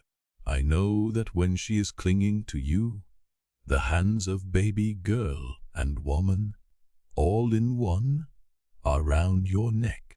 I know that in loving you she sees and loves her mother at her own age, sees and loves you at my age, loves her mother broken-hearted, loves you through your dreadful trial, and in your blessed restoration. I have known this night and day since I have known you in your home." Her father sat silent, with his face bent down. His breathing was a little quickened, but he repressed all other signs of agitation. Dear Dr. Manette, always knowing this, always seeing her and you with this hallowed light about you, I have forborne and forborne, as long as it was in the nature of man to do it. I have felt, and do even now feel, that to bring my love, even mine, between you is to touch your history with something not quite so good as itself. But I love her. Heaven is my witness that I love her. "I believe it," answered her father mournfully. "I have thought so before now. I believe it, but do not believe," said Darnay, upon whose ear the mournful voice struck with reproachful sound, "that if my fortune were so cast as that, being one day so happy as to make her my wife, I must at any time put any separation between her and you, I could or would breathe a word of what I now say. Besides that I should know it to be hopeless, I should know it to be a baseness. If I had any such possibility, even at a remote distance of years, harbored in my thoughts and hidden in my heart, if it ever had been there, if it ever could be there, I could not now touch this honoured hand." He laid his own upon it as he spoke. "No, dear Dr. Manette, like you, a voluntary exile, France, like you, driven from it by its distractions, oppressions, and miseries, like you, striving to live away from it by my own exertions, and trusting in a happier future. I look only to sharing your fortunes, sharing your life and home, and being faithful to you to the death, not to divide with Lucie her privilege as your child, companion, and friend, but to come in aid of it and bind her closer to you, if such aid can be." His touch still lingered on her father's hand, answering the touch for a moment, but not coldly. Her father rested his hands upon the arms of his chair and looked up for the first time since the beginning of the conference. A struggle was evidently in his face, a struggle with that occasional look which had a tendency in it to doubt and dread. "You speak so feelingly and so manfully, Charles Darnay, that I thank you with all my heart, and will open all my heart, or nearly so. Have you any reason to believe that Lucie loves you?" "None. As yet, none." "Is it the immediate object of this confidence that you may at once ascertain that, with my knowledge?" "Not even so. I might not have hopefulness to do it for weeks. I might, mistaken or not mistaken, have that hopefulness tomorrow. Do you seek any guidance from me?" I ask none, sir, but I have thought it possible that you might have it in your power, if you should deem it right, to give me some.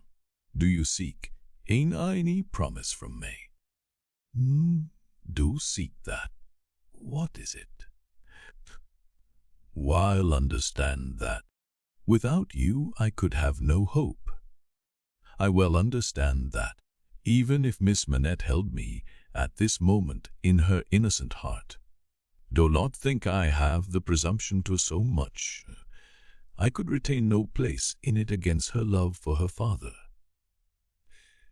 If that to be so, do you see what, on the other hand, is involved in it? I understand equally well that a word from her father in any suitor's favor would outweigh herself and all the world, for which reason, Dr. Manette, said Darnay modestly but firmly, I would not ask that word to save my life. I am sure of it. Charles Darnay, mysteries arise out of close love, as well as out of wide division. In the former case, they are subtle and delicate, and difficult to penetrate. My daughter Lucie is, in this one respect, such a mystery to me. I can make no guess at the state her heart. May I ask, sir, if you think she is? As he hesitated, her father supplied the rest. Is sought by any other suitor? It is what I meant to say. Her father considered a little before he answered. You've seen. You have, Missy. Carton here yourself. Mr. Stryver is here too occasionally. If it be at all, it can only be by one of these, or both, said Darnay. I had not thought of both. I should not think either likely. You want a promise from me, tell me what it is. It is that if Miss Manette should bring to you at any time, on her own part, such a confidence as I have ventured to lay before you, you will bear testimony to what I have said, and to your belief in it. I hope you may be able to think so well of me as to urge no influence against me. I say nothing more of my stake in this. This is what I ask. The condition on which I ask it, and which you have an undoubted right to require, I will observe immediately. I give the promise, said the doctor, without any condition. I believe your object to be purely and truthfully, as you have stated it. I believe your intention is to perpetuate, and not to weaken, the ties between me and my other and far dearer self. If she should ever tell me that you are essential to her perfect happiness, I will give her to you. If there were, Charles Darnay, if there were, the young man had taken his hand gratefully. Their hands were joined as the doctor spoke. Any fancies, any reasons, any apprehensions, anything whatsoever, new or old, against the man she really loved. The direct responsibility thereof not lying on his head. They should all be obliterated for her sake. She is everything to me, more to me than suffering, more to me than wrong, more to me. Well, this is idle talk. So strange was the way in which he faded into silence, and so strange his fixed look when he had ceased to speak, that Darnay felt his own hand turn cold in the hand that slowly released and dropped it. You said something to me, said Dr. Manette, breaking into a smile. What was it you said to me?" He was at a loss how to answer, until he remembered having spoken of a condition. Relieved as his mind reverted to that, he answered, "Your confidence in me ought to be returned with full confidence on my part. My present name, though but slightly changed from my mother's, is not, as you will remember, my own. I wish to tell you what that is, and why I am in England." "Stop," said the doctor of Beauvais. "I wish it, that I may the better deserve your confidence, and have no secret from you." Stop. For an instant, the doctor even had his 2 hands at his ears. For another instant, even had his 2 hands laid on Darnay's lips. "Tell me when I ask you, not now. If your suit should prosper, if Lucie should love you, you shall tell me on your marriage morning. Do you promise?" "Willingly. Give me your hand. She will be home directly, and it is better she should not see us together to-night. Go." "God bless you." It was dark when Charles Darnay left him, and it was an hour later and darker when Lucie came home. She hurried into the room alone, for Miss Pross had gone straight up stairs, and was surprised to find his reading chair empty. "My father," she called to him, "feather dear." Nothing was said in answer, but she heard a loud, hammering sound in his bedroom. Passing lightly across the intermediate room, she looked in at his door, and came running back frightened, crying to herself, with her blood all chilled, "What shall I do? What shall I do?" Her uncertainty lasted but a moment. She hurried back and tapped at his door and softly called to him. The noise ceased at the sound of her voice, and he presently came out to her, and they walked up and down together for a long time. She came down from her bed to look at him in his sleep that night. He slept heavily, and his tray of shoemaking tools and his old unfinished work were all as usual. Chapter 11. A companion picture. "Sidney," said Mr. Stryver, on that same night or morning, to his Jackal, "mix another bowl of punch. I have something to say to you." Sidney had been working double tides that night, and the night before, and the night before that, and a good many nights in succession, making a grand clearance among Mr. Stryver's papers before the setting in of the long vacation. The clearance was effected at last. The Stryver arrears were handsomely fetched up. Everything was got rid of until November should come with its fogs atmospheric and fogs legal, and bring grist to the mill again. Sidney was none the livelier and none the soberer for so much application. It had taken a deal of extra wet toweling to pull him through the light. A correspondingly extra quantity of wine had preceded the toweling, and he was in a very damaged condition.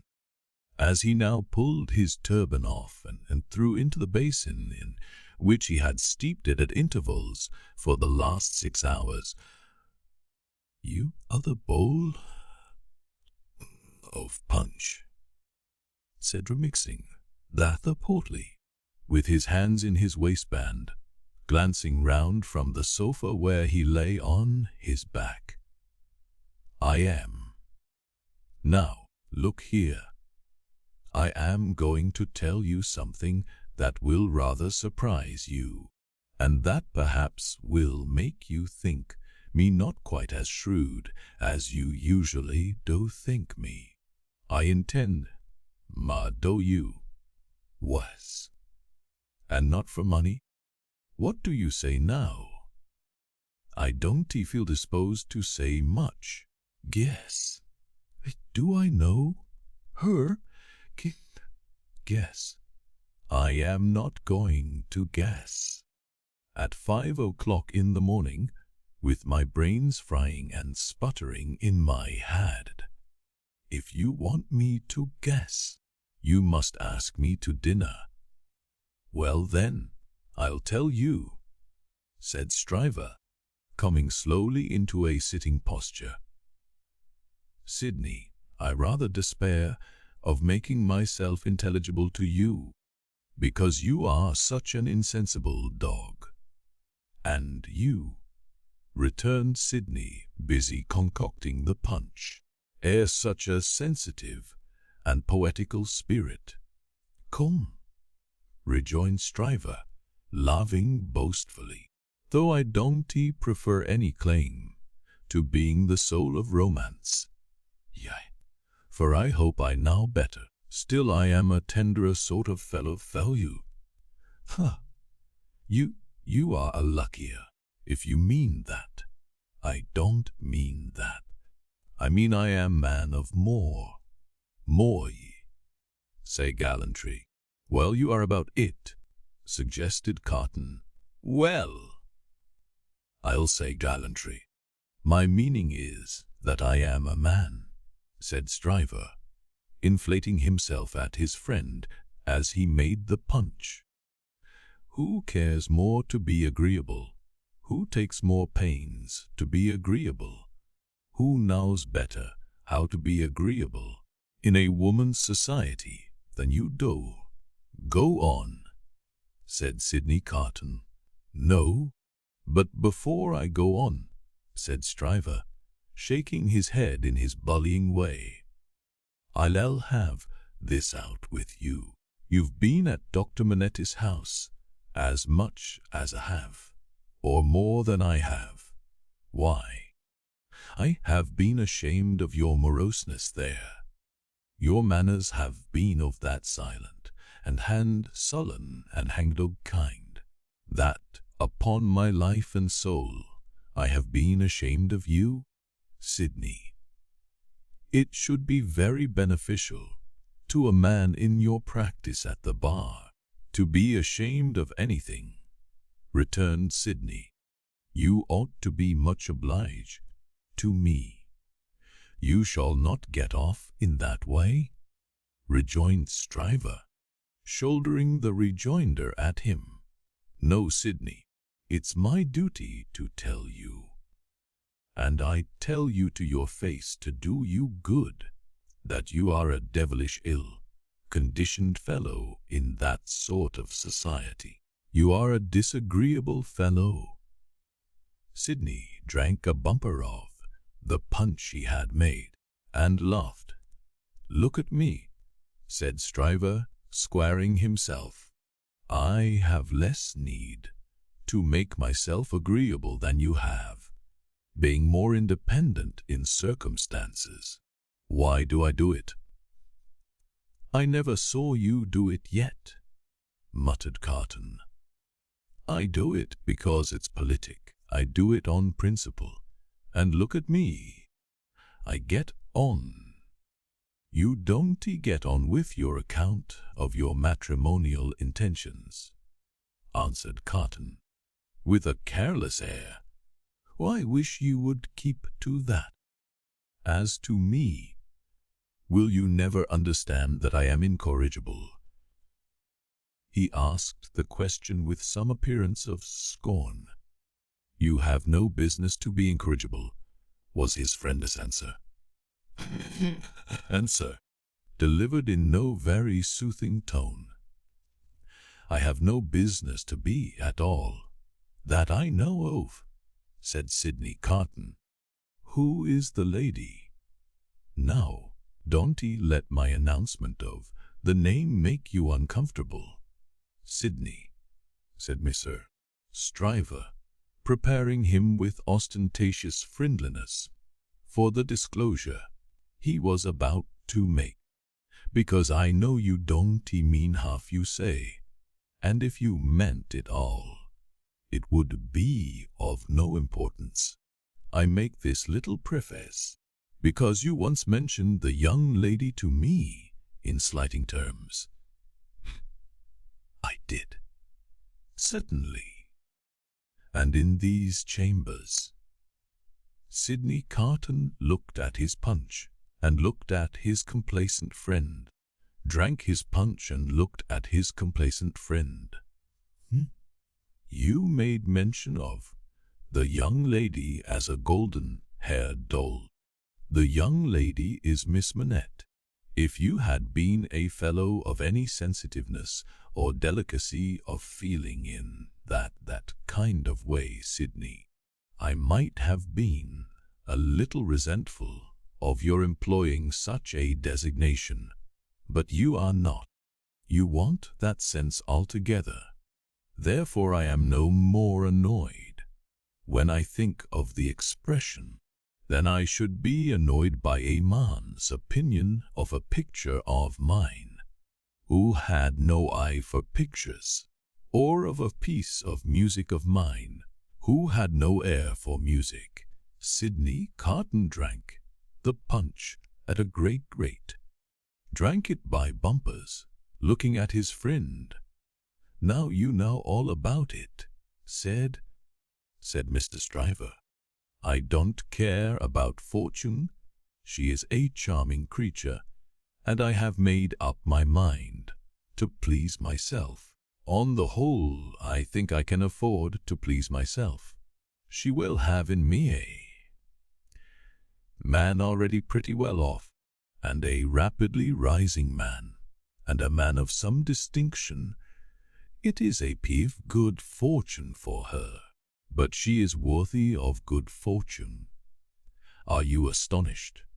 Carton, still drinking the punch, rejoined, "Why should I be astonished? You approve." Carton, still drinking the punch, rejoined, "Why should I not approve?" "Well," said his friend Stryver, "you take it more easily than I fancied you would, and are less mercenary on my behalf than I thought you would be. Though, to be sure, you know well enough by this time that your ancient chum is a man of a pretty strong will." "Yes, Sidney, I have had enough this style of life, with no other as a change from it. I feel that it is a pleasant thing for a man home when he feels inclined to go to it. When he doesn't, he can stay away, and I feel that Miss Manette will tell well in any station, and will always do me credit. So I have made up my mind. And now, Sidney, old boy, I want to say a word to you about your prospects. You are in a bad way, you know. You really are in a bad way. You don't know the value of money. You live hard. You'll knock up one of these days and be ill and poor. You really ought to think about a nurse." The prosperous patronage with which he said it made him look twice as big as he was and 4 times as offensive. "Now, let me recommend you," pursued Stryver, "to look it in the face. I have looked it in the face in my different way. Look it in the face, you, in your different way. Marry. Provide somebody to take care of you. Never mind your having no enjoyment of women's society, nor understanding of it, nor tact for it. Find out somebody. Find out some respectable woman with a little property. Somebody in the landlady way, or lodging letting way, and marry her against a rainy day. That's the kind of thing for you. Now think of it." "Sidney?" "I'll think of it," said Sidney, the chapter fellow of Delicacy. Mr. Stryver, having made up his mind to that magnanimous bestowal of good fortune on the doctor's daughter, resolved to make her happiness known before he left town for the long vacation. After some mental debating of the point, he came to the conclusion that it would be as well to get all the preliminaries done with, and they could then arrange at their leisure whether he should give her his hand a week or two before Michaelmas term, or in the little Christmas vacation between it and Hilary. As to the strength of his case, he had not a doubt about it, but clearly saw his way to the verdict, argued with the jury on substantial worldly grounds, the only grounds ever worth taking into account. It was a plain case, and had not a weak spot in it. He called himself for the plaintiff. There was no getting over his evidence. The counsel for the defendant threw up his brief, and the jury did not even turn to consider. After trying it, Stryver C.J. was satisfied that no plainer case could be. Accordingly, Bizarre Stryver inaugurated the long vacation with a formal proposal to take Miss Manette to Vauxhall Gardens. That failing, to Ranelagh. That unaccountably failing, too, it behoved him to present himself in Soho, and there declare his noble mind. Towards Soho, therefore, Mr. Stryver shouldered his way from the Temple, while the bloom of the long vacation's infancy was still upon it.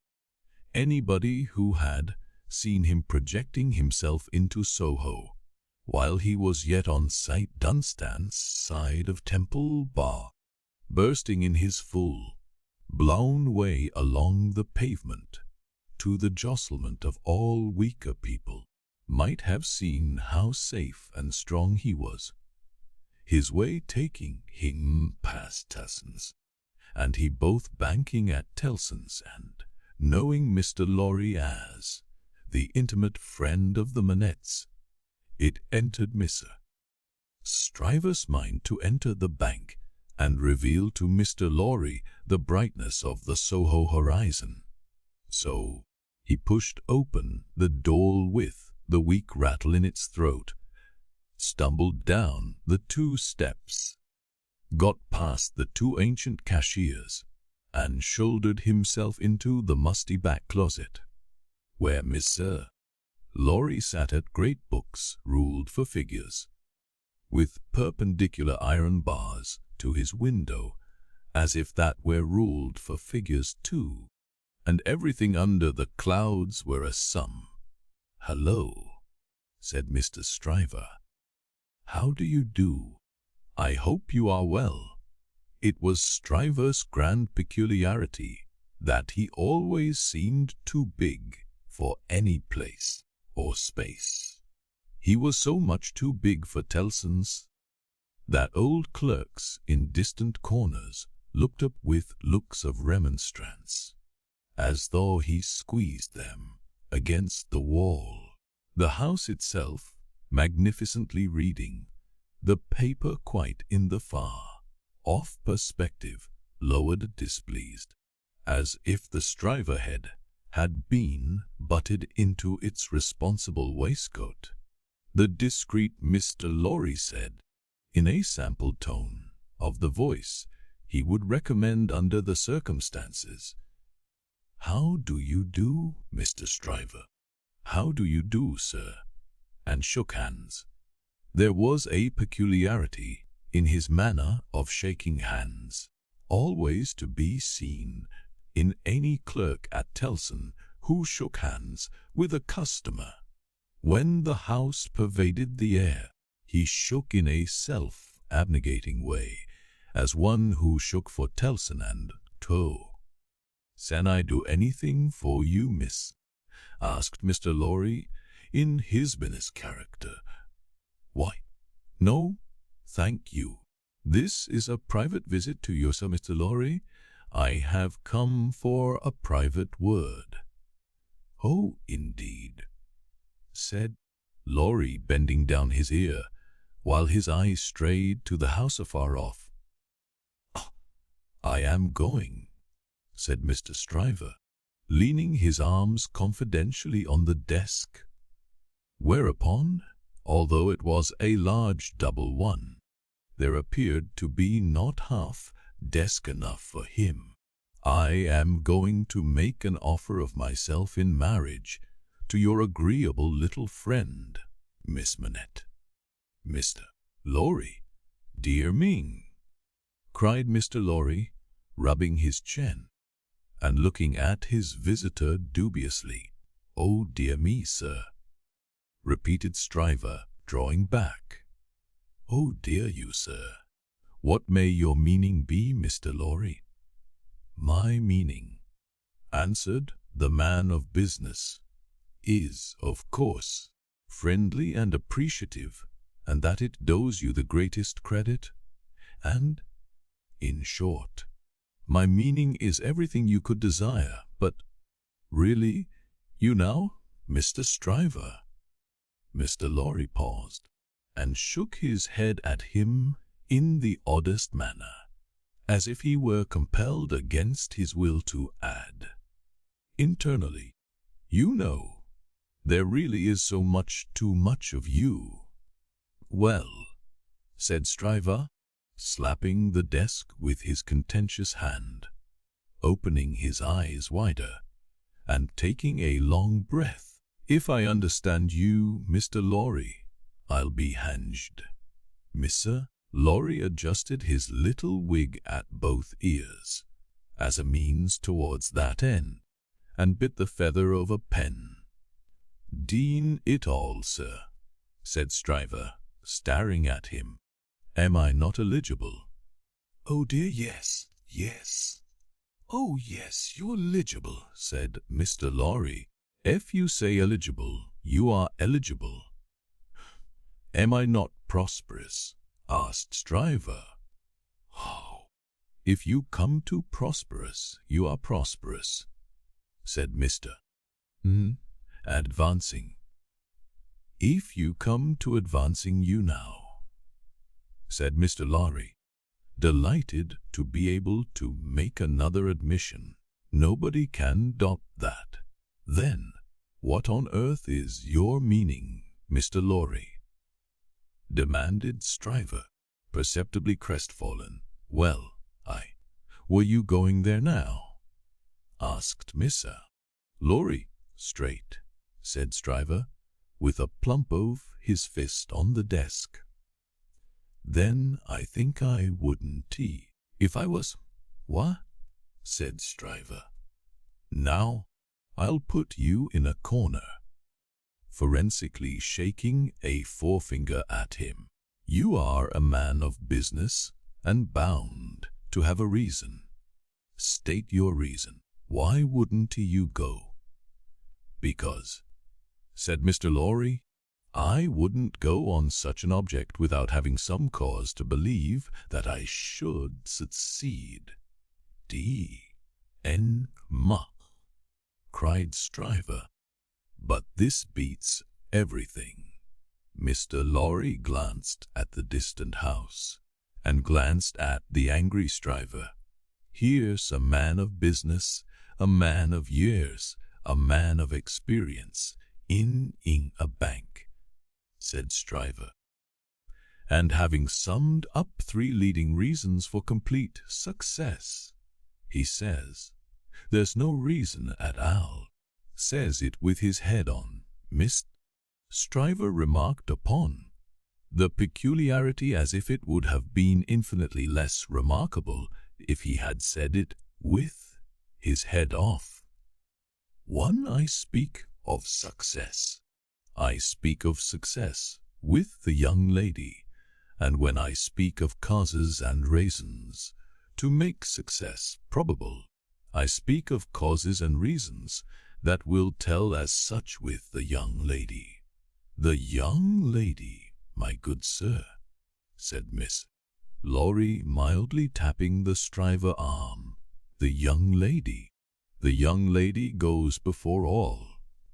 Then you mean to tell me, Mr. Laurie, said Stryver, squaring his elbows, that it is your deliberate opinion that the young lady at present in question is a mincing fool. Not exactly so. I mean to tell you, Mr. Stryver, said Mr. Laurie, reddening, that I will hear no disrespectful word of that young lady from any lips, and that if I knew any man, which I hope I do not, whose taste was so coarse, and whose temper was so overbearing, that he could not restrain himself from speaking disrespectfully of that young lady at this desk, not even Tellson's should prevent my giving him a piece of my mind. The necessity of being angry in a suppressed tone had put Mr. Stryver's blood vessels into a dangerous state. When it was his turn to be angry, Mr. Laurie's veins, methodical as their courses could usually be, were in no better state now. It was his turn. That is what I mean to tell you, sir, said Mr. Laurie. Pray let there be no mistake about it. Mr. Stryver sucked the end of a ruler for a little while, and then stood hitting a tune out of his teeth with it, which probably gave him the toothache. He broke the awkward silence by saying, "This is something new to me, Mr. Laurie. You deliberately advise me not to go up to Soho and offer myself, Stryver of the King's Bench Bar. Do you ask me for my advice, Mr. Stryver?" "Yes." "I do. Very good. Then I give it, and you have repeated it correctly. And all I can say of it is," laughed Stryver with a vexed laugh, "that this beats everything past and to come. Now understand me," pursued Mr. Laurie. "As a man of business, I am not justified in saying anything about this matter, for, as a man of business, I know nothing of it. But, as an old fellow who has carried Miss Manette in his arms, who is the trusted friend of Miss Manette, and of her father too, and who has a great affection for them both, I have spoken. The confidence is not of my seeking, recollect. Now, you think I may not be right." "Not I," said Stryver, whistling. "I can't undertake to third parties in common sense. I can only find it for myself. I suppose sense in certain quarters. You suppose mincing bread and butter nonsense. It's new to me, but you are right, I dare say. What I suppose, Mr. Stryver, I claim to characterize for myself. And understand me, sir," said Mr. Laurie, quickly flushing again. "I will not even at Tellson's, have it characterized for me by any gentleman breathing." "I beg your pardon," said Stryver. "Granted. Thank you. Well, Mr. Stryver, I was about to say, it might be painful to you to find yourself mistaken. It might be painful to Dr. Manette to have the task of being explicit with you. It might be very painful to Miss Manette to have the task of being explicit with you. You know the terms upon which I have the honor and happiness to stand with the family, if you please, committing you in no way, representing you in no way. I will undertake to correct my advice by the exercise of a little new observation and judgment expressly brought to bear upon it. If you should then be dissatisfied with it, you can but test its soundness for yourself. If, on the other hand, you should be satisfied with it, and it should be what it now is, it may spare all sides what is best spared. What do you say? How long would you keep me in town? Oh, it is only a question of a few hours. I could go to Soho in the evening and come to your chambers afterwards. Then, I say yes, said Stryver. I want to go up there now. I am not so hot upon it as that comes to. I say yes, and I shall expect you to look in tonight. Good morning. Then Mr. Stryver turned and burst out of the bank, causing such a cushion of air on his passage through, that to stand up against it bowing behind the two counters required the utmost remaining strength of the two ancient clerks. Those venerable and feeble persons were always seen by the public in the act of bowing, and were popularly believed, when they had bowed a customer out, still to keep on bowing in the empty office until they bowed another customer in. The barrister was keen enough to that the banker would not have in his expression opinion on any less solid far in less so of opinion moral certainty. Divine a moral certainty. Unprepared as he was for the large pill he had to swallow, he got it down. And now, said Mr. Stryver, shaking his forensic forefinger at the temple in general, when it was down, my way out of this is to put you all in the wrong. It was a bit of the art, an old Bailey tactician, in which he found great relief.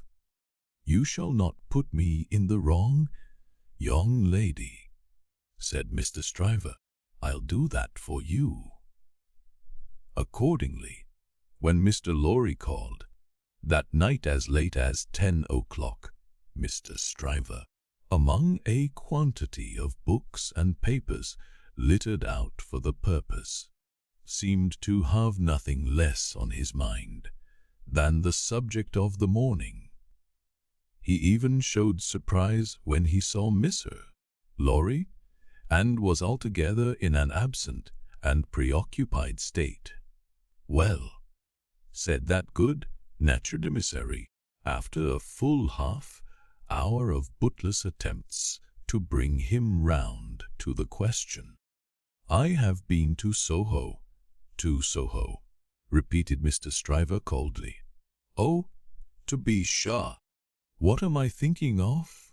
And I have no doubt, said Mr. Lorry, that I was right in the conversation we had. My opinion is confirmed, and I reiterate my advice. Assure you, returned Mr. Stryver, in the friendliest way, that I am sorry for it, on your account, and sorry for it on the poor father's account. I know this must always be a sore subject with the family. Let us say no more about it. I don't understand you, said Miss Lorry. I dare say not, rejoined Stryver, nodding his head in a smoothing and final way. No matter. But it does matter, Mr. Lorry urged. No, it doesn't. I assure you it doesn't. Having supposed that there was sense where there is no sense, and a laudable ambition Where there is not a laudable ambition, I am well out of my mistake, and no harm is done. Young women have committed similar follies often before, and have repented them in poverty and obscurity often before. In an unselfish aspect, I am sorry that the thing is dropped, because it would have been a bad thing for me in a worldly point of view. In a selfish aspect, I am glad that the thing has dropped, because it would have been a bad thing for me in a worldly point of view. It is hardly necessary to say I could have gained nothing by it. There is no harm at all done. I have not proposed to the young lady, and between ourselves, I am by no means certain, on reflection, that I ever should have committed myself to that extent. Mr. Lorry, you cannot control the mincing vanities and giddinesses of empty-headed girls. You must not expect to do it, or you will always be disappointed. Now, pray say no more about it. I tell you, I regret it on account of others, but I am satisfied on my own account. And I am really very much obliged you for allowing me to sound you, and for giving me your advice. You know the young lady better than I do. You were right. It never would have done. Mr. Lorry was so taken aback that he looked quite stupidly at Mr. Stryver, shouldering him towards the door with an appearance of showering generosity, forbearance, and goodwill on his erring head. "Make the best of it, my dear sir," said Stryver. "Say no more about it. Thank you again for allowing me to sound you. Good night." Mr. Lorry was out in the night before he knew where he was. Mr. Stryver was lying back on his sofa, winking at his ceiling. Chapter 13. The fellow of no delicacy. If Sidney Carton ever shone anywhere, he certainly never shone in the house of Dr. Manette. He had been there often during a whole year, and had always been the same moody and morose languor there. When he cared to talk, he talked well, but the cloud of caring for nothing, which overshadowed him with such a fatal darkness, was very rarely pierced by the light within him. And yet he did care something for the streets that environed that house, and for the senseless stones that made their pavements. Many a night he vaguely and unhappily wandered there. One wine had brought no transitory gladness to him. Many a dreary daybreak revealed his solitary figure lingering there, and still lingering there, when the first beams of the sun brought into strong relief removed beauties of architecture in spires of churches and lofty buildings, as perhaps the quiet time brought some sense of better things, else forgotten and unattainable, into his mind. Of late, the neglected bed in the Temple Court had known him more scantily than ever, and often when he had thrown himself upon it no longer than a few minutes, he had got up again and haunted that neighborhood on a day in August when Mr.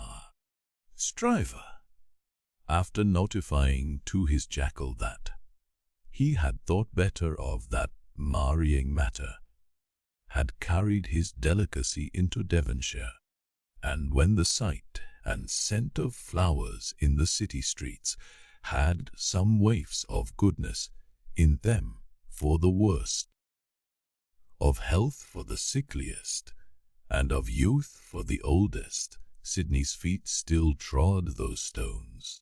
From being irresolute and purposeless, his feet became animated by an intention, and, in the working out of that intention, they took him the doctor's door. He was shown up stairs, and found Lucie at her work alone. She had never been quite her ease with him, and received him with some little embarrassment as he seated himself near her table. But, looking up at his face in the interchange of the first few common places, she observed a change in it. "I fear you are not well, Mr. Carton." "No, but the life I lead, Miss Manette, is not conducive to health. What is to be expected of, or by, such profligates? Is it not forgive me? I have begun the question on my lips, a pity to live no better life. God knows it is a shame.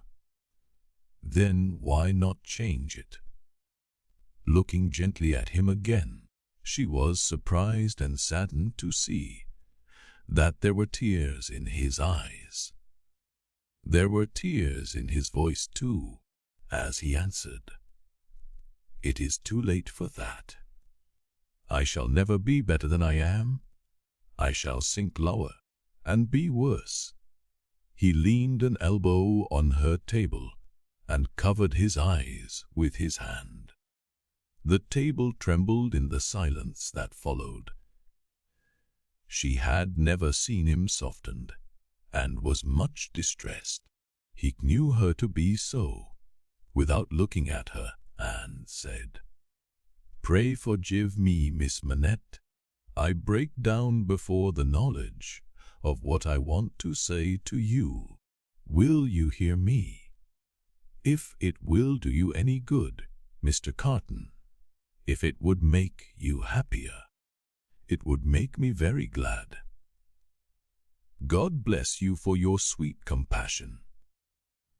He unshaded his face after a little while, and spoke steadily. "Don't be afraid to hear me. Don't shrink from anything I say. I am like one who'd young. All my life might have been. No, Mr. Carton, I am sure that the best part of it might still be. I am sure that you might be much, much worthier of yourself. Say of you, Miss Manette. And although I know better, although in the mystery of my own wretched heart I know better, I shall never forget." She was pale and trembling. He came to her relief with a fixed despair of himself, which made the interview unlike any other that could have been holden. "If it had been possible, Miss Manette, that you could have returned the love of the man you see before yourself, flung away, wasted, drunken, poor creature of misuse as you know him to be, he would have been conscious this day and hour, in spite of his happiness, that he would bring you to misery, bring you to sorrow and repentance, blight you, disgrace you, pull you down with him. I know very well that you can have no tenderness for me. I ask for none. I am even thankful that it cannot be. Without it, can I not save you, Mr. Carton? Can I not recall you, forgive me again, to a better course? Can I in no way repay your confidence? I know this is a confidence," she modestly said, after a little hesitation, and in earnest tears. "I know you would say this to no one else. Can I turn it to no good account for yourself, Mrs. Carton?" He shook his head. "To none. No, Miss Manette, to none. If you will hear me through a very little more, all you can ever do for me is done. I wish you to know that you have been the last dream of my soul. In my degradation I have not been so degraded but that the sight of you with your father, and of this home made such a home by you, has stirred old shadows that I thought had died out of me. Since I knew you, I have been troubled by a remorse that I thought would never reproach me again, and have heard whispers from old voices impelling me upward that I thought were silent forever. I have had unformed ideas of striving afresh, beginning anew, shaking off sloth and sensuality, and fighting out the abandoned fight. A dream, all a dream, that ends in nothing, and leaves the sleeper where he lay down. But I wish you to know that you inspired. Will nothing of it remain? Oh, Mr. Carton, think again. Try again. No, Miss Manette, all through it I have known myself to be quite undeserving, and yet I have had the weakness, and have still the weakness, to wish you to know with what a sudden mastery you kindled me, heap of ashes that I am, into fire, a fire, however, inseparable in its nature from myself, quickening nothing, lighting nothing, doing no service, idly burning away. Since it is my misfortune, Mr. Carton, to have made you more unhappy than you were before you knew me. Don't say that, Miss Manette, for you would have reclaimed me, if anything could. You will not be the cause of my becoming worse, since the state of your mind that you describe is, at all events, attributable to some influence of mine. This is what I mean. If I can make it plain, can I use no influence to serve you? Have I no power for good with you at all? The utmost good that I am capable of now, Miss Manette, I have come here to realize. Let me carry through the rest of my misdirected life the remembrance that I opened my heart to you, last of all the world, and that there was something left in me at this time which you could deplore and pity, which I entreated you to believe again and again, most fervently, with all my heart, was capable of better things. Mr. Carton, entreat me to believe it no more, Miss Manette. I have proved myself, and I know better. I distress you, I draw fast to an end. Will you let me believe, when I recall this day, that the last confidence of my life was reposed in your pure and innocent breast, and that it lies there alone, and will be shared by no one? If that will be a consolation to you, yes, not even by the dearest one ever to be known to you. Mr. Carton, she answered, after an agitated pause, the secret is yours, not mine, and I promise to respect it. Thank you, and again, God bless you. He put her hand to his lips and moved towards the door. Be under no apprehension, Miss Manette, of my ever resuming this conversation by so much as a passing word. I will never refer to it again. If I were dead, that could not be surer than it is henceforth. In the hour of my death, I shall hold sacred the one good remembrance, and shall thank and bless you for it, that my last avowal of myself was made to you, and that my name and faults and miseries were gently carried in your heart. May it otherwise be light and happy. He was so unlike what he had ever shown himself to be, and it was so sad to think how much he had thrown away, and how much he every day kept down and perverted, that Lucie Manette wept mournfully for him as he stood looking back at her. "Be counted," he said. "I am not worth such feeling, Miss Manette. An hour or two hence, and the low companions and low habits that I scorn but yield to will render me less worth such tears as those than any wretch who creeps along the streets. Be comforted. But within myself I shall always be, towards you, what I am now, though outwardly I shall be what you have heretofore seen me. The last supplication but one I make to you is that you will believe this of make. I will, Mr.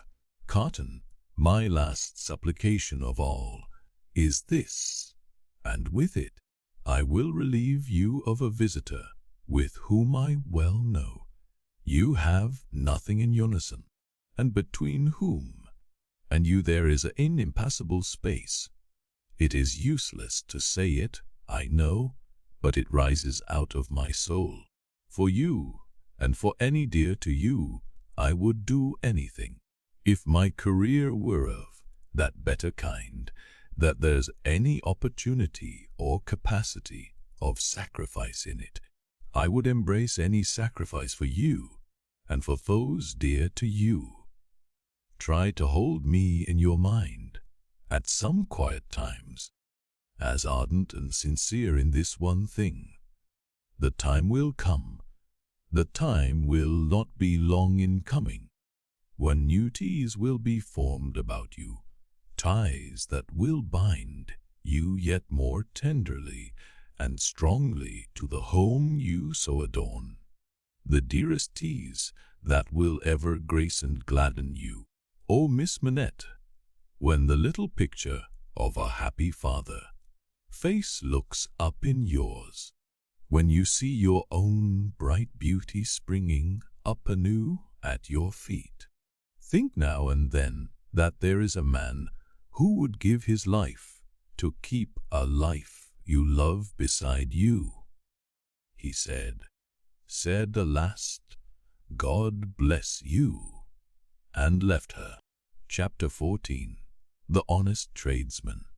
To the eyes of Mr. Jeremiah Cruncher, sitting on his stool in Fleet Street with his grisly urchin beside him, a vast number and variety of objects in movement were every day presented. Who could sit upon anything in Fleet Street during the busy hours of the day, and not be dazed and deafened by two immense processions, one ever tending westward with the sun, the other ever tending eastward from the sun, both ever tending to the plains beyond the range of red and purple where the sun goes down? With his straw in his mouth, Mr. Cruncher sat watching the two streams, like the heathen rustic who has for several centuries been on duty watching one stream. Saving that Jerry had no expectation of their ever running dry, nor would it have been an expectation of a hopeful kind, since a small part of his income was derived from the pilotage of timid women, said mostly of a full habit, and past the middle term of life from Tellson's side of the Tides to the opposite shore, brief as such companionship was in every separate instance. Mr. Cruncher never failed to become so interested in the lady as to express a strong desire to have the honor of drinking her very good health, and it was from the gifts bestowed upon him towards the execution of this benevolent purpose that he recruited his finances, as just now observed time was, when a part sat upon a stool in a public place, and mused in the sight of men. Mr. Cruncher sitting on a stool in a public place, but not being a poet, mused as little as possible, and looked about him. It fell out that he was thus engaged in a season when crowds were few, and belated women few, and when his affairs in general were so unprosperous as to awaken a strong suspicion in his breast that Mrs. Cruncher must have been flopping in some pointed manner, when an unusual concourse pouring down Fleet Street westward attracted his attention.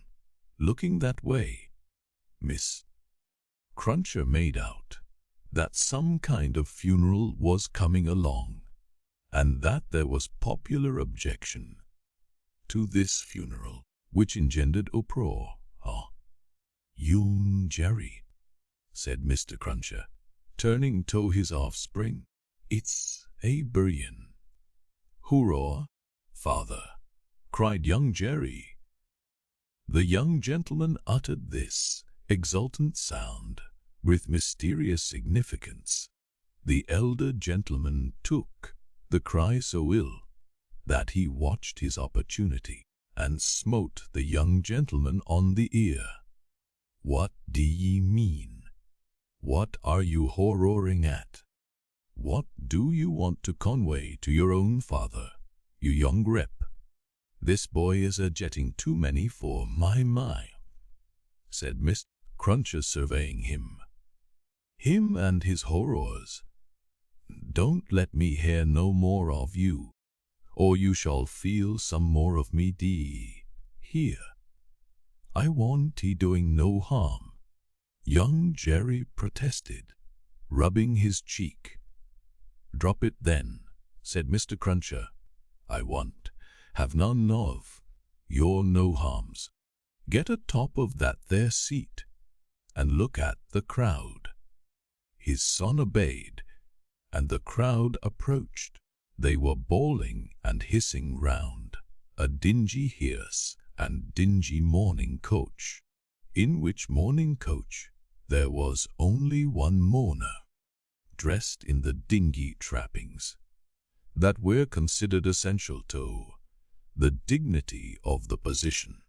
The position appeared by no means to please him, however, with an increasing rabble surrounding the coach, deriding him, making grimaces at him, and incessantly groaning and calling out, "Wah!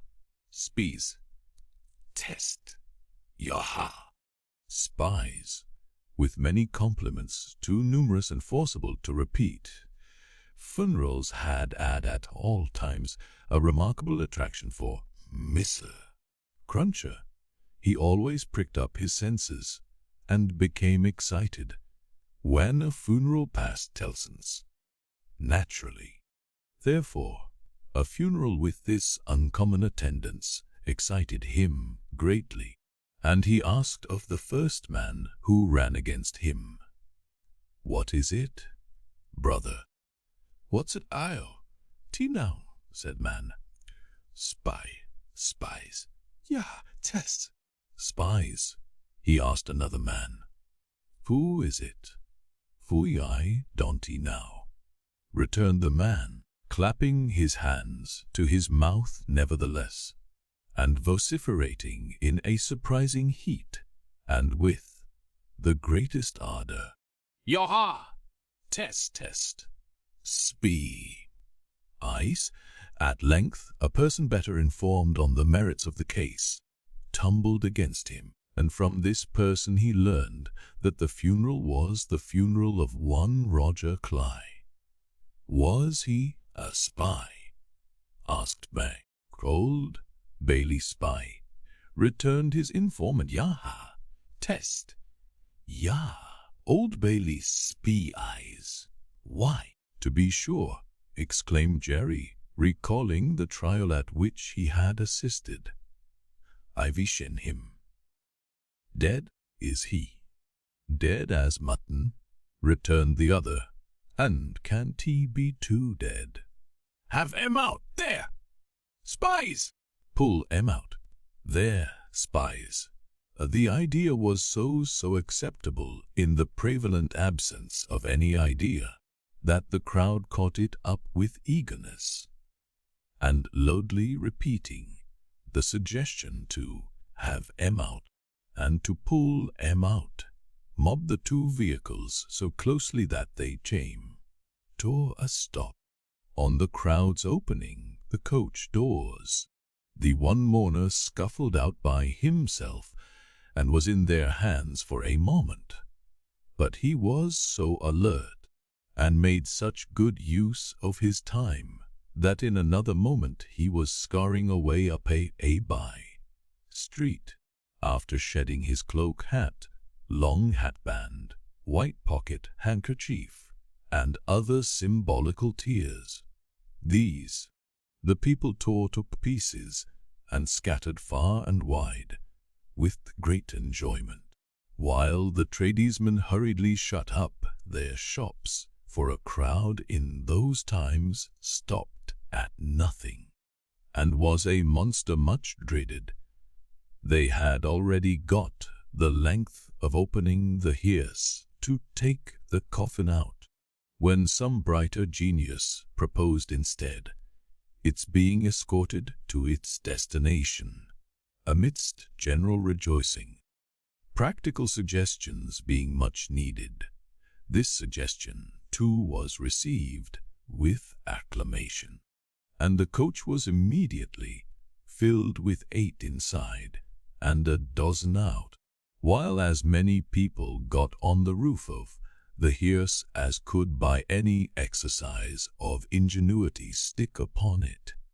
Among the first of these volunteers was Jerry Cruncher himself, who modestly concealed his spiky head from the observation of Tellson's in the further corner of the mourning coach.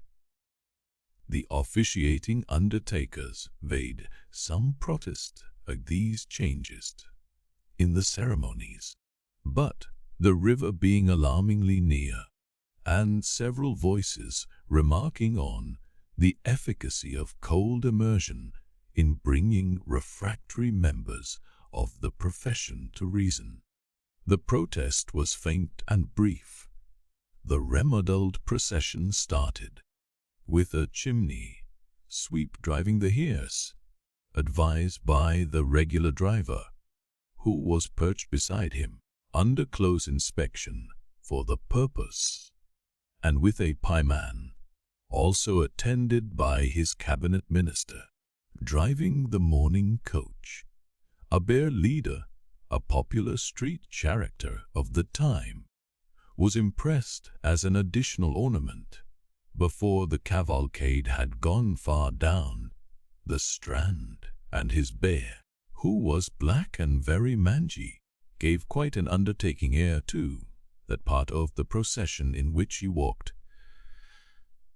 Thus, with beer drinking, pipe smoking, song roaring, and infinite caricaturing of woe, the disorderly procession went its way, recruiting at every step, and all the shops shutting up before it. Its destination was the old church of St. Pancras, far off in the fields. It got there in course of time, insisted on pouring into the burial ground, finally accomplished the interment of the deceased Roger Cly in its own way, and highly to its own satisfaction, the dead man disposed of, and the crowd being under the necessity of providing some other entertainment for itself, another brighter genius, or perhaps the same, conceived the humor of impeaching casual passers by as Old Bailey spies, and wreaking vengeance on them. Chase was given to some scores of inoffensive persons who have been near the Old Bailey in their lives, in the realization of this fancy, and they were roughly hustled and maltreated. The transition to the sport of window breaking and thence to the plundering of public houses was easy and natural. At last, after several hours, when sundry summer houses had been pulled down, and some area railings had been torn up to arm the more belligerent spirits, a rumor got about that the gods were coming. Before this rumor, the crowd gradually melted away, and perhaps the gods came, and perhaps they never came, and this was the usual progress of a mob. Mr.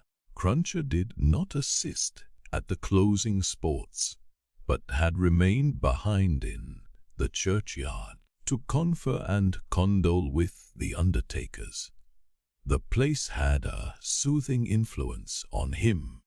He procured a pipe from a neighboring public house and smoked it, looking in at the railings and maturely considering the spot.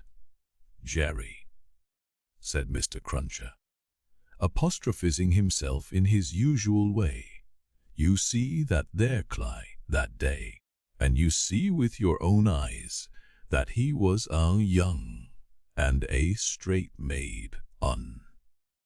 Having smoked his pipe out and ruminated a little longer, he turned himself about, that he might appear, before the hour of closing, on his station at Tellson's. Whether his meditations on mortality had touched his liver, or whether his general health had been previously at all amiss, or whether he desired to show a little attention to an eminent man, is not so much to the purpose, as that he made a short call upon his medical adviser, a distinguished surgeon, on his way back. Young Jerry relieved his father with dutiful interest, and reported no job in his absence.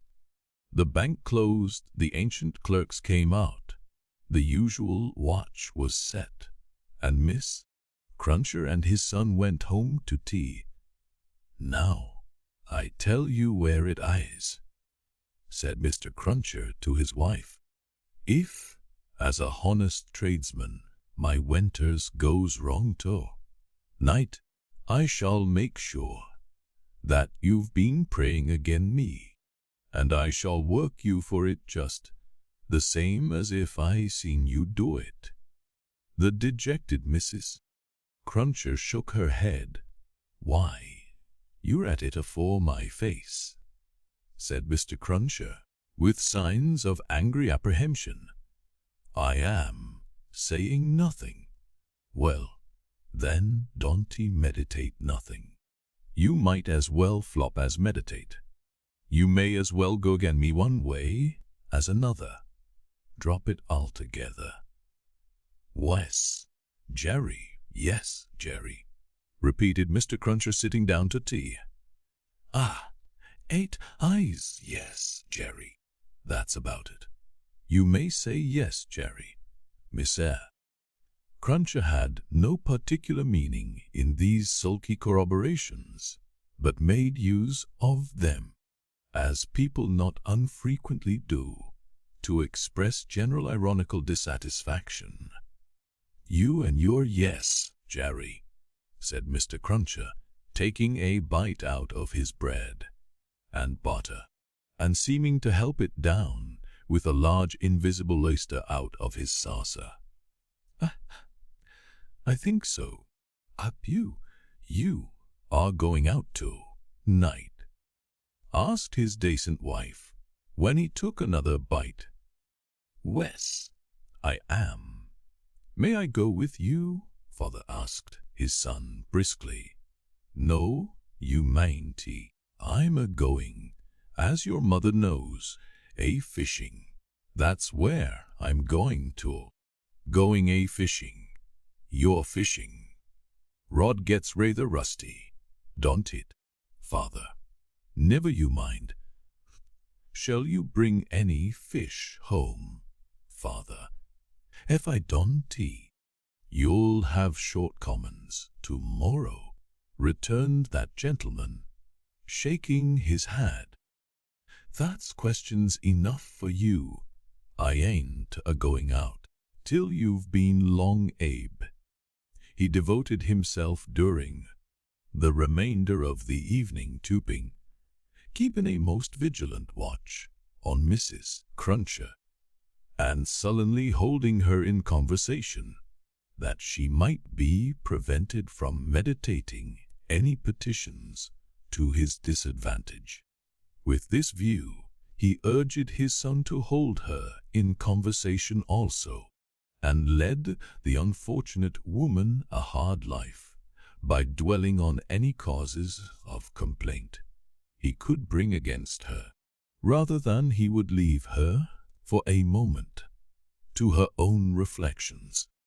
The devoutest person could have rendered no greater homage to the efficacy of an honest prayer than he did in this distrust of his wife. It was as if a professed unbeliever in ghosts should be frightened by a ghost story. "And mind you," said Miss Cruncher, "no games to-morrow. If I, as a honest tradesman, succeed in providing a gent of meat or two, none of your not touching of it and sticking to bread. If I, as a honest tradesman, am able to provide a little beer, none of your declaring on water. When you go to Rome, do as Rome does. Rome will be a ugly customer to you if you don't. I'm your Rome, you know." Then he began grumbling again. "With your flying into the face of your own wittles and drink, I don't know how scarce you mayn't make the wittles and drink here by your flopping tricks and your unfeeling conduct. Look at your boy, he's eyes your ain't he? He's as thin as a lath. Do you call yourself a mother, and not know that mother's first duty is to blow her boy out?"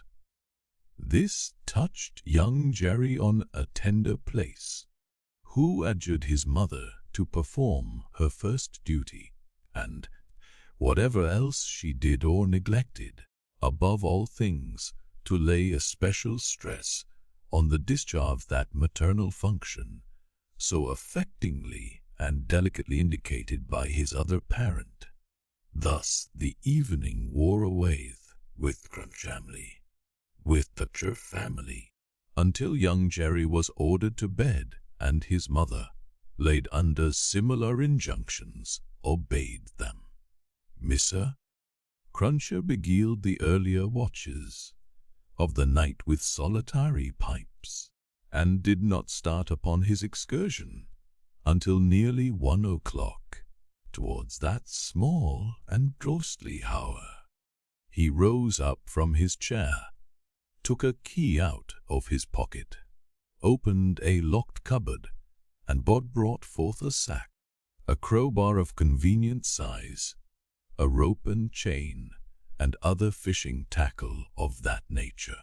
Disposing these articles about him in skilful manner, he bestowed a parting defiance on Mrs. Cruncher, extinguished the light, and went out. Young Jerry, who had only made a feint of undressing when he went to bed, was not long after his father. Under cover of the darkness, he followed out of the room, followed down the stairs, followed down the court, followed out into the streets. He was in no uneasiness concerning his getting into the house again, for it was full of lodgers, and the door stood ajar all night. Impelled by a laudable ambition to study the art and mystery of his father's honest calling, young Jerry, keeping as close to house fronts, walls, and doorways as his eyes were close to one another, held his honored parent in view. The honored parent, staring northward, had not gone far when he was joined by another disciple of Isaac Walton, and the two trudged on together. Within half an hour from the first starting, they were beyond the winking lamps and the more than winking watchman, and were out upon a lonely road. Another fisherman was picked up here, and that so silently that if young Jerry had been superstitious, he might have supposed the second follower of the gentle craft to have, all of a sudden, split himself into two. The three went on, and young Jerry went on, until the three stopped under a bank overhanging the road. Upon the top of the bank was a low brick wall, surmounted by an iron railing. In the shadow of bank and wall, the three turned out of the road and up a blind lane, of which the wall, there, risen to some 8 or 10 feet high, formed one side. Crouching down in a corner, peeping up the lane, the next object that young Jerry saw was the form of his honored parent, pretty well defined against a watery and clouded moon, nimbly scaling an iron gate. He was soon over, and then the second fisherman got over, and then the third. They all dropped softly on the ground within the gate, and lay there a little, listening perhaps. Then they moved away on their hands and knees. It was now young Jerry's turn to approach the gate, which he did, holding his breath. Crouching down again in a corner there, and looking in, he made out the three fishermen creeping through some rank grass, and all the gravestones in the churchyard. It was a large churchyard that they were in, looking on like ghosts in white, while the church tower itself looked on like the ghost of a monstrous giant. They did not creep far before they stopped and stood upright, and then they began to fish. They fished with a spade at first. Presently the honored parent appeared to be adjusting some instrument, like a great corkscrew. Whatever tools they worked with, they worked hard until the awful striking of the church clock so terrified young Jerry that he made off with his hair as stiff as his father's. But his long-cherished desire to know more about these matters not only stopped him in his running away, but lured him back again. They were still fishing perseveringly when he peeped in at the gate for the second time. But now they seemed to have got a bite. There was a screwing and complaining sound down below, and their bent figures were strained, as if by a weight. By slow degrees the weight broke away the earth upon it, and came to the surface. Young Jerry very well knew what it would be, but when he saw it, and saw his honored parent about to wrench it open, he was so frightened, being new to the sight, that he made off again, and never stopped until he had run a mile or more.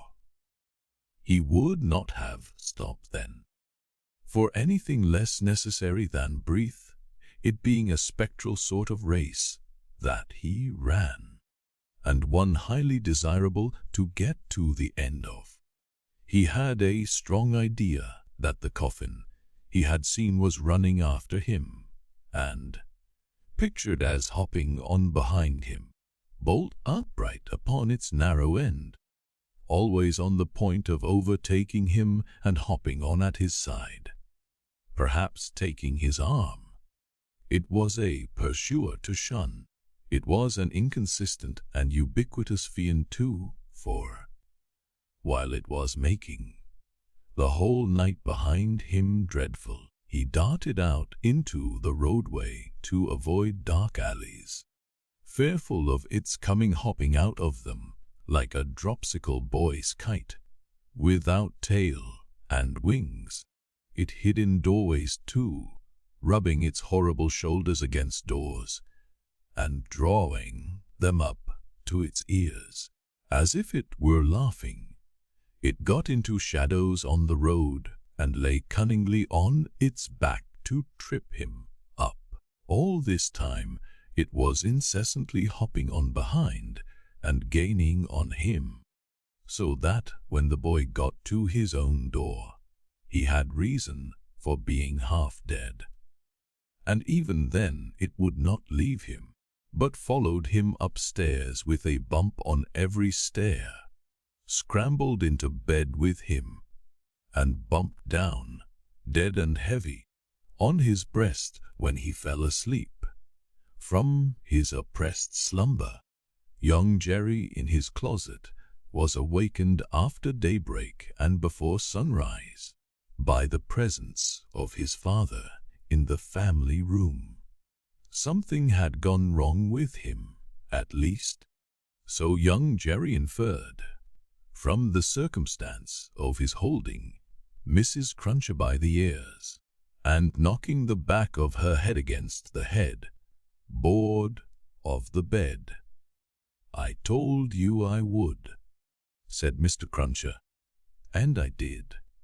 "Jerry, Jerry, Jerry," his wife implored, "you oppose yourself to the profit of the business," said Jerry, "and me and my partners suffer. You was to honor and obey. Why the devil don't you? I try to be a good wife, Jerry," the poor woman protested, with tears. "Is it being a good wife to oppose your husband's business? Is it honoring your husband to dishonor his business? Is it obeying your husband to disobey him on the vital subject of his business? You hadn't taken to the dreadful business then, Jerry." "It's enough for you," retorted Mr. Cruncher, "to be the wife of a honest tradesman, and not to occupy your female mind with calculations when he took to his trade or when he didn't. A honoring and obeying wife would let his trade alone altogether. Call yourself a religious woman. If you're a religious woman, give me a religious one. You have no more natural sense of duty than the bed of this here Thames River has of a pile, and similarly it must be knocked into you." The altercation was conducted in a low tone of voice, and terminated in the honest tradesman kicking off his clay-soiled boots and lying down at his length on the floor, after taking a timid peep at him lying on his back, with his rusty hands under his head for a pillow. His son lay down too, and fell asleep again. There was no fish for breakfast, and not much of anything else. Mr. Cruncher was out of spirits and out of temper, and kept an iron pot, lid by him as a projectile for the correction of Mrs. Cruncher, in case he should observe any symptoms of her saying grace. He was brushed and washed at the usual hour, and set off with his son to pursue his ostensible calling. Young Jerry, walking with the stool under his arm at his father's side, eyed along sunny and crowded Fleet Street. Was a very different young Jerry from him of the previous night, running home through darkness and solitude from his grim pursuer. His cunning was fresh with the day, and his qualms were gone with the night. in which particulars it is not improbable that he had compeers in Fleet Street and the City of London that fine morning. "Father," said young Jerry, as they walked along, taking care to keep at arm's length and to have the stool well between them, "what's a resurrection man?" Mr. Cruncher came to a stop on the pavement before he answered. "How should I know?"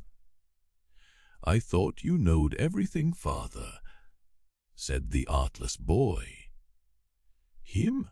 Well," returned Mr. Cruncher, going on again and lifting off his hat to give his spikes free play, "he's a tradesman." "What's his goods, father?" asked the brisk young Jerry. "His goods," said Mr. Cruncher, after turning it over in his mind, "is a branch of scientific goods. Persons' bodies ain't it, father?" asked the lively boy. "Believe it is something of that sort," said Mr. Cruncher. "Oh, I should so father like to be a resurrection when I'm quite growed up." Mr. Cruncher was soothed, but shook his head in a dubious and moral way. "Depends upon how you develop your talents. Be careful to develop your talents, and never to say no more than you can help to nobody. And there's no telling at the present time what you may not come to be fit for." As young Jerry, thus encouraged, went on a few yards in advance to plant the stool in the shadow of the bar, Mr. Cruncher added to himself, "Jerry, you honest tradesman, there's hopes what that will yet be a blessing to you, and a recompense to you for his mother." Chapter 15. Knitting. There had been earlier drinking than usual in the wine shop of Monsieur Defarge. As early as 6 o'clock in the morning, sallow faces peeping through its barred windows had descried other faces within, bending over measures of wine. Monsieur Defarge sold a very thin wine at the best of times, but it would seem to have been an unusually thin wine that he sold at this time. A sour wine, moreover, or a soaring, for its influence on the mood of those who drank it was to make them gloomy. No vivacious bacchanalian flame leaped out of the pressed grate of Monsieur Defarge, but a smouldering fire that burnt in the dark lay hidden in the dregs of it. This had been the third morning in succession on which there had been early drinking at the wine shop of Monsieur Defarge. It had begun on Monday, and here was Wednesday come. There had been more of early brooding than drinking, for many men had listened and whispered and slunk about the fair. The time of the opening of the door, who could not have laid a piece of money on the counter to save their souls?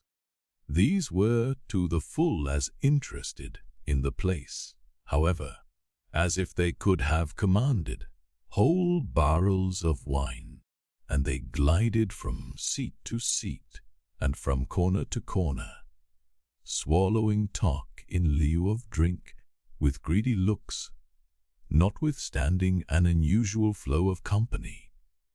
The master of the wine shop was not visible. He was not missed, for nobody who crossed the threshold looked for him, nobody asked for him, nobody wondered to see only Madame Defarge in her seat, presiding over the distribution of wine, with a bowl of battered small coins before her. As much defaced and beaten out of their original impress as the small coinage of humanity, from whose ragged pockets they had come. A suspended interest and a prevalent absence of mind were perhaps observed by the spies who looked in at the wine shop, as they looked in at every place, high and low, from the king's palace to the criminal's gaol. Games at cards languished. Players at dominoes musingly built towers with them. Drinkers drew figures on the tables with spilt drops of wine. Madame Defarge herself picked out the pattern on her sleeve with her toothpick, and saw and heard something inaudible and invisible a long way off. Thus Saint Antoine in this vinous feature of his, until midday. It was high noontide, when two dusty men passed through his streets, and under his swinging lamps of one was Monsieur Defarge, the other a mender of roads in a blue cap. All adust and athirst, the two entered the wine shop. Their arrival had lighted a kind of fire in the breast of Saint Antoine, fast spreading as they came along, which stirred and flickered in flame faces at most doors and windows.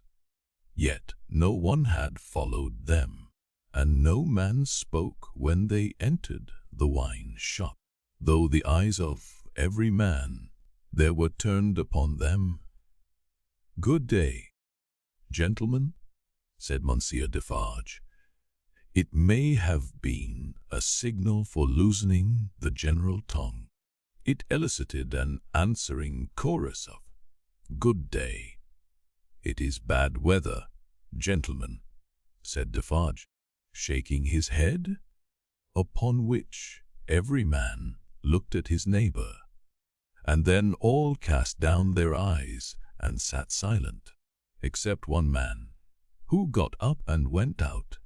"My wife," said Defarge aloud, addressing Madame Defarge, "I have travelled certain leagues with this good mender of roads, called Jacques. I met him by accident day and half's journey out of Paris. He is a good child, this mender of roads, called Jacques. Give him to drink, my wife." A second man got up and went out. Madame Defarge set wine before the mender of roads called Jacques, who doffed his blue cap to the company, and drank. In the breast of his blouse he carried some coarse dark bread. He ate of this between whiles, and sat munching and drinking near Madame Defarge's counter. A third man got up and went out. Defarge refreshed himself with a draught of wine, but he took less than was given to the stranger, as being himself a man to whom it was no rarity, and stood waiting until the countryman had made his breakfast. He looked at no one present, and no one now looked at him, not even Madame Defarge, who had taken up her knitting and was at work. "Have you finished your repast, friend?" he asked. "In due season, Wes. Thank you. Come then. You shall see the apartment that I told you you could occupy. It will suit you too. A marvel. Out of the wine shop into the street, out of the street into a courtyard, out of the courtyard up a steep staircase, out of the staircase into a garret, formerly the garret where a white-haired man sat on a low bench, stooping forward and very busy making shoes. No white-haired man was there now, but the three men were there who had gone out of the wine shop singly, and between them and the white-haired man afar off was the one small link that they had once looked in at him through the chinks in the wall. Defarge closed the door carefully, and spoke in a subdued voice, "Jacks 1, Jacks 2, Jacks 3. This is the witness encountered by appointment by me, Jacks 4. He will tell you all. Speak." Jacks 5. The mender of roads, blue cap in hand, wiped his swarthy forehead with it, and said, "Whether here shall I commence, Monseigneur?" "Commence?" was Monseigneur Defarge's not unreasonable reply. "At the commencement." "I saw him then, messieurs," began the mender of roads, "a year ago this running summer, underneath the carriage of the Marquis, hanging by the chain. Behold the manner of it. I leaving my work on the road, the sun going to bed, the carriage of the Marquis slowly ascending the hill, he hanging by the chain, like this." Again the mender of roads went through the whole performance, in which he ought to have been perfect by that time, seeing that it had been the infallible resource and indispensable entertainment of his village during a whole year. Jacks 1 struck in, and asked if he had ever seen the man before. "Never," answered the mender of roads, recovering his perpendicular. Jacks 3 demanded how he afterwards recognized him then. "By his tall figure," said the mender of roads, softly, and with his finger at his nose. "One Monseigneur the Marquis demands that evening. Say, what is he like?" I make response, "Tall as a spectre." You should have said, "Short as a dwarf," returned Jacks 2. But what did I know? The deed was not then accomplished. Neither did he confide in me. Observe. Under those circumstances even, I do not offer my testimony. Monsieur the Marquis indicates me with his finger, standing near our little fountain, and says, "To me! Bring that rascal." My faith, messieurs, I offer nothing. "He is right there, Jack is," murmured Defarge, to him who had interrupted. "Go on." "Good," said the mender of roads, with an air of mystery. "The tall man is lost, and he is sought how many months? 9, 10, 11? No matter the number," said Defarge. "He is well hidden, but at last he is unluckily found. Go on. I am again at work upon the hillside, and the sun is again about to go to bed. I am collecting my tools to descend to my cottage down in the village below, where it is already dark, when I raise my eyes and see coming over the hill 6 soldiers.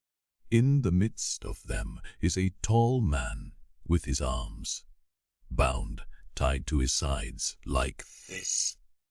With the aid of his indispensable cap, he represented a man with his elbows bound fast at his hips, with cords that were knotted behind him. I stand aside, messieurs, by my heap of stones, to see the soldiers and their prisoner pass. See, for it is a solitary road, that, where any spectacle is well worth looking at, and at first, as they approach, I see no more than that they are 6 soldiers with a tall man bound, and that they are almost black to my sight, except on the side of the sun going to bed, where they have a red edge, messieurs. Also, I see that their long shadows are on the hollow ridge on the opposite side of the road, and are on the hill above it, and are like the shadows of giants. Also, I see that they are covered with dust, and that the dust moves with curs. They come tramp, tramp. But when they advance quite near to me, I recognize the tall man, and he recognizes me. Ah, but he would be well content to precipitate himself over the hill side once again, as on the evening when he and I first encountered, close to the same spot. He described it as if he were there, and it was evident that he saw it vividly. Perhaps he had not seen much in his life. Do not show the soldiers that I recognize the tall man. He does not show the soldiers that he recognizes me. We do it, and we know it with our eyes. Come on, says the chief of that company, pointing to the village. Bring him fast to his tomb. And they bring him faster. I follow. His arms are swelled. Because of being bound so tight, his wooden shores are large and clumsy, and he is lame. Because he is lame, and consequently slow, they drive him with their guns, like this. He imitated the action of a man's being impelled forward by the butt-ends of muskets. They descend the hill like madmen running a race. He falls. They laugh and pick him up again. His face is bleeding and covered with dust, but he cannot touch it. Thereupon they laugh again. They bring him into the village. All the village runs to look. They take him past the mill and up to the prison. All the village sees the prison gate open in the darkness of the night and swallow him like this. He opened his mouth as wide as he could and shut it with a sounding snap of his teeth, observant of his unwillingness to mar the effect by opening it again. Defarge said, "Go on, Jacks." The village pursued the mender of roads, on tiptoe and in a low voice, withdraws.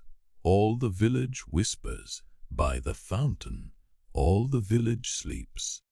All the village dreams of that unhappy within the locks and bars of the prison on the crag, and never to come out of it, except to perish in the morning, with my tools upon my shoulder, eating my morsel of black bread as though I make a circuit by the prison on my way to my work.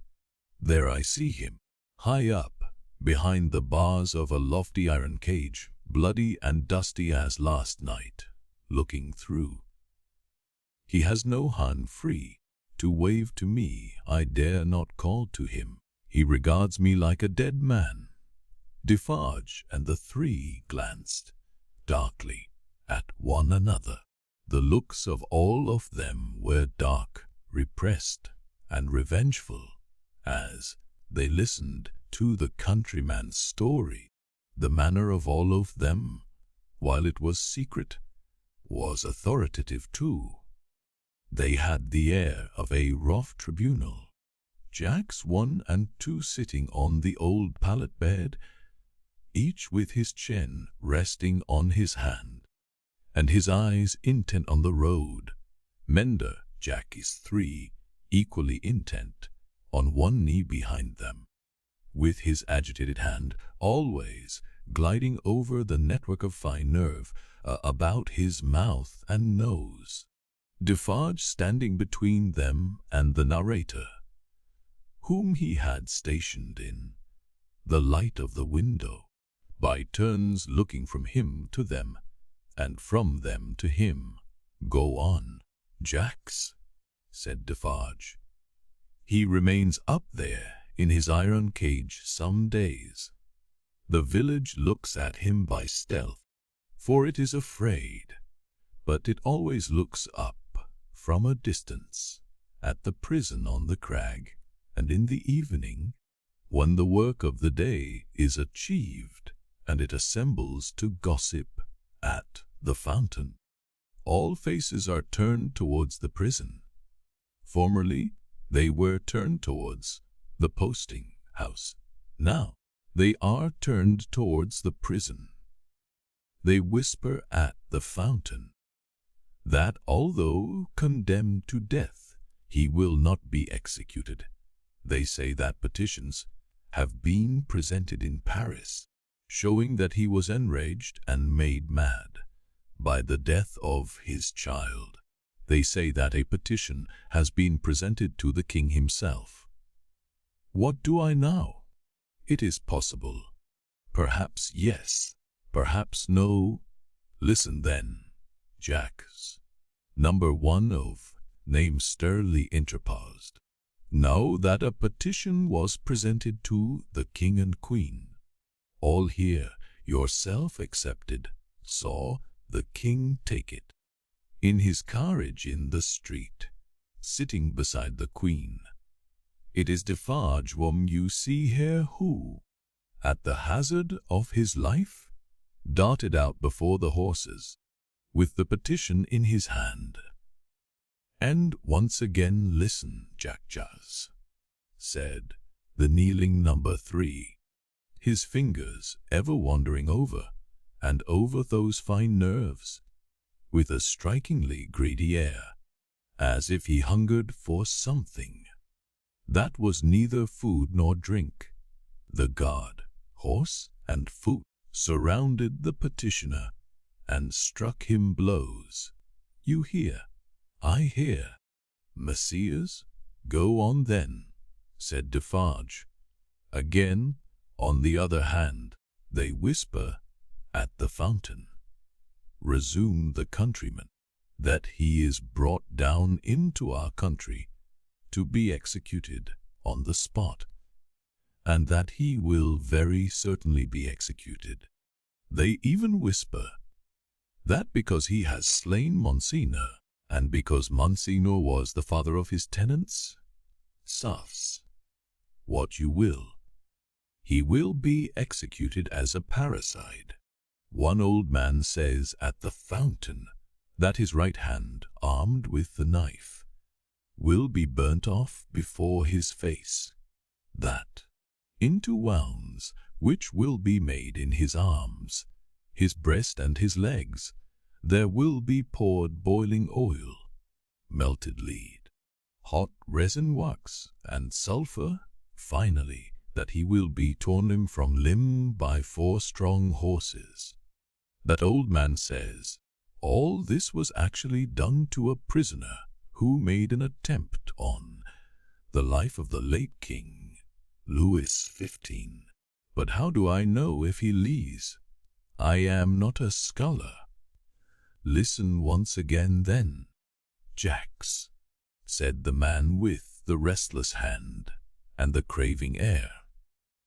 The name of that prisoner was Damiens, and it was all done in open day, in the open streets of this city of Paris, and nothing was more noticed in the vast concourse that saw it done than the crowd of ladies of quality and fashion, who were full of eager attention to the last Jacks, prolonged until nightfall, when he had lost 2 legs and an arm, and still breathed, and it was done. Why, how old? The 35, said the mender of roads, who looked 60. It was done when you were more than 10 years old. You might have seen it. Nuff, said Defarge, with grim impatience. Long live the devil. Go on. Well, some whisper this, some whisper that. They speak of nothing else. Even the fountain appears to fall to that tune. At length, on Sunday night, when all the village is asleep, come soldiers, wending down from the prison, and the guns ring on the stones of the little street.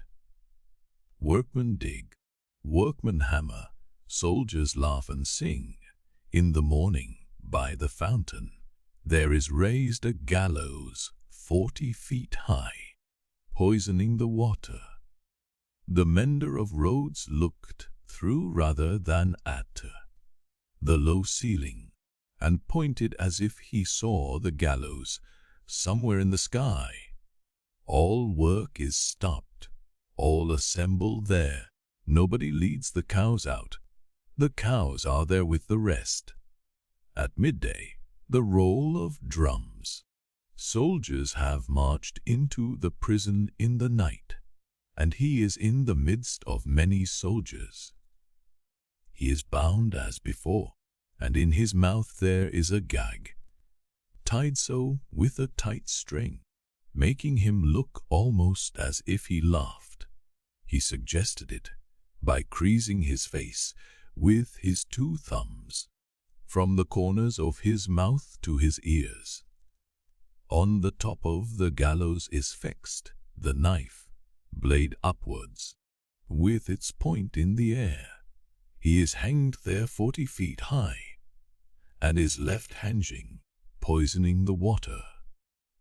They looked at one another as he used his blue cap to wipe his face, on which the perspiration had started afresh, while he recalled the spectacle. It is frightful, messieurs. How can the women and the children draw water? Who can gossip of an evening under that shadow? Under it, have I said. When I left the village, Monday evening as the sun was going to bed, and looked back from the hill, the shadow struck across the church, across the mill, across the prison, seemed to strike across the earth, messieurs, to where the sky rests upon it. The hungry man one of his fingers, as he looked at the other 3, and his finger quivered with the craving that was on him. That's all, messieurs. I left at sunset, as I had been warned to do, and I walked on that night and half next day, until I met, as I was warned I should, this comrade. With him I came on, now riding and now walking, through the rest of yesterday and through last night, and here you see May.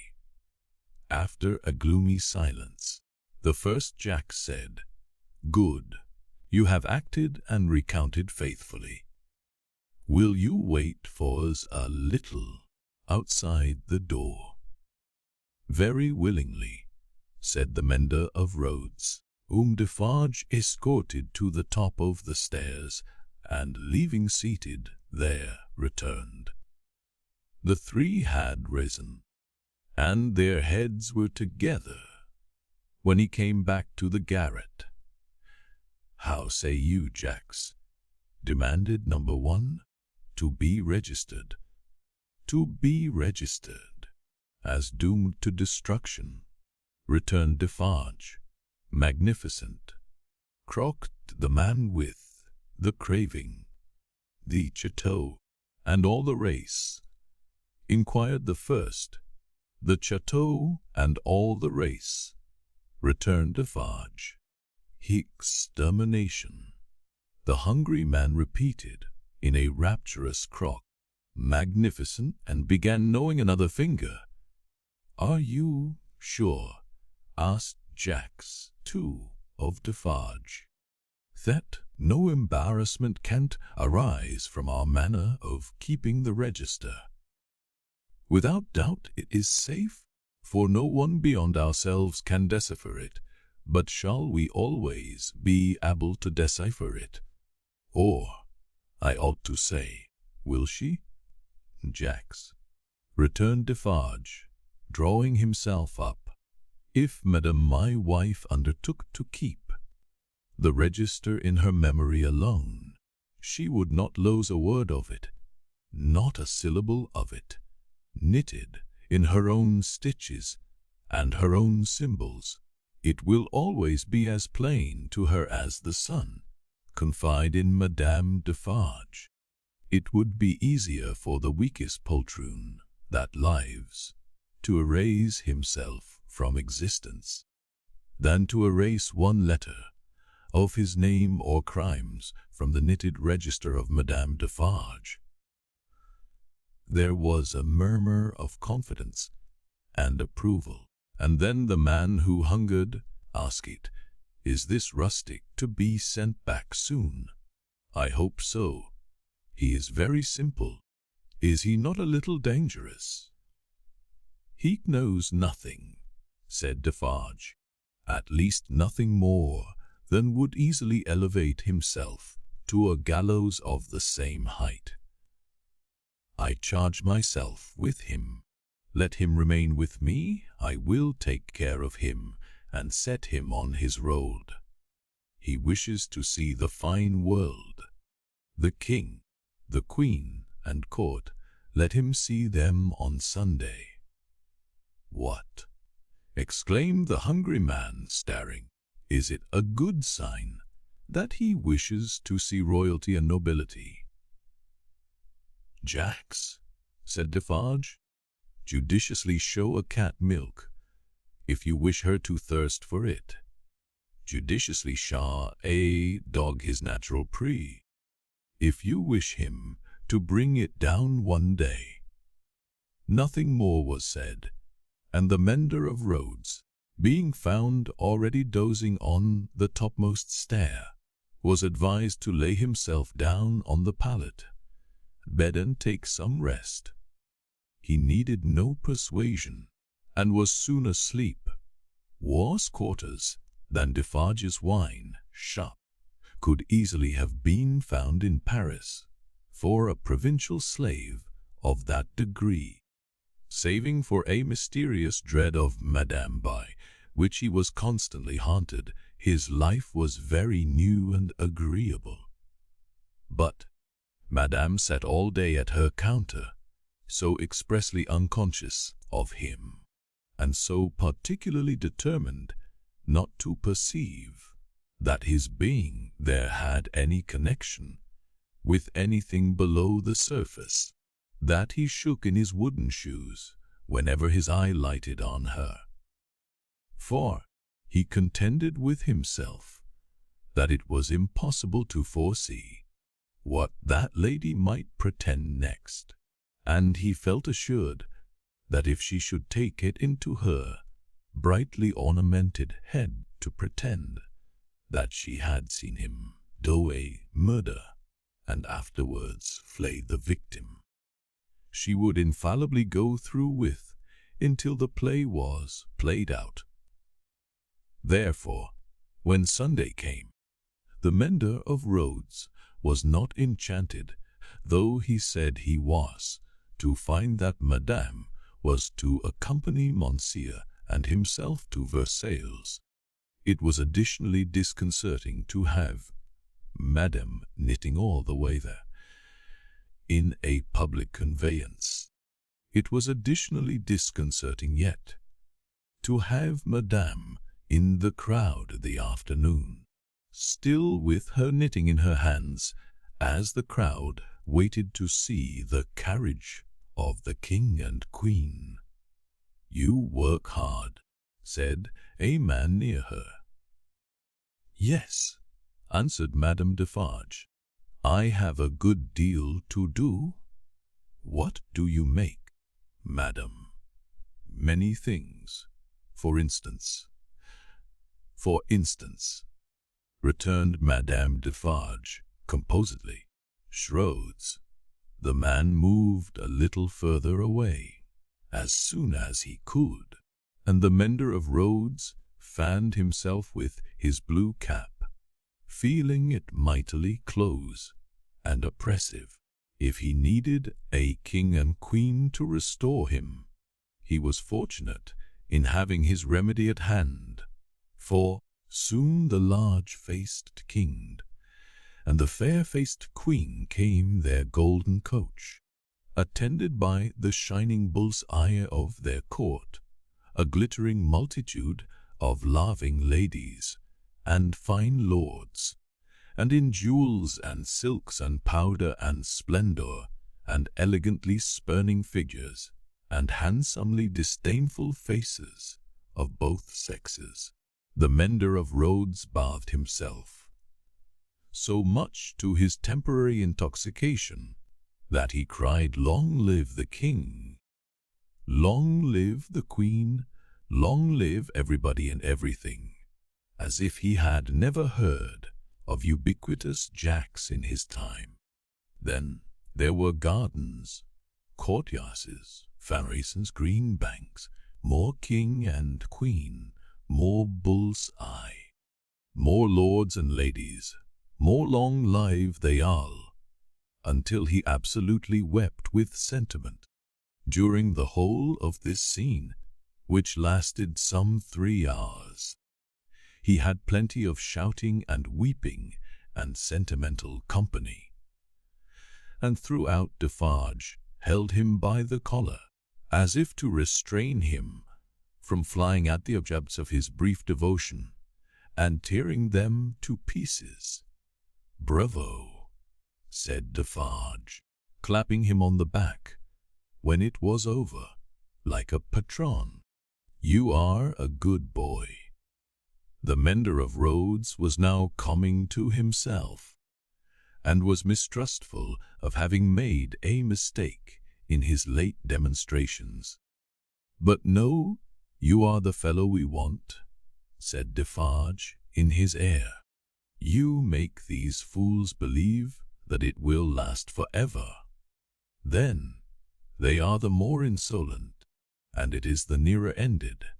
He, cried the mender of roads, reflectively.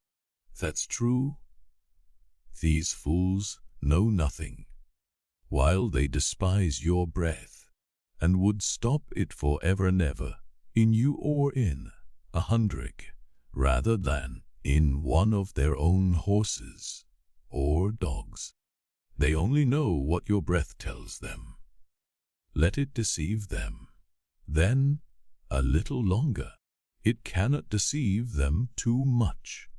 Madame Defarge looked superciliously at the client, and nodded in confirmation. "As to you," said she, "you would shout and shed tears for anything, if it made a show and a noise, say, would you not?" "Truly, madame, I think so, for the moment. If you were shown a great heap of dolls, and were set upon them, to pluck them to pieces and despoil them, for your own advantage, you would pick out the richest and gayest. Say, would you not?" "Truly yes, madame, yes." "And if you were shown a flock of birds, unable to fly, and were set upon them, to strip them of their feathers, for your own advantage, you would set upon the birds of the finest feathers, would you not?" "It is true, madame. You have seen both dolls and birds today," said Madame Defarge, with a wave of her hand towards the place where they had last been apparent. "Now, go home." Chapter 60. Still knitting.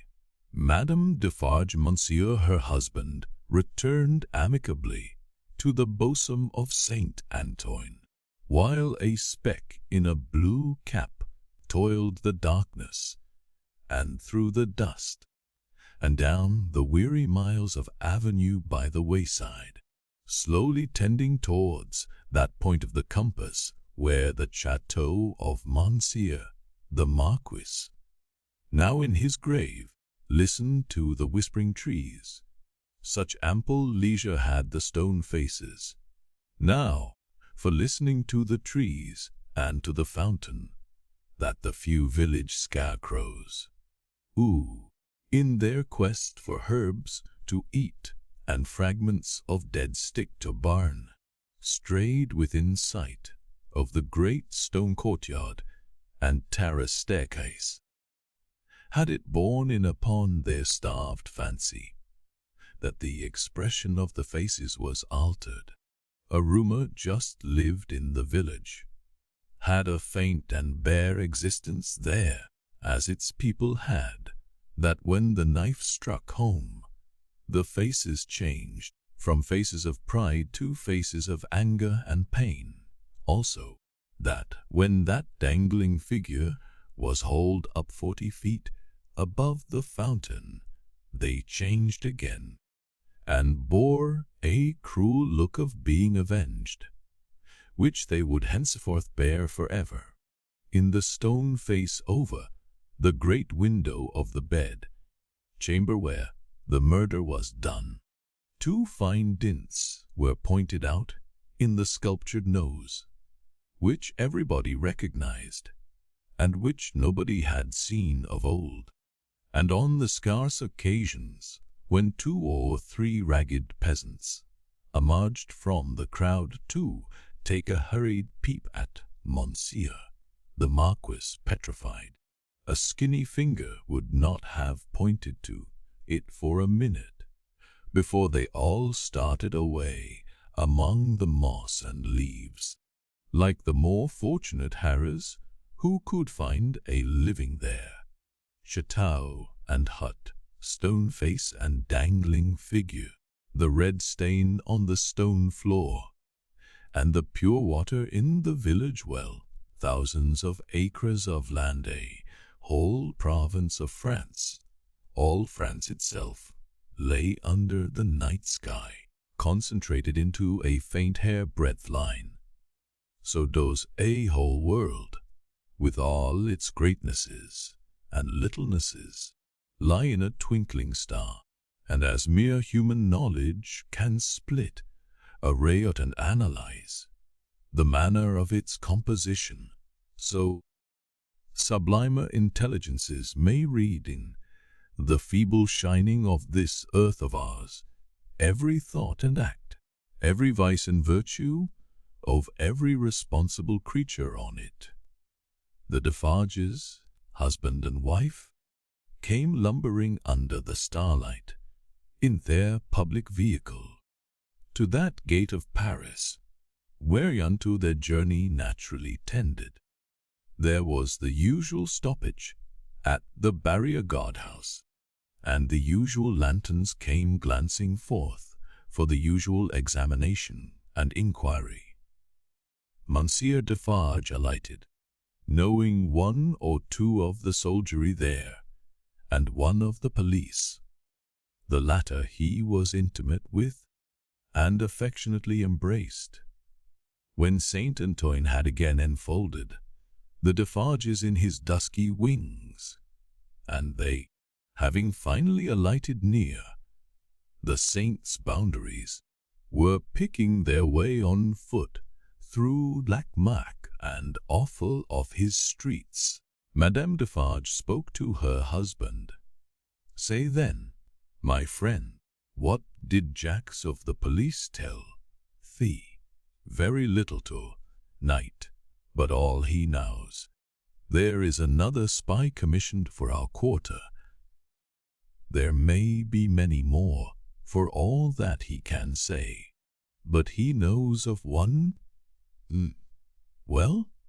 said Madame Defarge, raising her eyebrows with a cool business air. "It is necessary to register him. How do they call that man?" "He is English."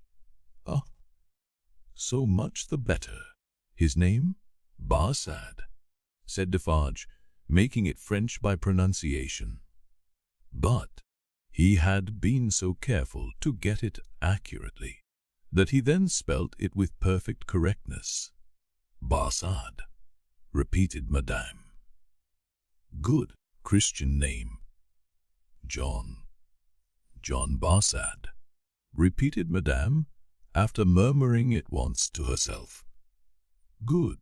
His appearance is it known?" "Age, about 40 years. Height, about 5 feet 9. Black hair. Complexion dark, generally rather handsome visage, eyes dark, face thin, long, and sallow, nose aquiline, but not straight, having a peculiar inclination towards the left cheek. Expression, therefore, sinister. My faith, it is a portrait, said Madame, laughing. He shall be registered to Moreau.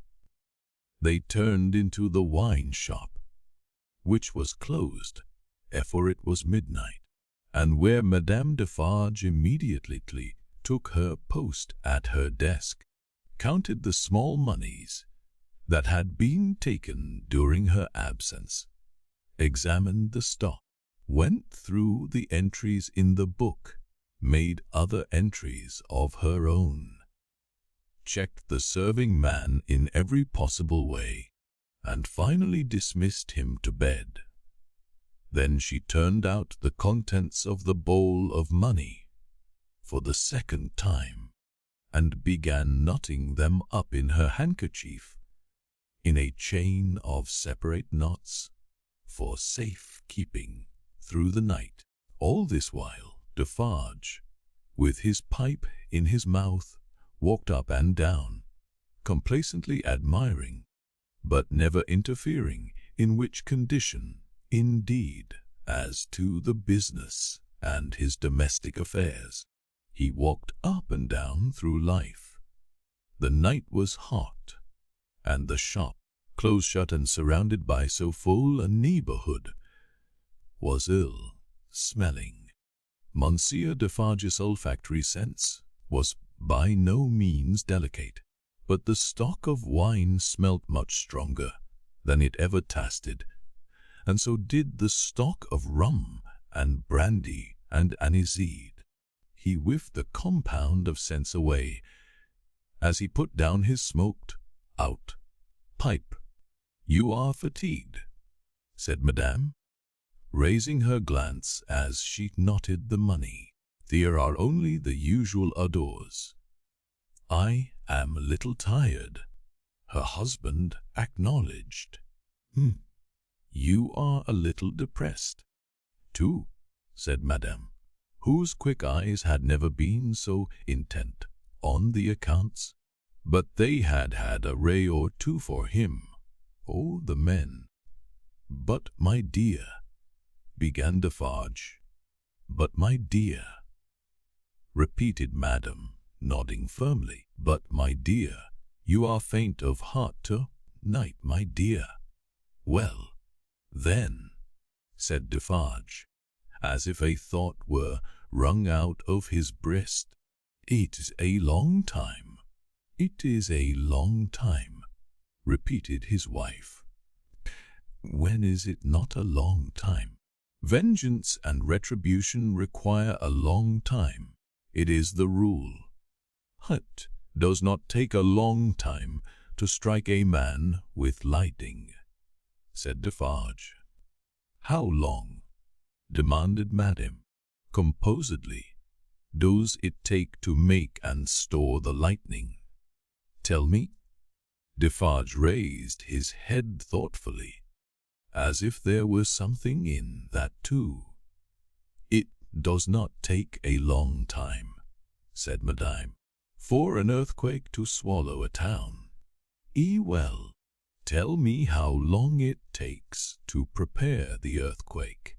"A long time, I suppose," said Defarge. "But when it is ready, it takes place and grinds to pieces everything before it. In the meantime, it is always preparing, though it is not seen or heard. That is your consolation. Keep it." She tied a knot with flashing eyes, as if it throttled a foe. "I tell thee," said Madame, extending her right hand for emphasis, "that although it is a long time on the road, it is on the road and coming. I tell thee it never retreats and never stops. I tell thee it is always advancing. Look around and consider lives of all the world that we now consider. the faces of all the world that we know. Consider the rage and discontent to which the jacquerie addresses itself with more and more of certainty every hour. Can such things last? Bah! I mock you, my brave wife, returned Defarge, standing before her with his head a little bent and his hands clasped at his back, like a docile and attentive pupil before his catechist. I do not question all this, but it has lasted a long time, and it is possible, you know well, my wife, it is possible that it may not come during our lives. Well, how then?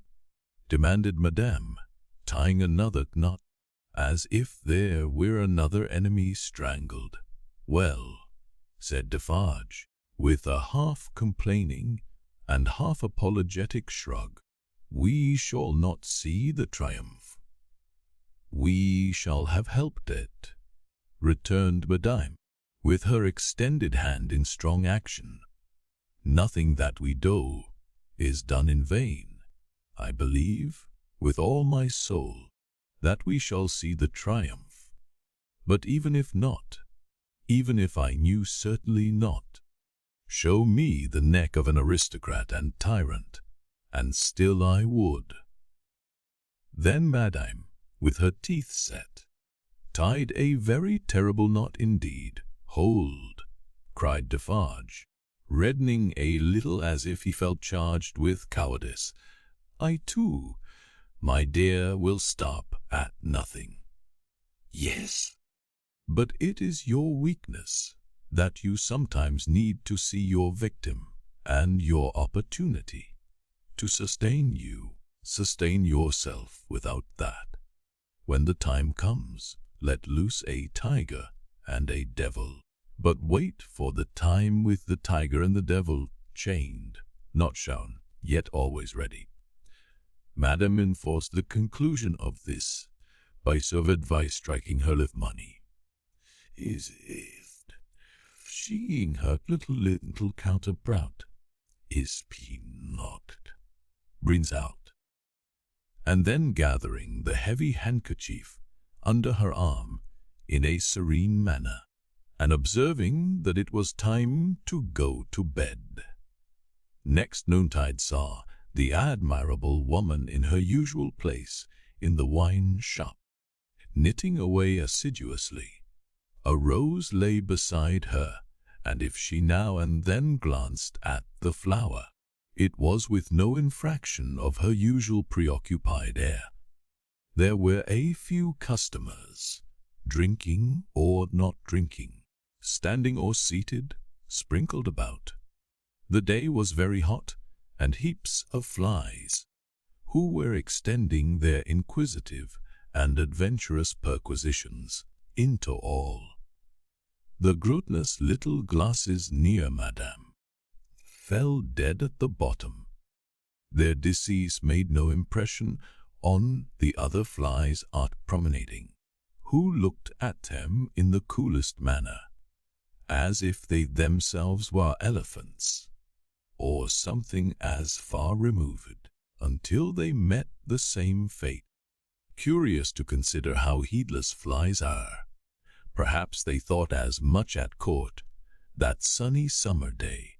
A figure entering it drew a shadow on Madame Defarge. She'll be new one, which she felt shadow to new one. She laid down her knitting and began to pin her rose in her head dress. Before she looked at the figure, it was curious. The moment Madame Defarge took up the rose, the customers ceased talking and began gradually to drop out of the wine shop. Good day, Madame, said the newcomer. Good day, Monseigneur. She said it aloud, but added to herself, as she resumed her knitting, good day, age about 40, height about 5 feet 9, black hair, generally rather handsome visage, complexion dark, eyes dark, thin, long and sallow face, aquiline nose but not straight, having a peculiar inclination towards the left cheek, which imparts a sinister expression. Good day, one and all. Have the goodness to give me a little glass of old cognac and a mouthful of cool fresh water, madame. Madame complied with a polite air. Marvellous cognac this, madame. It was the first time it had ever been so complimented, and Madame Defarge knew enough of its antecedents to know better. She said, however, that the cognac was flattered, and took up her knitting. The visitor watched her fingers for a few moments, and took the opportunity of observing the place in general. You knit with great skill, madame. I am accustomed to it. A pretty pattern, too. You think so, said madame, looking at him with a smile. Decidedly. May one ask what it is for? Pastime, said madame, still looking at him with a smile, while her fingers moved nimbly. Not for use. That depends. I may find a use for it one day. If I do, well, said madame, drawing a breath and nodding her head with a stern kind of coquetry, I'll use it. It was remarkable, but the taste of Saint Antoine seemed to be decidedly opposed to a rose on the head dress of Madame Defarge. Two men had entered separately and had been about to order drink, when, catching sight of that novelty, they faltered, made a pretence of looking about as if for some friend who was not there, and went away. Nor, of those who had been there when this visitor entered, was there one left. They had all dropped off. The spy had kept his eyes open, but had been able to detect no sign. They had lounged away in a poverty-stricken, purposeless, accidental manner, quite natural and unimpeachable. John, thought madame, checking off her work as her fingers knitted, and her eyes looked at the stranger.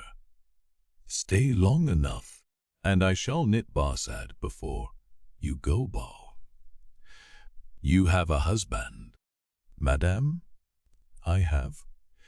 Children? No children. Business seems bad. Business is very bad. The people are so poor. The unfortunate, miserable people. So oppressed. Too, as you say. As you say, madame retorted, correcting him, and deftly knitting an extra something into his name that boded him no good. Pardon me. Certainly it was I who said so, but you naturally think so. Of course, I think, returned madame, in a high voice. I and my husband have enough to do to keep this wine shop open without thinking. All we think here is how to live. That is the subject we think of, and it gives us, from morning to night, enough to think about without embarrassing our heads concerning others. Sigh, think for others. No, no. The spy, who was there to pick up any crumbs he could find or make, did not allow his baffled state to express itself in his sinister face, but stood with an air of gossiping gallantry, leaning his elbow on Madame Defarge's little counter, and occasionally sipping his cognac. A bad business this, Madame of Gaspard's execution. Ah, the poor Gaspard! with a sigh of great compassion. "My faith," returned a dame, coolly and lightly, "if people use knives for such purposes, they have to pay for it." He knew beforehand what the price of his luxury was. He has paid the price. "I believe," said the spy, dropping his soft voice to a tone that invited confidence, and expressing an injured revolutionary susceptibility in every muscle of his wicked face, "I believe there is much compassion and anger in this neighborhood touching the poor fellow. Between ourselves, is there?" asked Madame, vacantly. "Is there not? Here is my husband," said Madame Defarge, as the keeper of the wine shop entered at the door. The spy saluted him by touching his hat and saying, with an engaging smile, "Good day, Jacks." Defarge stopped short and stared at him. "Good day, Jacks," the spy repeated, with not quite so much confidence or quite so easy a smile under the stare. "You deceive yourself, Monseigneur," returned the keeper of the wine shop. "You mistake me for another. That is not my name. I am Ernest Defarge."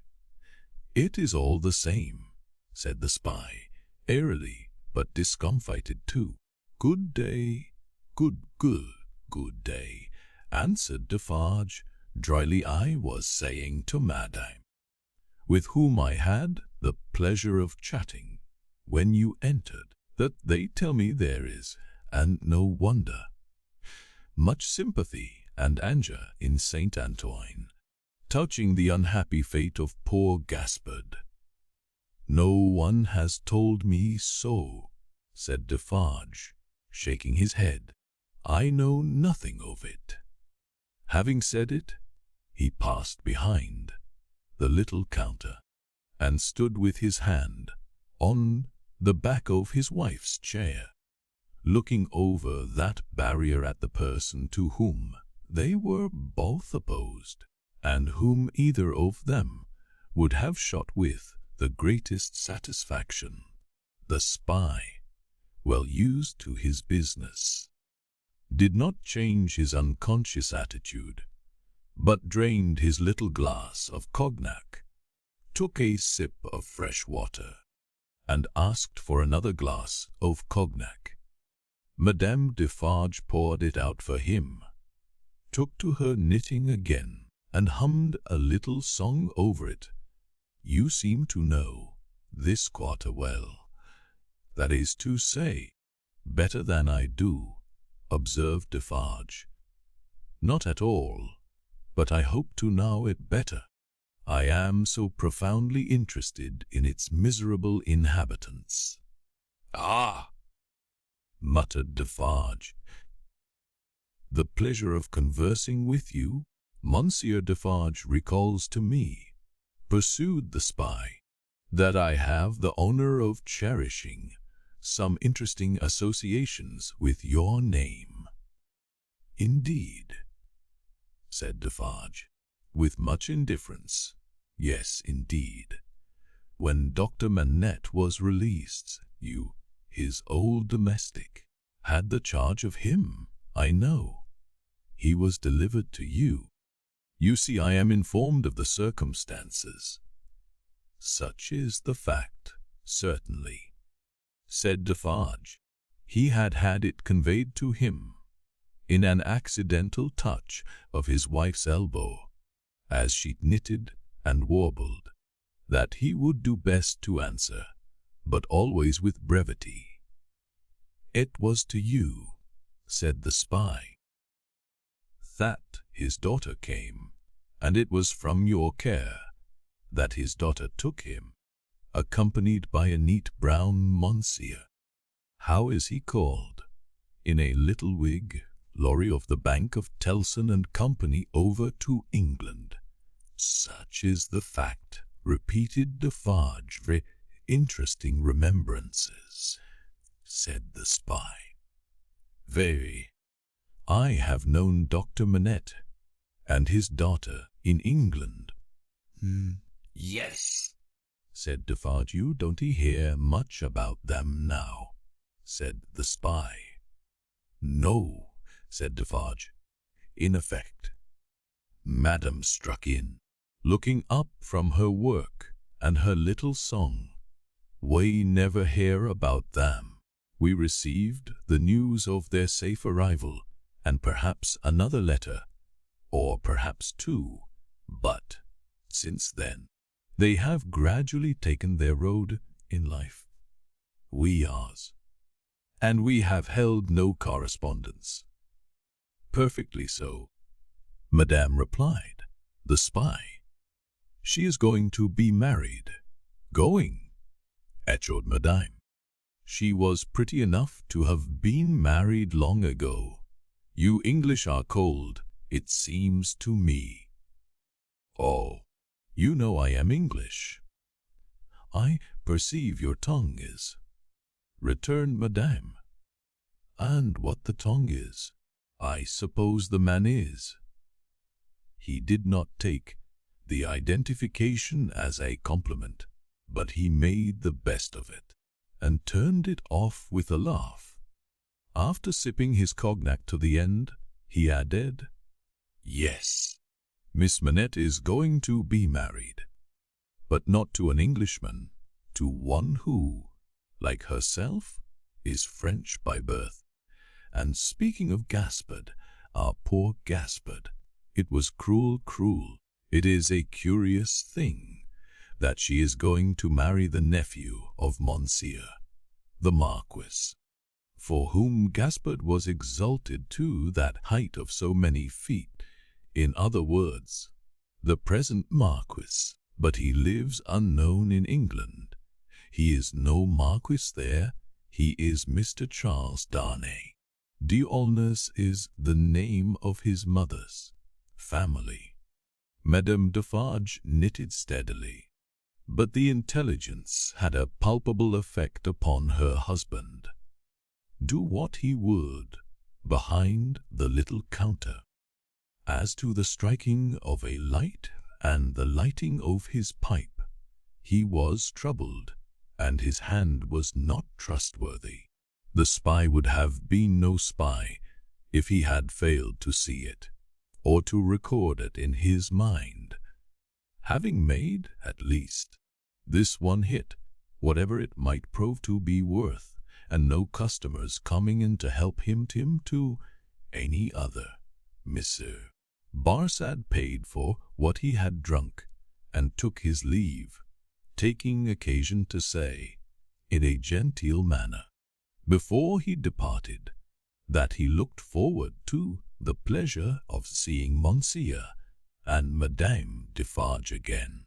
For some minutes after he had emerged into the outer presence of Saint Antoine, the husband and wife remained exactly as he had left them, lest he should come back.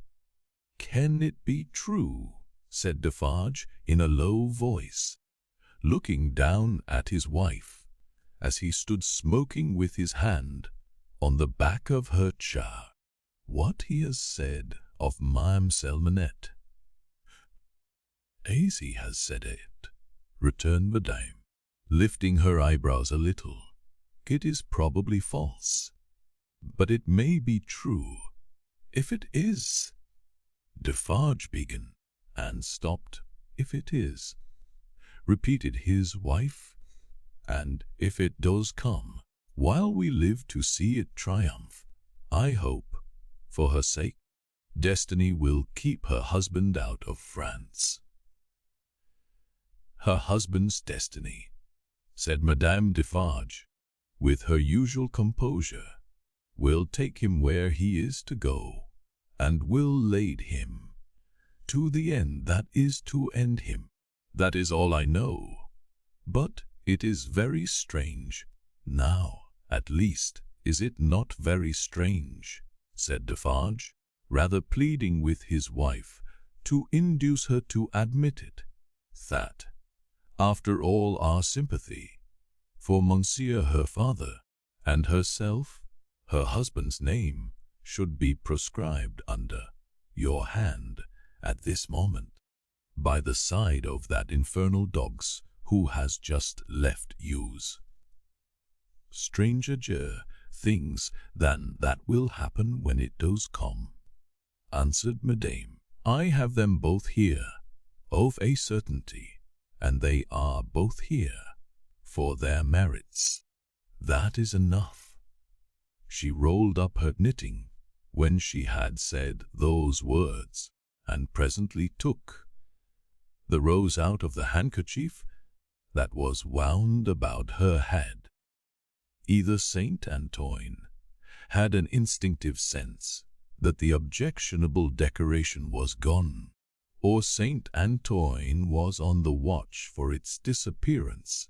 Howbeit, the saint took courage to lunge in very shortly afterwards, and the wine shop recovered its habitual aspect in the evening, at which season of all others Saint Antoine turned himself inside out, and sat on door, steps and window ledges, and came to the corners of vile streets and courts for a breath of air.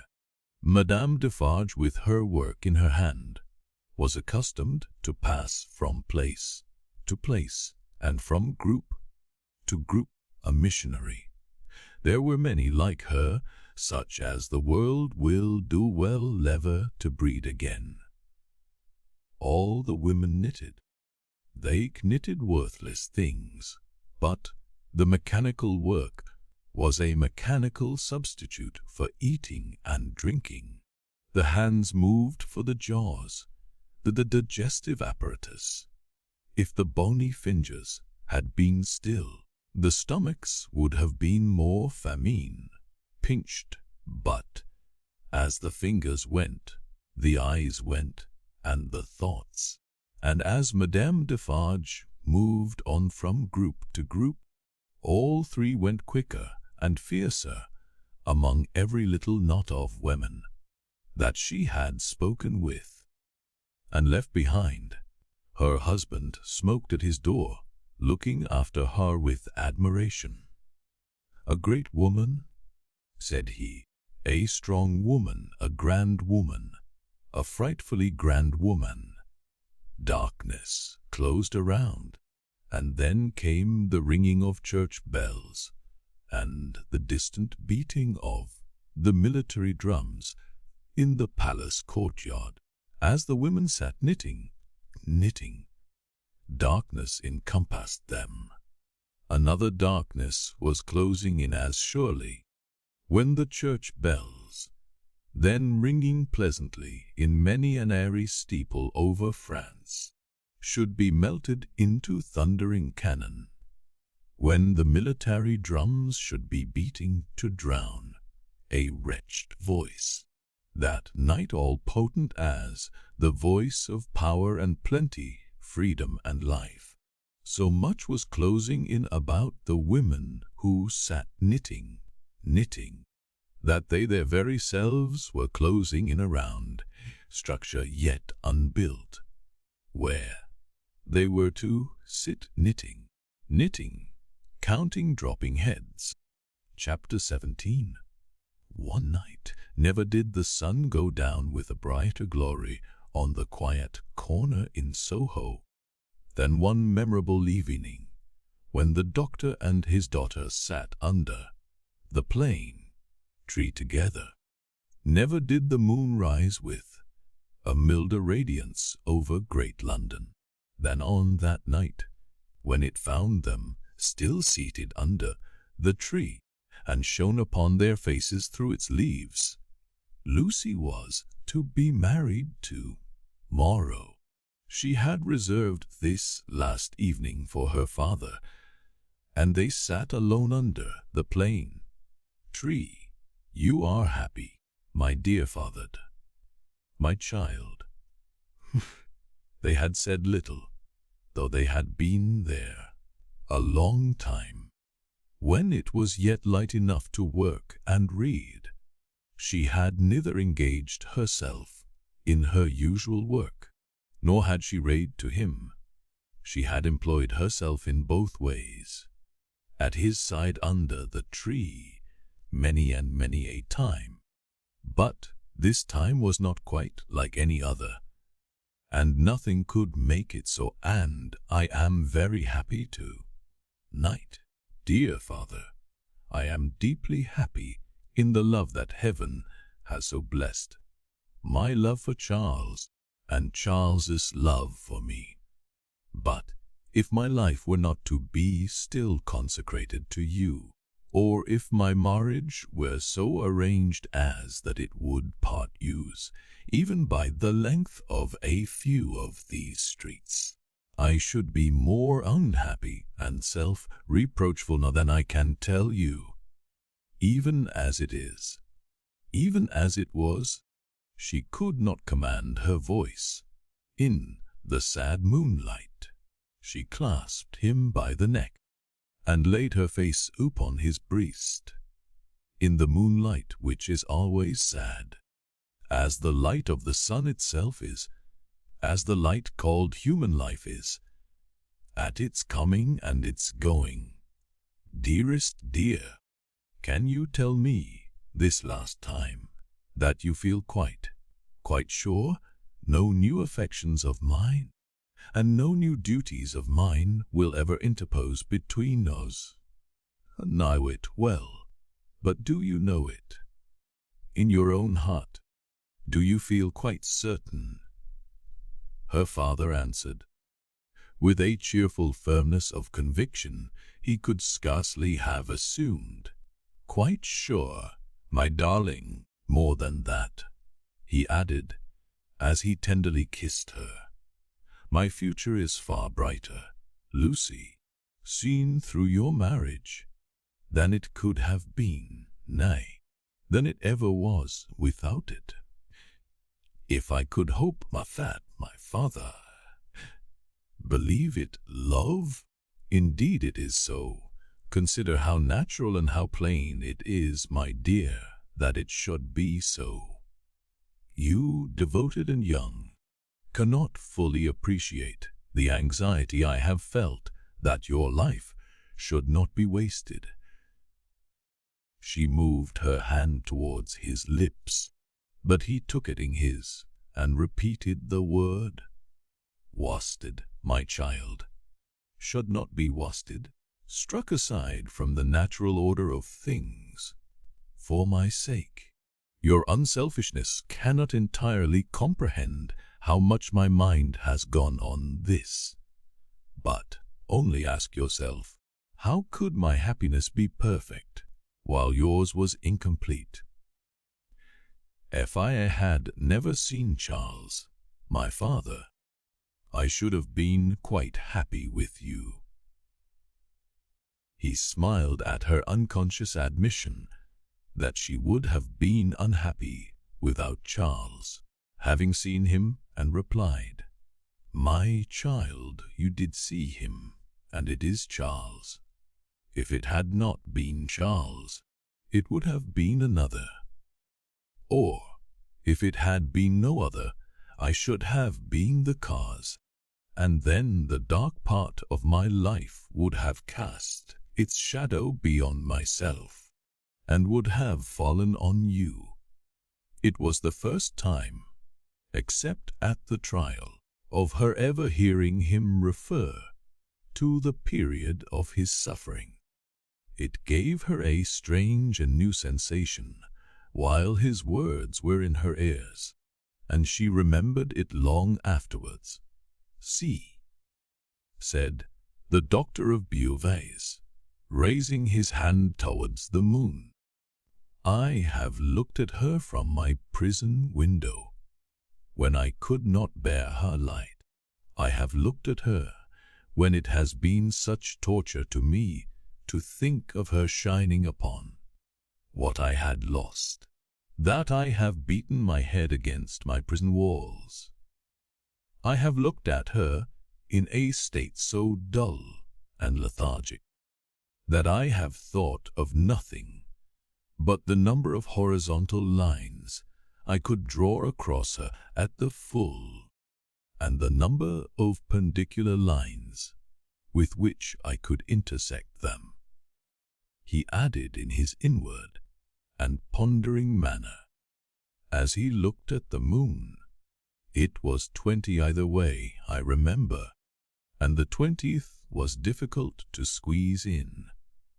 The strange thrill with which she heard him go back to that time deepened as he dwelt upon it, but there was nothing to shock her in the manner of his reference.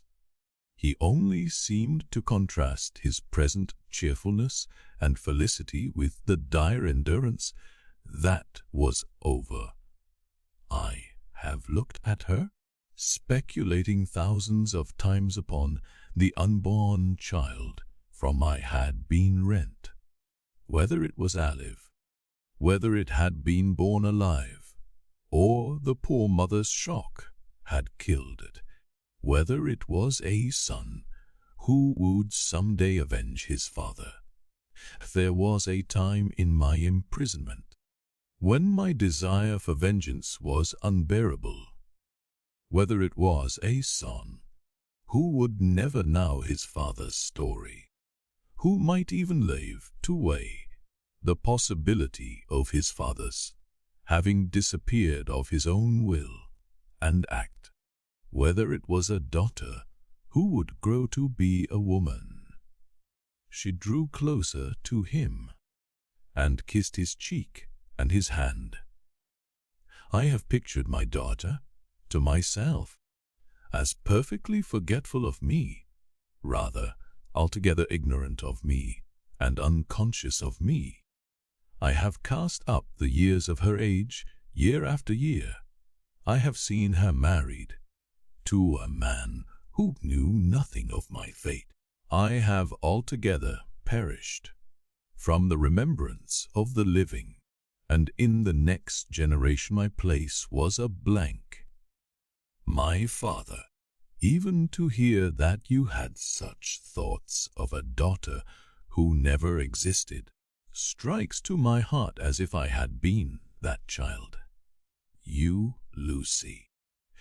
It is out of the consolation and restoration you have brought to me that these remembrances arise, and pass between you and the moon on this last night. What did I say just now? She knew nothing of you. She cared nothing for you.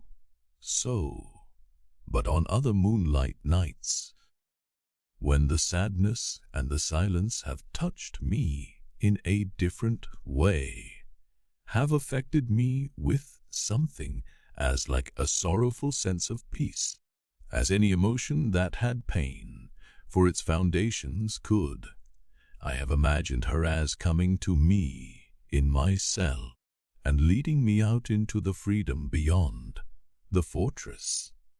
I have seen her image in the moonlight often, as I now see you, except that I never held her in my arms. It stood between the little grated window and the door. But you understand that that was not the child I am speaking of. The figure was not the image, the fancy. No, that was another thing. It stood before my disturbed sense of sight, but it never moved. The phantom that my mind pursued was another and more real child. Of her outward appearance I know no more than that she was like her mother. The other had that likeness too, as you have, but was not the same. Can you follow me, Lucie? Hardly, I think. I doubt you must have been a solitary prisoner to understand these perplexed distinctions. His collected and calm manner could not prevent her blood from running cold, as he thus tried to anatomize his old condition. in that more peaceful state, I have imagined her, in the moonlight, coming to me and taking me out to show me that the home of her married life was full of her loving remembrance of her lost father. My picture was in her room, and I was in her prayers. Her life was active, cheerful, useful, but my poor history pervaded it all. I was that child, my father. I was not half so good, but in my love that was I. And she showed me her children, said the doctor of Beauvais, and they had heard of me, and had been taught to pity me. When they passed a prison of the state, they kept far from its frowning walls, and looked up at its bars, and spoke in whispers. She could never deliver me. I imagined that she always brought me back after showing me such things. But then, blessed with the relief of tears, I fell upon my knees and blessed her. I am that child, I hope, my father. Oh, my dear, will you bless me as fervently tomorrow? Lucie. I recall these old troubles in the reason that I have to night for loving you better than words can tell, and thanking God for my great happiness. My thoughts, when they were wildest, never rose near the happiness that I have known with you, and that we have before use.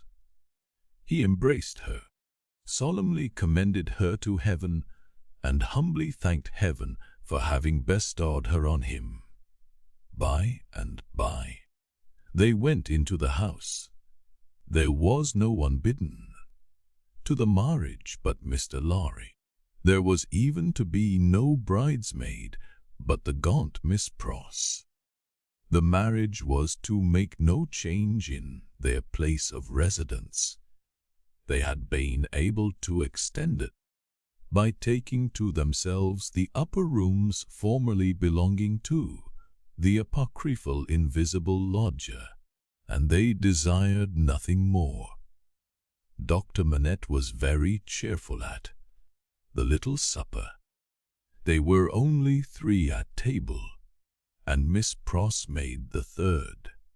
He regretted that Charles was not there, was more than half disposed to object to the loving little plot that kept him away, and drank to him affectionately. So the time came for him to bid Lucie good night, and they separated. But in the stillness of the 3rd hour of the morning, Lucie came downstairs again, and stole into his room, not free from unshaped fears beforehand. All things, however, were in their places. All was quiet, and he lay asleep, his white hair picturesque on the untroubled pillow, and his hands lying quiet on the coverlet. She put her needless candle in the shadow at a distance, crept up to his bed, and put her lips to his, then leaned over him and looked at him, into his handsome face. The bitter waters of captivity had worn, but he covered up their tracks with a determination so strong that he held the mastery of them even in his sleep. A more remarkable face in its quiet, resolute, and guarded struggle with an unseen assailant was not to be beheld in all the wide dominions of sleep that night. She timidly laid her hand on his dear breast and put up a prayer that she might ever be as true to him as her love aspired to be, and as his sorrows deserved. Then she withdrew her hand and kissed his lips once more and went away. So the sunrise came, and the shadows of the leaves of the plane tree moved upon his face as softly as her lips had moved in praying for him. Chapter 18. The married age. Day was shining brightly, and they were ready outside the closed door of the doctor's room, where he was speaking with Charles Darnay. They were ready to go to church. The beautiful bride, Mr. Lorry, and Miss Pross, to whom the event, through a gradual process of reconcilement to the inevitable, would have been one of absolute bliss, but for the yet lingering consideration that her brother Solomon should have been the bridegroom. And so, said Mr. Lorry, who could not sufficiently admire the bride, and who had been moving round her to take in every point of her quiet, pretty dress. And so it was for this, my sweet Lucy, that I brought you across the channel such a baby. Lord bless me! How little I thought what I was doing. How lightly I valued the obligation I was conferring on my friend Mr. Charles. You didn't mean it, remarked the matter of fact Miss Pross. And therefore how could you know it? Nonsense, really. Well, but don't cry, said the gentle Mr. I am not crying, said Miss. You are. My Pross. So by this time, Miss Lorry dared to be pleasant with her. On occasion, you were. Just now, I saw you do it, and I don't wonder at it. Such a present of plate as you have, ma'am, is enough to bring tears into anybody's eyes. There's not a fork or a spoon in the collection, said Miss Pross, that I didn't cry over last night after the box came, till I couldn't see it. I am highly gratified, said Mr. Lorry, though, upon my honour, I had no intention of rendering those trifling articles of remembrance invisible to any one. Dear me! This is an occasion that makes a man speculate on all he has lost. Dear, to think that there might have been a Mrs. Lorry any time these 50 years, almost. Not at all. From Miss Pross. You think there never might have been a Mrs. Lorry? Asked the gentleman of that name. Pooh, rejoined Miss Pross. You were a bachelor in your cradle. Well, observed Mr. Lorry, beamingly adjusting his little wig, that seems probable, too. And you were cut out for a bachelor, pursued Miss Pross, before you were put in your cradle. Then, I think, said Mr. Lorry, that I was very unhandsomely dealt with, and that I ought to have had a voice in the selection of my pattern. Now, my dear Lucy, drawing his arm soothingly round her waist, I hear them moving in the next room, and Miss Pross and I, as two formal folks of business, are anxious not to lose the final opportunity of saying something to that you wish to hear. You leave your good father, my dear, in hands as earnest and as loving as your own. He shall be taken every conceivable care of during the next fortnight, while you are in Warwickshire and thereabouts. Even Tellson's shall go to the wall, comparatively speaking, before him. And when, at the fortnight's end, he comes to join you and your beloved husband on your other fortnight's trip in Wales, you shall say that we have sent to you in the best health and in the happiest frame. Now, I hear somebody's step coming to the door. Let me kiss my dear girl with an old-fashioned bachelor blessing before somebody comes to claim his own. For a moment, he held the fair face from him to look at the well-remembered expression on the forehead, and then laid the bright golden hair against his little brown wig, with a genuine tenderness and delicacy which, if such things be old-fashioned, were as old as Adam. The door of the doctor's room opened, and he came out with Charles Darnay. He was so deadly pale, which had not been the case when they went in together, that no vestige of color was to be seen in his face. But in the composure of his manner he was unaltered, except that to the shrewd glance of Mr. Lorry it disclosed some shadowy indication that the old air of avoidance and dread had lately passed over him. Like a cold wind, he gave his arm to his daughter and took her down stairs to the chariot which Mr. Lorry had hired in honor of the day. The rest followed in another carriage, and soon in a neighboring church, where no strange eyes looked on. Charles Darnay and Lucie Manette were happily married, besides the glancing tears that shone among the smiles of the little group.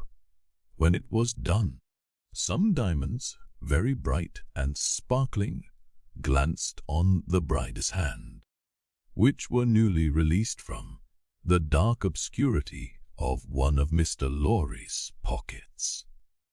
They returned home to breakfast, and all went well, and in due course the golden hair that had mingled with the poor shoemaker's white locks in the Paris garret were mingled with them again in the morning sunlight.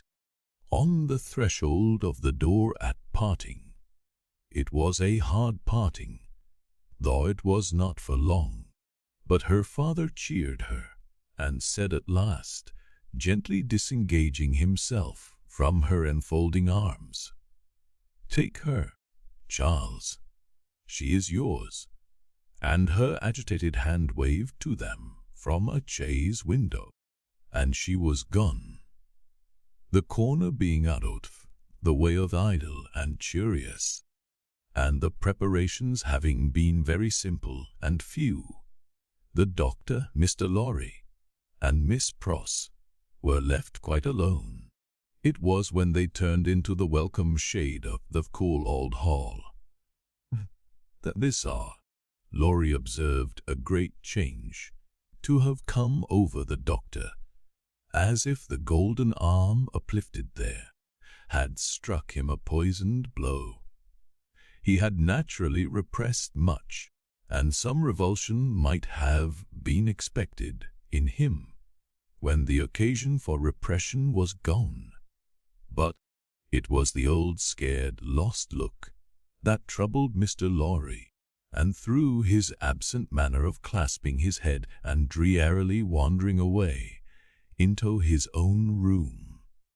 When they got upstairs, Mr. Lorry was reminded of Defarge the wine shopkeeper and the starlight ride.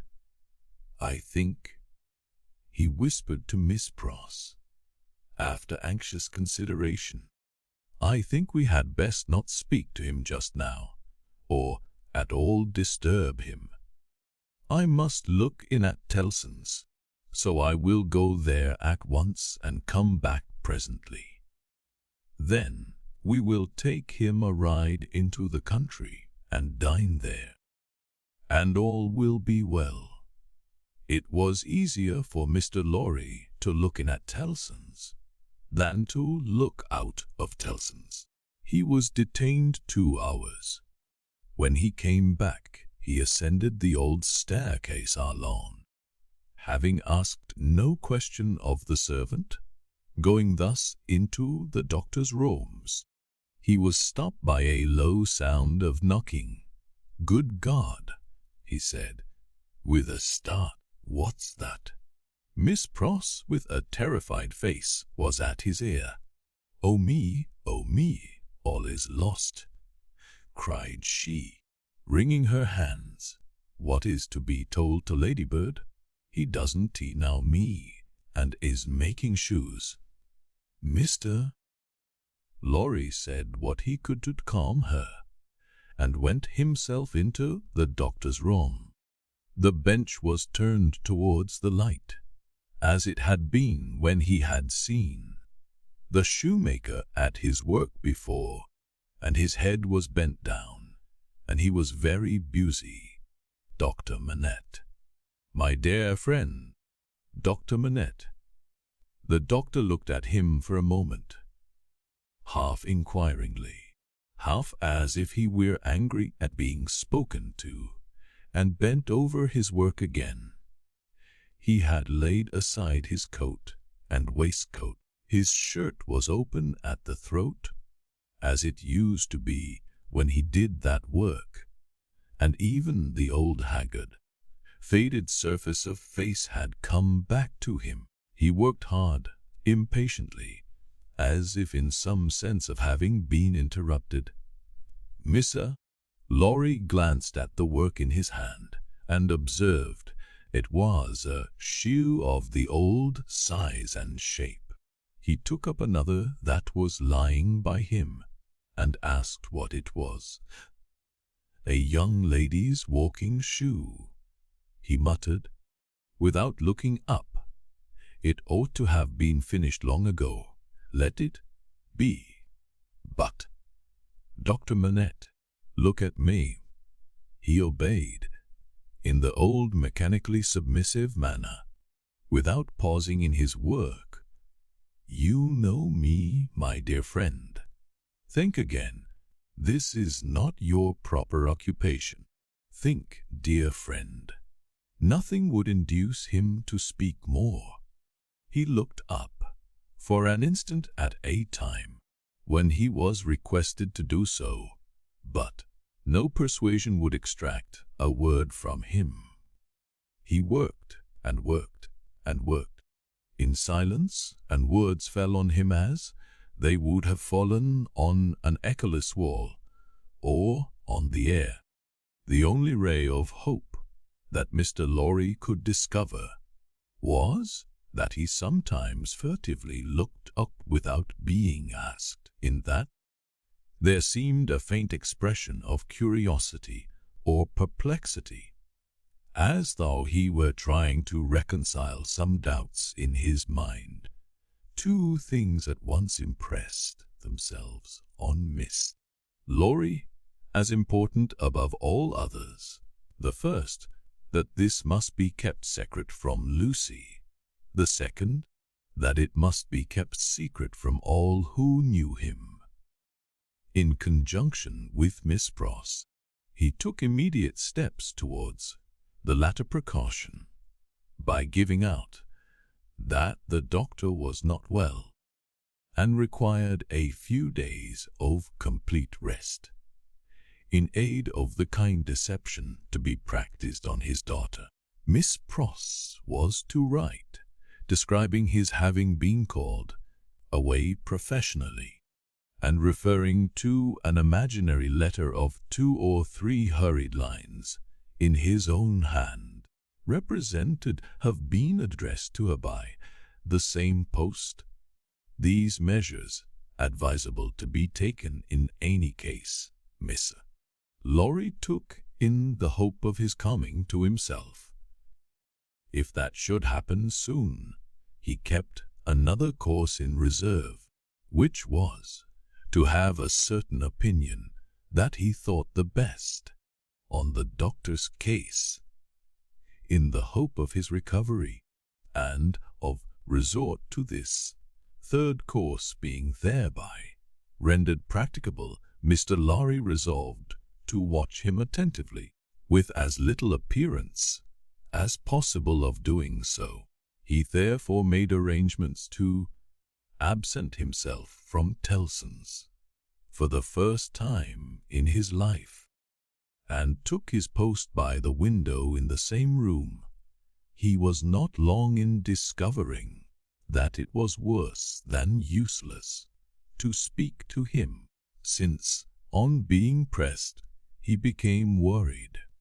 He abandoned that attempt on the first day, and resolved merely to keep himself always before him, as a silent protest against the delusion into which he had fallen, or was falling. He remained, therefore, in his seat near the window, reading and writing, and expressing in as many pleasant and natural ways as he could think of that it was a free place. Dr. Manette took what was given him to eat and drink, and worked on that first day until it was too dark to see. Worked on half an hour after Mr. Lorry could not have seen for his life to read or write, when he put his tools aside as useless until morning. VIII. Lorry rose and said to him, "Will you go out?" He looked down at the floor on either side of him in the old manner, looked in the old manner, and repeated in the old low voice, "Out." "Yes, for a walk with me. Why not?" He made no effort to say why not, and said not a word more. But Mr. Lorry thought he saw, as he leaned forward on his bench in the dusk, with his elbows on his knees and his head in his hands, that he was in some misty way asking himself, why not? The sagacity of the man of business perceived an advantage here, and determined to hold it. Miss Pross and he divided the night into 2 watches, and observed him at intervals from the adjoining room. He paced up and down for a long time before he lay down, but when he did finally lay himself down, he fell asleep. In the morning he was up betimes, and went straight to his bench and to work. On this second day, Mr. Lorry saluted him cheerfully by his name, and spoke to him on topics that had been of late familiar to them. He returned no reply, but it was evident that he heard what was said, and that he thought about it, however confusedly. This encouraged Mr. Lorry to have Miss Pross in with her work several times during the day. At those times, they quietly spoke of Lucie and of her father, then present precisely in the usual manner, and as if there were nothing amiss. This was done without any demonstrative accompaniment, not long enough, or often enough, to harass him, and it lightened Mr. Lorry's friendly heart to believe that he looked up oftener, and that he appeared to be stirred by some perception of inconsistencies surrounding him. When it fell dark again, Mr. Lorry asked him as before, "Dear doctor, will you go out?" As before, he repeated, "Yes, for a walk with me. Why not?" This time, Lorry feigned to go out when he could extract no answer from him, and, after remaining absent for an hour, returned. In the meanwhile, the doctor had removed to the seat in the window, and had sat there, looking down at the plane tree. But, on Mr. Lorry's return, he slipped away to his bench. The time went very slowly on, and Miss Lorry's hope darkened, and his heart grew heavier again, and grew yet heavier and heavier every day. The 3rd day came and went, the 4th, the 5th, 5 days, 6 days, 7 days, 8 days, 9 days, with a hope ever darkening, and with a heart always growing heavier and heavier. Mr. Lorry passed through this anxious time.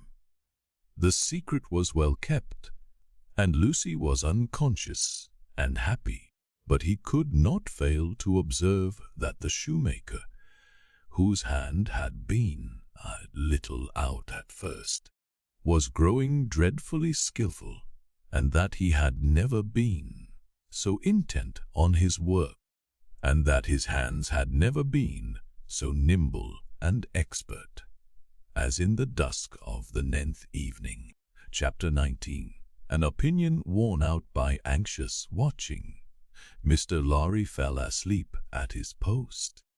On the 10th morning of his suspense, he was startled by the shining of the sun into the room, where a heavy slumber had overtaken him when it was dark night. He rubbed his eyes and roused himself, but he doubted when he had done so whether he was not still asleep. For, going to the door of the doctor's room and looking in, he perceived that the shoemaker's bench and tools were put aside again, and that the doctor himself sat reading at the window. He was in his usual morning dress, and his face, which Mr. Lorry could distinctly see, though still very pale, was calmly studious and attentive, even when he had satisfied himself that he was awake. Mr.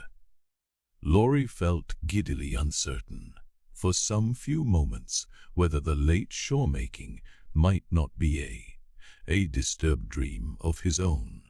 For did not his eyes show him his friend before him in his accustomed clothing and aspect, and employed as usual? And was there any sign within their range that the change of which he had so strong an impression had actually happened? It was but the inquiry of his first confusion and astonishment, the answer being obvious. If the impression were not produced by a real, corresponding, and sufficient cause, how came he, Jarvis Lorry, there? How came he to have fallen asleep in his clothes on the sofa in Dr. Manette's consulting room, and to be debating these points outside the doctor's bedroom door in the early morning? Within a few minutes, Miss Pross stood whispering at his side. If he had had any particle of dot left, her talk would of necessity have resolved it, but he was by that time clear-headed, and had none. He advised that they should let the time go by until the regular breakfast hour, and should then meet the doctor as if nothing unusual had occurred. If he appeared to be in his customary state of mind, Miss Lorry would then cautiously proceed to seek direction and guidance from the opinion he had been, in his anxiety, so anxious to obtain. Miss Pross, submitting herself to his judgment, the scheme was worked out with care, having abundance of time for his usual methodical toilet. Mr.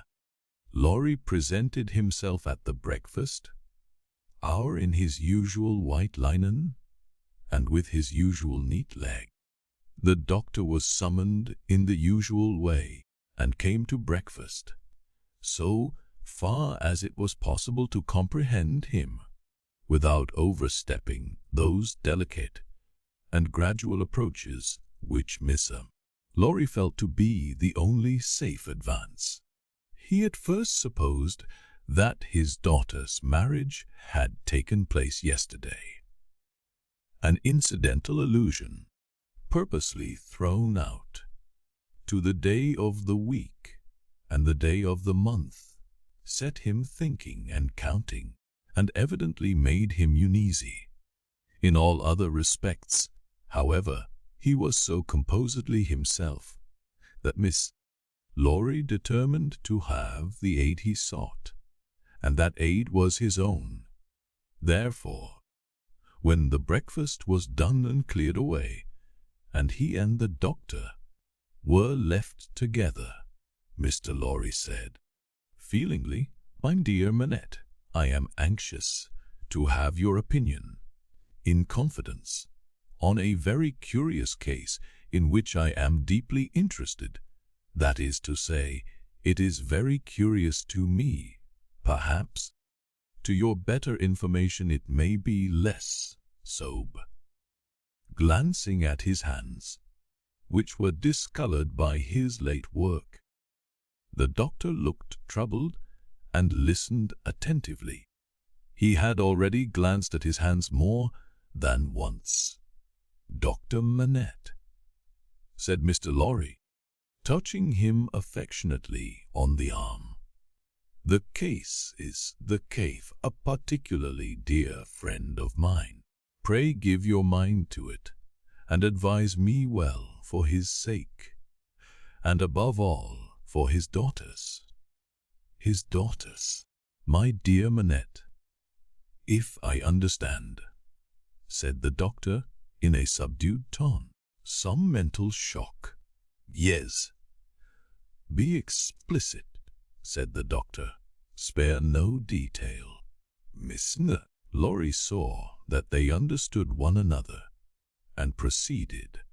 "My dear Manette, it is the case of an old and a prolonged shock of great acuteness and severity to the affections, the feelings, as you express it, the mind. It is the case of a shock under which the sufferer was borne down. One cannot say for how long, because I believe he cannot calculate the time himself, and there are no other means of getting at it. It is the case of a shock from which the sufferer recovered by a process that he cannot trace himself, as I once heard him publicly relate in a striking manner. It is the case of a shock from which he has recovered so completely as to be a highly intelligent man, capable of close application of mind and great exertion of body, and of constantly making fresh additions to his stock of knowledge, which was already very large. But, unfortunately, there has been—" He paused and took a deep breath, a slight relapse. The doctor, in a low voice, asked, "Of how long duration?" 9 days and nights." "How did it show itself, I infer," glancing at his hands again, "in the resumption of some old pursuit connected with the shock?" "That is the fact. Now, did you ever see him?" asked the doctor, distinctly and collectedly, though in the same low voice. "Engaged in that pursuit originally, once, and when the relapse fell on him, was he in most respects, or in all respects, as he was then?" "I think in all respects, Buck." "You spoke of his daughter. Does his daughter know of the relapse?" "No.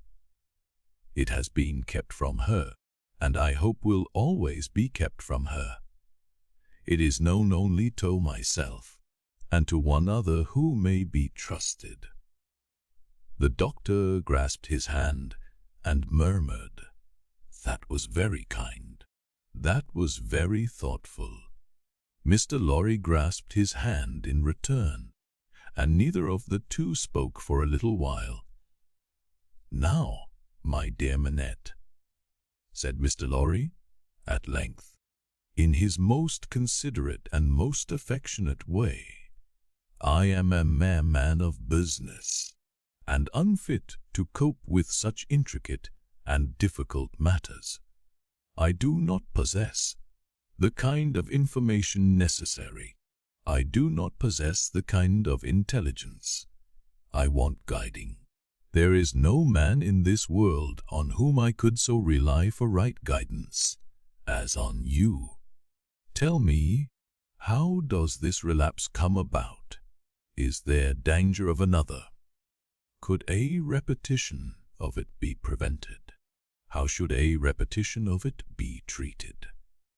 How does it come about at all? What can I do for my friend? No man ever can have been more desirous in his heart to serve a friend than I am to serve mine, if I knew how. But I don't know how to originate in such a case. If your sagacity, knowledge, and experience could put me on the right track, I might be able to do so much. Unenlightened and undirected, I can do so little. Pray discuss it with me. Pray enable me to see it a little more clearly, and teach me how to be a little more useful. Dr. Manette sat meditating after these earnest words were spoken, and Mr. Lorry did not press him. "I think it probable," said the doctor, breaking silence with an effort, "that the relapse you have described, my dear friend, was not quite unforeseen by its subject. Was it dreaded by him?" "VIII?" Lorry ventured to ask. "Very much." He said it with an involuntary shudder. You have no idea how such an apprehension weighs on the sufferer's mind, and how difficult, how almost impossible, it is for him to force himself to utter a word upon the topic that oppresses him. Would he, asked Mr. Lorry, be sensibly relieved if he could prevail upon himself to impart that sacred brooding to anyone, when it is on him? I think so. But it is, as I have told you, next to impossible. I even believe it, in some cases, to be quite impossible. "Now," said Mr. Lorry, gently laying his hand on the doctor's arm again, after a short silence on both sides, "to what would you refer this attack?" "Believe," returned Dr. Manette, "that there had been a strong and extraordinary revival of the train, thought, and remembrance that was the first cause of the malady. Some intense associations of a most distressing nature were vividly recalled. I think it is probable that there had long been a dread lurking in his mind that those associations would be recalled, say, under certain circumstances, say, on a particular occasion. He tried to prepare himself in vain. Perhaps the effort to prepare himself made him less able to bunch it. Would he remember what took place in the relapse?" asked Miss Lorry, with natural hesitation. The doctor looked desolately round the room, shook his head, and answered in a low voice, "Not all. Bah! Now, as to the future," hinted Mr. Lorry. "As to the future," said the doctor, recovering firmness, "I should have great hope. As it pleased Heaven in its mercy to restore him so soon, I should have great hope. He, yielding under the pressure of a complicated something, long dreaded and long vaguely foreseen, and contended against, and recovering after the cloud had burst and passed, I should hope that the worst was over." "Well, well, that's good comfort. I am thankful," said Mr. Lorry. "I am thankful," repeated the doctor, bending his head with reverence. "There are two other points," said Mr. Lorry, "on which I am anxious to be instructed. I may go on. You cannot do your friend a better service." The doctor gave him his hand. "To the first, then, he is of a studious habit and unusually energetic. He applies himself with great ardor to the acquisition of professional knowledge, to the conducting of experiments, to many things. Now, does he do too much? I think not. It may be the character of his mind to be always in singular need of occupation. That may be in part natural to it, in part the result of affliction. The less it was occupied with healthy things, the more it would be in danger of turning in the unhealthy direction. He may have observed himself and made the discovery. You are sure that he is not under too great a strain?" "I think I am quite sure of it, my dear Manette. If he were overworked now, my dear Lorry, I doubt if that could easily be. There has been a violent stress in one direction, and it needs a counterweight. Excuse me, as a persistent man of business, assuming for a moment that he was overworked, it would show itself in some renewal of this disorder." "I do not think so. I do not think," said Dr. Manette, with the firmness of self-conviction, "that anything but the one train of association would renew it. I think that, henceforth, nothing but some extraordinary jarring of that chord could renew it. After what has happened, and after his recovery, I find it difficult to imagine any such violent sounding of that string again.